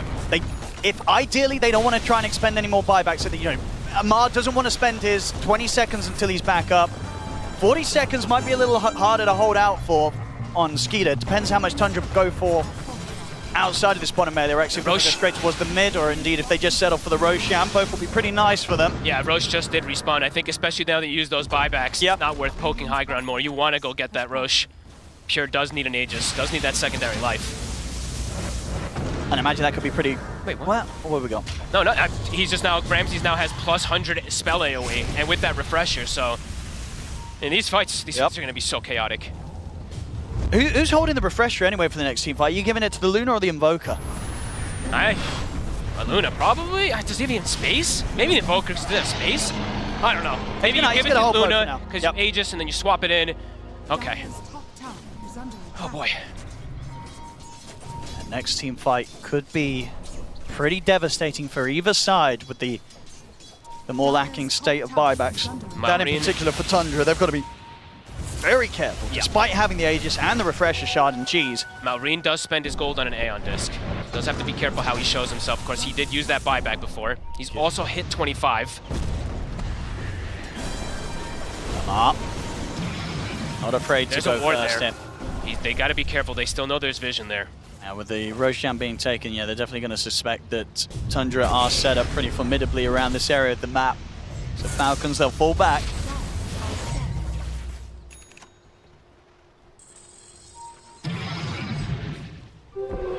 That's actually really interesting. No shard or anything on Luna. It's actually kind of cool. He's getting it out now. He's getting it out now, right? Yeah, okay. That could actually... Okay, let me... me just make sure.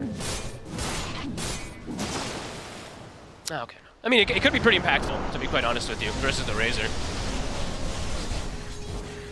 And either way, it's going to be all up to just these catches, execution. If Dooms get blocked, if Topson survives, if Luna survives with the respawns, Ramses, and especially, I mean, just keeping track of these buybacks, right?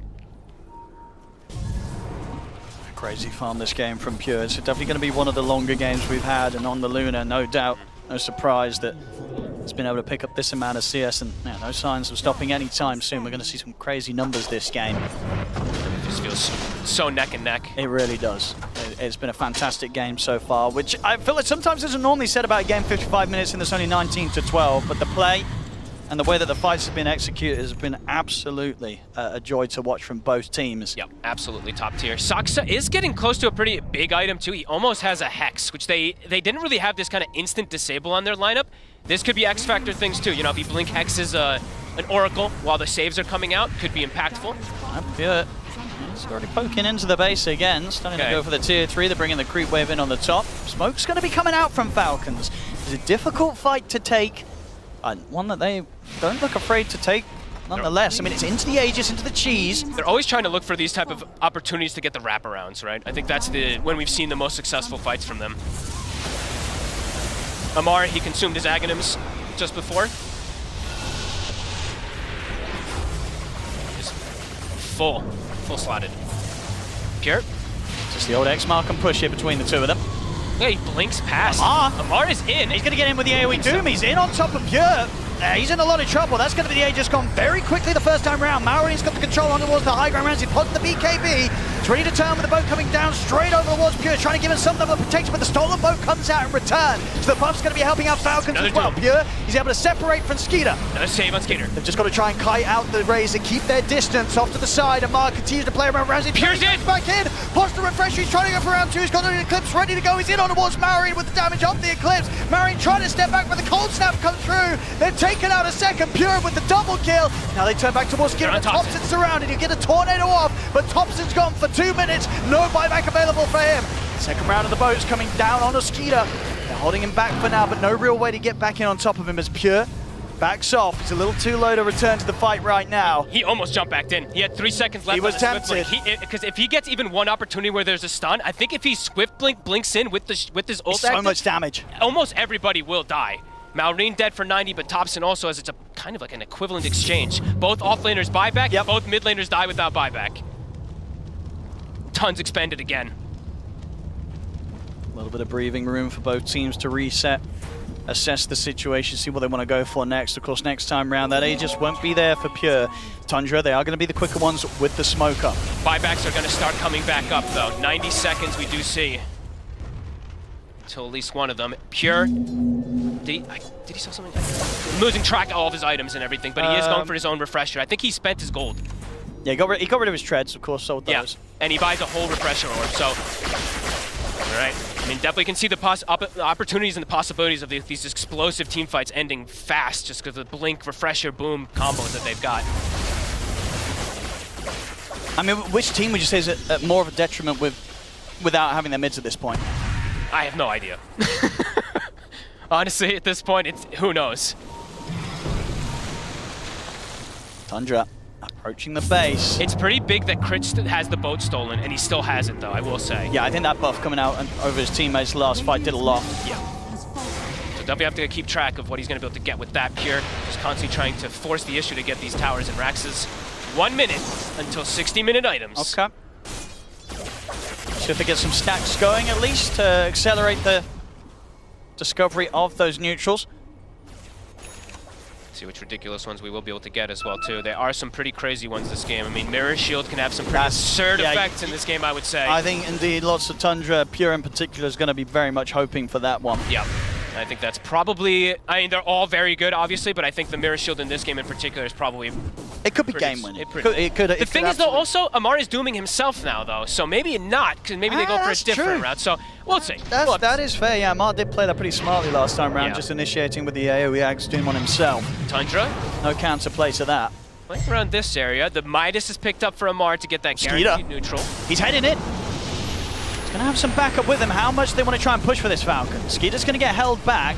BKB's going to come out from Pure. He's actually jumped straight in over towards Crit, but Crit's able to get out with the Wind Waker. Pure showed himself. The Doom gets reflected though, so Amar's going to have to step out of the fight for now. Skitter's on Pure. Getting an imposter refresh into these 2 rounds. The Lynx just tearing through Pure. No buyback. Pure's out of the game for 2 minutes now. Skeeter with the damage build up. He's ready to go for more turns with the second link over towards Ramses. Ramses getting chased out. Will be able to keep his distance as he pushes the 2 of them back with the tidal wave. Amar with a refresher, ready to go for round 2. Drop the Doom down, but the Lotus puts the... Dooms himself, of course. He was ready for that Lotus play, Amar. Dooms himself, again, making so much happen with the AoE Ags. There's 4 dead, 3 of them. They don't have buyback, Fog. Pure spent his gold. He bought the refresher, so he's actually short on gold. Unless having that buy. The question is how much are Falcons going to be aware of this? I don't know if how heavy are they going to go for the push?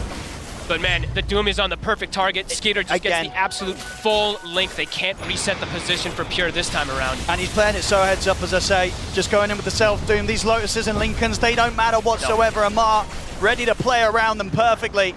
They're going to at least try to force. They might know at least, they know at least like one of them is down. They know that Ramses is gone. They're trying to find a cat, pick in the air, but open with the Hex. They're going to try and quickly burst through Crit. They're able to take him down. That's the Razor gone, but it's an immediate buyback from Crit. Saxa. Get away from this. Under the cover of the Shadow Realm. What? No way. Time. I mean, surely there's no way. The Rolling Thunder comes in. Saxa's gone, but he does have the luxury of buyback. Just trying to do whatever they can to slow down this push. Give time for the rest of their teammates to respawn on Tundra. As it stands now, is Thompson against the world. Sun striking the catapult. It doesn't hit. They still have the catapult. They're up for the push. They're ready to get the tier 3, ready to get the racks and maybe more. Skater's going in. They're going to start feeling it soon here, Falcons, that Tundra just don't have the buybacks. How much can Falcons get? Can they take everything? 30 seconds. Thompson's going to do his best with the hold. Definitely blast. Skeeter. He's able to push back the 3 of them, but Crit's able to get the jump in, tries to get the grab on towards Thompson, but the Linkers is there. He's going in with the AoE Doom, they're closing the gap into Thompson. Thompson's in trouble, he's trying to get back towards the fountain, but Thompson's gone! 15 seconds. 2 minutes! The tier 4's falling, the fortification's there, 10 seconds until Pure's back up. They're likely to maybe have one more fight in the Tundra, but it will be without Thompson. The tier 4's, they're gone. They've got to do something soon, Tundra. Falcons. Pure's TPing in. He's just going to go for it. Let's see what Pure can do. He's going to go straight over towards Snaking. He's taking out the Oracle. Now turns towards Skeeter, but Skeeter's able to get the link off. Pure wants to refresh a big goodness! Coming in from Whitemon. Sets up the fight to fall into the hands of Pure. The base, it's been defended. Falcons, they have to get on the retreat. They're not going to get the chance to, though. Pure jumps over. He's got the setup on towards Maori. They're going to be able to take down the Pango as well. Tundra hold. They've got 4 heroes up, and there's no Doom for 110 seconds, Owen. And, oh my goodness, an amp damage spawns top. Pure. The splitter plus the combo, the burst. I mean, the splitter, I don't even know how much it actually did, because I think it was mostly Pure just with the aura. I guess it was shredding the heroes. Yeah, 9k damage from the Luna. Oh my goodness. Definitely look very flashy though from Whitemon, getting that angle, getting that connection. Okay, can they address Pure without the Doom for 80 He's seconds? got a rapier. Can they stole? He's got the rapier. Oh, amplified damage rapier on the Luna. Your base, it's in a lot of trouble. Oh, this game is absolutely insane. It's still just a 1k gold difference. Just a 1k? Just a 1k gold difference. Oh man, we saw how fast those heroes died without a rapier, and now he's got a tier 5 token on top. So at this point, Thompson really doing everything he can to just buy these extra seconds. Sure, he gets taken down at the end of it all, but he does his job. Absolutely. He slows them down long enough in this desperate time here for Tundra when they had the 3 heroes, the most important one as well, Pure Luna, dead without buyback, their tier 4's falling, fortification used. And they make the call to go for this Roche, so they're going to have these extra lives. Pure could even sell items and have buyback afterwards. I think he's got maybe 1 or 2 items that he can start getting rid of. And just good stuff from Pure here. Backs off into the deep part of the fountain, TP's out, immediately finds Snaking, the perfect way to start this action off. And as you see, the damage coming out here between the 2 of them. Malrine will be able to restyle himself away. Look at that. Look at that. Anyway, what are we doing with these tier 5s? What's coming out? It is the Mirror Shield on both sides. Both of the carries were able to get that one. I saw Giant String, I think, for Ramses, and I don't think everybody else has theirs just yet. I know Crit, I think, got Mirror, but that was all I saw. This game is absolutely insane. Buybacks, offlaners. Now a lot of people are just actually deficit of gold to have these buybacks soon. But the 2 carries, the 2 most important ones, they do have theirs at the ready. Radiant are scanning. That is a big pirate. Force boots as well, the choice for Thompson, so it's going to be that much more slippery. Slippery, and he can use it on allies and that's stuff, the thing. So they have multiple different force staffs to reset these fights as well. That's going to be pretty big, right? If he gets some of the Force Boots and Hurricane Pike usage onto someone like Pure, if he's getting focused by Skeeter, he can easily separate and break that static lane. Yeah. And now Pure's actually hit level 30, so even more damage. He's got the +1 damage per level. On top of that, giving that to everybody. Again, still no real tell to who's going to win, even though Tier 4s had dropped. And an Arcane Rune now for Pure. That's nice for Whitemon. Searstone, distance that he can play. Extra vision that they can throw in that backline too. Yeah, that's true. Just being able to throw down the active of that Searstone, giving them the information they need to blink into the high ground on, as we see him from Pure. And his cast range on this Spirit and Stomp, like, it's going to be pretty massive to scout the backlines, maybe. Yeah, he's going to have a big splitter as well. Yeah. Soxa also getting that. The ideal for them is to try to find that backline, snaking as it's been most of the game. Well, that's the thing. At this point, do you think you're kind of happy with Pure just blinking in on top of the Oracle if they see a chance to? If they can, I mean, snaking has not given them that opportunity, really. And he does have Book of Shadows, so another layer of save that snaking also has in this game. The layers are being added. It's the mid-range rack's gone. Pure, X'd, buffed up. Pure's in, and he's back out. Maori, he's going to go for the Rolling Thunder. Tries to put sort of a catch he can find, but Tundra's able to split. Keep themselves away from this attempt from Maureen. Whitemon is about to have another Lincoln Sphere, by the way, so... Just throwing everything onto Pure. Yep. They can keep this Luna alive, get him in on the high ground. They could be moments away from claiming at least the Mega Creeps. That's just the damage and the speed that they take these down. So that's the mid-rack's gone. They've just got one more racks to take care of on the top lane. Probably just going to shift their way up there to be able to claim that. It's kind of putting the onus onto Falcons to come at them. Falcons. Ooh. He'll show himself. Okay. He's in with the Doom. Does get reflected. This time around, Amar opts to go with the aggressive use of the Doom, and that means that indeed he's been caught out by the Lotus Orb. Pure goes straight into the midst of the fight. They're chasing Amar down. Amar trying to split off to the side. They're looking towards snaking. Ramses in with the control, had the X mark ready. Amar has the buyback. The boat's coming in, and indeed Amar out for 100. Crit's gone as well. They could turn in for more. The Rolling Thunder controls Pure for now. Skeeter, though, gets caught by the Fear from Sack to push back. He'll buy back. But Amar and Crit, they don't have buyback available. Pure goes straight and aggressive up towards the Fountain as Tundra push on forward. The Aegis has gone, but they've taken so much from Falcons. As Falcons, it's Skeeter against the world. Tundra, they can keep this push going onto the tier 4s. I think they've done it, Fog. It looks like they have. GG's been called. GG is called. Tundra, in spectacular fashion, will be moving forward to the main stage here at the Royal Arena, getting the pleasure to play in front of the live audience. And my goodness, the crowd's going to love these guys, Fogged. That was one of the most absurd games I've ever seen. I think that was crazy. The late game, the early game, the mid game, it delivered on all fronts. Comebacks back and forth. But at the end of the day, Tundra, I mean, Pure in particular, they stalled for him, and he just comes in and deletes heroes. Falcons stunned by that moment. A crazy game. One of the closest we've had in a while, I feel, right up until that nearing 70-minute mark that it was reaching towards. But wow, what a game, what a series. Tundra, 2-0 here today. Unreal. Against Team Falcons, wow.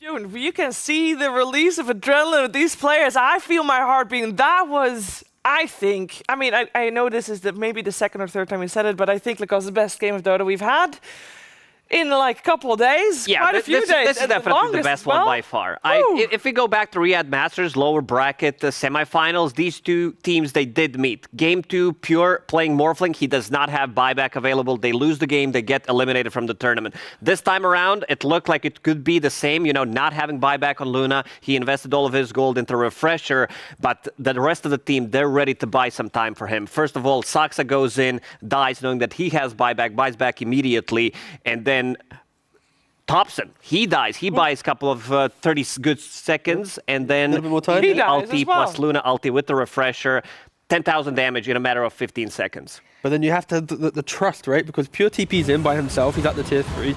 I don't even care about these highlights, I'm going to keep talking about the end of the game. And then like Whitemon, right? He's in good position, he throws down the Earth Splitter through the Ancient and then the Spirit on top, so you know, Pure by himself, no way would he be able to defend it, but with the amps of the Elder Titan in the final moment, like, you just never give up. That is like the ethos of any Dota team, any Dota player. You should never give up in a Dota game. You should always keep trying to win. And Tundra, they had one chance to keep themselves in this game. They needed the Eclipse, they needed the Earth Splitter, they needed the Auras from ET. They got all 3, they got the kills, and they kept themselves in the game. Never give up in a Dota 2 game. And they needed the Dooms out of the game, right? And then when Thompson bought back, and it looked like he just diebacked, he also tanked a Doom so that when Pure did respawn, he had free reign to press his ult and dish out his damage. And the mirror shields, I mean, so Amar gets level 25, which gives him Doom mutes. He gets the Book of Shadows as his tier 5 item, and then he dooms the Luna without seeing Luna has a mirror shield. It gets reflected back to him, and because of that, he can't even Book of Shadows himself because he muted himself. So many mirror shields dropped in this game, and there was one on Razor, there was one on Luna, like there was one on Rubik, and I just, that last Doom where Amar doomed himself, I don't know if he just didn't see the item, or maybe he thought it had procced already from something else, but God, that game was so close. And honestly, well done to all of Tundra, because like you guys said, if they hadn't bought time for Pure to dish out that instant Look at the DPS crucial here, moment. Just a moment of silence, please. It's going to come soon. Look at the hospital. Everyone, hold. Oh yeah, Oh, that's it. so That's the spot. I mean, that's what that Earth Splitter, it hits, and the heroes just immediately disappear. Because the worst thing is for Falcons in this position, right? Like they see the timers ticking back, they're hitting the Ancient. It's like, guys, if we just, like it's like a 10% chance, maybe 20% chance that the spells hit. If we don't, we can just hit this Ancient, right? Like, and also their comms, it's probably just Ancient, right? Like they're probably so excited at the fact that like they could do it, that like on the flip side, you can see here, like Tundra, I don't know. This is like everything that I want to see in a Dota game. But even after that, the game wasn't won. The game was defended at that point. Then it was, you get the tier 5 items, you play for that Roche, and Pure, after having that great base defense with Whitemon, instantly buys the Rapier, right? Instant Rapier purchase into walking to Roche. He even sends back his Hurricane Pike to base to sell the Hurricane Pike to have buyback just in case. And he didn't sell it instantly. He had it in his stash waiting to sell it in case he were to die. And then they had the X mark sieges on the Luna Rapier, right? They would X her, she would blink in. There wasn't really counterplay from Falcons in that aspect, and up until that point it felt like there was no counterplay from Tundra themselves, right? Because they were getting double doomed, they were getting double run out by Razor with Ping rolling in. But the tier 5 items are such a game changer in Dota, and that mirror shield in the end showed us how. And I'm really glad that we did not have auras being built this game. There were no Crimson Guard, no pipes from the offlaners. They were building, more for themselves, picking up these Lotus Orbs, picking up the early Orchid as well, and then one raid boss. Pure, as you said, X Mark, double Lotus Orb, Lincoln's here as well, thrown on top of him, protecting this one hero to be able to pretty much siege the high ground. This game could have gone either way, but in the end, Tundra, with the better decision making, they take it. They do take it, and as Effie said, every single one of their players put in their weight. It was pulling their weight. It was a fantastic game to watch, but there can only be one player for the winner's interview, and who else could it be but Thompson? Indeed, Sheebs. I am here with Thompson. They just obviously beat Falcons 2-0 in the game of the tournament. We were all going mad up there in the green room. It was pretty breathless stuff eventually, but it was actually quite a slow start to that game, wasn't it? Yeah, it was kind of like I feel like we were kind of like hunting them in a way, like for the first like 20 minutes. I don't remember exactly when it was that we had like one bad fight, and then the game we realized that they're pretty strong right now, and we want to kind of slow it down, and eventually our lineup just should beat their lineup. So were you thinking, because I mean, I've got it here, at 30 minutes the score was 7-5, and I thought, wow, we've turned into kind of a farm fest, but you've got an Invoker and a Luna, most importantly, so you must have thought, actually, we're fine with this. Yeah, definitely. We had like Luna ET, the Luna hero turns out to be very unbalanced, so he kind of outscales almost every hero in the game right now. Yeah. So, I mean, I saw your team popping off. Certainly Pure had a very visceral reaction to the win in that game. Do you guys feel like you've created a bit of an upset here, or do you think that you're definitely a match for Falcons? In a way, yes. Like we lately in the officials we have lost to Falcons, like 2-1 all our officials, and there's only I think one time we beat them was Birmingham first round of upper bracket, like here first round of upper bracket, same story. So I think we look up to them as one of the best teams. So obviously it's a huge win for us. Huge win for you indeed. You do continue in the upper bracket, and you'll be facing either Liquid or Cloud9. Now, who would you rather face? Oh, Liquid or Cloud9? I mean, we would rather face Cloud9, of course. I think we have been beating them consistently. This tournament, we went 1-1 in the group stage, and Liquid is a very strong team. So, I mean, both are strong teams, but we would still rather play Cloud9. Well, you did beat Falcons, and they're definitely considered a strong team. So you might be on something of a run, Thompson. But I guess we'll remain to see. I can't wait to see the rest of it. If the games are all like that, I'm going to need a heart transplant. Anyway, back to you, Shiva, and the panel. Thank you so much. And of course, if he wants to face Cloud9 or Liquid, he will first have to make his way through either Nouns or Gaming Gladiators, because that's going to be the opponent, I believe, for Tundra after this, but one of the two, because we don't know which team is going to win that match. He says, though, Luna overpowered. Yeah, no, I agree. Oh, look, we can see the bracket. Oh, there we go. Yeah, Tundra is still waiting for their opponents, Nouns or Gaming.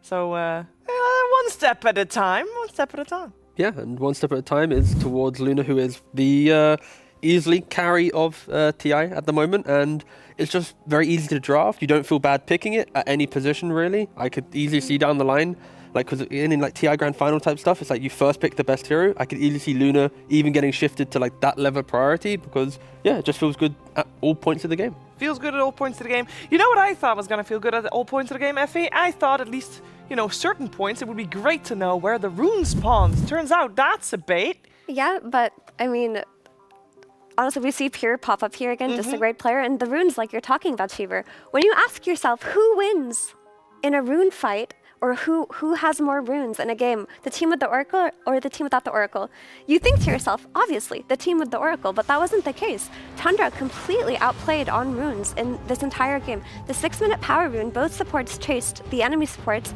and they end up taking it, or Thompson here gets a double kill instead, which is like very valuable. And then the Luna that we talked about, she comes to the 10-minute power rune, secures it for Tundra, and then at minute 12, Thompson just TPs in, kills Oracle at the power and gets it for himself. Like, how often do you see a Luna coming in for rune security? Like, Luna comes from the jungle to the 10-minute room, presses Eclipse, gets the kill here on Doom. They take the rune away from Mallory on the Pango, and then Thompson here TPs after a great fight bottom, takes an arcane rune, kills Oracle. And when you talk about Oracle teams and Oracle lineups, one of the key strengths of Oracle lineups are getting the power runes, but that just did not exist for Falcons in this game, and that's because Tundra just played so aggressively, they played so well, and they read the map like a book early game. Yeah, that being said, we still saw the value of the Oracle later on in the game, because Snaking had some great saves.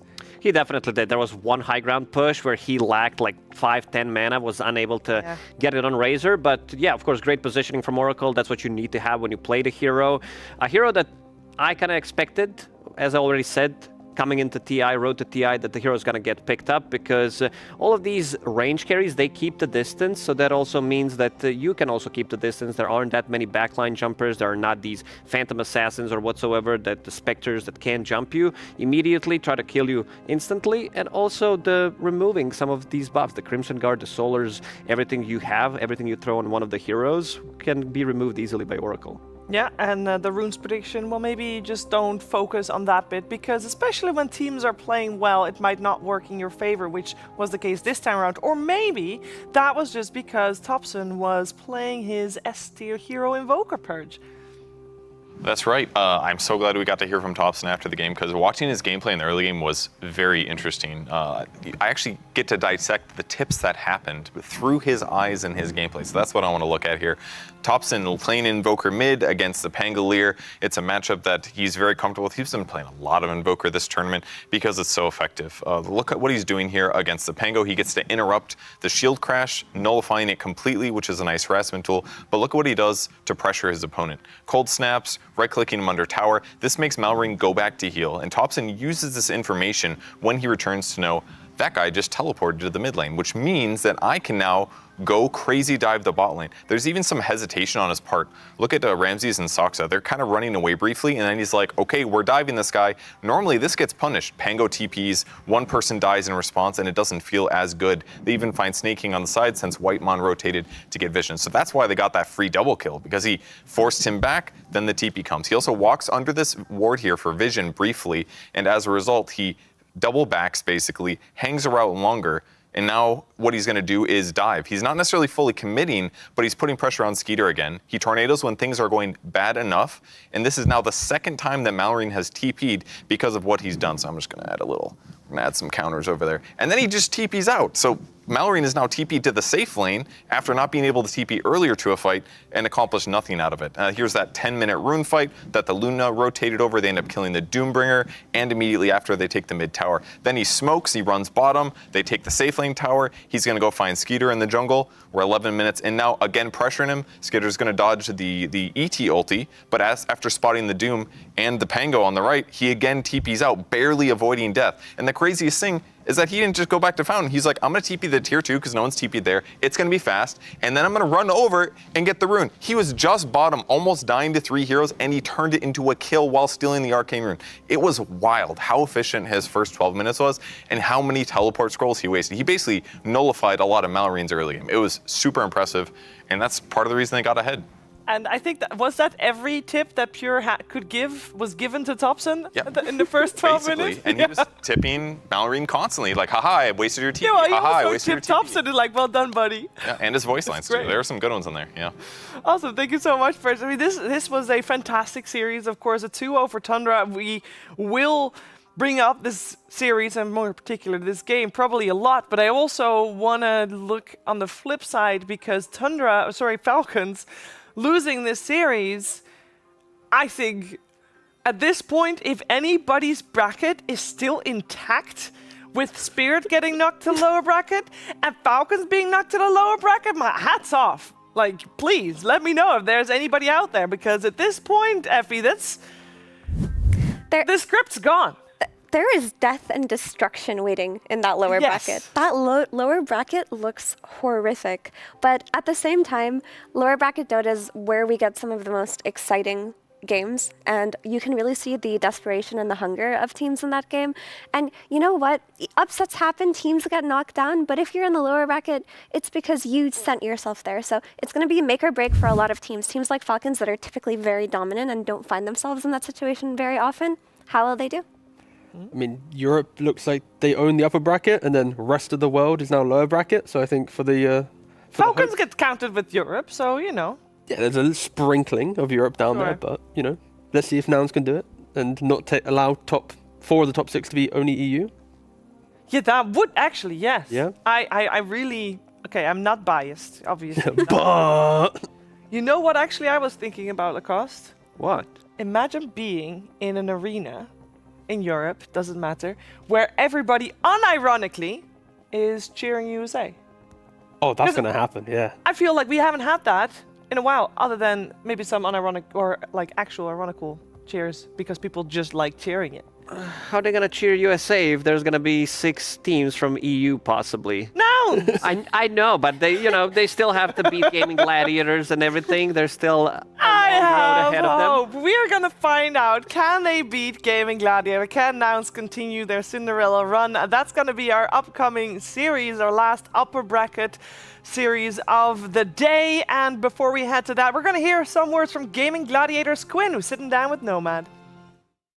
Last year's runners-up Gaming Gladiators returned to the International, but can they do it this time around? I'm joined by Quinn to find that out. Quinn, obviously, welcome back again to the International. How are you doing? How are you finding Copenhagen? It's nice so far. We were, it's nice to be at a boot camp and at actual TI. It's always a privilege to get to go and compete. So I'm grateful. And how are you feeling about the game at the moment? How are you feeling about the meta in the mid lane and everything? The meta in general is maybe a bit annoying. I think there's maybe a bit too much broken stuff. A lot of first phase bans are a bit locked. Mid is okay. It's okay, I think. I don't think it's like there's some heroes I wish they were there, but that aren't. But it's not so bad. It's okay. So which heroes do you want to be playing at the moment? I mean, I would love to play Void Spirit every game, but that hero's not very good right now, unfortunately. Yeah, you've got like the most competitive games on Point Spirit still. Yeah, you love that hero. What is it about the hero which you find so enjoyable? I don't know. I just think his movement and his like the way you cast the spells just feels very good. I think it's very intuitive and like just clicks. But instead you're just locked into playing Pangolier still, even though they've nerfed it like 5 times. Yeah, we'll see about this tournament. They may have pushed him over the edge. You actually think they might have done it finally? They might have. We'll see. We'll see. All right, we'll see. So throughout this year or last year, you know, when you're on that dominant streak, were you ever able to look at yourself as a player and say, like, you know, I am the best mid laner at the moment. You know, I am the GOAT. Did you ever have that moment? Certainly not the GOAT. Not even close. I think there were points during the past couple of years where I was very good. I think calling yourself the best at any point is just ill-advised. At least maybe it works for some people and they need to think that way. But for me, I think whenever you start getting complacent, like there's just a lot of good players now. People will catch you up and catch up to you and pass you up like very, very quickly. And I think it's just like, I don't know, like playing Dota competitively is already like a very ego-filled thing. I don't think you need to like artificially put more ego into it, calling yourself the best or whatever. Like you play, and if you win, cool. And if you lost, then you suck, and that's how it works, you know. Yeah. Well, what about your like teammates or coaches or anything? Were they ever like, I think you're the best at the moment? And you were just like, no, or is that not the kind of conversations you were having? I think maybe you can like feel if people think you're really good or something right now, but most people, at least on this team, just tend to stray away from like ego padding that much. Like good jobs here and there are not forbidden, of course, but there's something that feels like crossing a line whenever you're like it gets too flagrant and like self-indulgent, and I think that is like somewhat dangerous. So do you think that's why you're able to come back? We've seen teams in the past have very dominant sprees, and then, you know, they fall off and we don't really hear much from them again. But you guys, you had a really dominant spree last year. The start of the year was a little bit quieter, but then you've come back and, you know, you took the win at EWC. I mean, do you think part of your attitude towards the game is why you're able to do that? Yeah, I think that is part of it. I think the fall off was a lot due to the things that make every team fall off. I think people just get complacent, and I think fighting that complacency in every way you can, and like continuing to have the fire and to look for the different ways in which you're trying to be the best is like that is the hard part of staying winning, because everyone is trying to beat you and everyone else is trying really hard because they don't have that complacency factor from winning. So it's always like a fight against that. And so I think anything you can do to push back against that will help with longevity. So last year, obviously, you know, you got so close to you know, that Aegis. Team Spirit stood in your way. Now you've had the chance to kind of, you know, really look back.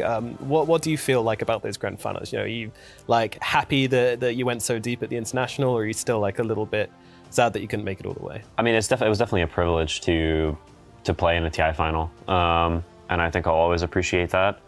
Obviously, not happy with the result, and the tournament is tarnished because of the ending for sure. I want them to not win more than anything this year. I would, you know, obviously I also really want to win, but beating them is like mandatory. Mandatory, I love that, All right, Quinn, thank you so much for coming to talk to us, and best of luck on your TI journey this year. Thanks.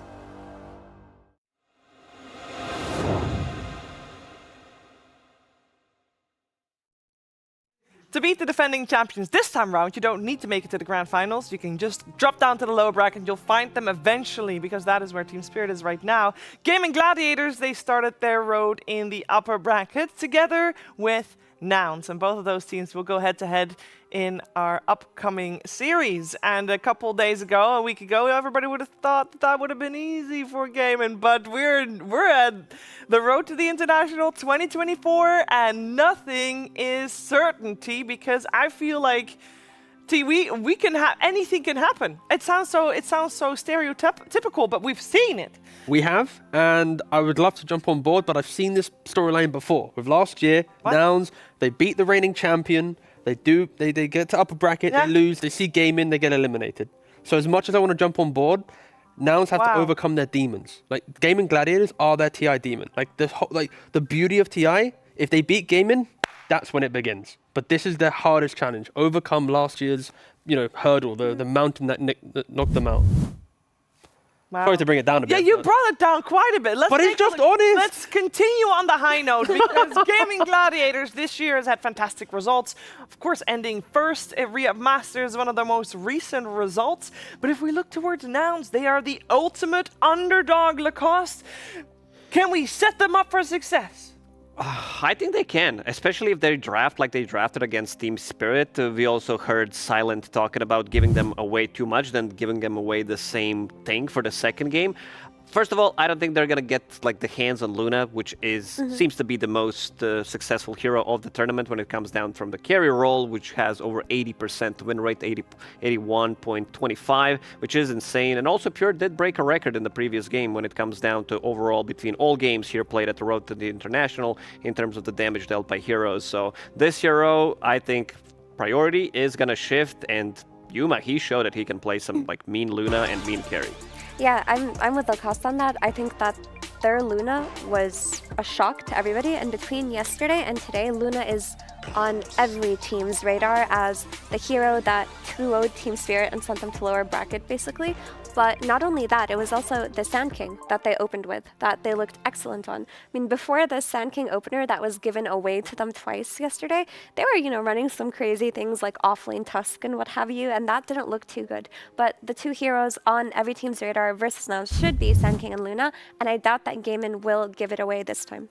Yeah, we should zoom in a little bit more on Yuma T, because this is a player that maybe a lot of people watching are not too familiar with yet. Yeah, he has had some stints on teams that you might be aware of, like Nigma Galaxy, for example. But I think as a carry player, he's always willing to go aggressive in lane, farm, but be ready to fight. Some carry players, they always suffer from, I can only farm, I need certain timings to then hit my kind of bigger engagements. But I think Yuma does have that balance that if the team is doing well, he's ready to step up and kind of overwhelm his opponent. We saw that in the previous series when you have Mars and a Sand King and a Luna. The Luna isn't afraid to join his team. So I think for Nouns today, they need to make sure that they have that kind of layering to bring it together. Yeah, I know, team. I know this was not G2IG that is now on your screen. It's because Gaming Gladiators is the team that is on your screen because they are the ones playing. Slight errors. It's human. It happens to everyone. And hopefully it won't happen to the guys on your screen as they are about to play for top 6 at this international. Nouns versus Gaming Gladiators. Draft is on, and we got ourselves Nouns on the Radiant side. Gaming Gladiators on the Dire side. And the first round of bans is almost completely done already. One thing that is different from when we saw Gaming Gladiators play yesterday, they did not get a single chance to play the Spider Lacoste this time, not banned.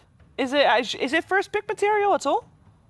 I wouldn't say so. I think the meta has changed quite a bit. Lone Druid is the interesting one for them, knowing that I said it already when I was doing research, they played across 3 different roles, and I don't think Gaming are going to get the hands on this hero throughout the tournament. It gives them speed. We showed that Gaming are not afraid to play some of these tempo drafts, even not having security. Some of the games that they lost so far in the tournament were when they didn't have anything to punch back post like 40-45 minutes.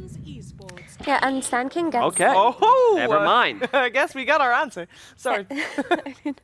I was going to say Sand King gets taken up by GG, which was the successful first pick that Nouns had yesterday. They put some respect on it. And Brood coming out instantly, I didn't think this would be a first pick too. I thought it would come out in the second phase, a little bit sneakier, but maybe seeing the Doom itself is enough. You know that they don't have an offlaner on the side of Nouns that's going to be able to deal with Brood once she hits level 6. Scorched Earth is not a consistent enough tool to kill the spiders, so usually when you're playing against Brood matchups, your offlaner or your mid laner ends up going to the Brood lane, and the lane shifts around, and people play, whack-a-mole with Brood, and that's not going to happen so far with the Doom. Also helps when your offlaner has a blink to find the Brood. Like in laning phase, you want to pressure her, and then when you enter your early game smokes, if you have an offlaner or a core that can join the supports, find the Brood, get a couple kills, you really just set her back. But with the Doom pickup, game's like, wait a second, now one of the cores will never find me as a hero. So now you're going to drag potentially the carry or the mid to make these moves. So I think, yeah, it's perfectly fine to pick it in this position. That is why we aren't seeing crazy success from first phase Doom.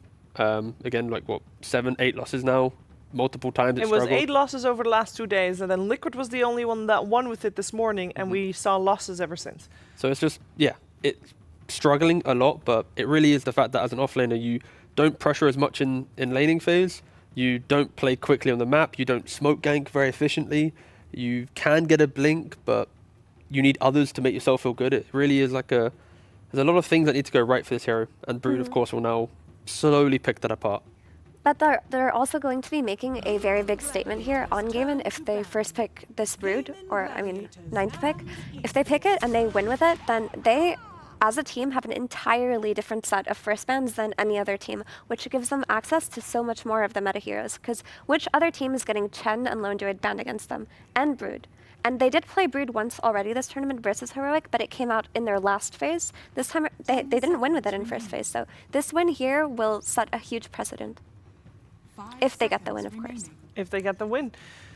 They have answered with Snapfire knows how to game Gladiators, and I wonder Nouns, they did their homework, they did their prep, they saw first phase bans with Brood against it. I would imagine that Gaimin has maybe tried this also in scrims, so I would imagine Nouns has a plan. They planned for this. They better have the plan. Yeah, they are in upper bracket. Yeah. There was an issue with Mirana against the Broodmother a couple of months back with the shard. Once you pick up that shard on Mirana, you leap in, Star Storm. The extra damage, because you kill all the spiders, all extra damage that would be dealt is dealt to the target that is close to it, which would be the Broodmother. So the Mama would die immediately because all that extra damage is like a gazillion damage. Apparently that has been fixed. I haven't seen it recently. Hopefully it hasn't. I want to see it just... You want to see Mother just dying? Yeah, for the memes, yeah.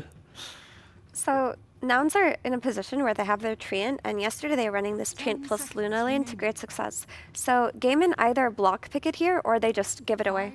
And they think that they can out-tempo the Luna that they've left in the draft with their Broodmother. Yeah, Gaimin with the Brood need to decide what type of Brood game are they going to create. Are they creating the Orchid Rush Broodmother that you play behind, occupy the enemy jungle, keep finding kills? Is it a Brood that takes an early tower but then goes back for multiple auras to play kind of defensively but still kind of rallying the team? There's some options, but again, the upcoming picks will dictate that. Because when you look at Nouns' lineup, it kind of emulates what they did against Spirit, where as the game progresses, they slowly just become harder to run into. Like the Solar Flare scaling of the Mirana, the scaling of Doom, the Overgrowth turnaround. And they didn't block pick the Luna, they just want to run. They want to run they at kind of Nouns. counterpicked it, right? Yeah. They all tried to. They just want to run at them completely. So they have this Io Razor, which is going to be a very strong lane versus Doom. They're going to have the global potential. Brood, who kind of blows the map wide open and creates opportunities for relocates, is always going to be active in that sense. And now Nouns are in a position where if they do pick Luna, they're playing a much slower game because they have this Doom from the offlane who needs farm. They have Luna who needs 20 minutes, who isn't going to have it because she's not going to have access to the enemy side of the map. You need some kind of a catch. It looks to be like a free puck game for Nouns if they want to pick it up, because there is no lockdown. Something similar happened with Gaming Gladiators when they played against Extreme Gaming. That's the game that they lost. They were on the clock once again with the lineup. They had Io, they had Razor, they had the Lone Druid, and also not enough stuns. So Extreme Gaming, they did push it post 35 minutes and managed to close it out. So Gaming Gladiators from the mid lane, they need, like this Razor is a flex pick, most likely, I would say 95% is going to be paired up with Io in the safe lane because you're playing against Doom, and that's a difficult lane for him. So they need something that can catch this Storm. And now seeing that Nouns picked up the Storm for themselves, they will ban the puck most likely, and something that can cause the issues for the Storm Spirit, because right now there is basically zero lockdown for Gaimin. Yeah, I was liking the idea for like Quap or Storm for Nouns. I like the idea of just a hero that has a little bit more explosive, able to make those moves. Storm could go for early Orchid, and anyone who just finds or jumps on top of Razor or Brood and has additional damage to throw into, sure there's an IO, but it is just really nice to lay into Nouns' lineup. Yeah, I mean, it's a great hero for also just being able to rotate early on the Brood, potentially slowing down her timings, rotate early on the Io, potentially slowing down his timings. But the thing about Storm is he doesn't like to play into 5-man lineups or lineups that group up really early, because he does need to farm up a couple of items, and often he will play for picks with his team or smokes. And if Gaimin hit their stride really early, around 20 minutes, and ball up, they might not even be in a position where they have to stun the Storm, because Storm is not active yet. He's not activated as a hero. If they counterpick him on lane, they should be fine too. Let's see what they end up banning on the side of gaming. I wonder, is there still... For now, this is going to be their first Mirana played this week. And we know that Lilith can play it.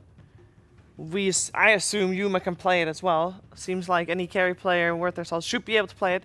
Do we have preference?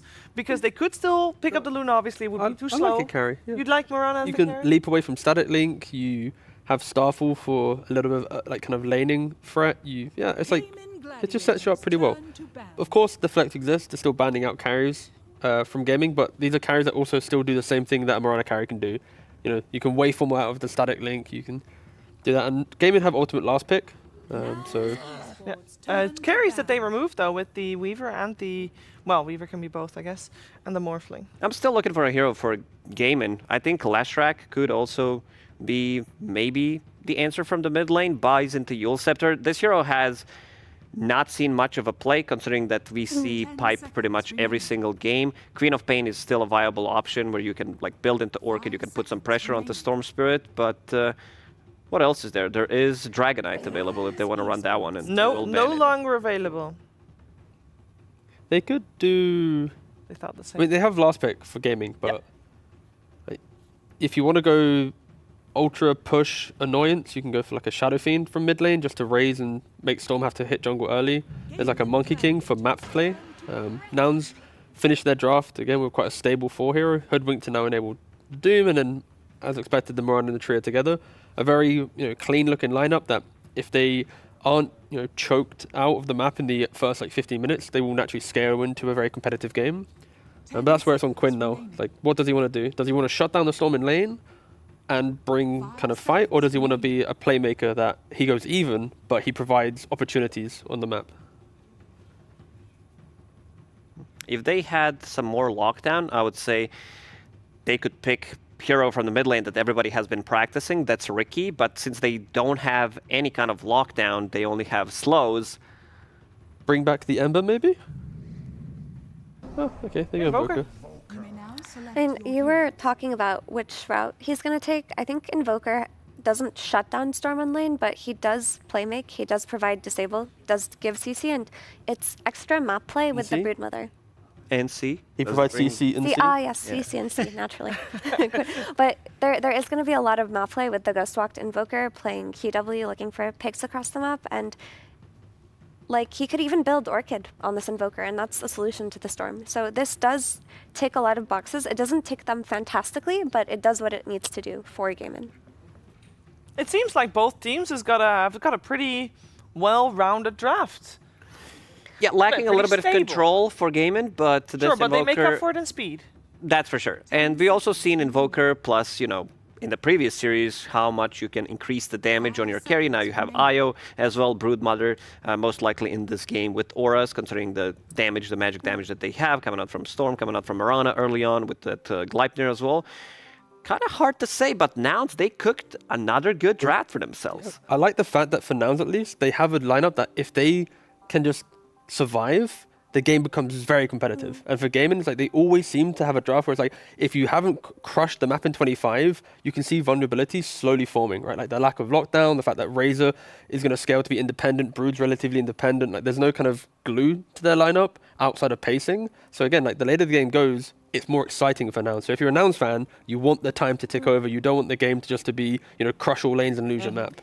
I actually think Gaming's draft doesn't, like those flaws do exist, but the scaling is there with the Razor. He's going to buy a BKB refresher later, and I think that their tempo is a problem, and Nouns might not be able to play into it, so I favor Gaming. I know another person who I think will prefer Gaming Gladiators draft. It is none other than Coach CY, who Pyrian is talking to right now. Indeed, Chiefs. I am here with CY of Gaming Gladiators. You're up against Fly. Is that why you picked the Spider? Of course. No other thought behind it? Nope. Perfect. Talk me through your draft. What can we expect? The analysts were saying they think you're going to out-tempo the other team. Is that the sort of thing you're thinking? Yeah, I think generally you also like to do that kind of stuff. And I think we have a really strong safe lane. I think we have Brood, which is very a nice pick for us. And I think it's also a very high tempo hero when you play it well. And I think there might be good windows to run them over. So we'll see if we make use of them. And if we do, it could be quick. If not, it could be a longer game. So we'll just see how it goes. Fair enough. We've seen a few sort of upsets already at the tournament. Obviously, Gaming, one of the stronger teams, perhaps Nouns less fancied. Is that something you guys have talked about? Like, guys, we got to avoid an upset here. And how do you sort of mentally cope with that kind of pressure? Don't really think too much about it. Like, we watch the games. Like, obviously, it's always like kind of funny. Like, unless it's yourself when like there's upsets and stuff. Like, we know Nouns as a team. I don't think they changed much as a team. Like the whole dynamic and stuff. Like, we know what they like, and they still kind of do that thing. I think it's good for them that they went away from the Tusk offlane, and that's probably why things are going a bit better, I think. So how confident are you in the draft? Are you happy you got everything you wanted? I'm very confident. I'm very happy with our draft, yeah. Okay, cool. Well, let's see how it plays out as we go into game number 1 of this series. And I actually did a little bit of research. I came up with the names of some famous clowns. I've got Bozo, Krusty, Pennywise, and Sunsfan and Cinderin. Lads, over to you. Good one, Pyrian. Suns fan here with Cinderman. I mean, we are clowns, so I take that as a compliment. Krusty is a very historic clown as well, so just being in that same company, nothing but compliments here. But enough about us, of course. Nouns versus Gaming Gladiators, Cinder. And NA versus NA, because Quinn is on Gaming Gladiators. What are your thoughts on this match? Yeah, that's good news. The NA fans will have a winner in this series no matter what happens. Yeah. Well, my thought about this series, I mean, this was a series I was very interested to see the draft for, because we saw Nouns against Spirit effectively winning with more or less the same strategy 2 games in a row, and Spirit failed to counter it in the second game and make adjustments. And I said going into this one, I feel like Gaming have watched that, they know what they're up against, and they're not going to let the same thing happen. And already here in game number 1, this is a totally different Noun strategy than what we saw them run against Spirit. Yep. So we'll see if they can still put up a similar performance. However, for Gaming, this is their bread and butter. They got Brood, they got IO, and they also got Duracho on a very fast carry playing with that IO. So it's very standard for them. If you want to single out one hero that maybe is their least played in this, it might be the Quinn Invoker, which he's still very comfortable on, but he just has, you know, another set of heroes that he's more famous for. Yep, I mean, when you win that many tournaments, you just got to add more heroes to your pool, and Quinn certainly does not have a puddle, I'll tell you that. Yeah, and this hero was also, matter of fact, first picked in the last series, right? So it's definitely, it seems to be a patch where Invoker might just be really good. We saw Topson playing it with great success just now against Falcons, and if you get it this late in the draft, maybe it'll be even better. The hero to watch, though, as much as we love talking about Invoker, will of course be Broodmother. This hero, it's a really special, it's like an X factor if you're a team that has more or less 2 bans that other teams ban against you and you only, right? Gaming Gladiators is the only team that other teams are first phase banning Lone Druid and Broodmother against. And this time Nouns are like, enough. We can't ban both of these heroes just like all the other teams. We have to face one of them. And Gaming Gladiators will just grab that Brood first pick. And now the question is, since this hero is so special in the way it influences the game and the flow of the map, are Nouns prepared for what's coming their way in 10 minutes? I would hope so, if they let it go through the first round. But I agree. I mean, at a certain point, you do have to stand your ground. We've seen it so many times throughout TI where these teams have specialty picks. I mean, first one that comes to mind is the old EG, TI5, Techies, and Naga. The AUI special. The fact that you had to ban those heroes that nobody else was playing, especially Techies. I mean, it feels like it's a recipe for success, but we'll see here how deep that pool does go. Yeah, and the thing that's a little bit surprising is that there are plenty of players in this tournament that are good at Brood. They're just not playing it. Yeah. So is this just because Gaming Gladiators are exceptional with it and have a specific strategy that other teams can't replicate, or are they perhaps slightly overrating it? They have won a game with it, but you know, we'll see if it's justifiable to take it absolutely first. In my mind, Ace is the single best offlane Broodmother player in the world, if you had to name one. So that's a good start. But this hero also saw some play in the carry role, but I guess the change to the Bloodthorn for Brood in particular really nerfed that build hard. And maybe the Auras is just the, at a pro level, more or less only way to play it right now. To be fair, that build was very powerful. Yeah, I mean, it was just flat out stupid. If Broodmother can insta-give somebody, yeah, too powerful, I think. Good changes overall is Gunner. We get static linked here by Duracho, but we'll be safe. But this is the power of Razor against any melee hero in lane. Any static link will just be a bunch of free last hits and denies. Meanwhile, mid lane, talked about the Invoker versus Storm Spirit matchup. Copy's 17 doing and 4. great so far. Yeah, against the 10 and 5 on Quinn. He's going to get a couple more onto the tower, though. I guess in nature, this matchup has changed quite a bit since Static Slide has become a thing, because in the past, whenever Storm wanted to go in and Remnant the wave, he would always get Tornado EMP'd, and now maybe you have some situations where you can perhaps dodge it and still get the last hits with the Remnant. So that's potentially quite a big change for this matchup. Correct me if I'm wrong, by the way, how much Quas Vex has been, how much has that been prioritized over Quasic Sword? Because I feel like we've seen a good chunk of people playing, I mean, they all play Elitist, right? But it has been a little bit more in the Exort direction most of the games, I want to say. Obviously, the carry Invokers have been a no-brainer, but which I think was actually only one game. But yeah, curious to see how Quinn goes without this. Does he go full on Quas Vex? Gonna get arrowed and taken out. Yuma with the first blood. That is, I mean, we've been talking to death how important this Brood hero is for Gaming Gladiators lineup. And Nouns shutting it down early. Very good kill. I mean, his CS is really good on Ace to start things up. We'll see how much of an impact that has going forward.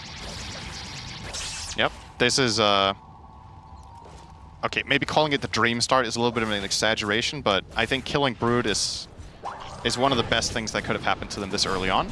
Another arrow. Fly gonna stand his ground with that leech seed. Yep. Doesn't need trees to plant that with that facet. Of course, Broodmother, who used to have quite the weakness in the first few levels. You can overcome that by purchasing Bracer. Great item. So he will get a couple of those. Yeah, so to just elaborate on the Quinn thing, obviously in the past when you played Quas Vex Invoker mid, a lot of the time you would see Invokers go 4 Quas and then max Vex, and maybe get 1 value point in Exort. I'm curious to see here if that is his approach as well, or if he will go something like the hybrid 4-4-4 build, so you start dealing some more damage and giving the Sunstrike potential. Not the best combinations, I suppose, for it. But I wonder if it's just a valid concern that you fall a little bit short in the damage department if you go full-on Vex. With the heroes you're up against, can you actually get through that Doom? Can you get through the Storm before he zips away? Right. Naturally, relatively elusive lineup on the Radiant side. I mean, this kind of segues into the next conversation. How fast are Gaming going to be looking to play? Because we talk time and time again how fast they play in general, but with this specific lineup, as you're going to hold your horses here, Synderen, Fly comes in nice rotation from the gate, gets off a leech seed on Dyrachyo, but nothing else will connect here, so... Okay, maybe not so nice rotation, but it was a rotation. Now he's going to run into them. Okay. And TP. Yeah. Nice TP. Rotation. Going to go through the gate as well, so now that's going to be orchestrated. They will be communicating. This is the bottom lane. This is not an obvious play that they double gate minute 6. There's the waves are clashing top, so they're sacrificing experience. This kill better work out for them. He only has, okay, another leap's coming up. He can just TP, right? They don't have anything to stop him. Yeah, he could. But they're not even going to do... Okay, this was a very weird rotation, honestly. Especially since they were spotted. Yeah, thought they might just abort that. I think if you're Nouns, you're very happy with that. They just lost a full wave top. Gunnar is free farming on his Doom. That was not successful. That cost them, was that 40 seconds of nothing? Copy's not level 6 yet. Gonna get ganked here a bit as Scatterblast does connect, but they're not gonna go any further. As Fly putting this to a stop, Tofu has to cookie to the low ground. Yeah, but Yuma, level disadvantage right now in that bot lane, despite getting that first blood. That is true. That is a valid concern here. What are you going to do when Brood hits 6? That's always what it's about. How do you solve the Spiderlings? Treant is pretty damn bad at it. I think Mirana, I want to see it, how well it does with the Starstorm, how well that solves the problem. Historically speaking, Mirana cannot handle Brood on her own. But, you know, things change in this game over time, and perhaps with the Arcane Boots build-up that we see now, you have enough mana to just effectively spam them every time you see them, and maybe that can cover it somewhat decently. Should mention, I mean, I think most players have been taking this, but Ace's facet on the Brood, Necrotic Webs, is the negative health regen. Yep. So in the lane, as long as she's in the lane connected to the spider webs, she will get that applied to the enemies. So in the laning stage, that's, I would assume, to be pretty powerful. Yeah. Because it cuts down all regen, right? So also healing gained from Leech Seed as well as Living Armor. I was going to ask you that. It specifically says health regen, so I don't know. I feel like it would say health reduction. Yeah, it might just only be... So I would assume it reduces Living Armor. Yuma Gonna leap to the other side. Tofu is gonna be in the vicinity. Catches fly out.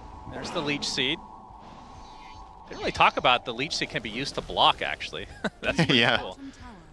But it is Another classic. attempted gank, though, is completely shut down. They shut down the gank, but the pressure is on, right? The Gaming Gladiators lanes are going very well right now. They're up 1,000 gold without having a kill, so this is just raw lane advantage, and Ace is starting to build a house. So they kind of need to try to... I want to say, to put it simply, there's two solutions to Brood.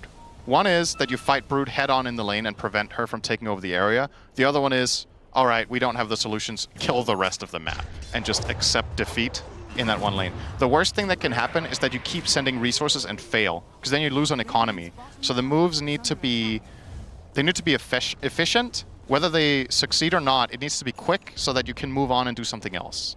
And it seems right now the mindset of Nouns is we're just abandoning the lane. Like you can see both Mirana and Treant are off to something else. Unfortunately, Fly will find a very painful death. Yep. Quick one though. Cold Snap with all these little spiders surrounding him. Easy kill He almost for got a spell Gaimin. off. Almost.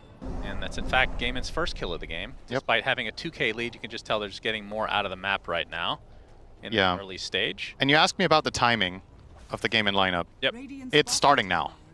It's that fast. That's Brood is having a good game. Invoker is free to roam as Quaswex. The map can fall apart within the next 5 minutes. So honestly, if Nouns want to have a hope of making this a competitive game, they have to, now that they've lost their mid tower as well. Yeah. 2 towers down minute 10 against Brood Invoker, they have to find successful moves. If they sit back and try to wait it out and farm, I think they're just going to get crushed. Yeah, like really run over. Gunner is smoked, wants to use this first Doom of the game.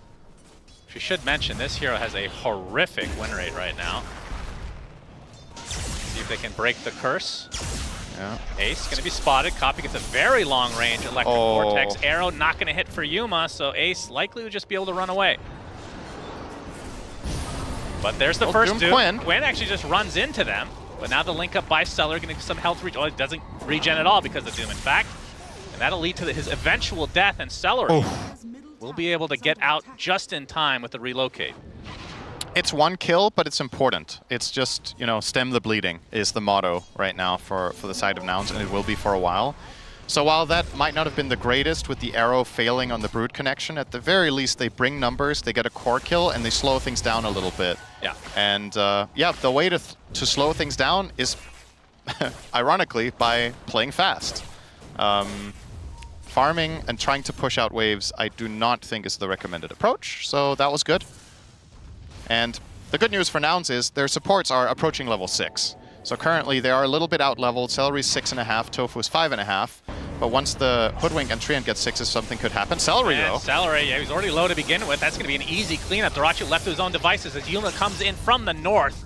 Great coordination Very good from Nouns, rotations. collapsing from every direction. They get 2 kills. And we'll see if they can push a little bit here as well. I wanted to discuss the Doom a little bit. We talked about this off camera, but feels like nobody can win with this hero unless it's against China.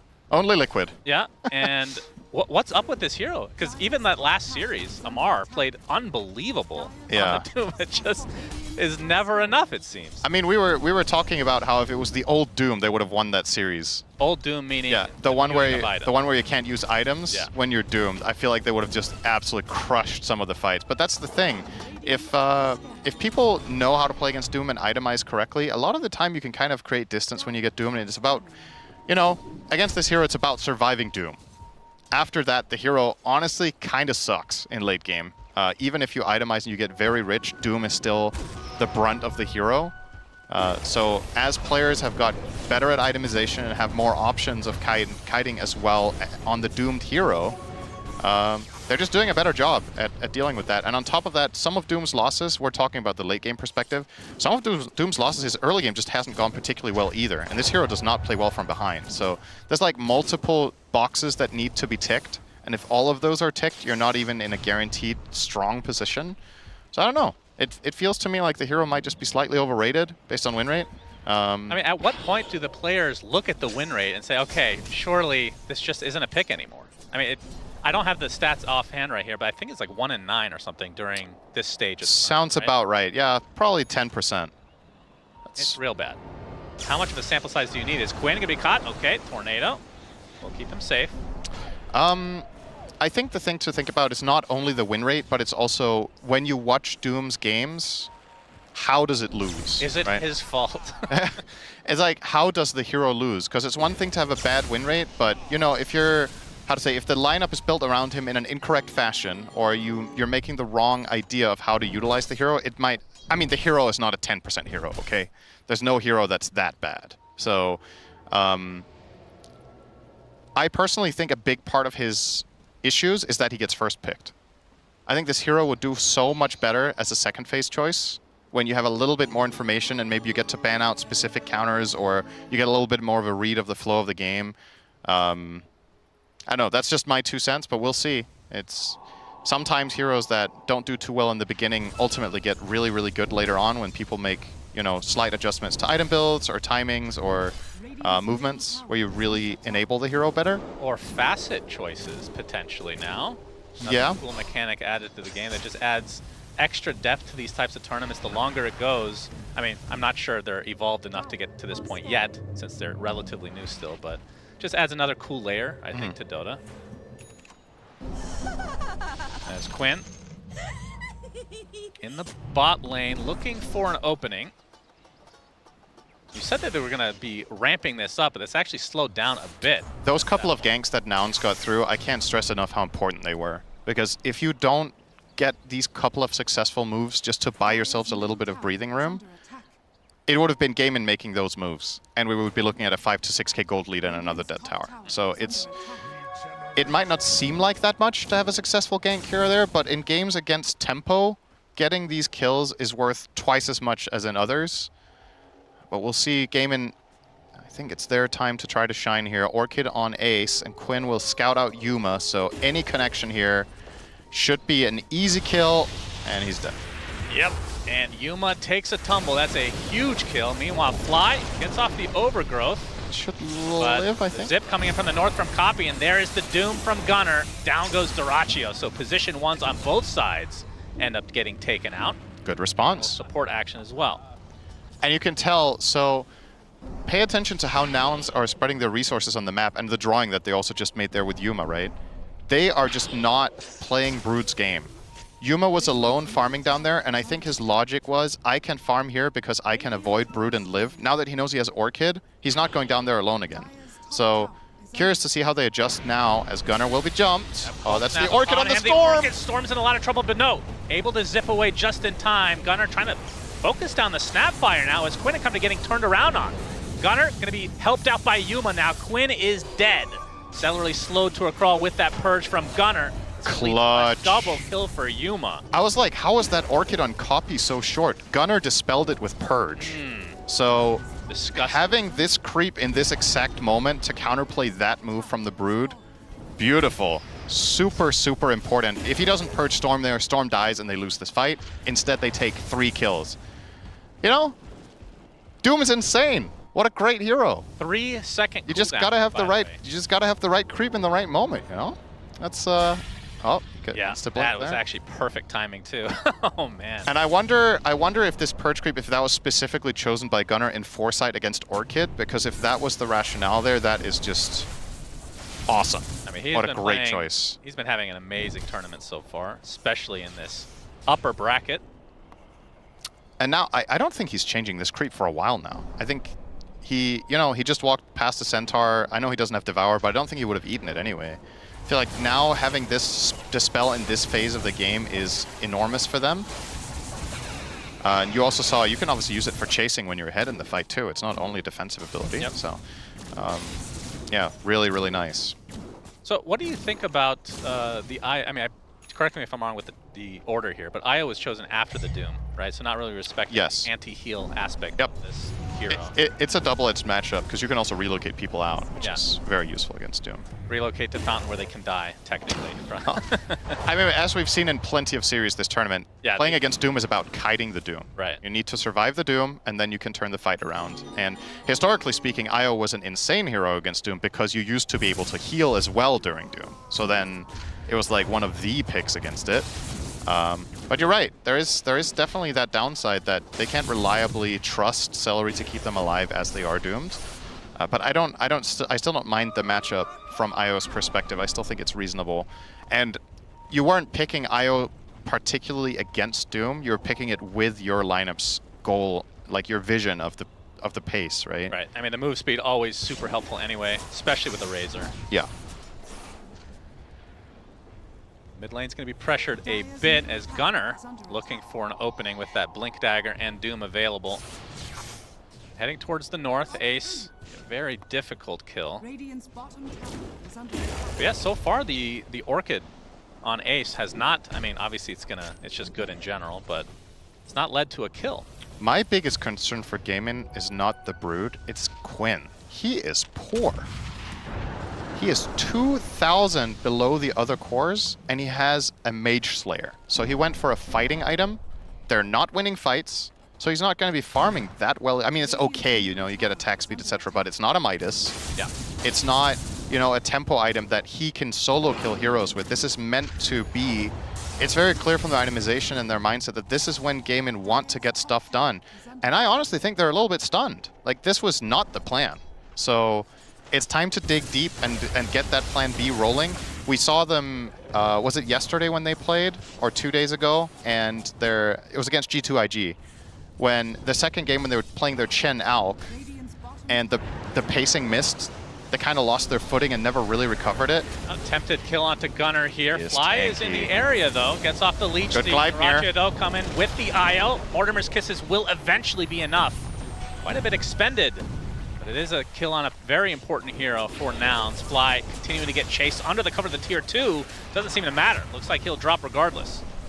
All right, they get something going. That Gleipnir, great efficiency from Daracho, making that rotation, getting 2 kills, using it to good effect. And they will want to get more out of this. So trying for the tower with the pipe in hand for Ace as well. This is... they're definitely still in a solid position. It's just not, you know... it's not as good as I think Gaming had hoped. But 1 or 2 good moves and they can get back on track. Now, Copy will grab himself a BKB. Quite a good timing here for the Storm to really get something done. Comboing with Doom, these two can kill any hero on the map. We'll see if they fancy a smoke. They do indeed. Lelis will be leading the way. Gunnar with that Blink Dagger at his ready. Fly going to connect as well, it seems. Although now they're slightly separating. You can see the path that they are on their way to will run into Tofu if they continue with that trajectory. Yep. Although Ace would be such a big kill. Copy does have a dust if they break on Invoker. Spiders are leading the way. This feels like something out of Harry Potter. But they'll go down the little path here. Okay, they want to try to steal the wisdom, but they're too late. Oh, this is awkward. They have a ward. Maybe they just jump Celery? Oh, now there's a BKB. Oh, they're going for the Torment. Oh my god, if they assassinate them here. No way. Oh no. Zip on in. Do they have the damage to take out the Tormentor? The Doom applied as Daracho gets taken out. Lelis gets the shard. This could not have gone better for Nouns. Oh my god, I didn't see they stole it too. Lelis will TP out. Gunnar on the exit. Ace trying to pursue a bit. Copy not too much mana to work with though. Will they be able to get this kill? He just TPs out and off the cold snap at the last moment. So Gaimin gets something going their way here, but overall, I mean, that's a huge steal. That is still a major, major victory. Sure, you get Copy and a big kill now for Quinn, but you lost Daracho, you lost your snap, and you lose the Tormentor. And this is going to be 2 Tormentors for the Radiant, because there is no way Gaimin get over and invade this in time. I think they're just, you already saw them drawing the line to their own Tormentor there from Fly. It was just like, let's get our own as well. Yeah, because he wants to. Oh wait, he already bought his shard. They have 3 already. Wait, so who can get the next one? So it's going to be Storm Gunnar or Doom? Yeah, Gunnar or Copy. Oh, they really want the Storm one, I think. The Doom Gunner's one is more survivability, I believe. Yeah. The Scorched Earth. The Storm one would be nice. Overload, of course. Copy is eventually taken out, but it's a big kill. He had a 4-kill streak, so Quinn will get that, but still desperately needed for him. No job well done. I mean, there's just been, honestly, if you want to summarize Nouns' game so far, it's just been timing, right? They've just had really, really good timing on their moves, on their map reads, and on this Okay. Oh, Yeah, well, it's good that they have the timing, because they don't have the spell casting, Man, apparently. You really do curse everybody. What? That wasn't a timing thing. First it's China, now it's NA. What region is next, Cinderin? Have some mercy, for God's sake. If I curse all of the regions, who wins TI? The caster. Did we win TI? That's right. All right, Europe's looking hot this tournament. Well, Gunnar ended up getting the shard, so his Scorched Earth will heal himself for 60% of the damage done. Just confirming the arrow can hit the Tormentor, right? Yes, of course. Okay. It won't stun it, though. Yeah. I just feel like I've seen more missed arrows on the Tormentor than I've seen hit ones. So as much as we're laughing at it, this is not my first time seeing that in a pro game. So Just the angle, you know, as during this downtime, Damon will be taking Roche. They will. Who gets the Aegis? Is it Ace or is it Dyrachyo? It is indeed Quinn. There you go. You want another curse? God, you're the best analyst, man. This is God, amazing. I love it. I love setting myself up for failure. It's the best. You could have just stopped at who gets the Aegis. Yeah, but what's the fun in that? Then you guess 2 out of the 3 cores and you still get it wrong. Yeah. Man. I mean, what's the fun in that? It's impressive. It really is impressive. Dude, you gotta go for a little bit of it. You gotta live a little, you know? I agree. It's like, I mean, you could also say nothing, then you're never wrong, but then there's no stakes. And I love steak. Yeah, you sure do. Medium rare, if I remember correctly. Oh, yeah. So Aegis on Quinn, as expected. And they're actually going to zip on him right away. See if they can burn this right off the bat. They're going to expend the Doom for it. Good thing you had an Relocate's Aegis. coming in, but he's definitely going to use life number 1. Question is, can Nouns get out? Gunnar is caught. Mortimer's Kiss is doing quite a bit of damage. Yuma coming in with a BKB. Pops big damage. Focusing everything on the Broodmother. Brood is dead just like that. And Gunnar somehow is still alive. How? Copy and company take out Tofu. Quinn looks like he's going to be able to walk away from this. Although now they do have an idea that he is here. Gleipnir onto 3 heroes in the meantime from Dyrachyo. Big Zip from Copy trying to focus everything on the Razor now. That is going to be enough damage to take him out. And Quinn! This is going to be a full team wipe for Nouns. How? My goodness. This Doom is so tanky with the Shiva. The Shard actually saved him. Actually true. It actually did. He's survived because of the Shard, and you know, Dota is a game of feel, so Gaiman might have felt like they had that kill and just underestimating how much he was able to sustain in that who situation. gets Shard on Doom at 24 minutes? Yeah. He has that, he has Shiva, they put the Pavis on him. I think they put living armor on him, which also, you know, all of these things really add up. Maybe this is the secret to winning on Doom. Get the Shard early. Yeah. That is insane. So this was a nice little burn of the Aegis here from that. I thought for sure he was dead here. Yeah. 100%. I mean, they killed, that was a 6-for-0 fight. Yeah. Right?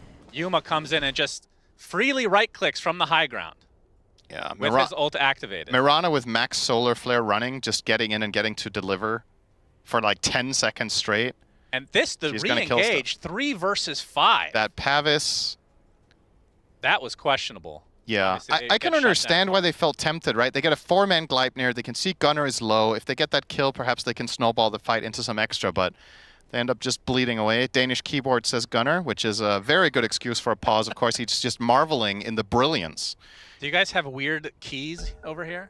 Our keyboards have a slightly different layout because we have extra vowels. And we have extra vowels because our language is so beautiful that we need more letters. I see, yeah. Yeah, there you go. Pausing again, he just can't get over it. So what? Another keyboard. It's going to be, okay. Yuma's like, can I have your Danish keyboard? That sounds amazing. So he's pausing, he's asking the admins for a replacement keyboard with E, U, and O on it. E, U, and O? Yeah, those are 3 extra vowels. Okay. Never heard of those? That sounds like A, E, and O. Yeah, well, we also have those. So you have alt-cast versions of A, E, O. Yes. Okay. Well, Dota players should be more familiar with that then. Our old MacDonald had a farm. You should hear that one. It's insane, the Danish one. Can you sing it, please? E-I-E-I-E-O. You know? Oh, that's not how God, it that is. sounds I wish, like though. word vomit right there. Yeah, that's Danish. Good stuff. Great country you got here, Cinder. Yeah. Really loving it so far. Really loving this pause that has been caused by the Danish people, apparently. Well. Of course, we don't know what they mean by keyboard issues. Yep, don't know either. So game state right now, Nouns with a 9K lead. We've been talking about this quite a bit.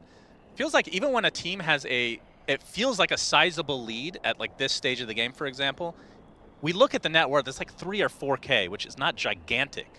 This one feels very gigantic. This is monumental because of the way Gaimin's lineup functions. I feel like their timing has been missed now, and in order to come back from this, you need to be really clever, effectively. You can't just play on, how to say, autopilot with so many of Gaimin's games with this type of lineup.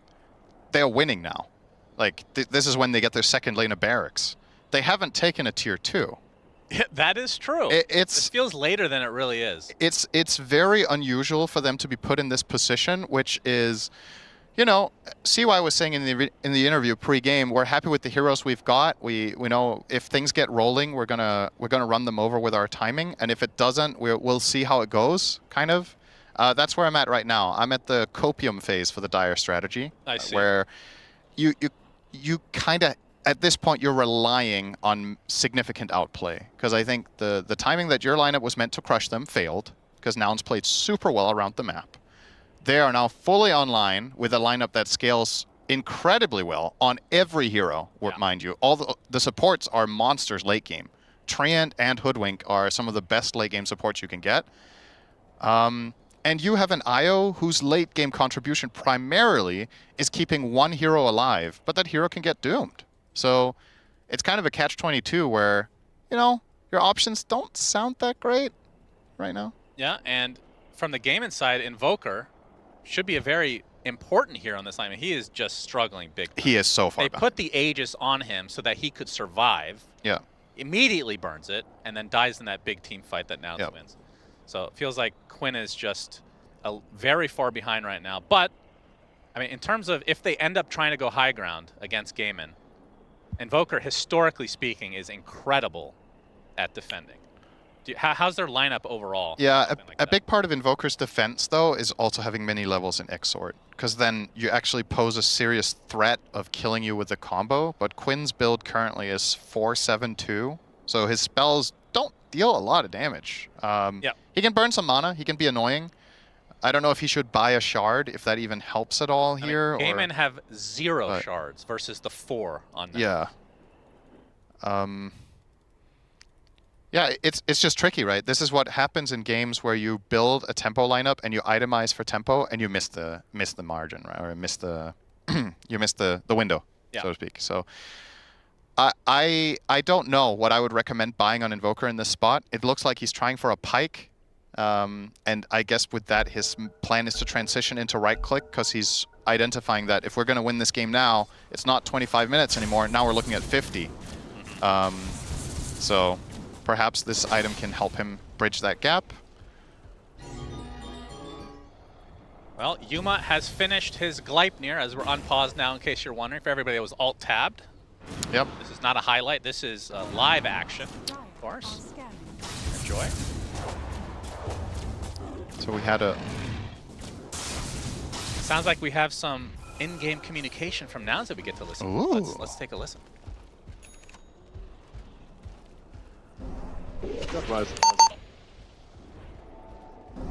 Spiders from now on.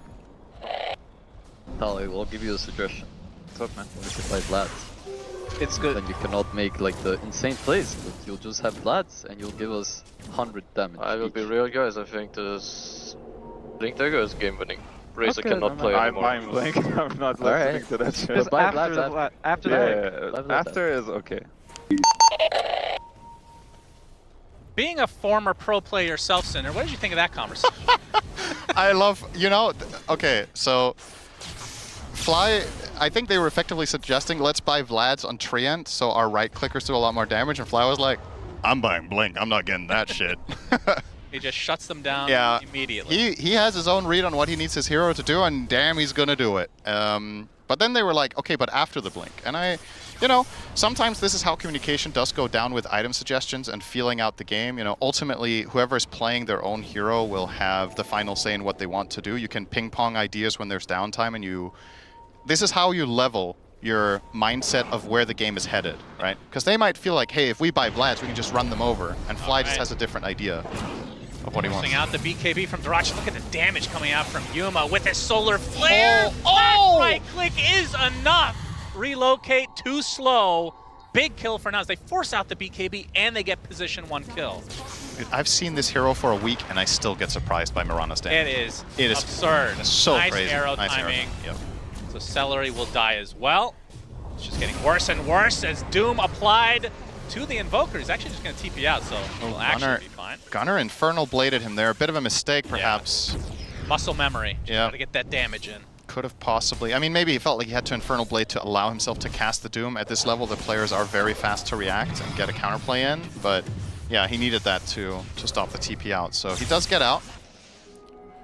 Very slight mistake in what is pretty much a flawless game from now so far. Yeah, if you haven't watched Dota for a year or two, Doom has changed. So now when you're doomed, you are no longer muted unless Doom takes that town at level 25.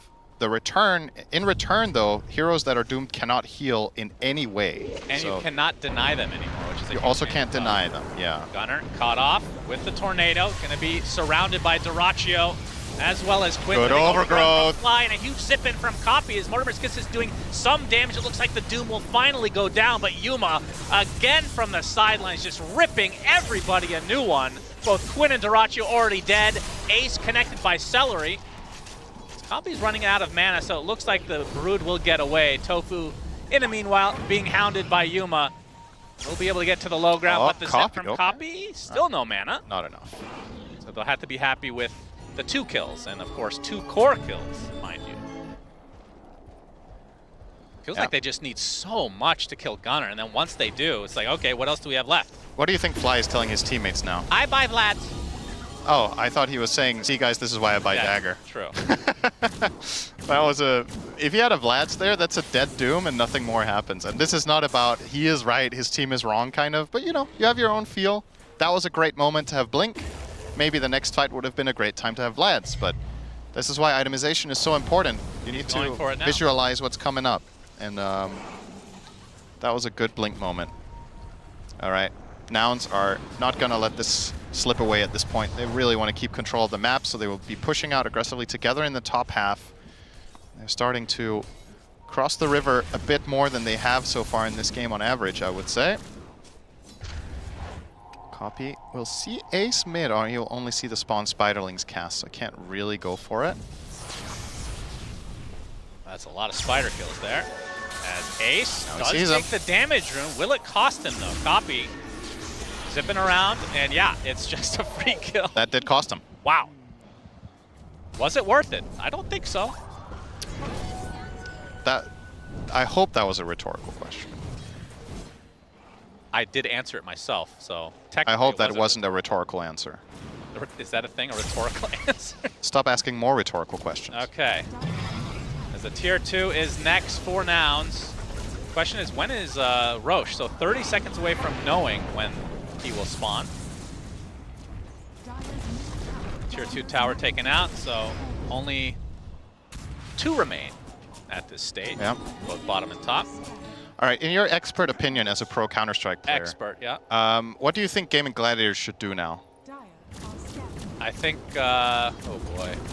I was going to say contest Roche, but they do have some decent AoE. Yeah, I'd say contest Roche. So what you would have done was spin the wheel and kick a random teammate because it was their fault.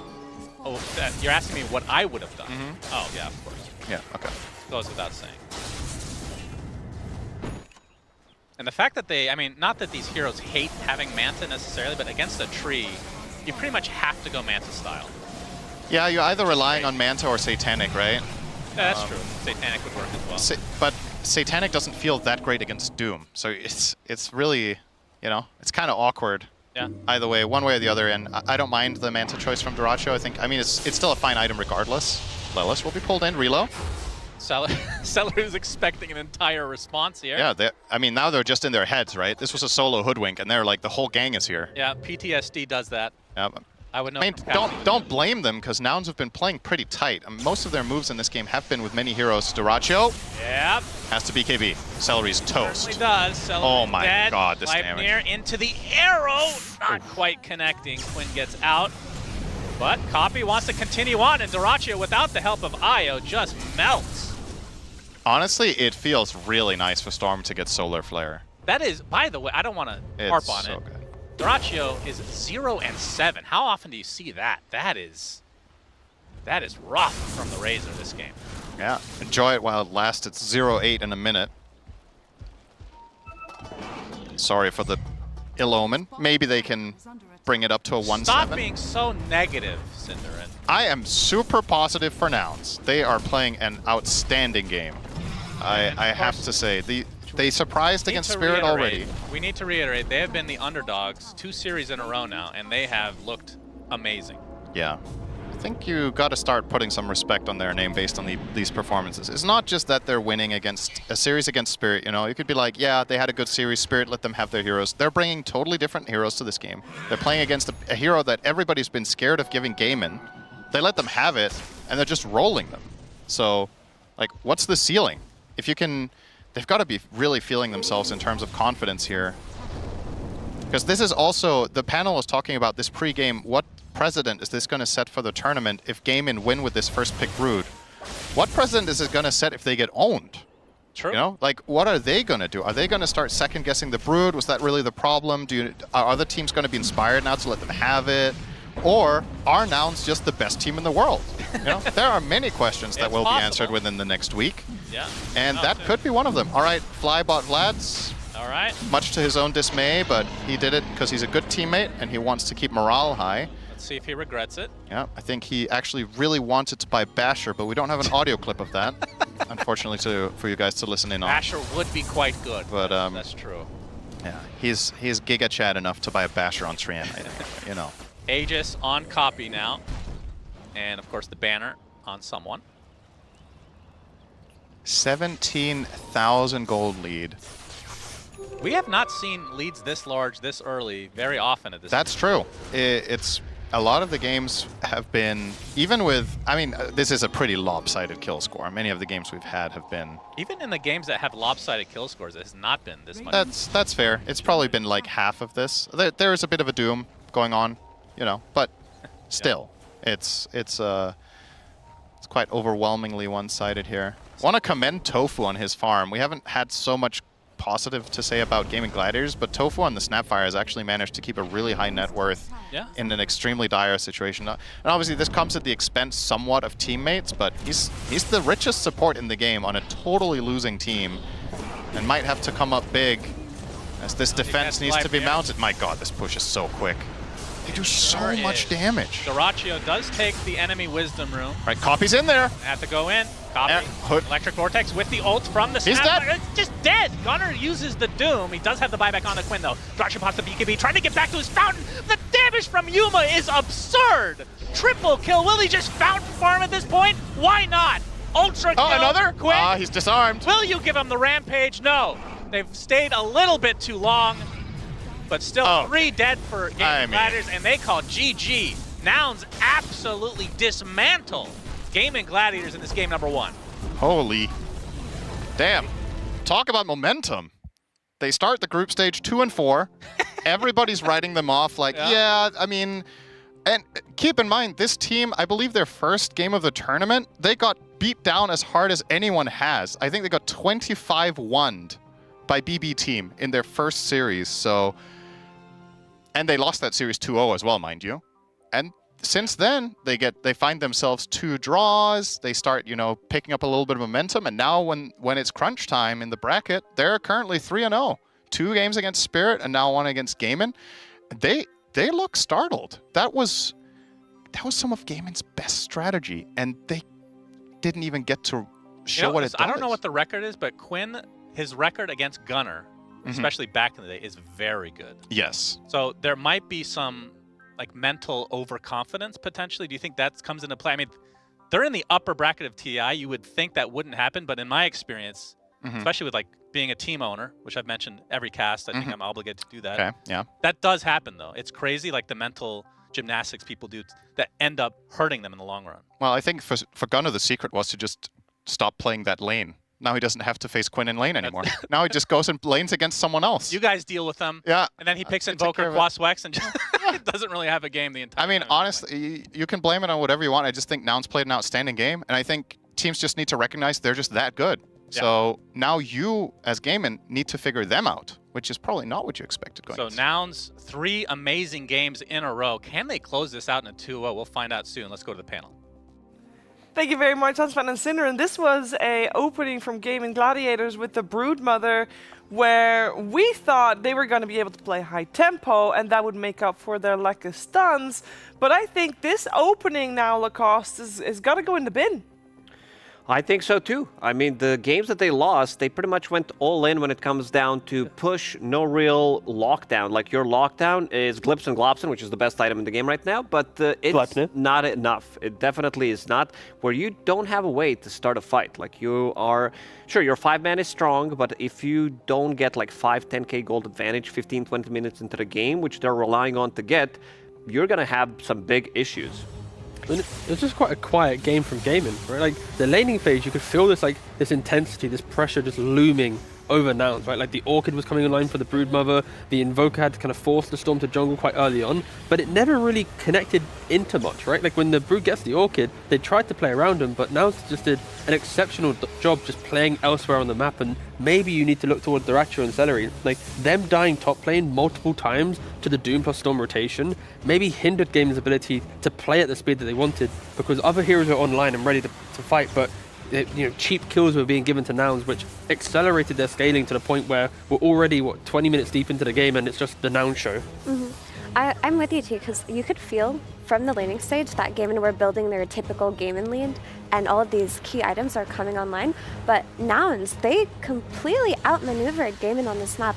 When Gaming smoked bottom with the Invoker to kill the Mirana, they instantly countered. Instantly. The instant TP top on the Storm, where they doomed the Ire Razor, killed them. Like, that was just a matter of seconds, to a point where, because the Gaming were occupied on another side of the map, they actually ended up losing more. And then even later on, when Gunnar was doing things like dispelling Orchid with his neutral creep, like, all of these tiny little advantages they got from fights that could have easily gone for the side of Gaming. And not just that, the smoke that they did to the Wisdom Rune, we're like, too bad they missed the Wisdom Rune by 3 seconds, but no, they ended up killing the Razor and stealing the Tormentor. Like, Nouns were just world class today with their rotations. Yeah, it felt like Nouns was a little bit one step ahead of Gaming the entire time in terms of movements. It is a game where a Brood game, in a certain sense, T, can you consider it a Brood game to be somewhat scripted? Because if you play the Brood, this is the way you should play on tempo. Everybody kind of knows what's coming. Did you feel like Nouns was basically one step ahead there? Yeah, pretty much. I think it's a combination of, you know what Brood does in the game, like you're mentioning. You know you want to take the early tower, take over the enemy jungle, but also it's a combination, like Quinn had a very quiet game. After shutting down the Storm in laning phase, he had like a kill to his name, nothing really else. Like, Invoker didn't really pop off, Relocates didn't come into play, and the Orchid wasn't used. So you're basically looking at 3 cores in Gaming that did nothing, whilst Yuma's using Twin Gate ganking top, Gunner's dooming the Razor, whilst Infernal Blade cancelling Relocates on the IO, Copy's looking for engagement. So it's like, I think on a pure core-to-core matchup, Nouns did everything, and then Gaming just kind of just farmed, waited, hoped to find opportunity. With their draft, they need to be way more active. It felt like they got taken aback by how well Nouns were playing, and that's kind of what we saw from Team Spirit yesterday. And after yesterday, going into this matchup versus Nouns and underestimating them, you absolutely cannot do that, because these players are taking it to you and they're beating you up. And I love that Fly is brought up here, because we didn't talk about this Treant Protector. This Treant Protector, they won twice with it yesterday versus Spirit and today. And maybe it's not so much the Luna that's the issue right now, or how the reason why they're doing so well, but the Treant, who's enabling the Miranas and enabling the Lunas off of the back of Fly and his vision and his early sustainability. He is building an early lead for his carry. Yeah, he's now played 4 games of Treant in a row. All 4 of them wins. I wonder if This there's has some to go. correlation there. If we talk about Treant Protector a couple of years back, the kind of OG Treant Protector player was Celery. When he came into the scene, he was the one who was kind of undefeated with the hero. Nobody else wanted to touch it. The hero was not OP at the time by any means, but that's how he crawled into the professional scene, and this is something that might have slipped under their radar. Also, another player that we must address is like Mirana. You must ban some of his heroes because he plays it so well. And also you need to pressure him more in the lane. I thought after seeing the first tier 1 tower falls in a mid lane because they made a rotation, Quinn plays with the catapult, the tower dies, they didn't have a hero that is anti-Broodmother. None of them are really good. So what they did is they bring the numbers, and they also put the aggression that was supposed to be in the bottom lane, they put it somewhere else, and these are the type of fights that Nouns are going to win. Yeah, and one of the fights that they did end up winning was around a Roche pit over an Aegis. And, you know, Nouns is a cool team to follow. We don't know too much about what's happening while the game is going on, but that's why we got the technology to listen in. Back. Already can start backing. Watch if they overchase though. Watch if they overchase. They used one. Help them. I'll die. Brood's there, guys. Fight, guys. Fight. Hit the racer. Yeah, kill him. Okay, they're out there. Go. Kill the snap. Invoker. He's sold. I don't have detection. I have detection. I have. Give me. Left. Give me toss. Kill the Io. They're back, guys. No, fight. Invoker. Kill him, Razor. Io. He'll die. Nice. Well played. What a fantastic listen-in. I feel like this is such a stark contrast from some of the other listen-ins we've had, where, you know, it's all very calm and calculated. You hear Yuma just go. We can kill the next one. Go. So chaotic. You have to repeat multiple times. There was like 7 backs and 15 goes. But the fight was dust. But it's all about the execution. Yeah. But you know, having a chance to listen how they talk, this is something that they should definitely improve. But it's like layers of trust, though, right? Because in that fight, they had to go back to, you know, get the high ground advantage. Then you need your carry to actually say, no, we can fight. And no one disputed that. They just went. Exactly. So it's like the layering is like, it sounds chaotic, but it's actually like they listen to every moment. It was like, get back, they step back. He says go, they go. So it's like, in the moment, it's very, very, very scary. I heard at the same time, if I'm not mistaken, go back and go at the same time. No, they filtered out the back. It's like, if you must speak, you listen, you know? So it's like, they did good on that. It's because the Doom was getting more and worse kisses. They were like, oh, help him. Gunnar was like, I'm dying here. And then all of a sudden, this Mirana with this solar flare, he was like, kill them, guys. Look, I'm killing everybody from this high ground. Because their HP bars were just disappearing on the screen. And you did hear them being on the same wavelength where all of them at the same time, somebody, invoker, like... I don't have detection. I do! Yay! Oh, that was actually really fun to listen into. And again, it was a very stark difference from some others, but I think that just goes to show like how this team is going very strong. I think momentum might also have a big impact here, Effie.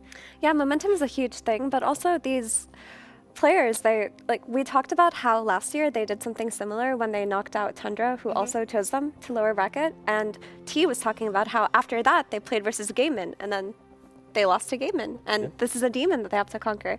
Like, they bring the momentum, but not just that, this desire to win in a way that didn't exist before, because it's not just, oh, they get to win and advance in TI, but they get to show revenge and show all of these teams that underestimated them that they are just as good, if not better.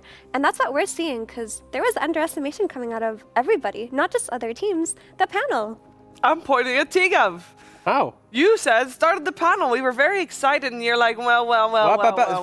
Because we can't do the generic thing where it's like, we did this last year. Now's we're gonna do it. No, I want to wait and see. I need the proof in the pudding. I underestimated them That's too. fair. I thought to myself, okay, the Luna maybe got figured out, but no, they're just playing exceptionally well, and they've shown it to us in this game one. It comes down to their drafts. I think every single time we see the drafts in the last couple of days, we're like, they're cooking. And you know why? Because we also got to give credit to their coach, Milan, who is doing a very good job. For people who are not familiar, you know, he had the, I would say, relatively good career, like during the DPC. Mirana was also at one point of the time renamed to Milana, considering how good he played the hero. And he was like, every single time you talk to a guy, he has some like really nice, interesting ideas about the game, some fresh stuff that he brings to the table. And he has said that that the way they're drafting is very collaborative. It's him and Fly making all the calls, and he's basically there to I'll tell you what, empower Fly. I come outside to pick up my food earlier today. Okay. You know who's outside? Fly and Milan. They're talking about Dota. You know, I step aside so I don't hear all the insides. My food is not there. They trick me. It went the other direction, but whatever. So I go back inside the hotel. He's also just super fun, and I'm sure he brings up the vibes in any team that he joins, because back during DPC days, he was like the biggest goofball on the player cams. He was always doing bizarre things on the playing camera. without a shirt. Funny in interviews. He just brings a certain a certain goofiness that can only enhance the team environment. But from what I've heard from the players, he also brings seriousness when he needs to, so he does strike a good balance. Very good and very important, and it's time for Gaming Gladiators to find the balance in the series, because if they want to secure themselves top 6 at this international, they need to start by winning just one game here so they can force out a game number 3. And I mean, I'm not gonna lie, we see the faces. They gotta find it in them to get some extra energy to strike back. We know that this team is very strong, Effie. How do you feel like they are gonna recover here? I think you have to adjust your mentality if you're gaming, and you have to look at this as if you're playing Team Spirit, or if you're playing Team Falcons, or if you're playing Team Liquid. Every step that you have to make, you have to do with the knowledge that your opponents will find an equally good trade on the other side of the map. Because gaming, they won their lanes in gaming fashion, but then, for example, a smoke to the Wisdom Rune where they fought at Tormentor, they didn't see that coming. That's something that they would have expected if they were playing against Liquid. But Nouns coming and stealing their Tormentor at minute 21, that's not something they accounted for. So they need to just approach the game differently in how they think about it. I don't mean okay, just to be clear here, I rate Nouns very highly with their drafting. Yep. But there seems to be an aura around them where their opponents seem to, in the playoffs, do some of the worst drafts they've done at the International. Like, I look at Spirit's drafts from yesterday, and it's like, you're picking Tinker 2 games in a row. Huh? It goes against your entire, the entire winnings formula. What was your reaction? Huh? And then, like, today, I'm looking at a gaming lineup, and it's like, if they don't win in 20 minutes, they're going to get picked apart. Like, I love the Journey Nouns run right now, but I feel like Spirit and Gaming, like, they showed us some of their weakest DOTA that they've done so far. Kind of dropping the ball, potentially, based on what they should be doing. And Nouns are capitalizing on it, which is incredible. They did drop a ball. They just played IO. It's also one of the strats that doesn't seem to be working for them. Against G2IG, against Extreme Gaming, they went all in, no stun whatsoever. I just want to see some control, because we've seen in this clip that played multiple times, and they're taking a fight, not killing a single hero, is they can't focus it down. There's some Mortimer's Kisses all around. They're trying to focus one hero down, but you just don't have enough control.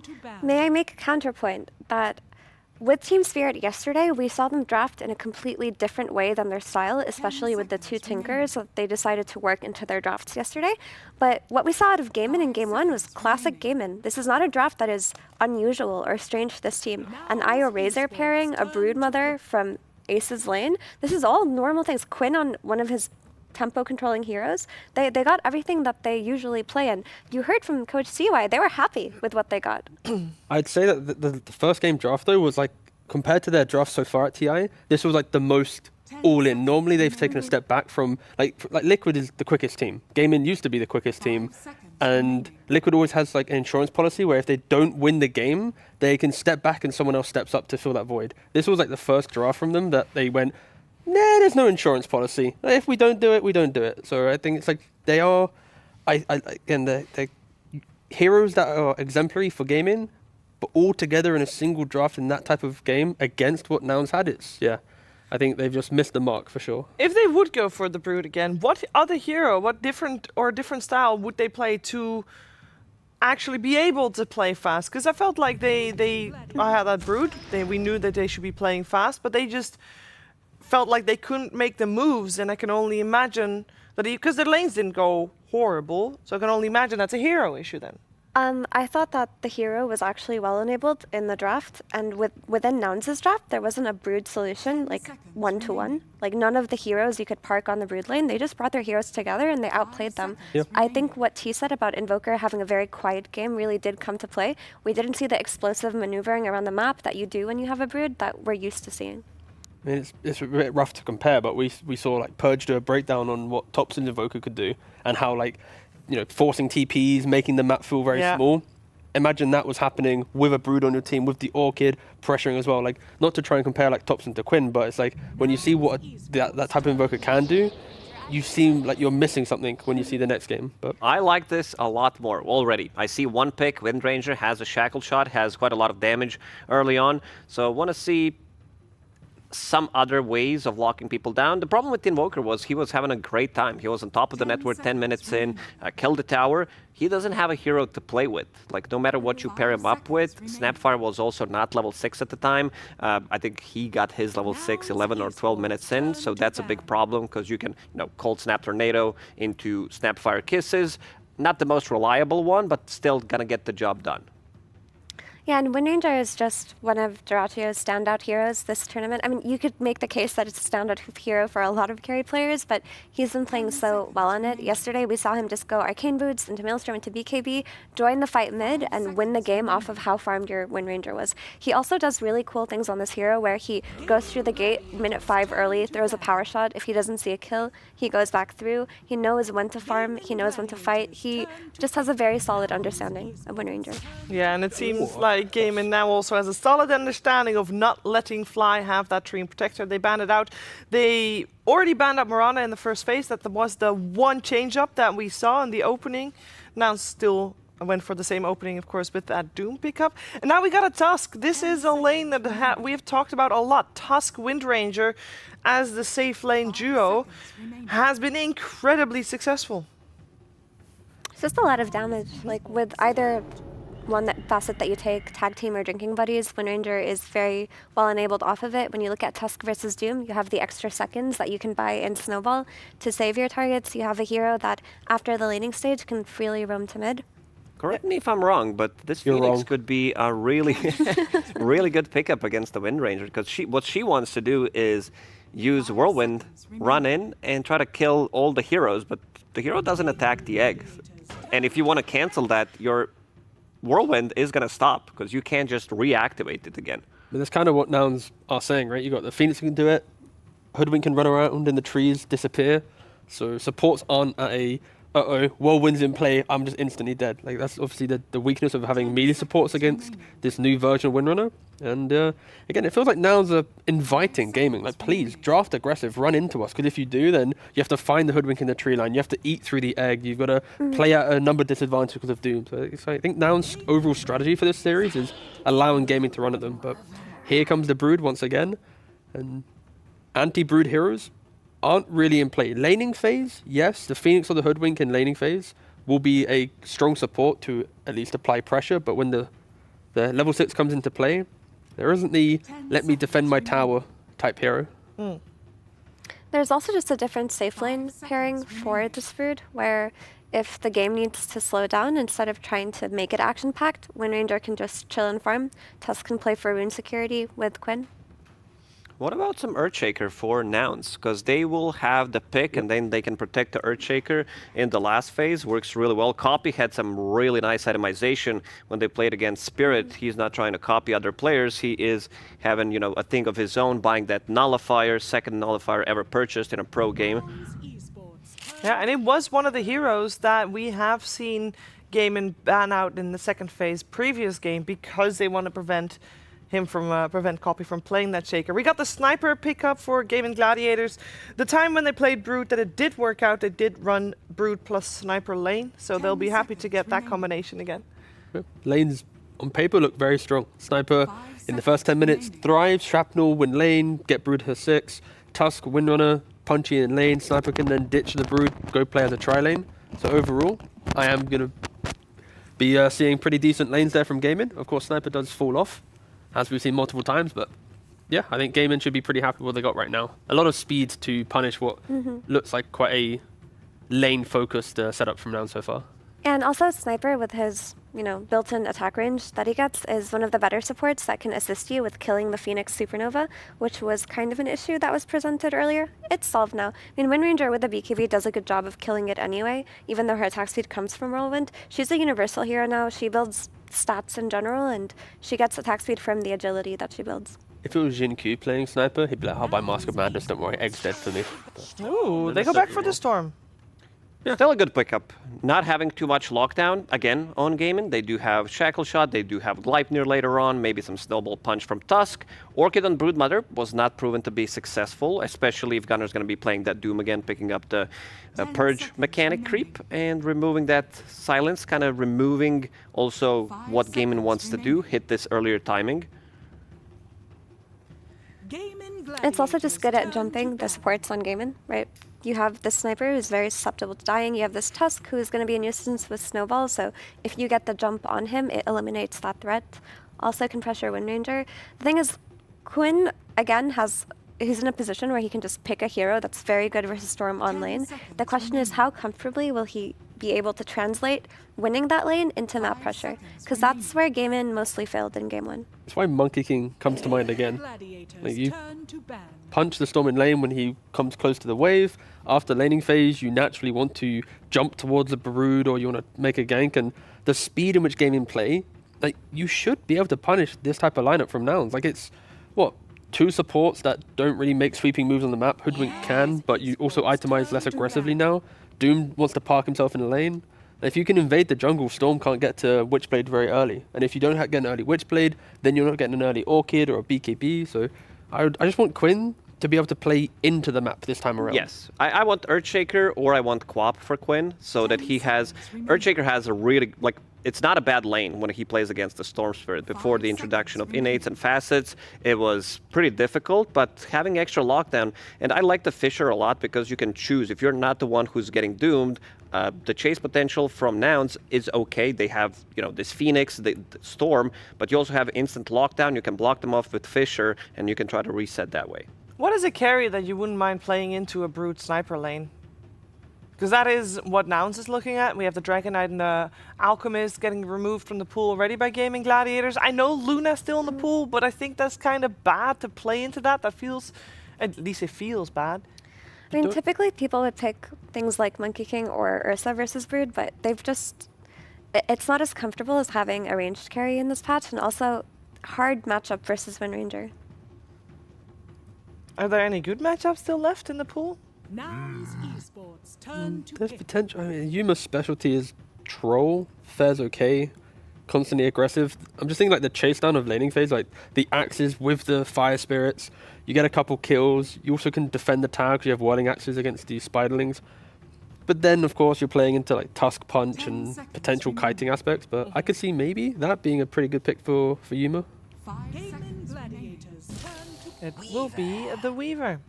Still want to get kills in lane, right? Like Sakuchi, they're trying to kill. That's the thing with this pick. It also kites, right? When you play against Whirlwind, you need to be able to disengage from the Whirlwind, and Weaver, outside of being ranged, which is more comfortable in this patch, you know, he's got that max move speed to run away, and early aggression, which is going to be needed. Also, the scouting from the Swarm shouldn't be underestimated.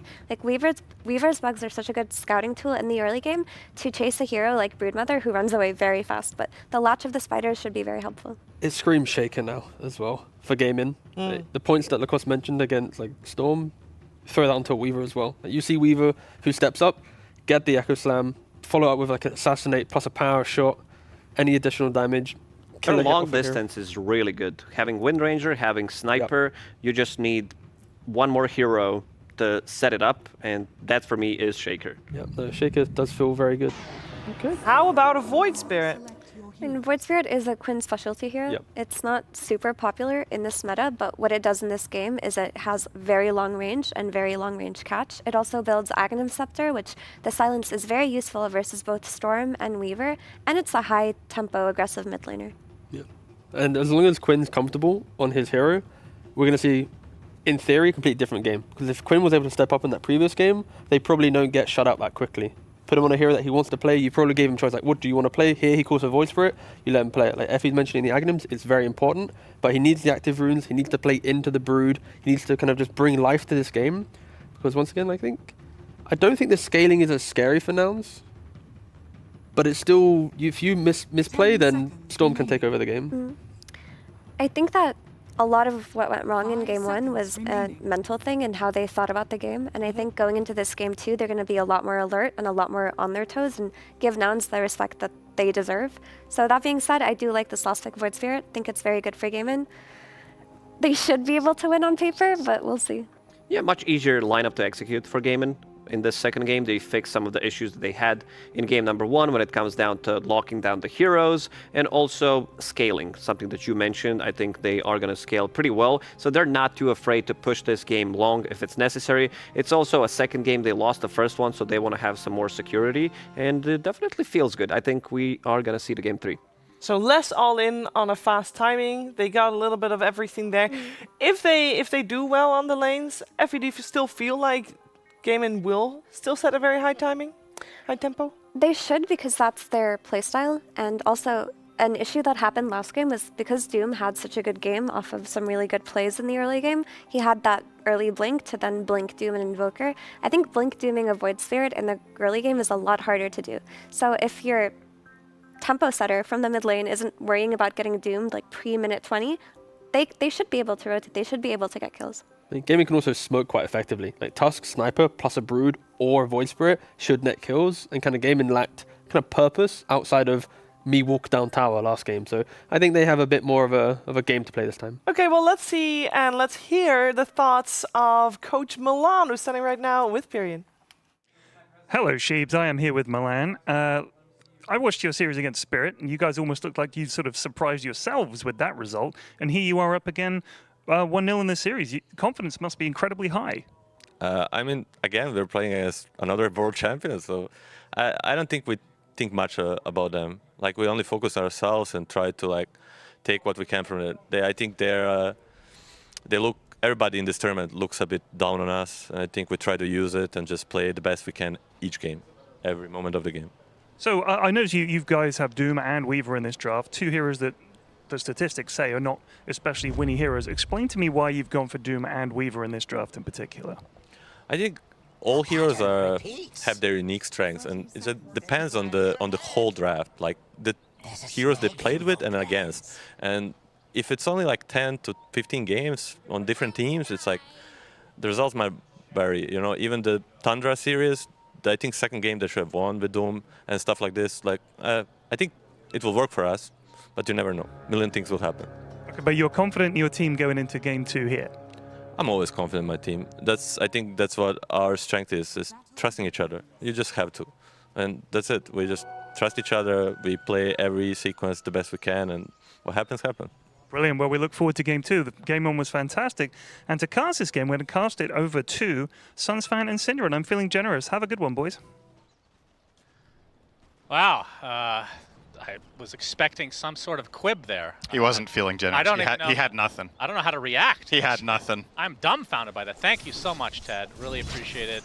That, of course, was the interview of Milan, the coach of Nouns. And Cinderin, game number 2, Nouns have shown that they are here for a reason. Yep, for sure. But I would also say in this draft, Gaming have shown that they are here for a reason. Because I think this adjustment to what happened in game number 1, I think looks very promising to me. That's not to say that they're necessarily a favorite based on strategy, but it does show that they had a pretty clear discussion about problems they just faced, and they're making adjustments. Now, for me, this game is interesting for a different reason. This is kind of the battle of the bottom of the barrel. It's Sniper versus Doom. Which hero can have the worst win rate out of the two? Yeah. And we shall see. I think we had a series with Gaming Gladiators recently, you and I. That was the one where they ran. I think that was part of their Chen Alchemist strat, where they ran a 4 Sniper, and we were like, there were a lot of picks that we thought could have done better for them. We'll see if Tofu can shine here. Obviously, the Sniper Brood lane is a one they love to run. Yep. But yeah, I have not personally been particularly impressed by Sniper 4 from any team. Nope, agreed. Regardless of whether it's one or not, it has not convinced me. Sometimes they win, it's like, oh, Sniper just happened to be on that team. They didn't really have the hugest of impacts. But the laning stage is a pretty important aspect of Sniper, so we'll see. And obviously, on the other side, the Doom, with such a horrific win rate that we talked about last game, and Gunnar just won with it. Yep. And we were talking off camera again about how important that shard that he got in that 50-50 of the tournament was. That was actually fun. Based on one in particular fight, and I wonder, I don't know how often he actually buys it, but if that's going to change itemization at all. I mean, you had the point that it's kind of interesting against Brood, because of when there's that many spiders running in, you can heal a ton with the shard, but I don't think we'll see him buy it. Lella's in trouble. Yeah, power shot did miss. Bushwhack connects onto Celery. Dyrachyo in trouble. Yep, Dyrachyo is the one that has to worry now as Gunnar with that Scorched Earth. Doesn't look like it's going to be enough, but still, I mean, getting this position 1 out of the lane for even just a few seconds can definitely turn the tides in this laning stage. Going to come back down the avenue he went through before. as Gunnar very healthy. And I wanted to mention one thing as well. Obviously, the Treant Protector was banned in the second phase. That was what Fly played last game. This, historically, is his best hero. He is very good at Phoenix. Throughout his entire historic career, yeah, this is his best hero by far. By nature, it functions very differently from Treant, though. I know both heroes have a little bit of healing, if you will, but the way they use Treant, I guess the one similarity is that they use both supports as a combo breaker, I suppose you could call it. Like the Treant, when the enemy team is advancing on you, you overgrowth them and hold them in place. On Phoenix, you drop down the Supernova and you divert attention. You either have to run away, or you have to hit the egg, or you have to be really strong and just tank it out. So I guess from that perspective, it's kind of similar, but in not having that big lockdown that Fly has offered them in these previous 3 games that they've owned in, his Treant has been instrumental in every win. So we'll see if the Phoenix can do something similar, or if this is a little bit of a weak spot that Gaimin have found in this 3rd game with a ban. Yeah, imagine banning a tree and that makes all the difference. It might be. I mean, it's a very high win rate hero in this patch in high immortal pubs as well. So it's like it's a good Treant patch in general, and then you combo that with having Fly on it. It's one of his absolute best, and then, you know, it's definitely a good patch to be good at Treant. So he's not going to shy away from that given the opportunity. And so far, if we want to look at the mid lane, it's the Storm Brother. Oh, we actually have first blood. Tofu on the sniper. After we gave that hero so much praise, of course, dies to Fly, who gets the first blood. Yeah, and Ace can't trade. He's a level 3 Brood, so... Yep, it happens. But both members of Nouns are pretty damn low here. And again, we talked about the regen aspect coming out from Ace's facet for the Brood, so... Yeah. Tangos won't be nearly as effective unless they step outside of the webs. Interesting how positioning is actually really important while the Tango is running. I don't know if it reduces does that count the as Tango. Actually, it looks like it does. Ellis inside the shards will actually stand his ground. The Celery will get Infernal plated he's in with the trouble pushback here. to follow. Power Shot not really going to connect onto anything. And Scorched Earth should be enough. The last right click from Gunnar brings Celery to the ground. Now Duraccio will have to win run back under the cover of Tier 1 Tower. So Gunnar and company having a pretty decent time in this lane. I mean, Duraccio's farm is going very well, though. Yeah, he's out of mana, though. So let's see what he does. I guess the Arcane Boots are not far away. It's just 350, and he has a big wave coming into his tower, so he can probably CS this without using too much mana. But yeah, it's bottom lane, I would say, for now. Yep, they're going to just go on him. He has no mana, so Gunnar's going to poke and prod at Duraccio. Realizes there's no backup. He's just cooked. Hits, Acorn shot. Lelis gets credit for that one. And yeah, this lane has definitely turned in Noun's favor. I mean, look at the tip as well. Copy is immediately like, he's immediately tipping Celery for TPing mid for the bottle refill of Quinn because that just opened up a kill on Duraccio on the Windranger. So just taking immediate advantage of that. I think the comms there must have been really clear. We just heard their comms previously, very clear. Just he TP'd mid on Tusk. They just dive the Windranger. There's no counterplay. Yep, Celery actually picked up the first power rune of the game, which is the damage. Won't really be able to use it too effectively here. Very least does deny it towards the Noun side. And looking at the CS for the mid lane, very even overall. Copy with a slight lead. Both heroes of the Spirit variety are level 6 though, so mobility is at their disposal, meaning ganking them will be quite difficult. Yeah. What do you think? I mean, you actually called off camera the Void Spirit pick. What do you think of this hero in the current meta? I mean, I wasn't really fully confident in them choosing it. I was just seeing the Ags against 2 cores, right? It's good against the Storm and the Weaver. It's a Quinn specialty. It's a classic hero matchup against Void Spirit in the lane. When I wait with that, Gunnar might get run down here if they have enough slow. Quinn, this is a deep... He's actually thinking twice about it. Tower's going to help out here a bit as well, although I'm not sure they want to pursue, considering there's 3 members of gaming. That does not feel good. Failed gank there. Now Yuma, with the help of Fly, will be taking damage instead. Yep, they're working on that very well together. Quite low. Damn, they both took like 500 there. Yeah, so the Void Spirit, I think it's the most important thing here. It's comfort for Quinn, and the core matchups are good when you have the Ags. But how good he is in the meta? Good question. Like, I feel like more or less no teams are really running this very much, so could be a lot of the time that is a sign that, You know, the hero has kind of fallen off a bit. But there's no game, there's no hero that's never good. So it's about identifying. And the later you get in the draft, the more niche you can get with your picks because you have enough information to cover weaknesses that heroes have. So I think it's a good pick this game. See if he makes it work. That rotation didn't work out, obviously. Yuma in trouble. Here has Shikuchi. Oh, just in time to get out of the reach of the snowball. They're going to see him. I think he saw him. Oh, he missed. Again, outside of the shards. Boy, these ganks for Gaimin not working out early on in the game. That was a good time to go, though. My goodness, Yuma has bad CS. I just realized. This is... I mean, Nouns have 3 kills, but they're losing the lanes quite significantly here. Copy's doing well, but the Brood is 46 and 15 against Weaver, 27 and 4. Your Doom is 34 and 2 against 53 and 9. Just raw, complete outlaning here by Game Gladiators. Duracho in trouble, will be doomed. Tofu, he's going to be dead first. Well, they'll make up for it with good movement. And Doom bottom. So yeah, big kill for Gunnar. They need all these kills to keep this game even. That's what's so crazy about it, is that Gaimin's laning has been just completely 5-0 now. Very solid. Gaimin in the lead. Yeah. That's been very unusual for this patch, that teams win the lanes this hard. But just like in game number 1, Nouns are really good at rotating and having good calls. So that can cover up some of those weaknesses quite well. Astral step onto Copy. Quinn, 1 level behind right now, just slightly. Yeah. It's his mid lane counterpart. And they're going to smoke up, actually. So looking for a little action as Copy is a bit low on mana. Doesn't have anything in his bottle as well. 8 chargers on the wand, but it looks like their sights are set on Gunnar and Lel. Nice power shot.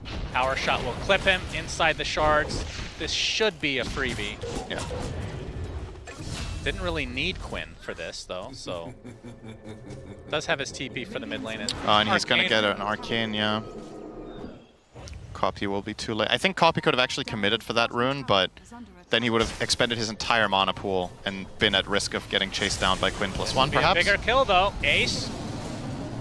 Got a good amount of distance, and Copy just no mana to fully pursue. Yuma poking him from the side, but only get him down to half. The refill of the bottle will occur here for Mr. Copy. Seeing a clear adjustment here as well from Ace in terms of his itemization. So last game with that Orchid first item, now he's going to go for Mech, probably Mech Pipe, just full on Aura build. And he feels like he doesn't need the Orchid because this time he actually has heroes in his team that are going to play make. So the Void Spirit is going to do the brunt of the silencing and the initiation. You have Wind Ranger, who this time the carry has some sort of lockdown. You have the Tusk. Sniper's also there. He's like the weird cousin. Everybody has that guy, but it's fine. Yeah, he's a bit weird for sure. It has a terrible win rate, so nobody really likes him, but they have to include him in their draft, apparently. He's part of the family. It's like, that's a family reunion. You got to be there, but God, we hate you. Yeah, so it'll be a pretty fast Ags, like you said, for Quinn as Gunnar get ganked here. Celery gets off the shards. Duracho with the Shackle shot. But the Doom is going to be applied to the Tusk instead. Meanwhile, mid lane, Tofu does net the kill onto Copy, which is a much bigger almost kill. got fly as well, because Quinn gets him. Step and no, will he didn't commit. Back away. He gets bushwhacked to a tree for his troubles. Aether Remnant is going to connect onto Gunnar. They're going to try to chase him down. He has Astral Step available, though. 1 charge onto the river. As Tofu, he might be the one that gets sacrificed here instead. Bushwhack will ensure it. I think Quinn could have killed the Phoenix there, but it might have cost him his life. So it's one of those moments you got to just make the decision, right? And he plays the safer option, gets out of there. And probably the right call. Considering that Quinn is going for the early Ags, obviously Witchblade will be the first item for Copy. Does that mean he needs to go for the BKB as a second item? Yeah, most likely. We'll see that. The stacking, or the double silence is pretty Celery low. getting help too late. That's a Brood TP. Unless Ace really wants to play down here, this didn't really feel like a good TP to me, but I guess they're going to redistribute their resources a little bit and have him pressure bot. So yeah, 2-8 the score, and a 3,000 gold lead for Gaming Gladiators because they are farming up a Storm while playing while Nouns are around making these moves, one of the key differences in this game compared to the previous one is the nature of Gaiman's lineup with a hero like Void Spirit is that they are forcing rotations for once, right? They are making moves that Nouns respond to. And what happened in that mid-sequence with Quinn was effectively 25 uncontested CS for Brood. They just pulled around Nouns' entire team. Nouns, good news for them that they managed to get that kill on Celery into a tier 1, so it wasn't all in vain.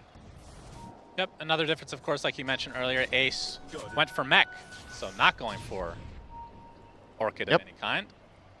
I guess mech, pipe, Greaves into... That's when I'm unsure where he's going to go after that. If, you know, you could buy Solar, but you're probably having your supports do that. Maybe Hex? I mean, it's Weaver Storm, right? Yeah. I guess he'll just get a Hex and have his teammates do the damage, probably. We'll see about that. Yuma will be... So Ace TP'd bot, lived there a bit, now he gated top. Celery spotted, gets the snowball off, and it's going to be towards Gunner. And okay, he's going to use Drinking Buddies to get pretty damn far away. He's going to get doomed, though, and the Sharpshooter will ensure it. In the end, Nouns do get what they came for, but it is just a support. The cast range on Drinking Buddies is... It's insane, yeah. It's really high. I hope they don't nerf that, though, because I think it's awesome to watch. It's really cool. I mean, it's still a really good spell if you cut its range by 200, I think. It's 900 range on all levels. Yeah, it's amazing. Of tag team. That's wild. I think that spell, honestly, I think it's going to get scaling range. That's just the natural way to nerf it. Like 600 plus 100 per level, maybe. Something like that. Quinn, 50 gold away from the Agnum Scepter, so we'll see how much of an impact this is going to have against that Stormseer that we talked about. Copy, he will be going for the BKB, will be going for the Tofu kill as well, but actually can't get to the high ground quite... Okay, he does. Yeah, Just Regen Rune, mana. quite good on Storm. Indeed. Oh, I think technically it's worse than before, in a way, right? That they lowered the amount that you regen at, because if you get hit, it lowers it as well, right? Yeah, so the base regen rune is worse in this stage of the game than it used to be, but now you still regenerate after taking damage. So on a hero like Storm, I think that's the hero that got nerfed the most by that change, because he was the best at not getting hit while spending his mana. Yeah. There's the big item alert, number 1. Yeah. So Quinn having a much better game than game 1, and this is the item of the game, potentially. This unlocks a totally new playstyle for Gaimin, where they can now just initiate and kill Storm, they can initiate and kill Weaver, and the side of Nouns does not have saves. There's no disruption or anything to that effect, so... The important thing is he did show there, so they know for a Lelis fact is he does dead. have Ags, and yeah, this will be the official reveal, I suppose, as well. Actually misses the Assimilate, but Lelis is dead nonetheless. There's that crazy cousin with the gun.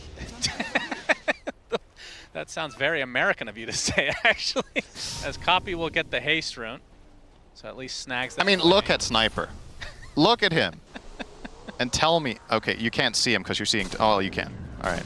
I didn't mean Tofu, okay? I meant Sniper. Tofu is very handsome and definitely not a crazy cousin. He's a very wholesome and nice cousin that we all love, and... Yes. We'll leave it at that. We will. I think we need to move the camera before all of Twitch chat lose focus on the actual game. Just looking at Tofu's face. Yeah, that's wonderful. true. Yeah, all right. Very hard to look away. Yep. So Yuma has a Maelstrom right now. And the question is, does he go for the Gleipnir right away? No, it'll be the BKB for survivability first, and then the Shard, which this has got to be a top 10 Shard in the game. It is absurdly good. Yeah, it definitely... I mean, isn't this like more or less the only carry in Dota that buys their Shard I'm sure on the regular? There's got to be a couple. There's not many, at least. Okay, that... Gleipnir being showed onto Copy. Oh. The zip away. Close call. If he gets caught there by the Aether Rim, then he's dead. He might be dead anyway. To the snowball and the silence from Quinn. So Dissimulate, or Resonant Pulse, I should say, owning him. And now Copy's going to have to stay off the map until he can finish his BKB. I mean, it is really hard to play against that without any sort of dispel. Yeah. But yeah, the pacing of the game definitely feels a lot different here, game with a 3K lead. And this is how Brood games often go. If Brood is playing with a team that can take advantage of the vision Brood provides and just keep the ball rolling. And that was what Gaimin tried to do in the previous game with significantly different heroes, but the the key difference in the last one was that, first of all, Nouns didn't lose the lanes as hard, and then the moves that they made were at the perfect timing to slow down stuff. Now is, in this game, this would be the perfect timing to find some big kills and slow things down, but it's difficult for them. The Void Spirit is super slippery, the Wind Ranger is a hard carry to kill, Brood has gone full tank, so who do you gank, right? Like, it's a very, very difficult position for the Dire, and the panel was talking about this. Storm's specialty as a hero is playing skirmishes and picking apart 2v2s, 3v3s, and in teamfights he has to find the support, but it's definitely not easy. Yeah, should also mention that Gunnar on the Doom has a blink drums, but the creep that he has stolen is the Centaur, so for the stomp. Now, the Purge actually isn't even that particularly good against the silence from Quinn because he has 2 charges. Yeah, he has 2 of them. Pulse. Yep. Although, I mean, the Purge we talked about last game, a very low cooldown, but still not low enough. So we'll see how much this changes the trajectory for Mr. Gunnar. I mean, the War Stomp is a classic creep for the Doom. Does have a bit of a cast time, but we see a smoke now from Gaimin heading back into their jungle. But it looks like Nouns will be very aware of it and TP out. So Copy basically a recipe away from finishing the BKB. Sniper's Courier. He showed his position there. They're going to ping him out because he killed a Courier. He might just, yeah, he's okay. What if somebody was in the base at that point? All right, if he would have got ganked there. Ganked in their base. The only hero crazy enough to be there would be Sniper, and he doesn't have a stun. Well, he has Assassinate, but he wouldn't have time.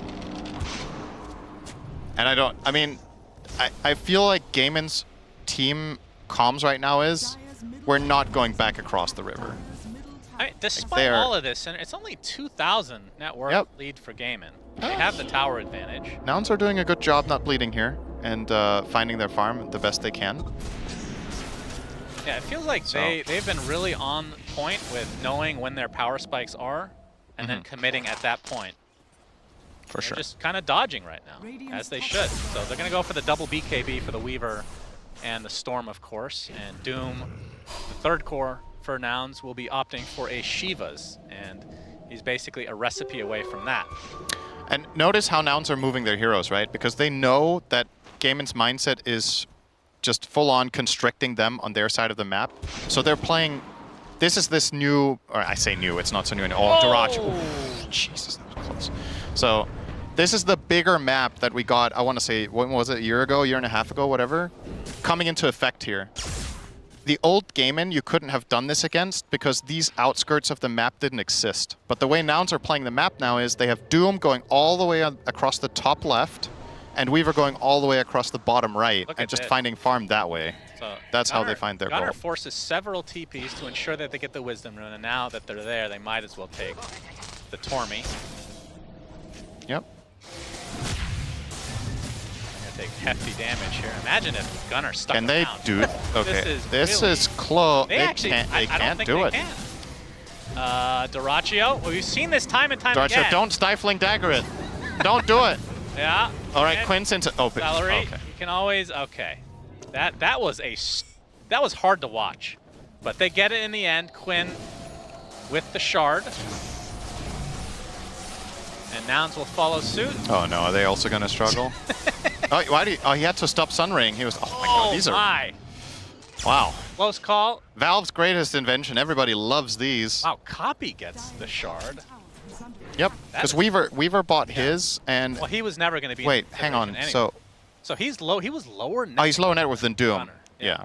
That's actually not that surprising when you consider how the laning stage went. I was talking about how little CS Weaver had. And then you consider Doom had a better laning stage and he has Devour. So, yeah. But now Weaver will pull ahead with that extra 1,400 gold he got gifted, essentially. Still 3,000 here for Gaming Gliders. I wonder when Roche is going to be a thing, because, you know, Brood could definitely go to work. They're hard to contest into with the auras, but they don't have the best Roshing lineup. Well, they will do it now, though. All right. Yep. They sure will. So Roche #1 should go the way of Gaiman here. Oh, this is faster than I expected. I mean, tag team is quite crazy good. So. Tag team? Yeah, I mean, it's still tag team, right? I guess, in a way. Gives 2 members damage. So it's not nearly as good. Still good for Roshing. Indeed. And Quinn will take the Aegis. No big surprise there. Except for Cinderin, who I'm sure would have guessed the wrong person if we gave him a chance. But he has learned from last game to just not give an opinion. Yep. Which is usually your forte, actually. Really? Yeah, you're very neutral on everything. Okay, I believe you. So what does Gaiman want to get out of this Aegis? And actually Nouns, surprisingly, are going to smoke into it. Surprise factor, potentially. Copy will run into Fly to get smoked as well. I mean, last game we did see Quinn take the Aegis, die immediately, and then Nouns just basically won the game off that fight. So feels like a similar move, but definitely different circumstances this time. It's very different. They're looking for the gate play, and actually, Gaiman were at there just a moment ago.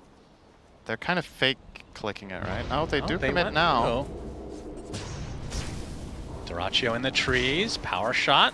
Wow, this is so awkward. Creeps. Oh my goodness. Oh my god. Oh my goodness.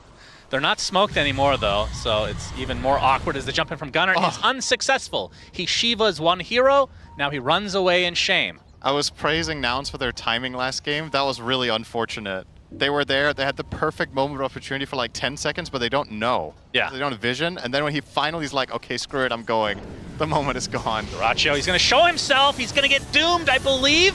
Bushwhack, okay, he's gonna get saved by the Tusk, so the Doom not able to be used in a very successful fashion. Actually, it was on Quinn, so that's just the first Aegis.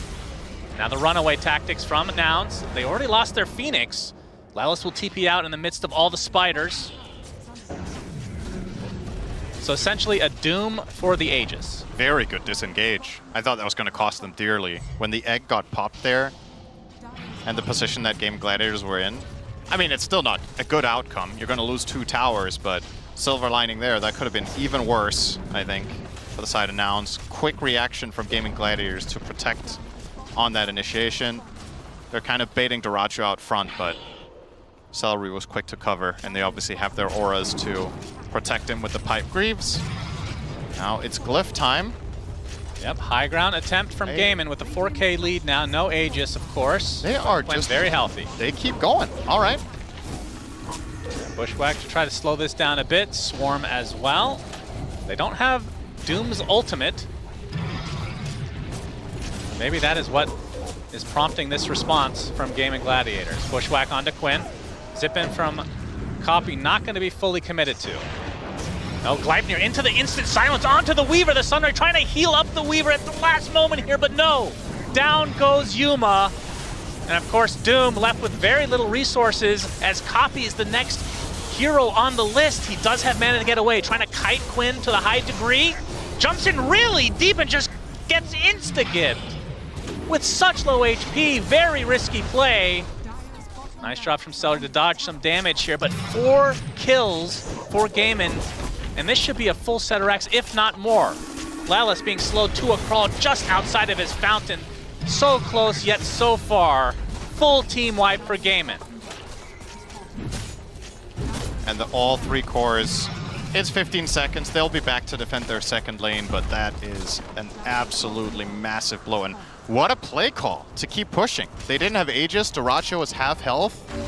They just make the read. We're stronger than them. It doesn't matter. They don't have Doom. They don't have Supernova. We can do this. And they get the maximum value out of that play. Full lane, 5 kills, and a clean disengage. And all they lost was Quinn. And they force out the last fortification for quite a while on that tower there. Yeah. Very, very nicely. See how fast they want to reset, because of course Roche will not be back anytime soon. But with this 9K lead, the world is Gaiman's oyster to some degree.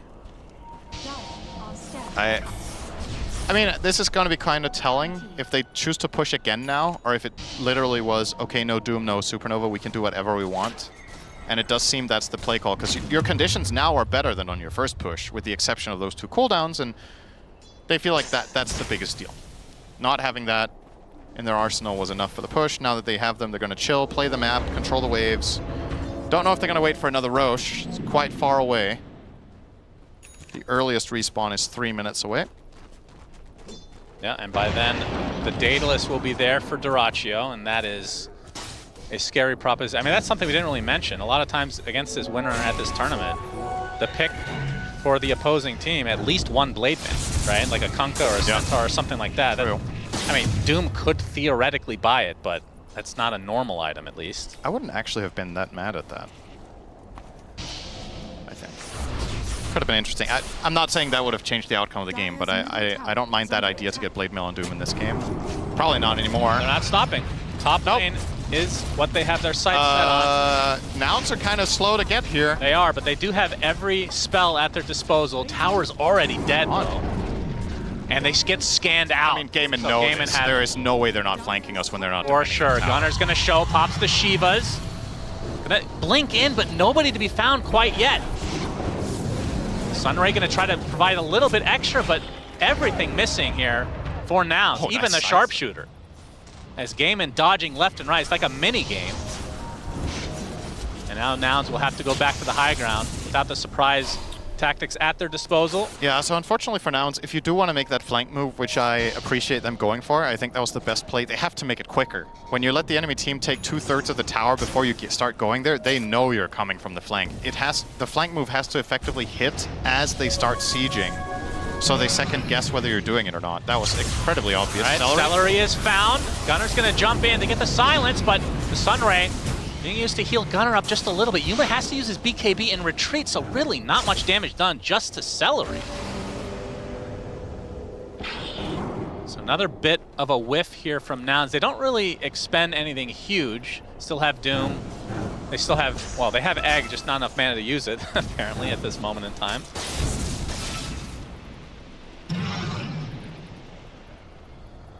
The question is, does Gaimin continue? We're a minute away from knowing when Roche will spawn. Yeah.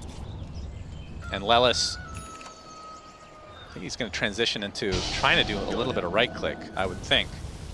Although, I mean, he did take the Nemesis curse. I guess that's from, because he's so long range, extra damage is just what you go for. They need all the damage they can get. It's the biggest problem for the Dire right now is actually locking down and killing heroes. So if the Hoodwink can do that little bit extra on an Acorn shot, could make a difference. Gunner's trying to wipe out the spiders. Unfortunately, they will get grieved. So they will survive the first volley. And maybe that's just going to be Ace building up an army to siege top now. We'll see. This time Nouns are going to be there quicker. I mean, they have to because they don't have a buffer. I mean, a lot of them have just been in the base waiting, so it's a lot of time wasted as well. Yeah, they're just now we're at the point where they're losing flat out on economy. Like Gaimin have control of 80% of the map, and the only way Nouns really get it back is with a one fight. They have to find a smoke, they have to jump the right target, get the Doom off, and the question is who's the best target. It's probably Quinn, but it's hard to find reliable kills against a team that has the Pike on Sniper to get him out of trouble, Greaves, Pipe, and drinking buddies into Snowball. Yep, and I believe Quinn was working on a Lincoln's. Yep, so he almost has it. That's another obstacle for the Doom. Speaking of the Doom, we'll have to pop the BKB. And TP out against the punch. Yeah, he's dead. Easy kill, and he does not have buyback. So this is a 5 versus 4 for Gaimin. Let's see if they take advantage of this. We can see that the Roche timer a minute and a half away. So this would theoretically be the correct play to go for this now. This tier 3 is dead as well. And I believe they're just going to have to give it up. They do have fortification though, as there's the initiation onto Copy, but not going to fully commit. As the Assassinate was being procced, but not going to fly out. Very patient of Copy to hold his BKB there. It was clearly what Quinn was going for, was baiting it out, but Copy felt safe enough. They're going to have to defend here, still 12 seconds away from getting their Doom back. Does have his ultimate. The range racks at the very least is going to fall here in all likelihood. Actually, we'll play it a little bit safer. Ace will get Drinking Buddy. Drinking buddies. How do you even use that in a sentence? Did they use it on you? He's getting drunk. He gets drinkies buddied. He's having a drink tonight. So they'll back away, play this safe, and go for the next Rosh in all likelihood, which maybe sound like a broken record. Nouns are going to have to contest this when that eventually comes. I mean, it is daytime for another 2 minutes, so do they even want to relocate to that area of the map? I mean, do they have a choice? I'm talking about from game inside. Do they have a choice but to win this game? Can they do anything else but win, except the last game? Yeah, we'll see. I think the best way to get Rosh is to stay up here. You know? Just keep controlling it for as long as you like. If you ever find a singular pick, you have the choice of do we actually want to start heading down for the Rosh, or do we want to just go for the GG? Because as long as this wave is pushed in this aggressively, Nouns can never go for Rosh. The Roshan lineup is too slow. If they go for it, they get mega. As you're saying this, you're doing the literal opposite. No, but it's fine. I'm saying by doing what they're doing, they get the choice, right? And they choose to do it now, but they didn't have to. This could have waited another minute if they wanted and then take it top, right? It's like, what's the real risk? As long as you keep pushing in top and the enemy team has to show heroes, then they're not Roshan. You even curse Roshan. That's crazy. Roshan's going to survive this. Yes. I think Roshan will win TI. So you can't use it ironically because the gods know. Gaben himself knows as Gunner. He's going to go all out for this. His smoke is popped though. His Celery is going to be shown by the Shivas, and Gunner not interested in him, and already the Aegis is taken. Duraccio gets the Aegis, and this is a dead Doom. 50 seconds on the deck. Gets off his ultimate onto the Windrunner, but again, has the Aegis, so doesn't really mind dying. The Snowball will keep him alive just a little bit longer, as they're going to be able to take out Phoenix easily. Nice time lapse to dodge some damage, but Nouns are going to have to hightail away. They will lose Lelis in the process, though. They have 2 buybacks, but not the Doom. And even if he did, no ultimate to use. Yeah. Is that your analysis? All right. God, you're the best. Here's my analysis. Nouns are in trouble. But all right. Here, okay, great. The good news for Nouns is there's a third game. Yes. And in that one, things can go different than this one and more similar to the first one. And the first one was good for them because they won. Panel, so take notes of this. They could do that. Unbelievable speech by Cinderin. Hopefully it's motivating you to say smart things. I think we all got dumber in the process, though. All right, they're going to have 5 members up for Nouns, so they'll have the opportunity to defend this. But you can see the Rosh banner right in front of the Tier 4 towers as Copy getting destroyed. He's done. Does have buyback, though. The Whirlwind for Duraccio still has the Aegis, though, as the egg is going to get consumed. Very delicious for Gaming Gladiators to eat. Believe it was scrambled this time around. As Ace, they are not doing anything to this hero right now. Gunner brought back into the fray, destroyed again. Copy will have to zip back into the fountain as a double kill for Quinn. Now it's left in the 5 versus 3 as the GGs come out. So this will in fact go to a game number 3. Yeah. As I was saying early on in this game, I feel like Gaimin made some really good adjustments after the problems they faced in game number 1, and that's just class, you know? They had some problems. They still ran their Brood back this time as a 3rd pick, but they built around it really differently and made for a much cleaner game. So well done. Indeed, and I believe this is the first game 3 of the day. Is that not correct, Shiva? It is correct, Sunspan. Thank you so much. Gaming Gladiators, the first team today to force out a 3rd game.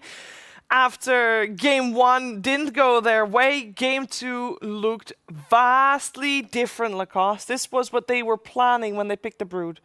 Yeah, the strongest teams are going to be always the ones who can make adjustment after losing game 1 instead of needing like a day or 2 to make some huge adjustment. The good thing is they realized what went wrong and they changed the draft completely, 180 or 360 as some people like to call it, because maybe not 360. I know, I'm being sarcastic. You gotta have to read it. And the reason why is because this Broodmother went for a completely different item build this time around. This was Broodmother going for auras instead of Orchid because he was playing into Doom. He saw what he can do with the Purge Creep, and also different mid hero for Quinn. He was very active, got that 15-16 minute Aghanim Scepter, and they balled up together, not allowing Storm Spirit to get the pickoffs on the side lane, growing together strong, getting another aura, getting that pipe, and snowballing from there. Yeah, that 15-minute Aghanim Scepter from Void Spirit was definitely a game changer because in Game 1, the Brood built the Orchid, which slowed down her team fighting aura or item like the mech was in this game by a few minutes. And off of those few minutes, Nouns were able to make a lot happen. The key difference here for me is not their draft, to be honest, in this game, but the way that they played. They actually 5-manned after the laning stage. In Game 1, they won the laning stage, but they distributed their heroes across the map in a very split manner. They wanted to get farm on one side with the Brood, farm on the other side with the Io Razor. This time around, after the laning stage, with that 15-minute Ags, we saw that like Tusk was smoking the Void Spirit, and Brood, who wasn't in the smoke, was connecting anyway to the smoke from the top lane. They wanted to make sure that they were grouping up at all times and exploiting Nouns when they were weak, and that's just what they did. Yeah, and it also kind of hurts Nouns a little bit when you're carry. I think a lot of times we praise Nouns when Yuma is on a carry that when the game progresses, like every 5-10 minutes, like okay, he's going to bring an item to the next fight, he's going to scale into it. Weaver is slightly uncomfortable here. Like if you don't kill in lane and progress that to like furthering your item progression, playing even or behind doesn't feel that comfortable for the hero. And he finishes 0-2-2. It's kind of basically the point I'm making. And then yeah, I think gaming this time, Quinn, Aghanim's rush, like Effie's mentioning, it was perfect. Like they have the Aegis on Void Spirit, and there's a moment when Nouns, they're grouped by the tree line, they go to jump the Windrunner, but he then comes in, silences 3 heroes, then Tusk comes in with the Drunken Buddies, drags him away. Gunnar just throws a Doom out on the Void Spirit. I just want to Doom anyone, but I think this game was so much better from gaming that they could take the fight to Nouns. It's refreshing to see. Like you need to find your opponent, kill them. Don't allow Nouns just to scale up that we've seen time and time again. Yeah, because I want to talk about the first 10 minutes that we saw in this game, Effie.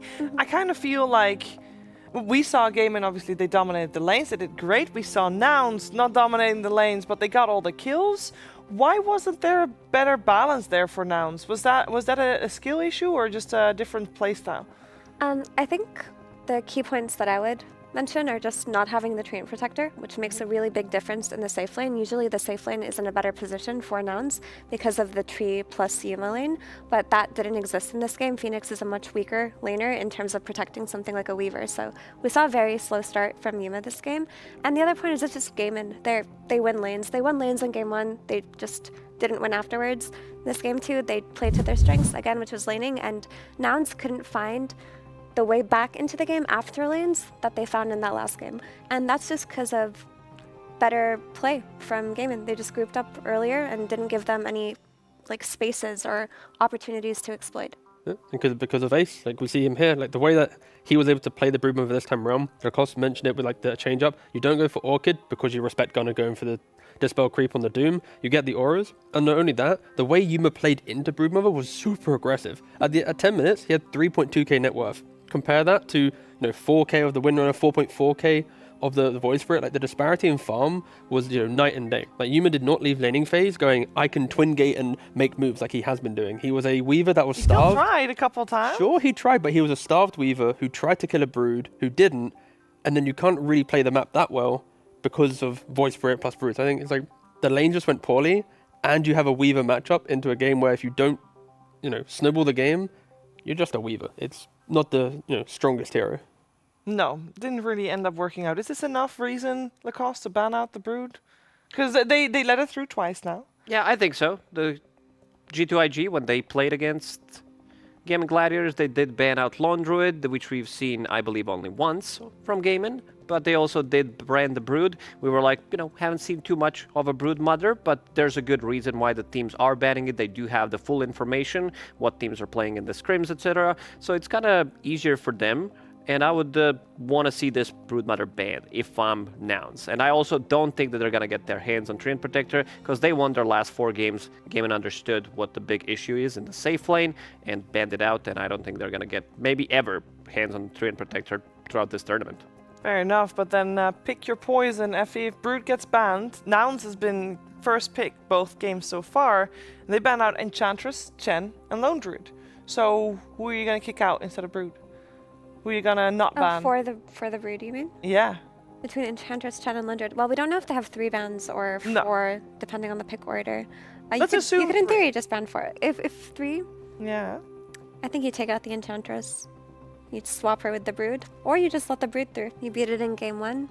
Maybe you have a failsafe where your safe lane is a little bit stronger. In game 3, some tricks up their sleeve. We don't know exactly like what they're capable of bringing, because we haven't seen their pocket strats. Yeah, you agree? Or you don't ban the Lone Druid.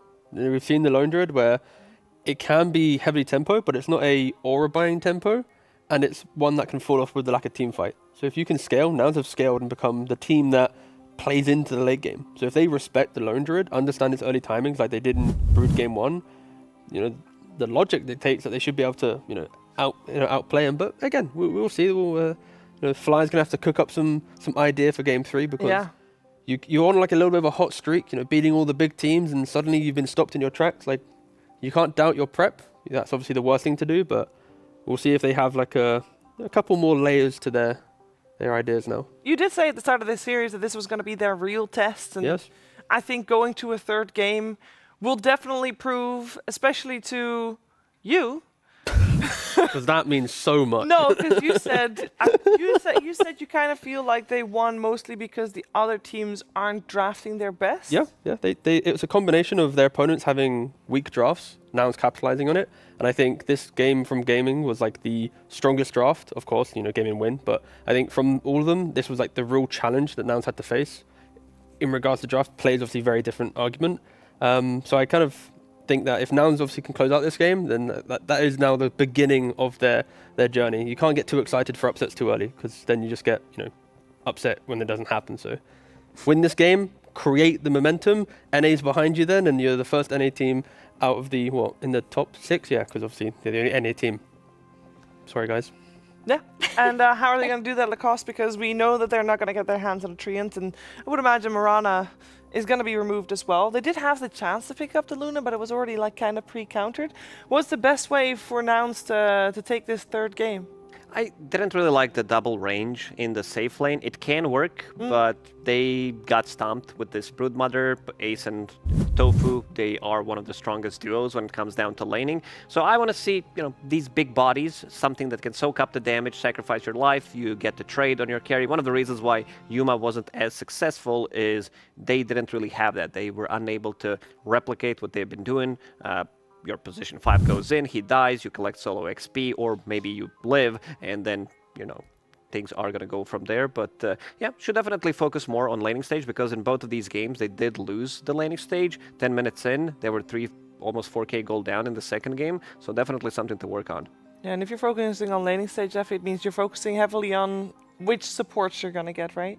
Yeah, for sure. I mean, we've already talked a lot about the Treant Protector. I mean, another Tusk is always vanned out, but other options could be the ET, it could be the Clock from the safe lane. You don't have to resort to a Phoenix, and for your position 4, you need damage yourself, right? So you could go for the Snap, you could go for another Hoodwink, you could go for a Jakiro. Like, you have options to secure your lanes that you can take. I'm wondering if this Treant Protector is so good, which we know actually in the hands of both of these guys is that good, why has Treant in this series in particular not moved up in terms of priority? Because it's getting banned only second phase here in the game. So if you want a first phase pick it, you can. What's the downside? Well, I mean, when heroes like Doom are being let through, that you're prioritizing as Nouns, and you don't want to give away the slot for Doom and take the Treant instead. But who knows what happens in this game 3? Maybe they can identify that they want their safe lane to be stronger, and they prioritize the Treant, but then you're giving up potential Sand Kings, potential Dooms, right? These offlaners that are so high in value, they're not going to make it through that second draft phase. I could see a world where you pick Tree, give them Doom, just to then have a range carry. That Tree plus range carry can then beat Doom in lane, force him to play like on the back foot. Like, Doom has been beaten multiple times. It's not like it's like the 10-0 hero of the Road to International so far. I think that could maybe be a variation, is just lock it in, allow them to have it. It's like, now your lane should be the better lane. Could be an option. You think Gaiman would first pick Doom if they give him the chance? I don't remember them picking up Doom ever so far at the Road to TI, other than... They've dabbled with it. Yeah, but yesterday it didn't work out, right? Yesterday they lost with it. It was the only hero they lost with yesterday in their series against G2IG, and it's also the only time they've gotten their hands on Doom, and I don't know how many times they've banned out against they never first picked it. They picked it on 17 in one of those games, so I think they're going to stay away from the Doom, at least in the first phase. Problem solved. I feel like we just figured it out. I mean, at least for, like, that's where gaming's annoying, because you need to, I say not waste, but like it's in a good sense, you need to waste bans on Chen, Ench, Lundred, or Brood, etc., which then opens up. But I think, yeah, if you're Nouns, the cool thing to do would be to lock in a first pick hero that maybe you're not expecting, but that is what you expect from best of threes, best of fives at the international. Like the strong drafters, they don't care about the meta anymore. They go, what's working for us against our opponent? Then you lock it in. It's like why I expect Luna potentially to be a first pick down the line, Treant to be a first pick down the line. It's like you need your drafter to identify what's actually working for you, and not to, follow everyone else and going, well, other teams picked this hero, so we have to do it. No, you pick what you are winning with and punish your opponent as soon as the draft starts. And so many times we've seen these teams, like these more experienced captains, drafters in general, who kind of tend to break the draft in Game 3, where they don't care about what has happened before. They leave some of this OP stuff open, because you can't pick all of them. Like, you're not going to pick your Omni, your Treant Protector, your Shadow Demon. You're not going to pick all 3 of those heroes. So they kind of leave everything because they think that they're going to make better choices when it comes down to drafting, and they believe in themselves, and that's what I want to see. That's what Tundra did in the last game, right? Like Game 1, they pick Invoker down the line. That works pretty well. Game 2, it's their first pick, the second pick of the overall draft, but they identified what worked, and they pick it. So, yeah, it's not a uncommon thing to do, but only kind of strong drafters are able to do it. Also, sorry to walk the conversation back a few steps, but last night in Quinn's interview, I think Ted told him the Doom stats from that day, and Quinn was like, yeah, we probably won't be picking it again. So I just wanted to throw that tidbit out there into the abyss, even though it was a few sentences ago. I wonder how much he thinks about, mind gaming the opponent. Oh, we're not going to pick Doom, guys, I swear. Wasn't there the event where like the social media team did the tweet about not playing the hero, then they played the hero? Something like that. I seem to remember something. It was like Thunder, Awaken, or Predator or something. That was like an old... But Team Spirit, they're Giga Chats. They showed that Collapse played like 7 games of Magnus, and that he won 6 out of those 7. That's their social media tweet. They're like, you know what? This Magnus is coming. Yeah. And then they still get their hands on it somehow. I wonder, because we talk a lot about Doom and how they will go with the first bans and stuff. What do the teams talk about in a break like this? We've seen both teams win a game now, and according to the wise words of Synderen, all Nouns has to do is repeat Game 1, because that's when they won. So do that again. You know what I want to see? I want to see, because this is one of Yuma's better heroes, I want to see them play Alchemist, because Synderen, he always has some smart stuff to say whenever there's an Alchemist in the game. Yeah. You want to just give the example for the people that are not in the loop? So, May 2020, he says, if it's an Alchemist game, it is an Alchemist game. Do you want a serious answer to the question? It was actually March 2020. I was going to say, because it was right before COVID, and May was full on. Was it? Yeah. I wasn't even trying. I randomly guessed the number of heroes. You asked the question yesterday. No, you're kind of popping off. All right. To answer your question. Yeah, I'd love to answer that one, but yeah, off you go. Oh, no, I'll just throw it to you, T, after saying this, but if I'm Nouns, I think what we're talking about mostly is the safe lane and how we enable it better and bring Yuma into the game, because what didn't happen for them was Yuma's ability to rotate early and have impact. Like, we did see him TPing mid, trying to run down Quinn's Void Spirit, but at that point he was quite behind and he couldn't have the same kind of entry T. Yeah, and going to your question of like what do they talk about during the game, like you kind of expect like the pro players to perfectly dissect everything, like this move's bad, this move's bad, but realistically, they just go super surface level. Like, could we smoke? Yes, no. Could we do Roshan? Yes, no. Did we have enough stuns? Like, they really simplify them.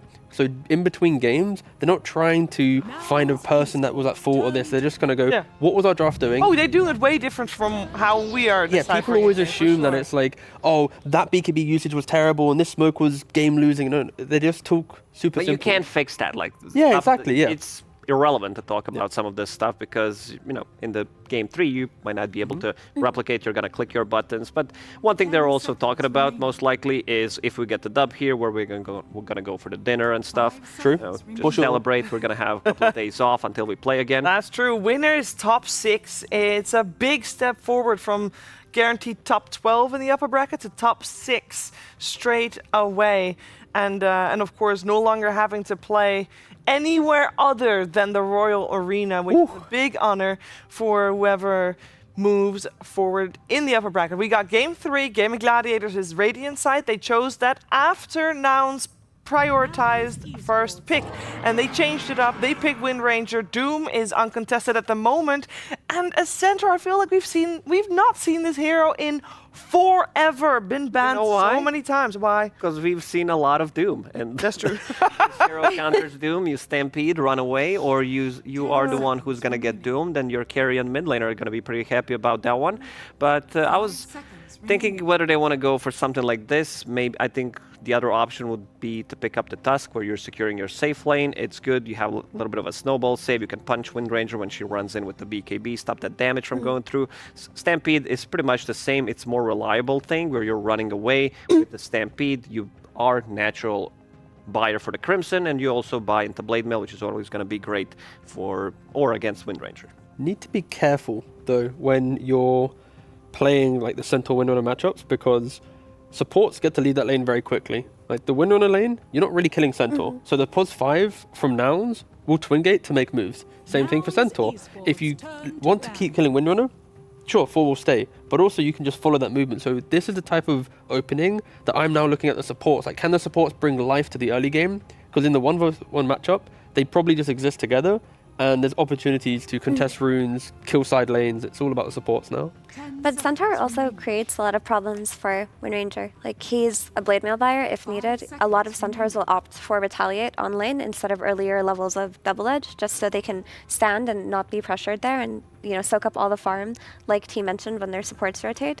Another thing that this Wind Ranger can be concerned about is that if Centaur is solo this entire time, he's kind of going to be put in a position where does he choose to trade farm because he's not going to go for a kill, or is he going to choose to overreact, go through the gate himself, and try to kill on the opposite side of the map and then be punished by the enemy mid laner? The reason why they opt to go for Retaliate most of the time is you are not going to kill a Wind Ranger, especially if she's paired up with some strong position 5. One of the reasons why we don't see a lot of these like offlaners who were traditionally popular, like Tidehunter, most of the carries are ranged nowadays, so you're not putting a lot of pressure. And you, with the max Retaliate, of course, with the Blade Mail, can stay like in the middle, sometimes even on top of the network, depending how your lane's gonna go. You need to be careful about the rotations through the twin gates, because this is where you're most vulnerable pre-level 6. And we even mentioned Stampede versus Whirlwind. Like, conceptually, when Wind Ranger presses Whirlwind, you try to kite her out. Same with Mirana, she presses Solar Flare, you try to cut her out. Doom presses Doom, you kite him out. You just Stampede away. Your whole team resets away from the Whirlwind, you wait for the duration to end, and you go back into the fight. I wouldn't mind seeing, if they don't want to pick their position 4 here, maybe down the line, like for Celery, like Crystal Maiden type hero. The early route against Windrunner, we don't see it too much, but when you press Windrunner to get in, if you can just on a position 5, okay Windrunner, you're now not utilizing that, you're stuck. It could help them quite nice. But, okay, they go for Omni.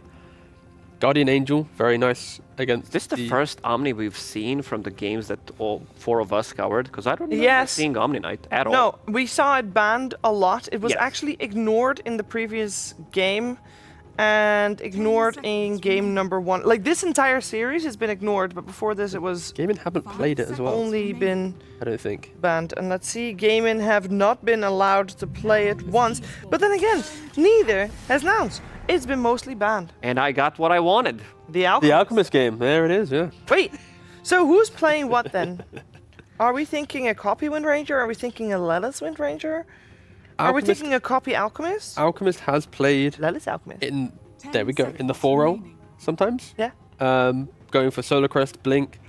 It can be played in the carry role, we've seen it mid. Like, it's been played in any lane, so we'll wait and see where it goes. Okay. They just want to keep their flex open right now, and Alchemist is a hero that they've already played. They don't want to give away too much, and they want to close out their, 18 pick, the last pick that they get, with something really gotcha. So we can't really tell too much, because right now, as it stands, the Alchemist doesn't look too valuable within the draft outside of flex. The one time that we did have Yuma play Alchemist was against Falcons. They did pair it up on the lane with the Crystal Maiden, but it's also a game that they lost. I think that you shift this Wind Ranger now to position 4, play Alchemist as a carry with Crystal Maiden in the lane. There are good counters to Wind Ranger and the Whirlwind. With the Omni Knight, there's Guardian Angel, with the Centaur Stampede as well, so you might need to shift this, and this might be one of the few Wind Rangers that's we've seen shifted to other roles other than position 1. it's also like a tempo shift from Nouns in this series. Like they're looking to play the lanes and try and make moves happen, right? It's like you got kill potential with Alk plus CM, the Windrunner, early Maelstrom BKB, Alk early Radiance. Like Omni likes playing games where it's like you secure a lane, you sit back for a little bit, you might TP to mid to repel, but then the game breaks open when everyone has items. So I can see Nouns trying and fight into vulnerabilities of Omni, but now you get the Prophet pick for gaming, a hero that also gets banned out quite a lot or ignored, and here it is. It's most likely from the mid lane, set the pace, break the towers whilst Alk's trying to farm. If you keep, taking down those tier 1s, it can hurt you. This could also be safe lane Prophet with Omni, and it'll kind of do well against whatever it sees. Plus, the early teleport into the Alchemist and CM lane, they're going to be very vulnerable. Those heroes, while they do have strong tempo together, if you bring in +1 hero to that lane with something like an instant TP like Furion, they die very quickly and very easily. They need damage though from their position 4. Like we've always mentioned Snapfire in this position. Rubik as well is fine due to the thing, but okay, a Sky. We don't see too often, but plenty of damage. Like my fear for gaming was going to be they try and make moves. If they pick another like defensive support, then they might just run into a brick wall quite early on. I like this a lot. If this is going to be position 1 Alchemist, what it looks like, you silence the Alchemist, he's going to stun himself, then you re-engage on top of him with the Centaur, with the slow throw-in grenade, and you could get a kill.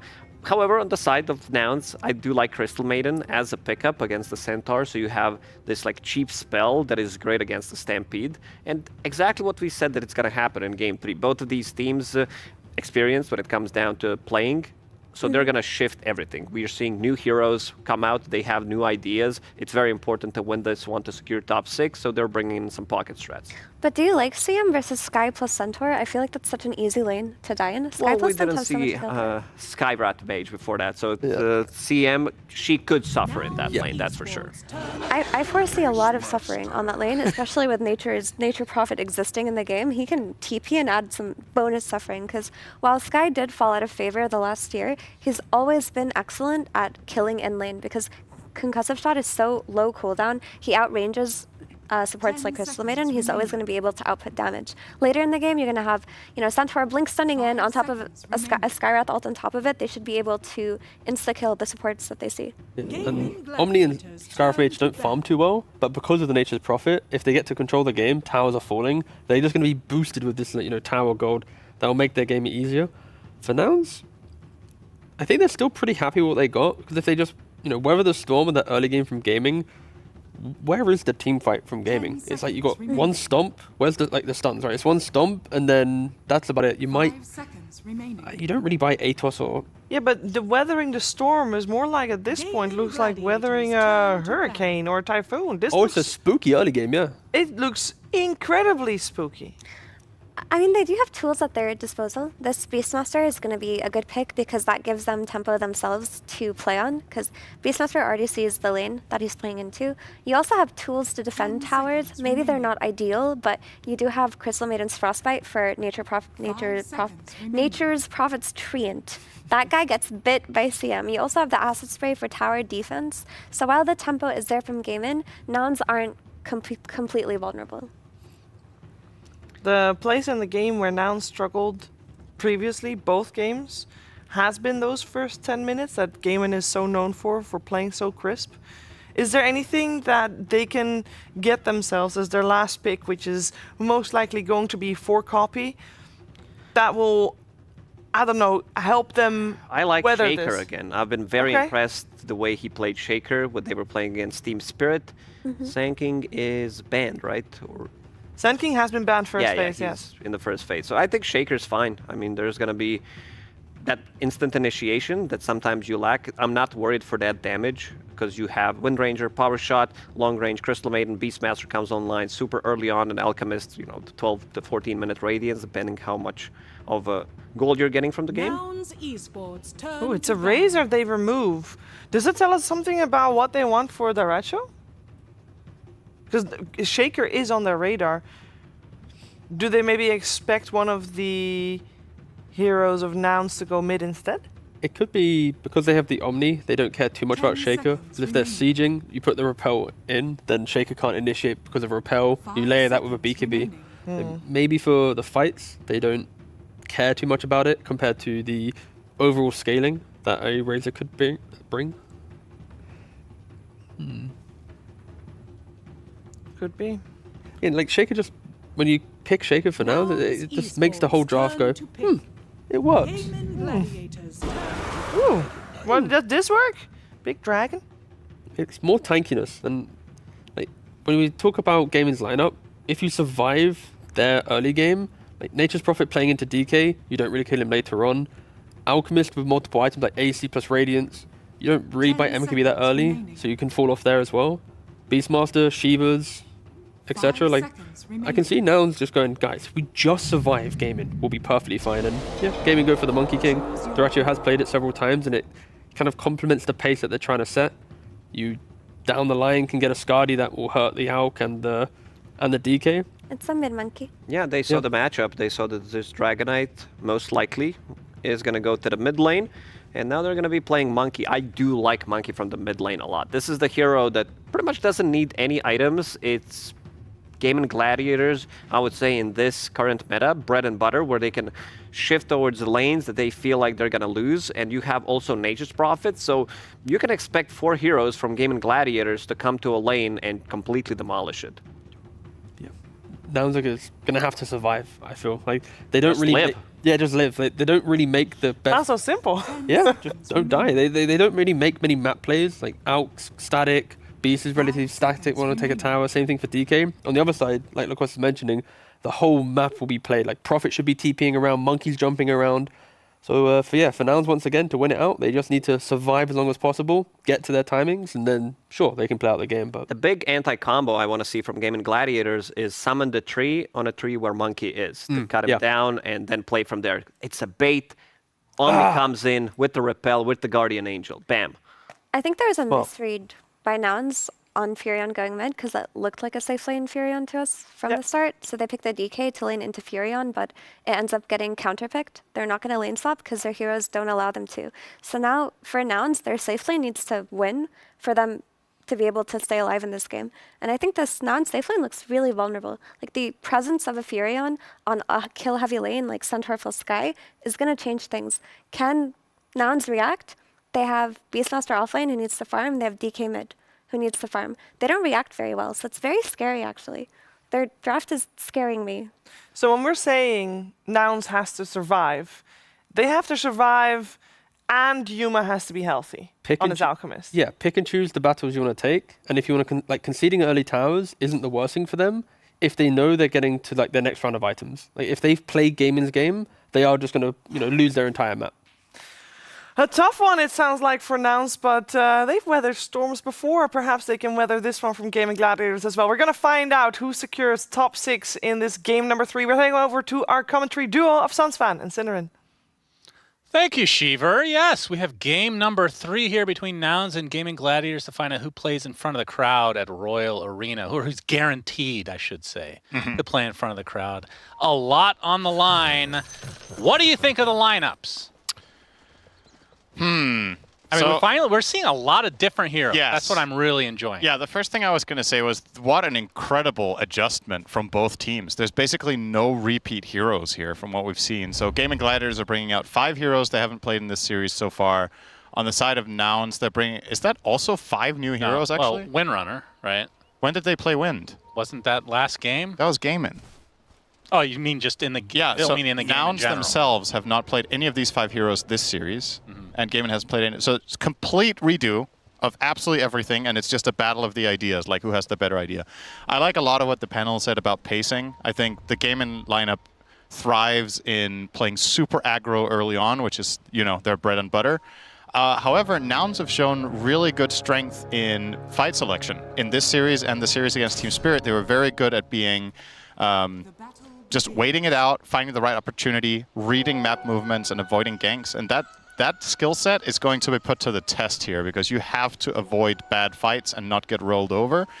If you do, I think they have a pretty promising mid-game ahead of them. If Alk has an okay game, if Beastmaster has an okay game, you will scale and you will become really fearsome. But yeah, watch out for those first 15 minutes.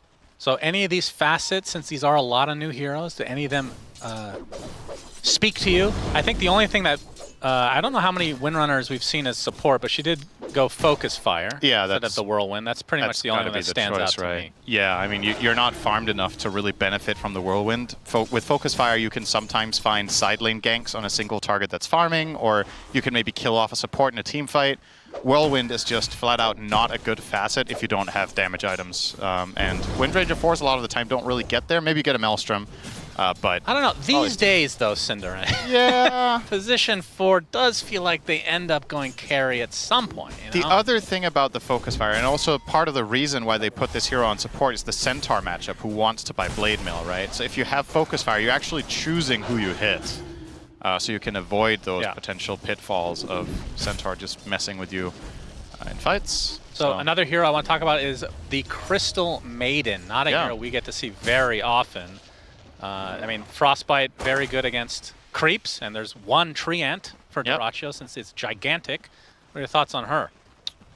Yeah, she's a pretty hit or miss hero in my experience recently, because you have certain things like you pointed out. The Frostbite is really good here against Stampede and against Treants, but you're also one of the in a meta that is a lot about tankiness. Crystal Maiden never really gets there. She dies really fast. Yeah. So Fly has to be very cautious with his positioning in this game.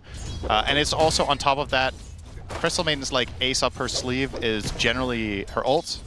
That's hard to use this game. Skywrath can stop it with a silence instantly. Monkey King can stun you from 1,000 range away. Stampede can get his whole team out of trouble. So you're dealing with a couple of downsides, but the good news with Crystal Maiden is she's a nice protective assistant to Alchemist in this lane. I think that they work pretty well together. You offer some kill potential, and you're a little bit of a lightning rod, so to say. So mostly for the laning stage is what you're saying. I would say so, yeah. Okay. But obviously, Game of Gladiators, this is like a really high skill game in draft, because it was a lot of you do A, so we do B, and then the next team was like, oh well, they made that adjustment, so we make another adjustment that we weren't planning. So we've already talked about Windranger wasn't carry because of the Centaur. Now, Crystal Maiden was picked to counter Nature's Prophet. Well, Nature's Prophet is just going to, a lane that Maiden isn't in, right? They're just keeping these matchups dodged, essentially, from both teams that they don't want. Yep. As the Lotus battle is upon us, and Yuma comes out prevailing in this scenario. Yep. And, I mean, Centaur has been picked very commonly against the Windrunner carry, but this is a position 4. Yep. Obviously, the Stampede is always going to be good. So I wonder if there's going to be a difference of a build here. Like, do you buy Blade Mail in this game? I don't think you should. I don't think there's enough upside against the other heroes in buying Blade Mail. Alchemist is pretty good against it because he's naturally regenerating a lot while he's fighting. Against the Beastmaster, I think he overpowers it if he goes Ags as well. So I would rather see Ace just focusing full on. I feel like this is a really good game to just get some... I don't know, do you need the Blink when you're playing with Mid-Monkey and Nature's Prophet? Maybe you still get Blink, but I think just Crimson Pipe, some sort of boots, if he even wants them with horsepower, we'll see. Should be pretty stable here. And of course, you failed to mention the cart for Nature's Prophet later. Yeah, very would love to see that, because it's fun. It is fun. Yep. As Gunnar finally does hit level 3, Lelis is actually out-leveling the Beast as of now, just slightly. In terms of CS, Dyrachyo is having a very, very good time leading the way in the CS for this game overall. If I had to pick one hero that is the single best safe laner in the first 3 minutes for CSing as carry, it's this one. Nature's Prophet is expected to do very well. Yeah, that's why he's considered the best body in ability draft. His copy gonna take a lot of damage here. Quinn just casually kills him. My goodness. Using the Mischief to get under the tower without drawing aggro.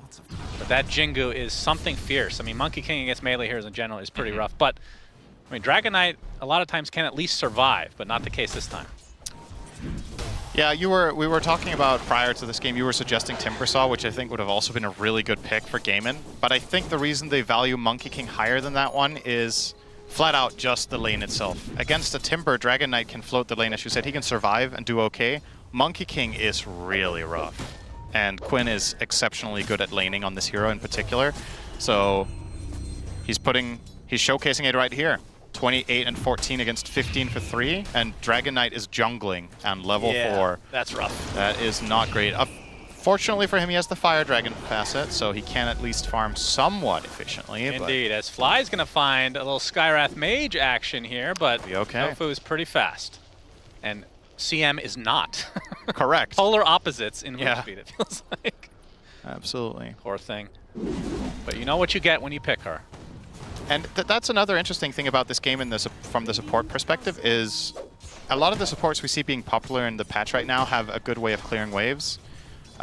These two are two of the ones that have the weaker wave clear that we've seen played in this stage of the tournament. Crystal Maiden, Crystal Nova's okay, it's pretty good, but Skywrath Mage's wave clear is pretty bad. A copy. Oh, getting no. ganked under the tower. Quinn is just taking all the tower hits because of the Jingu. Not going to lead to a kill, but you can see several heroes for both teams have made their way to the mid lane. Yeah, and that's good news for Doracho as he gets to play Nature's Prophet against Beastmaster one-on-one, and that should be very easy for him. But I suppose on the flip side for Yuma, getting a little bit of a break from the Skywrath harassment is also quite nice. Yeah, that's true. One of the more annoying heroes to play against for sure. I mean, how fast does Dorachi want to get active on the Nature's Prophet? I mean, we've seen some really early ganks. As Lelis can be spotted by Quinn. Won't lead to anything. Oh, the Skywrath Quinn wants to steal the rune. CM. This is important. Fly attempted TP. He's fine. Yeah, he's coming down bot to cover the rune, but will he really cover it? We'll see. Frostbite onto Quinn. He's still doing so much damage. This is under another tower. Oh, they covered their rune. That was very important. This was the play I was looking for. Quinn was moving over at around 6:45, but he got intercepted midway by the Beastmaster, so he couldn't get to the rune. Oh, they're going to spot the stacks. Obviously, the Beastmaster, you know this is going to happen as Fly just casually right-clicked down by Quinn. And this Monkey King feels like such a strong hero in this meta right now. Boundless Strike onto Gunner, using up the Jingu stack. Dude, it genuinely feels like Quinn can do whatever he wants. Yeah, this facet this has got to be a top 5 facet in the game. Yeah, it's incredible. It is unbelievable. It is incredible. The fact that it's good on support and carry. There's Quinn. Now he's dewarding. All right, copy. He's going to be found. Is he actually stuck in here? Oh my, no. Oh, okay, well, now he is. He finds Stellar on the other side. Walks right past her. Nice shackle from Lelis. Boundless Strike to follow. Then there's the first stampede of the game. Copy's dead again. Oh, dear. Ancient Seal now onto Lelis. And can they... I'm not sure if they can even take these stacks, but they're going to keep an eye on it, of course, as Quinn is continuing to pressure. We'll get on top of Gunner, who's not level 6 Surely. yet, so Jingu stacks again. Kills off the boar that looks like a lizard. I mean, he's zoning the Beastmaster from getting experience. He's just killing the whole wave, and with Omni Knight in his back, they can't... How many heroes are you going to rotate to kill the Monkey King? Like, unbelievable. Can you even kill him with 5? I'm not joking. Like, Blood grenade onto Ace, but the power shot misses. Copy and company really need to find something. There's the Frostbite from the south, so Fly will ensure that they at least get something on the board for finally. now. In the meantime, oh dear. Gunner. Jingu stacks again, Boundless Strike, easy pickoff for Quinn. Celery just there for moral support. You talked about after game number 1 how Quinn always had Gunner's number and then they stopped laning against him. Well, guess what? Quinn misses the old days of just beating Gunner in lane, so he's gonna bring the lane to him. Quinn has been laning bottom for a minute on his mid Monkey King. I've already dumpstered mid, it's time to move bot. Sorry, Gunner. This is just terrible for now. So they're gonna lose the tier 1 bottom. Question is, what is going to happen to these stacks? I mean, I'm not sure if they've even been able to stack anymore anyway because of all the pressure that Quinn and company has been providing here. Celery now level 6. The worst part for Gunner is this is not what he was used to. This is extremely unfair situations. Like, he's playing against a hero that's 3 levels higher than him in a favorable matchup, just camping his lane. Ace, there's 3 members of Nouns here. Get some D wards though. And Fly Still will get that Blade Mail plus triple bracer, so... And hey, Quinn is making it to the top lane now, it seems. Concoction is going to be applied to him. Quinn's at half HP, but again, Jingu stacks are insane. Alchemist dead. Double Edge is going to find him. Lelis with the TP, not to be. 10 minutes in, it's 7-1, 4K lead for game, and this is snowballing out of control already. We're saying Nouns watch out for the first 15 minutes, and well, even the first 10 have been tragic for their dreams of starting in the top 6. And not to add insult to injury, this is a 5K lead against an Alchemist. Yeah. So it's worse than it looks. Man. Damn, you're so pessimistic, aren't you? Fly. He's level 4, Cinderin. Yep, that's another pessimistic comment. Well, Tofu's level 5. Nice. Is that okay? That's optimistic. I don't know. Does not have Mystic Flare. How dare he, despite winning this game so far. Yuma with the concoction. Doraccio will be the recipient. TP support is coming. Gunner is level 7. Can he get in range? Yes, the Dragon Tail will ensure it. You don't even need the Primal. Close, but no cigar. Maybe they can get another one. No. So second kill on the board for Nouns. Requires 4 of their heroes to ensure it. It's going to cost them the mid tower as well. So Ace did end up going for the Blade Mail, by the way. Yep. As mentioned a minute ago. He did indeed. Oh, you did mention it. Yep. Okay. Don't listen to you half the time, of course, because you're usually wrong, because he did say he wasn't going to go for it. Yeah, I mean, I was wrong. Thanks for pointing that out. That's very pessimistic of you. Quinn, playing with his food here. Yes, he can do whatever he wants at this stage. He loves wolf, classic food for the monkey. On top of Fly, he's going to get Frostbit. Concoction. Doraccio is going to make his way over. Instant repel for Quinn, though. And Celery is there to ensure that he will live. Going to try to focus down. Big hoof stomp onto 2. Down goes Yuma again. Blood Grenade applied to a few heroes, but still, Gaiman are fine in numbers here. But there's a Primal Roar from Gunner to ensure the kill onto Quinn. That is definitely a good sign for Nouns, as Ace trying to TP out in the cover of the Blade Mail. He will actually do so, but still, a 3 for 2. Nouns will take it. Super important for Nouns. I mean, this game was falling completely apart, but the Monkey King kill is worth $1 billion gold for Gunner. So he will now show up with a private island called Helm of the Dominator. That was half of Gaiman's lead down the drain. They just bit off a little bit more than they could chew there, and Nouns were ready to get that punish. Nice shackle shot from Lelis, and the Roar gets them a couple of kills. Lead down from 6 to 3. 6 to 2 almost even. So is the Helm, I haven't been seeing the Helm lately on the Beastmaster. It's usually been the Ags, especially with this facet, but is this because they're behind, or is it just better this game in general? I'm not really sure what the right approach is for Nouns in this situation. Oh, Gunner. Oh, hang on. They're coming for you. He's got the tomato creep. I mean, this is where you could pump the brake a little bit as Gaiman, but they're just going to keep rolling. All right, they'll just take out the creeps. Nice Helm of the Dominator. Easy gold for Quinn. That's all it's going to offer so far, and they will take away the Ancients as well. Look at this play. This is for the 14-minute Wisdom. It's very early. It is, though, yeah. Copy will take out the Ancients. So early. I mean, the problem is Gaiman can probably just take theirs, so it's just going to be a trade. Yeah, I mean, that's why they're going there, right? They know they can't protect their own against Monkey, so they're hoping to at least get the 50-50 split. Doraccio's Courier's taken out, so they are aware that Nouns are in the area. Courier's being killed left and right. Quinn, not going to pursue Gunner. Looked like he was thinking about it, but yeah, should be a split here. They just probably even going to join the party. They were assuming that Nouns might be on their own, but of course not. So split here. Fly will get his level 6 at minute 14, and now he will die. Yeah, Quinn, aware now, needs revenge for his Wisdom Rune. They built up a really strong relationship over the years, and Fly will get dropped. And he'll get dewarded for his troubles. I mean, even a trade at this stage of the game, Nouns will take it.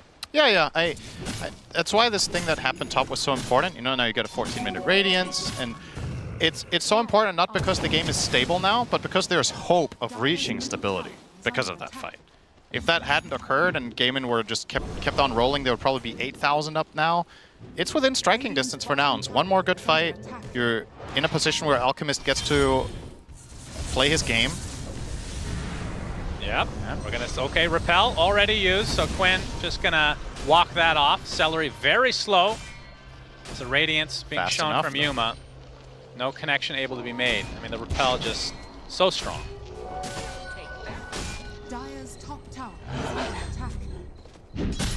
So what is, obviously Nouns made a move there, but what is the next step for like the power spike? I'm guessing it's gotta be something Beastmaster related.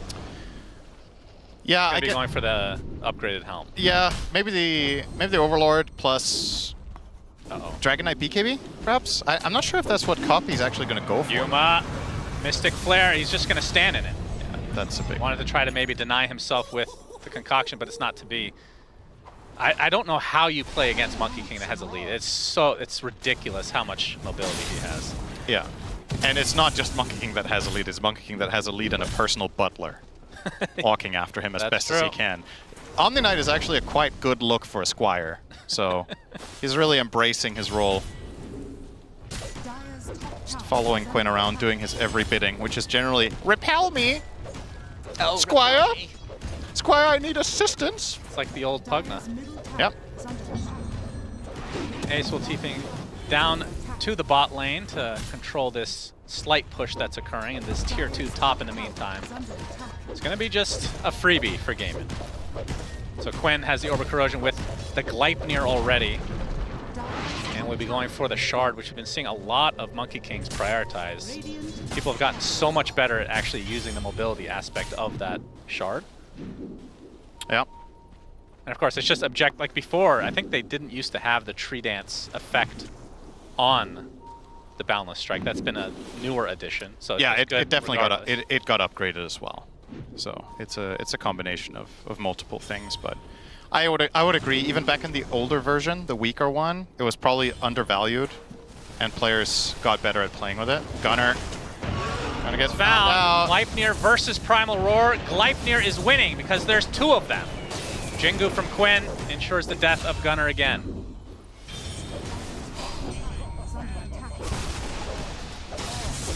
This is a gone tower. I don't see any way of defending this for Nouns without a buyback. And they are just not even gonna bother. They'll try to spend the time to progress their builds. But for Yuma, unfortunately, it feels quite far away still. It's kind of, even the BKB is a little bit of a pipe dream right now. We're looking at 4+ minutes probably to get that. And they desperately need to make some sort of progress to slow things down, but Duracho's here. Lai is in the area though, Concoction. Quinn making his way over. This might be the first Wukong's command of the entire game, by the way. The Mystic Flare rips them apart. 2 kills in the name of Gaimin again. Nouns just cannot farm. There's nowhere that is safe against this Monkey King. Look what Copy bought. Oh dear. What did he bought? A Force Staff. Okay. That is a first. He's like, that is a first. I mean, to be... aced it. Okay, Stop from Ace ensures another kill. There's a lot of upsides to Force Staff here. You can get away from... You can try to create distance from the Gleipnirs. You can get out of Skywrath ult. You can get out of Monkey King ult in particular, which is really important. So he's just... But the problem is, you're buying these defensive utility items to not die, but when are you going to kill anything? Yeah. Again, Primal Roar versus Gleipnir. Not fair, apparently. More powerful than an ultimate ability at this stage. Another kill for Gaimin. They are snowballing this really hard. Nouns have no room to breathe. I think what Nouns have to try to do, because a lot of the kills that Gaimin are executing is like 2-man skirmishes on a guy isolated or whatever. They have to try to create a bait where they make the... They need to create the illusion that somebody is alone, and then have the numbers to back them up. And in order to create that illusion, you have to sacrifice someone somewhere else. So somehow, you need to trick Gaimin into thinking the guy who is alone is not, and vice versa. And that is as complicated as it sounds, but it's... I was going to say, how do you do that exactly? Yeah, it's a tough challenge, but it's the best idea I see here. Because if you group up and run as 5, Gaimin just aren't going to fight you, and they'll just play the map. And if you split out, Duracho's going to solo fly as it looks right now. Yeah, well, he's got his Treant. Oh. Treants count as... Okay, so it's a 2-on-1. Yep. All right. At this stage, the nice Treant might be worth more than the Duracho and Duracho's spell. That's Yuma right. will get away. Will he? Yeah. Are they going to dive here? They're going to try to punish this. Is Nouns. They get the Dragon Tail on top of the Primal Roar. Boundless Strike going to try to delay this as Duracho pops his BKB. Will Gleipnir too in retreat. Not sure Nouns can do anything about it. They did force the BKB, which is something. I'm trying to think of how you can create that setup from Nouns. If you solo put the Dragon, because Dragon Knight's the guy who can cover himself the best, right? With the Blink Force. So maybe if you park him in a lane, and then you bait Alk on the other side, or you bait Beast on the other side, and you have the backup behind. It's just I'm digging a little bit deep for solutions here because Nouns own 25% of the map, and they can't team fight. So usually my solution in this kind of situation is, hey, you guys have to group up, smoke, try to find an angle. I just don't think that fight is winnable. They can't kill anyone under Guardian Angel, and they can't jump the Omni Knight. So Guardian Angel, you have Crimson Guard on Ace as well. they are going to try their damnedest. I mean, maybe with a good flank. If they find Celery first, perhaps it's doable. They're in good formation here, though, Gaimin are. Yes, indeed. They're going to pop the Instant Guardian GA. Angel. Oh my Yeah, god! okay. That is absolutely insta-gib of Yuma. Gleipnir onto 2 outside the Wukong's command. They do finally get Celery. See if they can actually take advantage of it, though. Monkey King getting really low. Quinn trying to walk away. Uses the Boundless Strike, but no! He gets killed by the Hawk of all units. And now the Stampede. Not going to be used to full effect because of the Frostbite, but it looks like he might be able to live here. Gunner gets taken out finally by Tofu, and now Noun's starting to fall. Hoof Stomp as a final maneuver from Ace will ensure a full team wipe.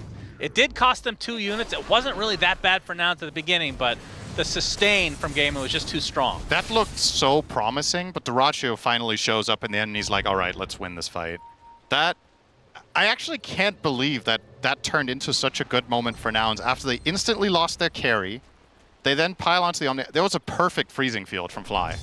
He got a full-on channel that was uninterrupted, and they walked in the Dragon Knight and stunned the Monkey King under that. So they do find somewhat of a fight, but in the end, still, despite the stars aligning almost, they still couldn't win that one. Yeah, and Yuma was not that far away from a BKB, and him getting silenced basically ensured he just gets killed right off the bat. They'll have the BKB next time around, so perhaps they can find a moment of opportunity, but the next fight will also be against an Aegis. Yeah. Not only that, let's now see if Gaimin put that on Skywrath or on Omni. Imagine if they actually do. I mean, Celery, he needs to stay alive to keep people alive. Surely the Aegis is for him. I'm guessing Quinn is the better choice, right? Like, Dyrachyo could buy back TPN. Yeah, I think it's Quinn is probably frontlining the most. Good job, Cinderin. You're Hell yeah. This one was for 10. I mean, this one was really obvious. I don't even want credit. Gunner.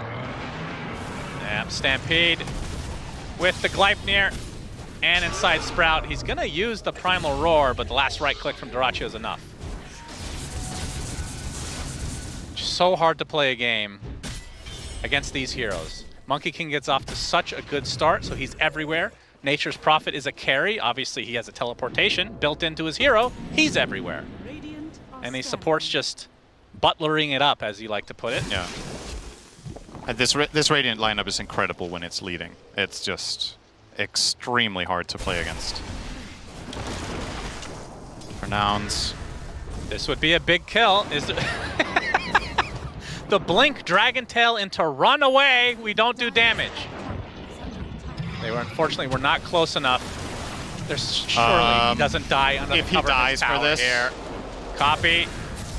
Okay, they get the stun off onto the Monkey King. Double hoof stomp from Ace. Wukong's command's coming though. Yuma pops his BKB for the first time and then gets off his ult just to barely live. But Dyrachyo wants to try to finish the job. Quinn going in really deep. Shackle shot will connect. The Sprout ensures the kill of Copy. Now on the other side, Gunner just left all alone because the rest of his teammates have either retreated or died. And this will be a lane of racks for Gaimin. My goodness. What an absolute smackdown.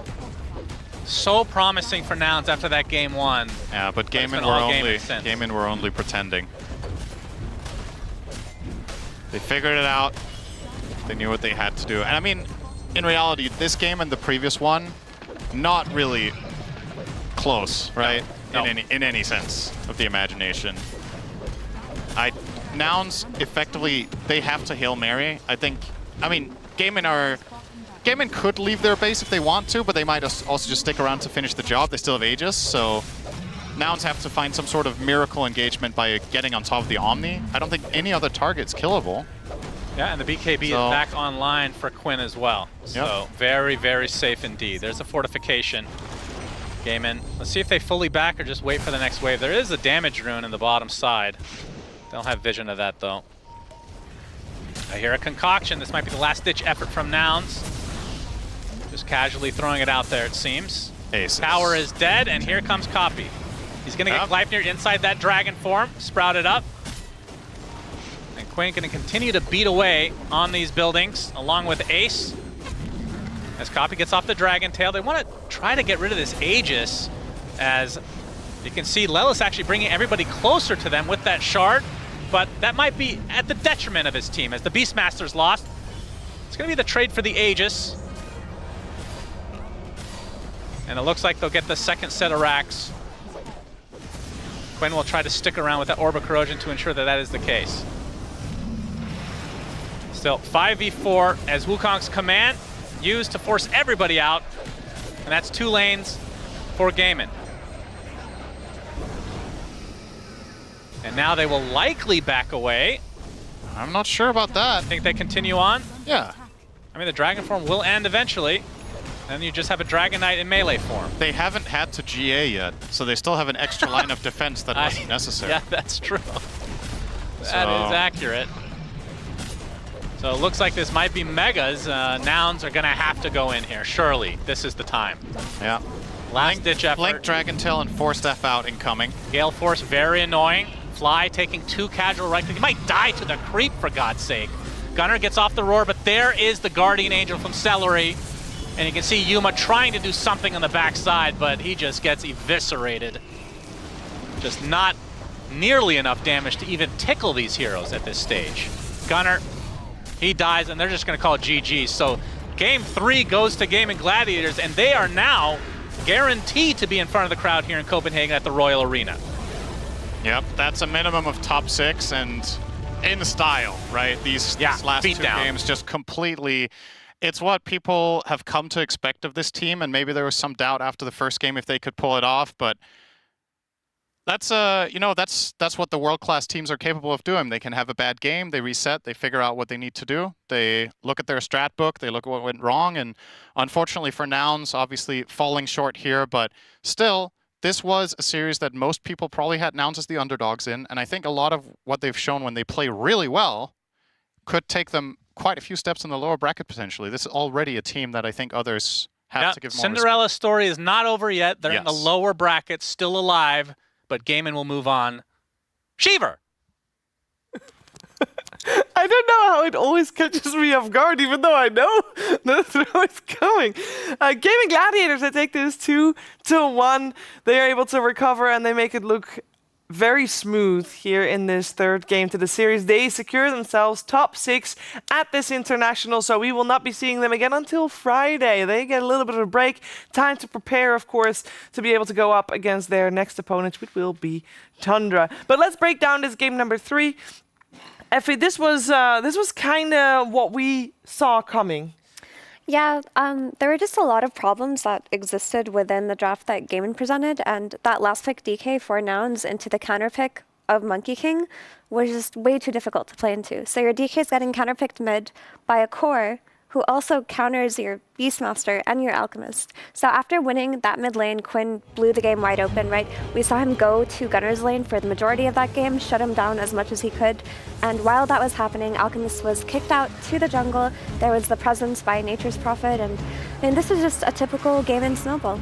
Yeah, there was a little bit too much greed from Nouns, and too much global map play for Gaimin to punish it, right? And when you have Omni Knight in the 5 role, the perfect recipe for success is to have a hero that throws himself into the fight. And if you look at like the 14-minute mark, you know, Quinn's top net worth higher than the Alchemist because he's got Celery behind him, throwing the repel onto him, giving him that free BKB and additional damage from the Scarif Mage from Tofu just to overwhelm these early fights. And yeah, for Gaming, beautiful draft, great play. And unfortunately for Nouns, they just didn't have a deep enough playbook to get to that 3rd game and to, you know, take the fight to them, because yeah, unfortunately this was a very, very large outdraft in the final game. And you also have 2 heroes, one from the mid lane, one from the safe lane, that come online super fast, that can be anywhere. Both of them built into Gleipnirs, so the setup is going to be there, which is also a setup for Scarlet Mage ulti. You have Stampede if you want to run in. This was a funny one where you see the power of Gleipnir. Glip-glop, double onto 3 heroes pretty much. And the funny thing happened, Quinn dies to a Hawk, who's kind of following him. He's using the shard to try to get away, but they're so quick with the rotations. There was a time where they're sieging a tier 2 tower. Monkey King already trying to set up something happen on different side of the map, so 2 of them go to the Twin Gates while still killing a tier 2 tower bottom, and they set up on Alchemist. They kill the Crystal Maiden as well with the Nature's Prophet TP. This team is so good when they get the heroes, the correct heroes that they can play fast with. Yeah, and we saw that Monkey King did die a couple of times, but for Nouns to take down the Monkey King, it took almost every tool in their arsenal. And while they threw everything at the Monkey King, you had the Centaur landing 3-man stuns, like in that near the Tormentor fight we saw. You had the Furion, who was very farmed, just hitting people with his Gleipnir, just cleaning up. So even if you deal with one problem, 2 other problems were present within that draft, even if you kill the Monkey King. Yeah, I think this is the first game I feel like we've seen in a little while where the draft kind of was completely shaken up, mainly probably because we do know that Nouns had to ban Enchantress and Chen and Lone Druid, which already changes things a lot. But the draft that we saw coming out from Gaming Gladiators, that's a little bit of a breath of fresh air. I know there's a lot of heroes in there that we've seen that we know are strong, but it's been a while since we've seen them on the same team. Yeah, I think it took a little bit of time for gaming to find this rhythm for their draft, but the teams that win tournaments, the team that make deep runs, they're able to mid-series kind of identify problems and find solutions. And that's why I think for Nouns at least, they are really good when they're like within their playbook, within their kind of the formula that they created. But as soon as they're kind of shifting away from that, that's when they struggle. But for gaming, it's like it took them some time to get here, but I think the last game, this game, if they have this type of drafting, then this top 6 easily could be a lot more. And just don't do the game 1 draft again. Game 2, game 3, keep that going. Keep that going. I'm sure they're going to try their best to do that, but for now, they've done it. They made it to the top 6 of the International, and we're going to have a winner's interview with none other than Celery with Pyrian. Hello, Sheebs. I am here with Celery, the winner of that contest. Congratulations. You must be delighted. Thank you very much. Very delighted. Sorry, we were talking about, just before we went live, we were having a chat about it. So you said that was close. Like, that was how you put it. Were you guys seriously worried after game 1? Yeah, we were in the lower bracket last year, so we know how it feels and how long it can take. And it's definitely stressful. Last year we also played Nouns, and it was very easy. Let's be real. This year, not easy at all. They played really good. They can be proud of how they played, and I think they will go a lot further. So I've got one question. You guys were nervous after the first match, but you ran the Brood back again. You must be very confident in that hero for you to lose with it and then immediately pick it again. Yeah, I mean, it's one of our heroes for so long. We have lost many games with every hero that is ours. I think I'm the only player to lose with Chen this tournament. That doesn't mean I'm not going to play Chen anymore. So you just have to reset, understand what went wrong, and you just go for the next one. So what was the conversation after game 1? I'll come to the other games in a sec, but after game 1, what in your mind went wrong in that match? I mean, there were some strategy things that we changed from game 1, but we didn't talk too much about that because that's something, okay, we knew we're going to do it different. So we just focus on the gameplay, how do we want to play, what did we actually do wrong, and we just tried to improve on the little things and just help each other with that. So staying positive, I guess. But here's one thing. You got Tundra up next. They had a pretty good result today. What are your expectations in that series? It should be very fun. We didn't play them for a long time. And they're one of the crazier teams. They have tops and mid. Maybe he'll play Rubik. Maybe he'll play... You never know, right? He can play anything. So I'm really looking forward to that. I think they'll be in the main stage as well. So that should be amazing. You're looking forward to that. So I'm going to let you choose your man of the match from your team, which is a sort of job that you normally have at the end of a game. You know, you should have it. So who are you announcing as your man of the match? Quinn said during the game, after he solo killed him, he said, all right, boys, I got this. I'll carry the game. So I guess he kind of claimed it. I don't really have a choice. He kind of he took it. He himself thinks he's the MVP. So that's how it is. So you're nice enough to give it to him. He claimed it himself, Quinn MVP, but you're my MVP, bud. All right. Anyway, that's what Celery had to say, and back to you, Shiva.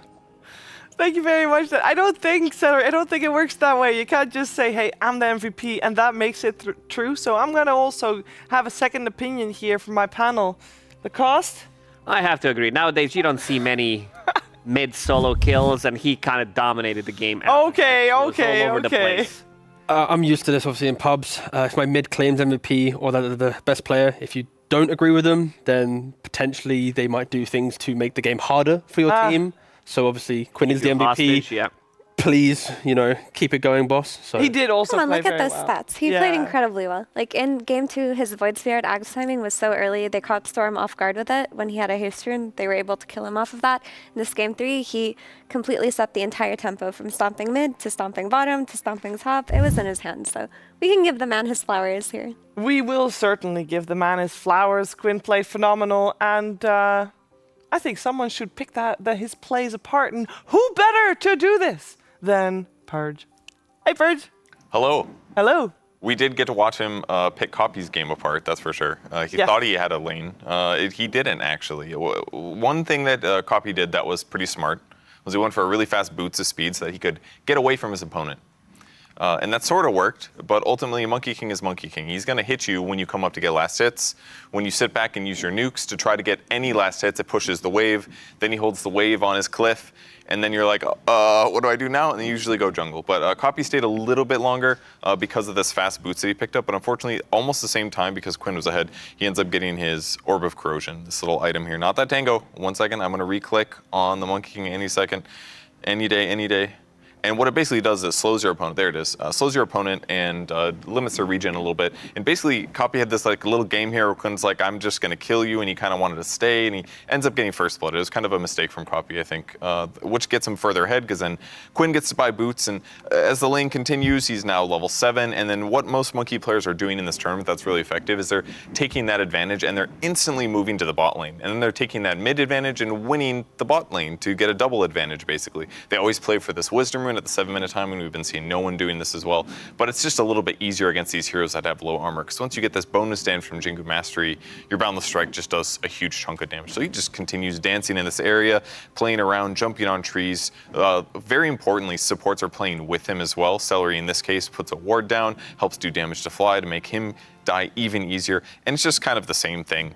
Sit on trees, jump down, take out half of Gunner's HP, kill his little pet friends, and look for kill opportunity after kill opportunity. So yeah, I think Quinn's MVP. I really do. He owned his mid lane. He did a great job rotating on the side lanes. He just compounded his advantage and made sure that they won 2 lanes. Thank you very much, Purge. That was it was a stellar performance by Quinn and his team. I don't think a lot of people are surprised to see Gaming Gladiators making it to the top 6 here at the International. I think a lot of people had them already pinned to be potentially even top 3, Effie. Yeah, I mean, in the finals. They are a team that just recently won the Riyadh tournament, which was the big tournament before this one. They also got 2nd place last year at TI after it was their dominant year. So they're a team that you can always expect to have a podium finish. But the competition has been looking really fierce. A lot of teams have emerged as contenders that people didn't expect, like C9 and Tundra. So talking about a podium finish, there's a lot of obstacles in your path, even if you're gaming. For sure. We could take a look at the results from today, just to see some of those obstacles that Effie is talking about. We had a lot of 2-0s today, other than the final game, final series we just watched, Lacoste. Let's go over them real quick there. The first one was real quick. It was super quick. Team Liquid, the fastest team out there. 19-minute game, 38-minute game. The first one, complete domination. Team Liquid, they just came well prepared. This is the organization that has like 6 coaches, 3 different chefs, mental coaches, whatever is necessary for the team. So no real surprise that they came in very well prepared. Then C9 against Aurora. C9 seems like this team is the big underdog stories. I was expecting, maybe them, maybe Team Zero, if they could pull it off, but they kind of got stopped. But C9, they are looking hot, and this is the team to beat. Yeah, and then we moved forward with our upset of the day, T. Yes, Tundra winning. Yes, I was like, what's the upset? That was the upset. Yeah, it was a pretty good upset. And I think Falcons, they did suffer a little bit. They're going to be going to the lower bracket. And it's a scary one down there, right? Like we've got, in the lower bracket, we've got Spirit, we have Extreme, we have Falcons. Like it's going to be a dangerous path to try and get to the grand finals through the lower bracket now. That's the wildest lower bracket I've ever heard. Like if you came into this tournament Spirit, Falcons, Extreme, all of these teams were in people's top 4 predictions for this TI. Yeah. And they were all in the lower bracket. And I believe, Yeah. someone might want to double check me, but I believe this is the first time in TI history that we have 4 Western European teams filling the upper bracket semi-final spot. Yeah. 'Cause it's always been like the one Eastern European team, the Chinese powerhouse, holding down a spot, holding up the region. But this could be the first time in TI history. And I did quickly double check, so I actually think it's true. But Western Europe, kind of OP at the moment. Yeah, it's looking pretty scary for sure for that region. And that means, well, for people that already are looking for later on, they definitely have to keep their eyes out for those qualifiers. It's going to be spicy. And I want to, we've been very nice. It's been very nice these last 5 days. Lovely. Who are we calling out, Shiva? No, we're not calling out. Okay, so I live for competition, okay? I love Elimination? esports, but for elimination. Yes, finally. We have 16 teams here, and that is amazing. And we've watched some top-tier Dota over the last 5 days, and it's been great, and I love it. There's nothing bad to be said, but there's something special about matches in the lower bracket. And we're going from 16 teams right now to 8 teams in 2 days. And that means we're going to send 4 teams home per day, 2 days in a row. And this is what's going to happen tomorrow. So we're just going to get straight into it. We're going to get Talon taking on BB Team. The winner of that will move forward. But guess what? They have to play again later in the day against Nouns. So it's, I'm already excited just looking at this bracket, Lacoste. Yeah, Talon against BB is going to be, I would say, very interesting, but for BB, this is a super scary team. This is a team that consistently plays really well throughout the year, and they've been getting these like top 3, top 6 finishes constantly, and I still do believe in the team, so I think this one is going to be relatively one-sided, then 1W against Team Zero. Hard to choose. They showed some strengths. They saw a lot of flaws as well when it comes down to drafting and the execution of the drafts that they had, but I'm going to give slight advantage to Team Zero. Yeah, I would agree with that. They are a team that had an X factor throughout the group stages. They might still be able to carry that in the lower bracket, but then afterwards, I'm more interested in that every TI, there's a South American cannibalization where they have to knock each other out of TI. We're going to have Beast Coast versus Heroic. Who's the better South American team? I'm inclined to say Heroic, but Beast Coast did surprise us a little bit a few days ago when, or actually yesterday, this was, when they took a game off of Falcons, so who knows? Who knows? And it also means that we already know that it's guaranteed that either Spirit or Extreme will not be playing in Royal Arena T. That's crazy. Oof. I mean, what else do I say to that? That's pretty rough. It's going to be, iconic players that you maybe do you want Army to maybe get to his grand finals? Well, maybe not. Do you want your They Toro? might have to fight against each other. I know. And last year, I don't know how, I'm guessing it came through on the mic, but when your Toro was, in the arena, everyone screaming his name. There's moments like that where certain players, they kind of control the audience, right? And if one of them doesn't get there, maybe someone else has to step up and. They will. I have no doubt about that part. But it is mental to think about that. But that is, again, that's the joy of competition, the joy of eliminations. These teams, they're going to bring their best. When you play without elimination, in the back of your mind, it's like, I've got another chance. But now it's like tomorrow. It's like if you make a mistake in the draft, it's like, all right, your plane tickets, they're right there on the table. Pick them up, you're gone. So it is going to be the best Dota tomorrow, the next day, every single day now. It's so painful, though. I mean, it is. There's friendship and respect between Team Spirit and Extreme Gaming. She enjoys it. There's only one age of I do. If you didn't like the love, painfulness, you would not be a Dota player. That's true. That's true. But imagine Toro, Ame, they respect each other. They learn from each other. They are each other's arch nemesis tomorrow. Then it's only fair to have a battle of who gets to control the audience, ST. And they both get eliminated by Nouns in the perfect storyline that the entirety of NA That's not wants. possible. Well, it is later down the line. I mean, Spirit Spirit beat Extreme, and then whoever then qualifies Sure, gets but beat that by, mean- yeah. I don't mean literally that both, is sorry. not possible. One gets eliminated by Nouns, sorry. There we go. Yes. Yeah. If they make it. But the heart of the team that loses, so when you lose, right, you always put your faith in the team that you lost to. Because if they win the entire thing, you don't feel that bad about yourself. Because I lost to the winner, right? So it's basically your journey. As soon as you beat a team, you basically collect their spirit and you take it forward. So Nouns, if they were to get there and beat Spirit, they would technically have beaten Extreme as well. Because Extreme wants Spirit to win. Exactly. Anyway, that's me done. Thank you. Well, great. We're 2 days ahead with this discussion anyway, because both Extreme and Spirit, they're not playing tomorrow. They'll play the day after. But it is going to be very exciting. We're going to have eliminations on the menu. There's going to be 8 series of eliminations coming your way on this very channel. And the first one starts tomorrow, 10 a.m. Natty and her panel will be live a little bit before that to talk you through everything that's going to happen and maybe, ease your feelings a little bit going into it and prepare you for what's to come, because we will all need some of that preparation. It's going to be brutal. It's going to be beautiful. So stay tuned tomorrow for more Dota 2 in the road to the International.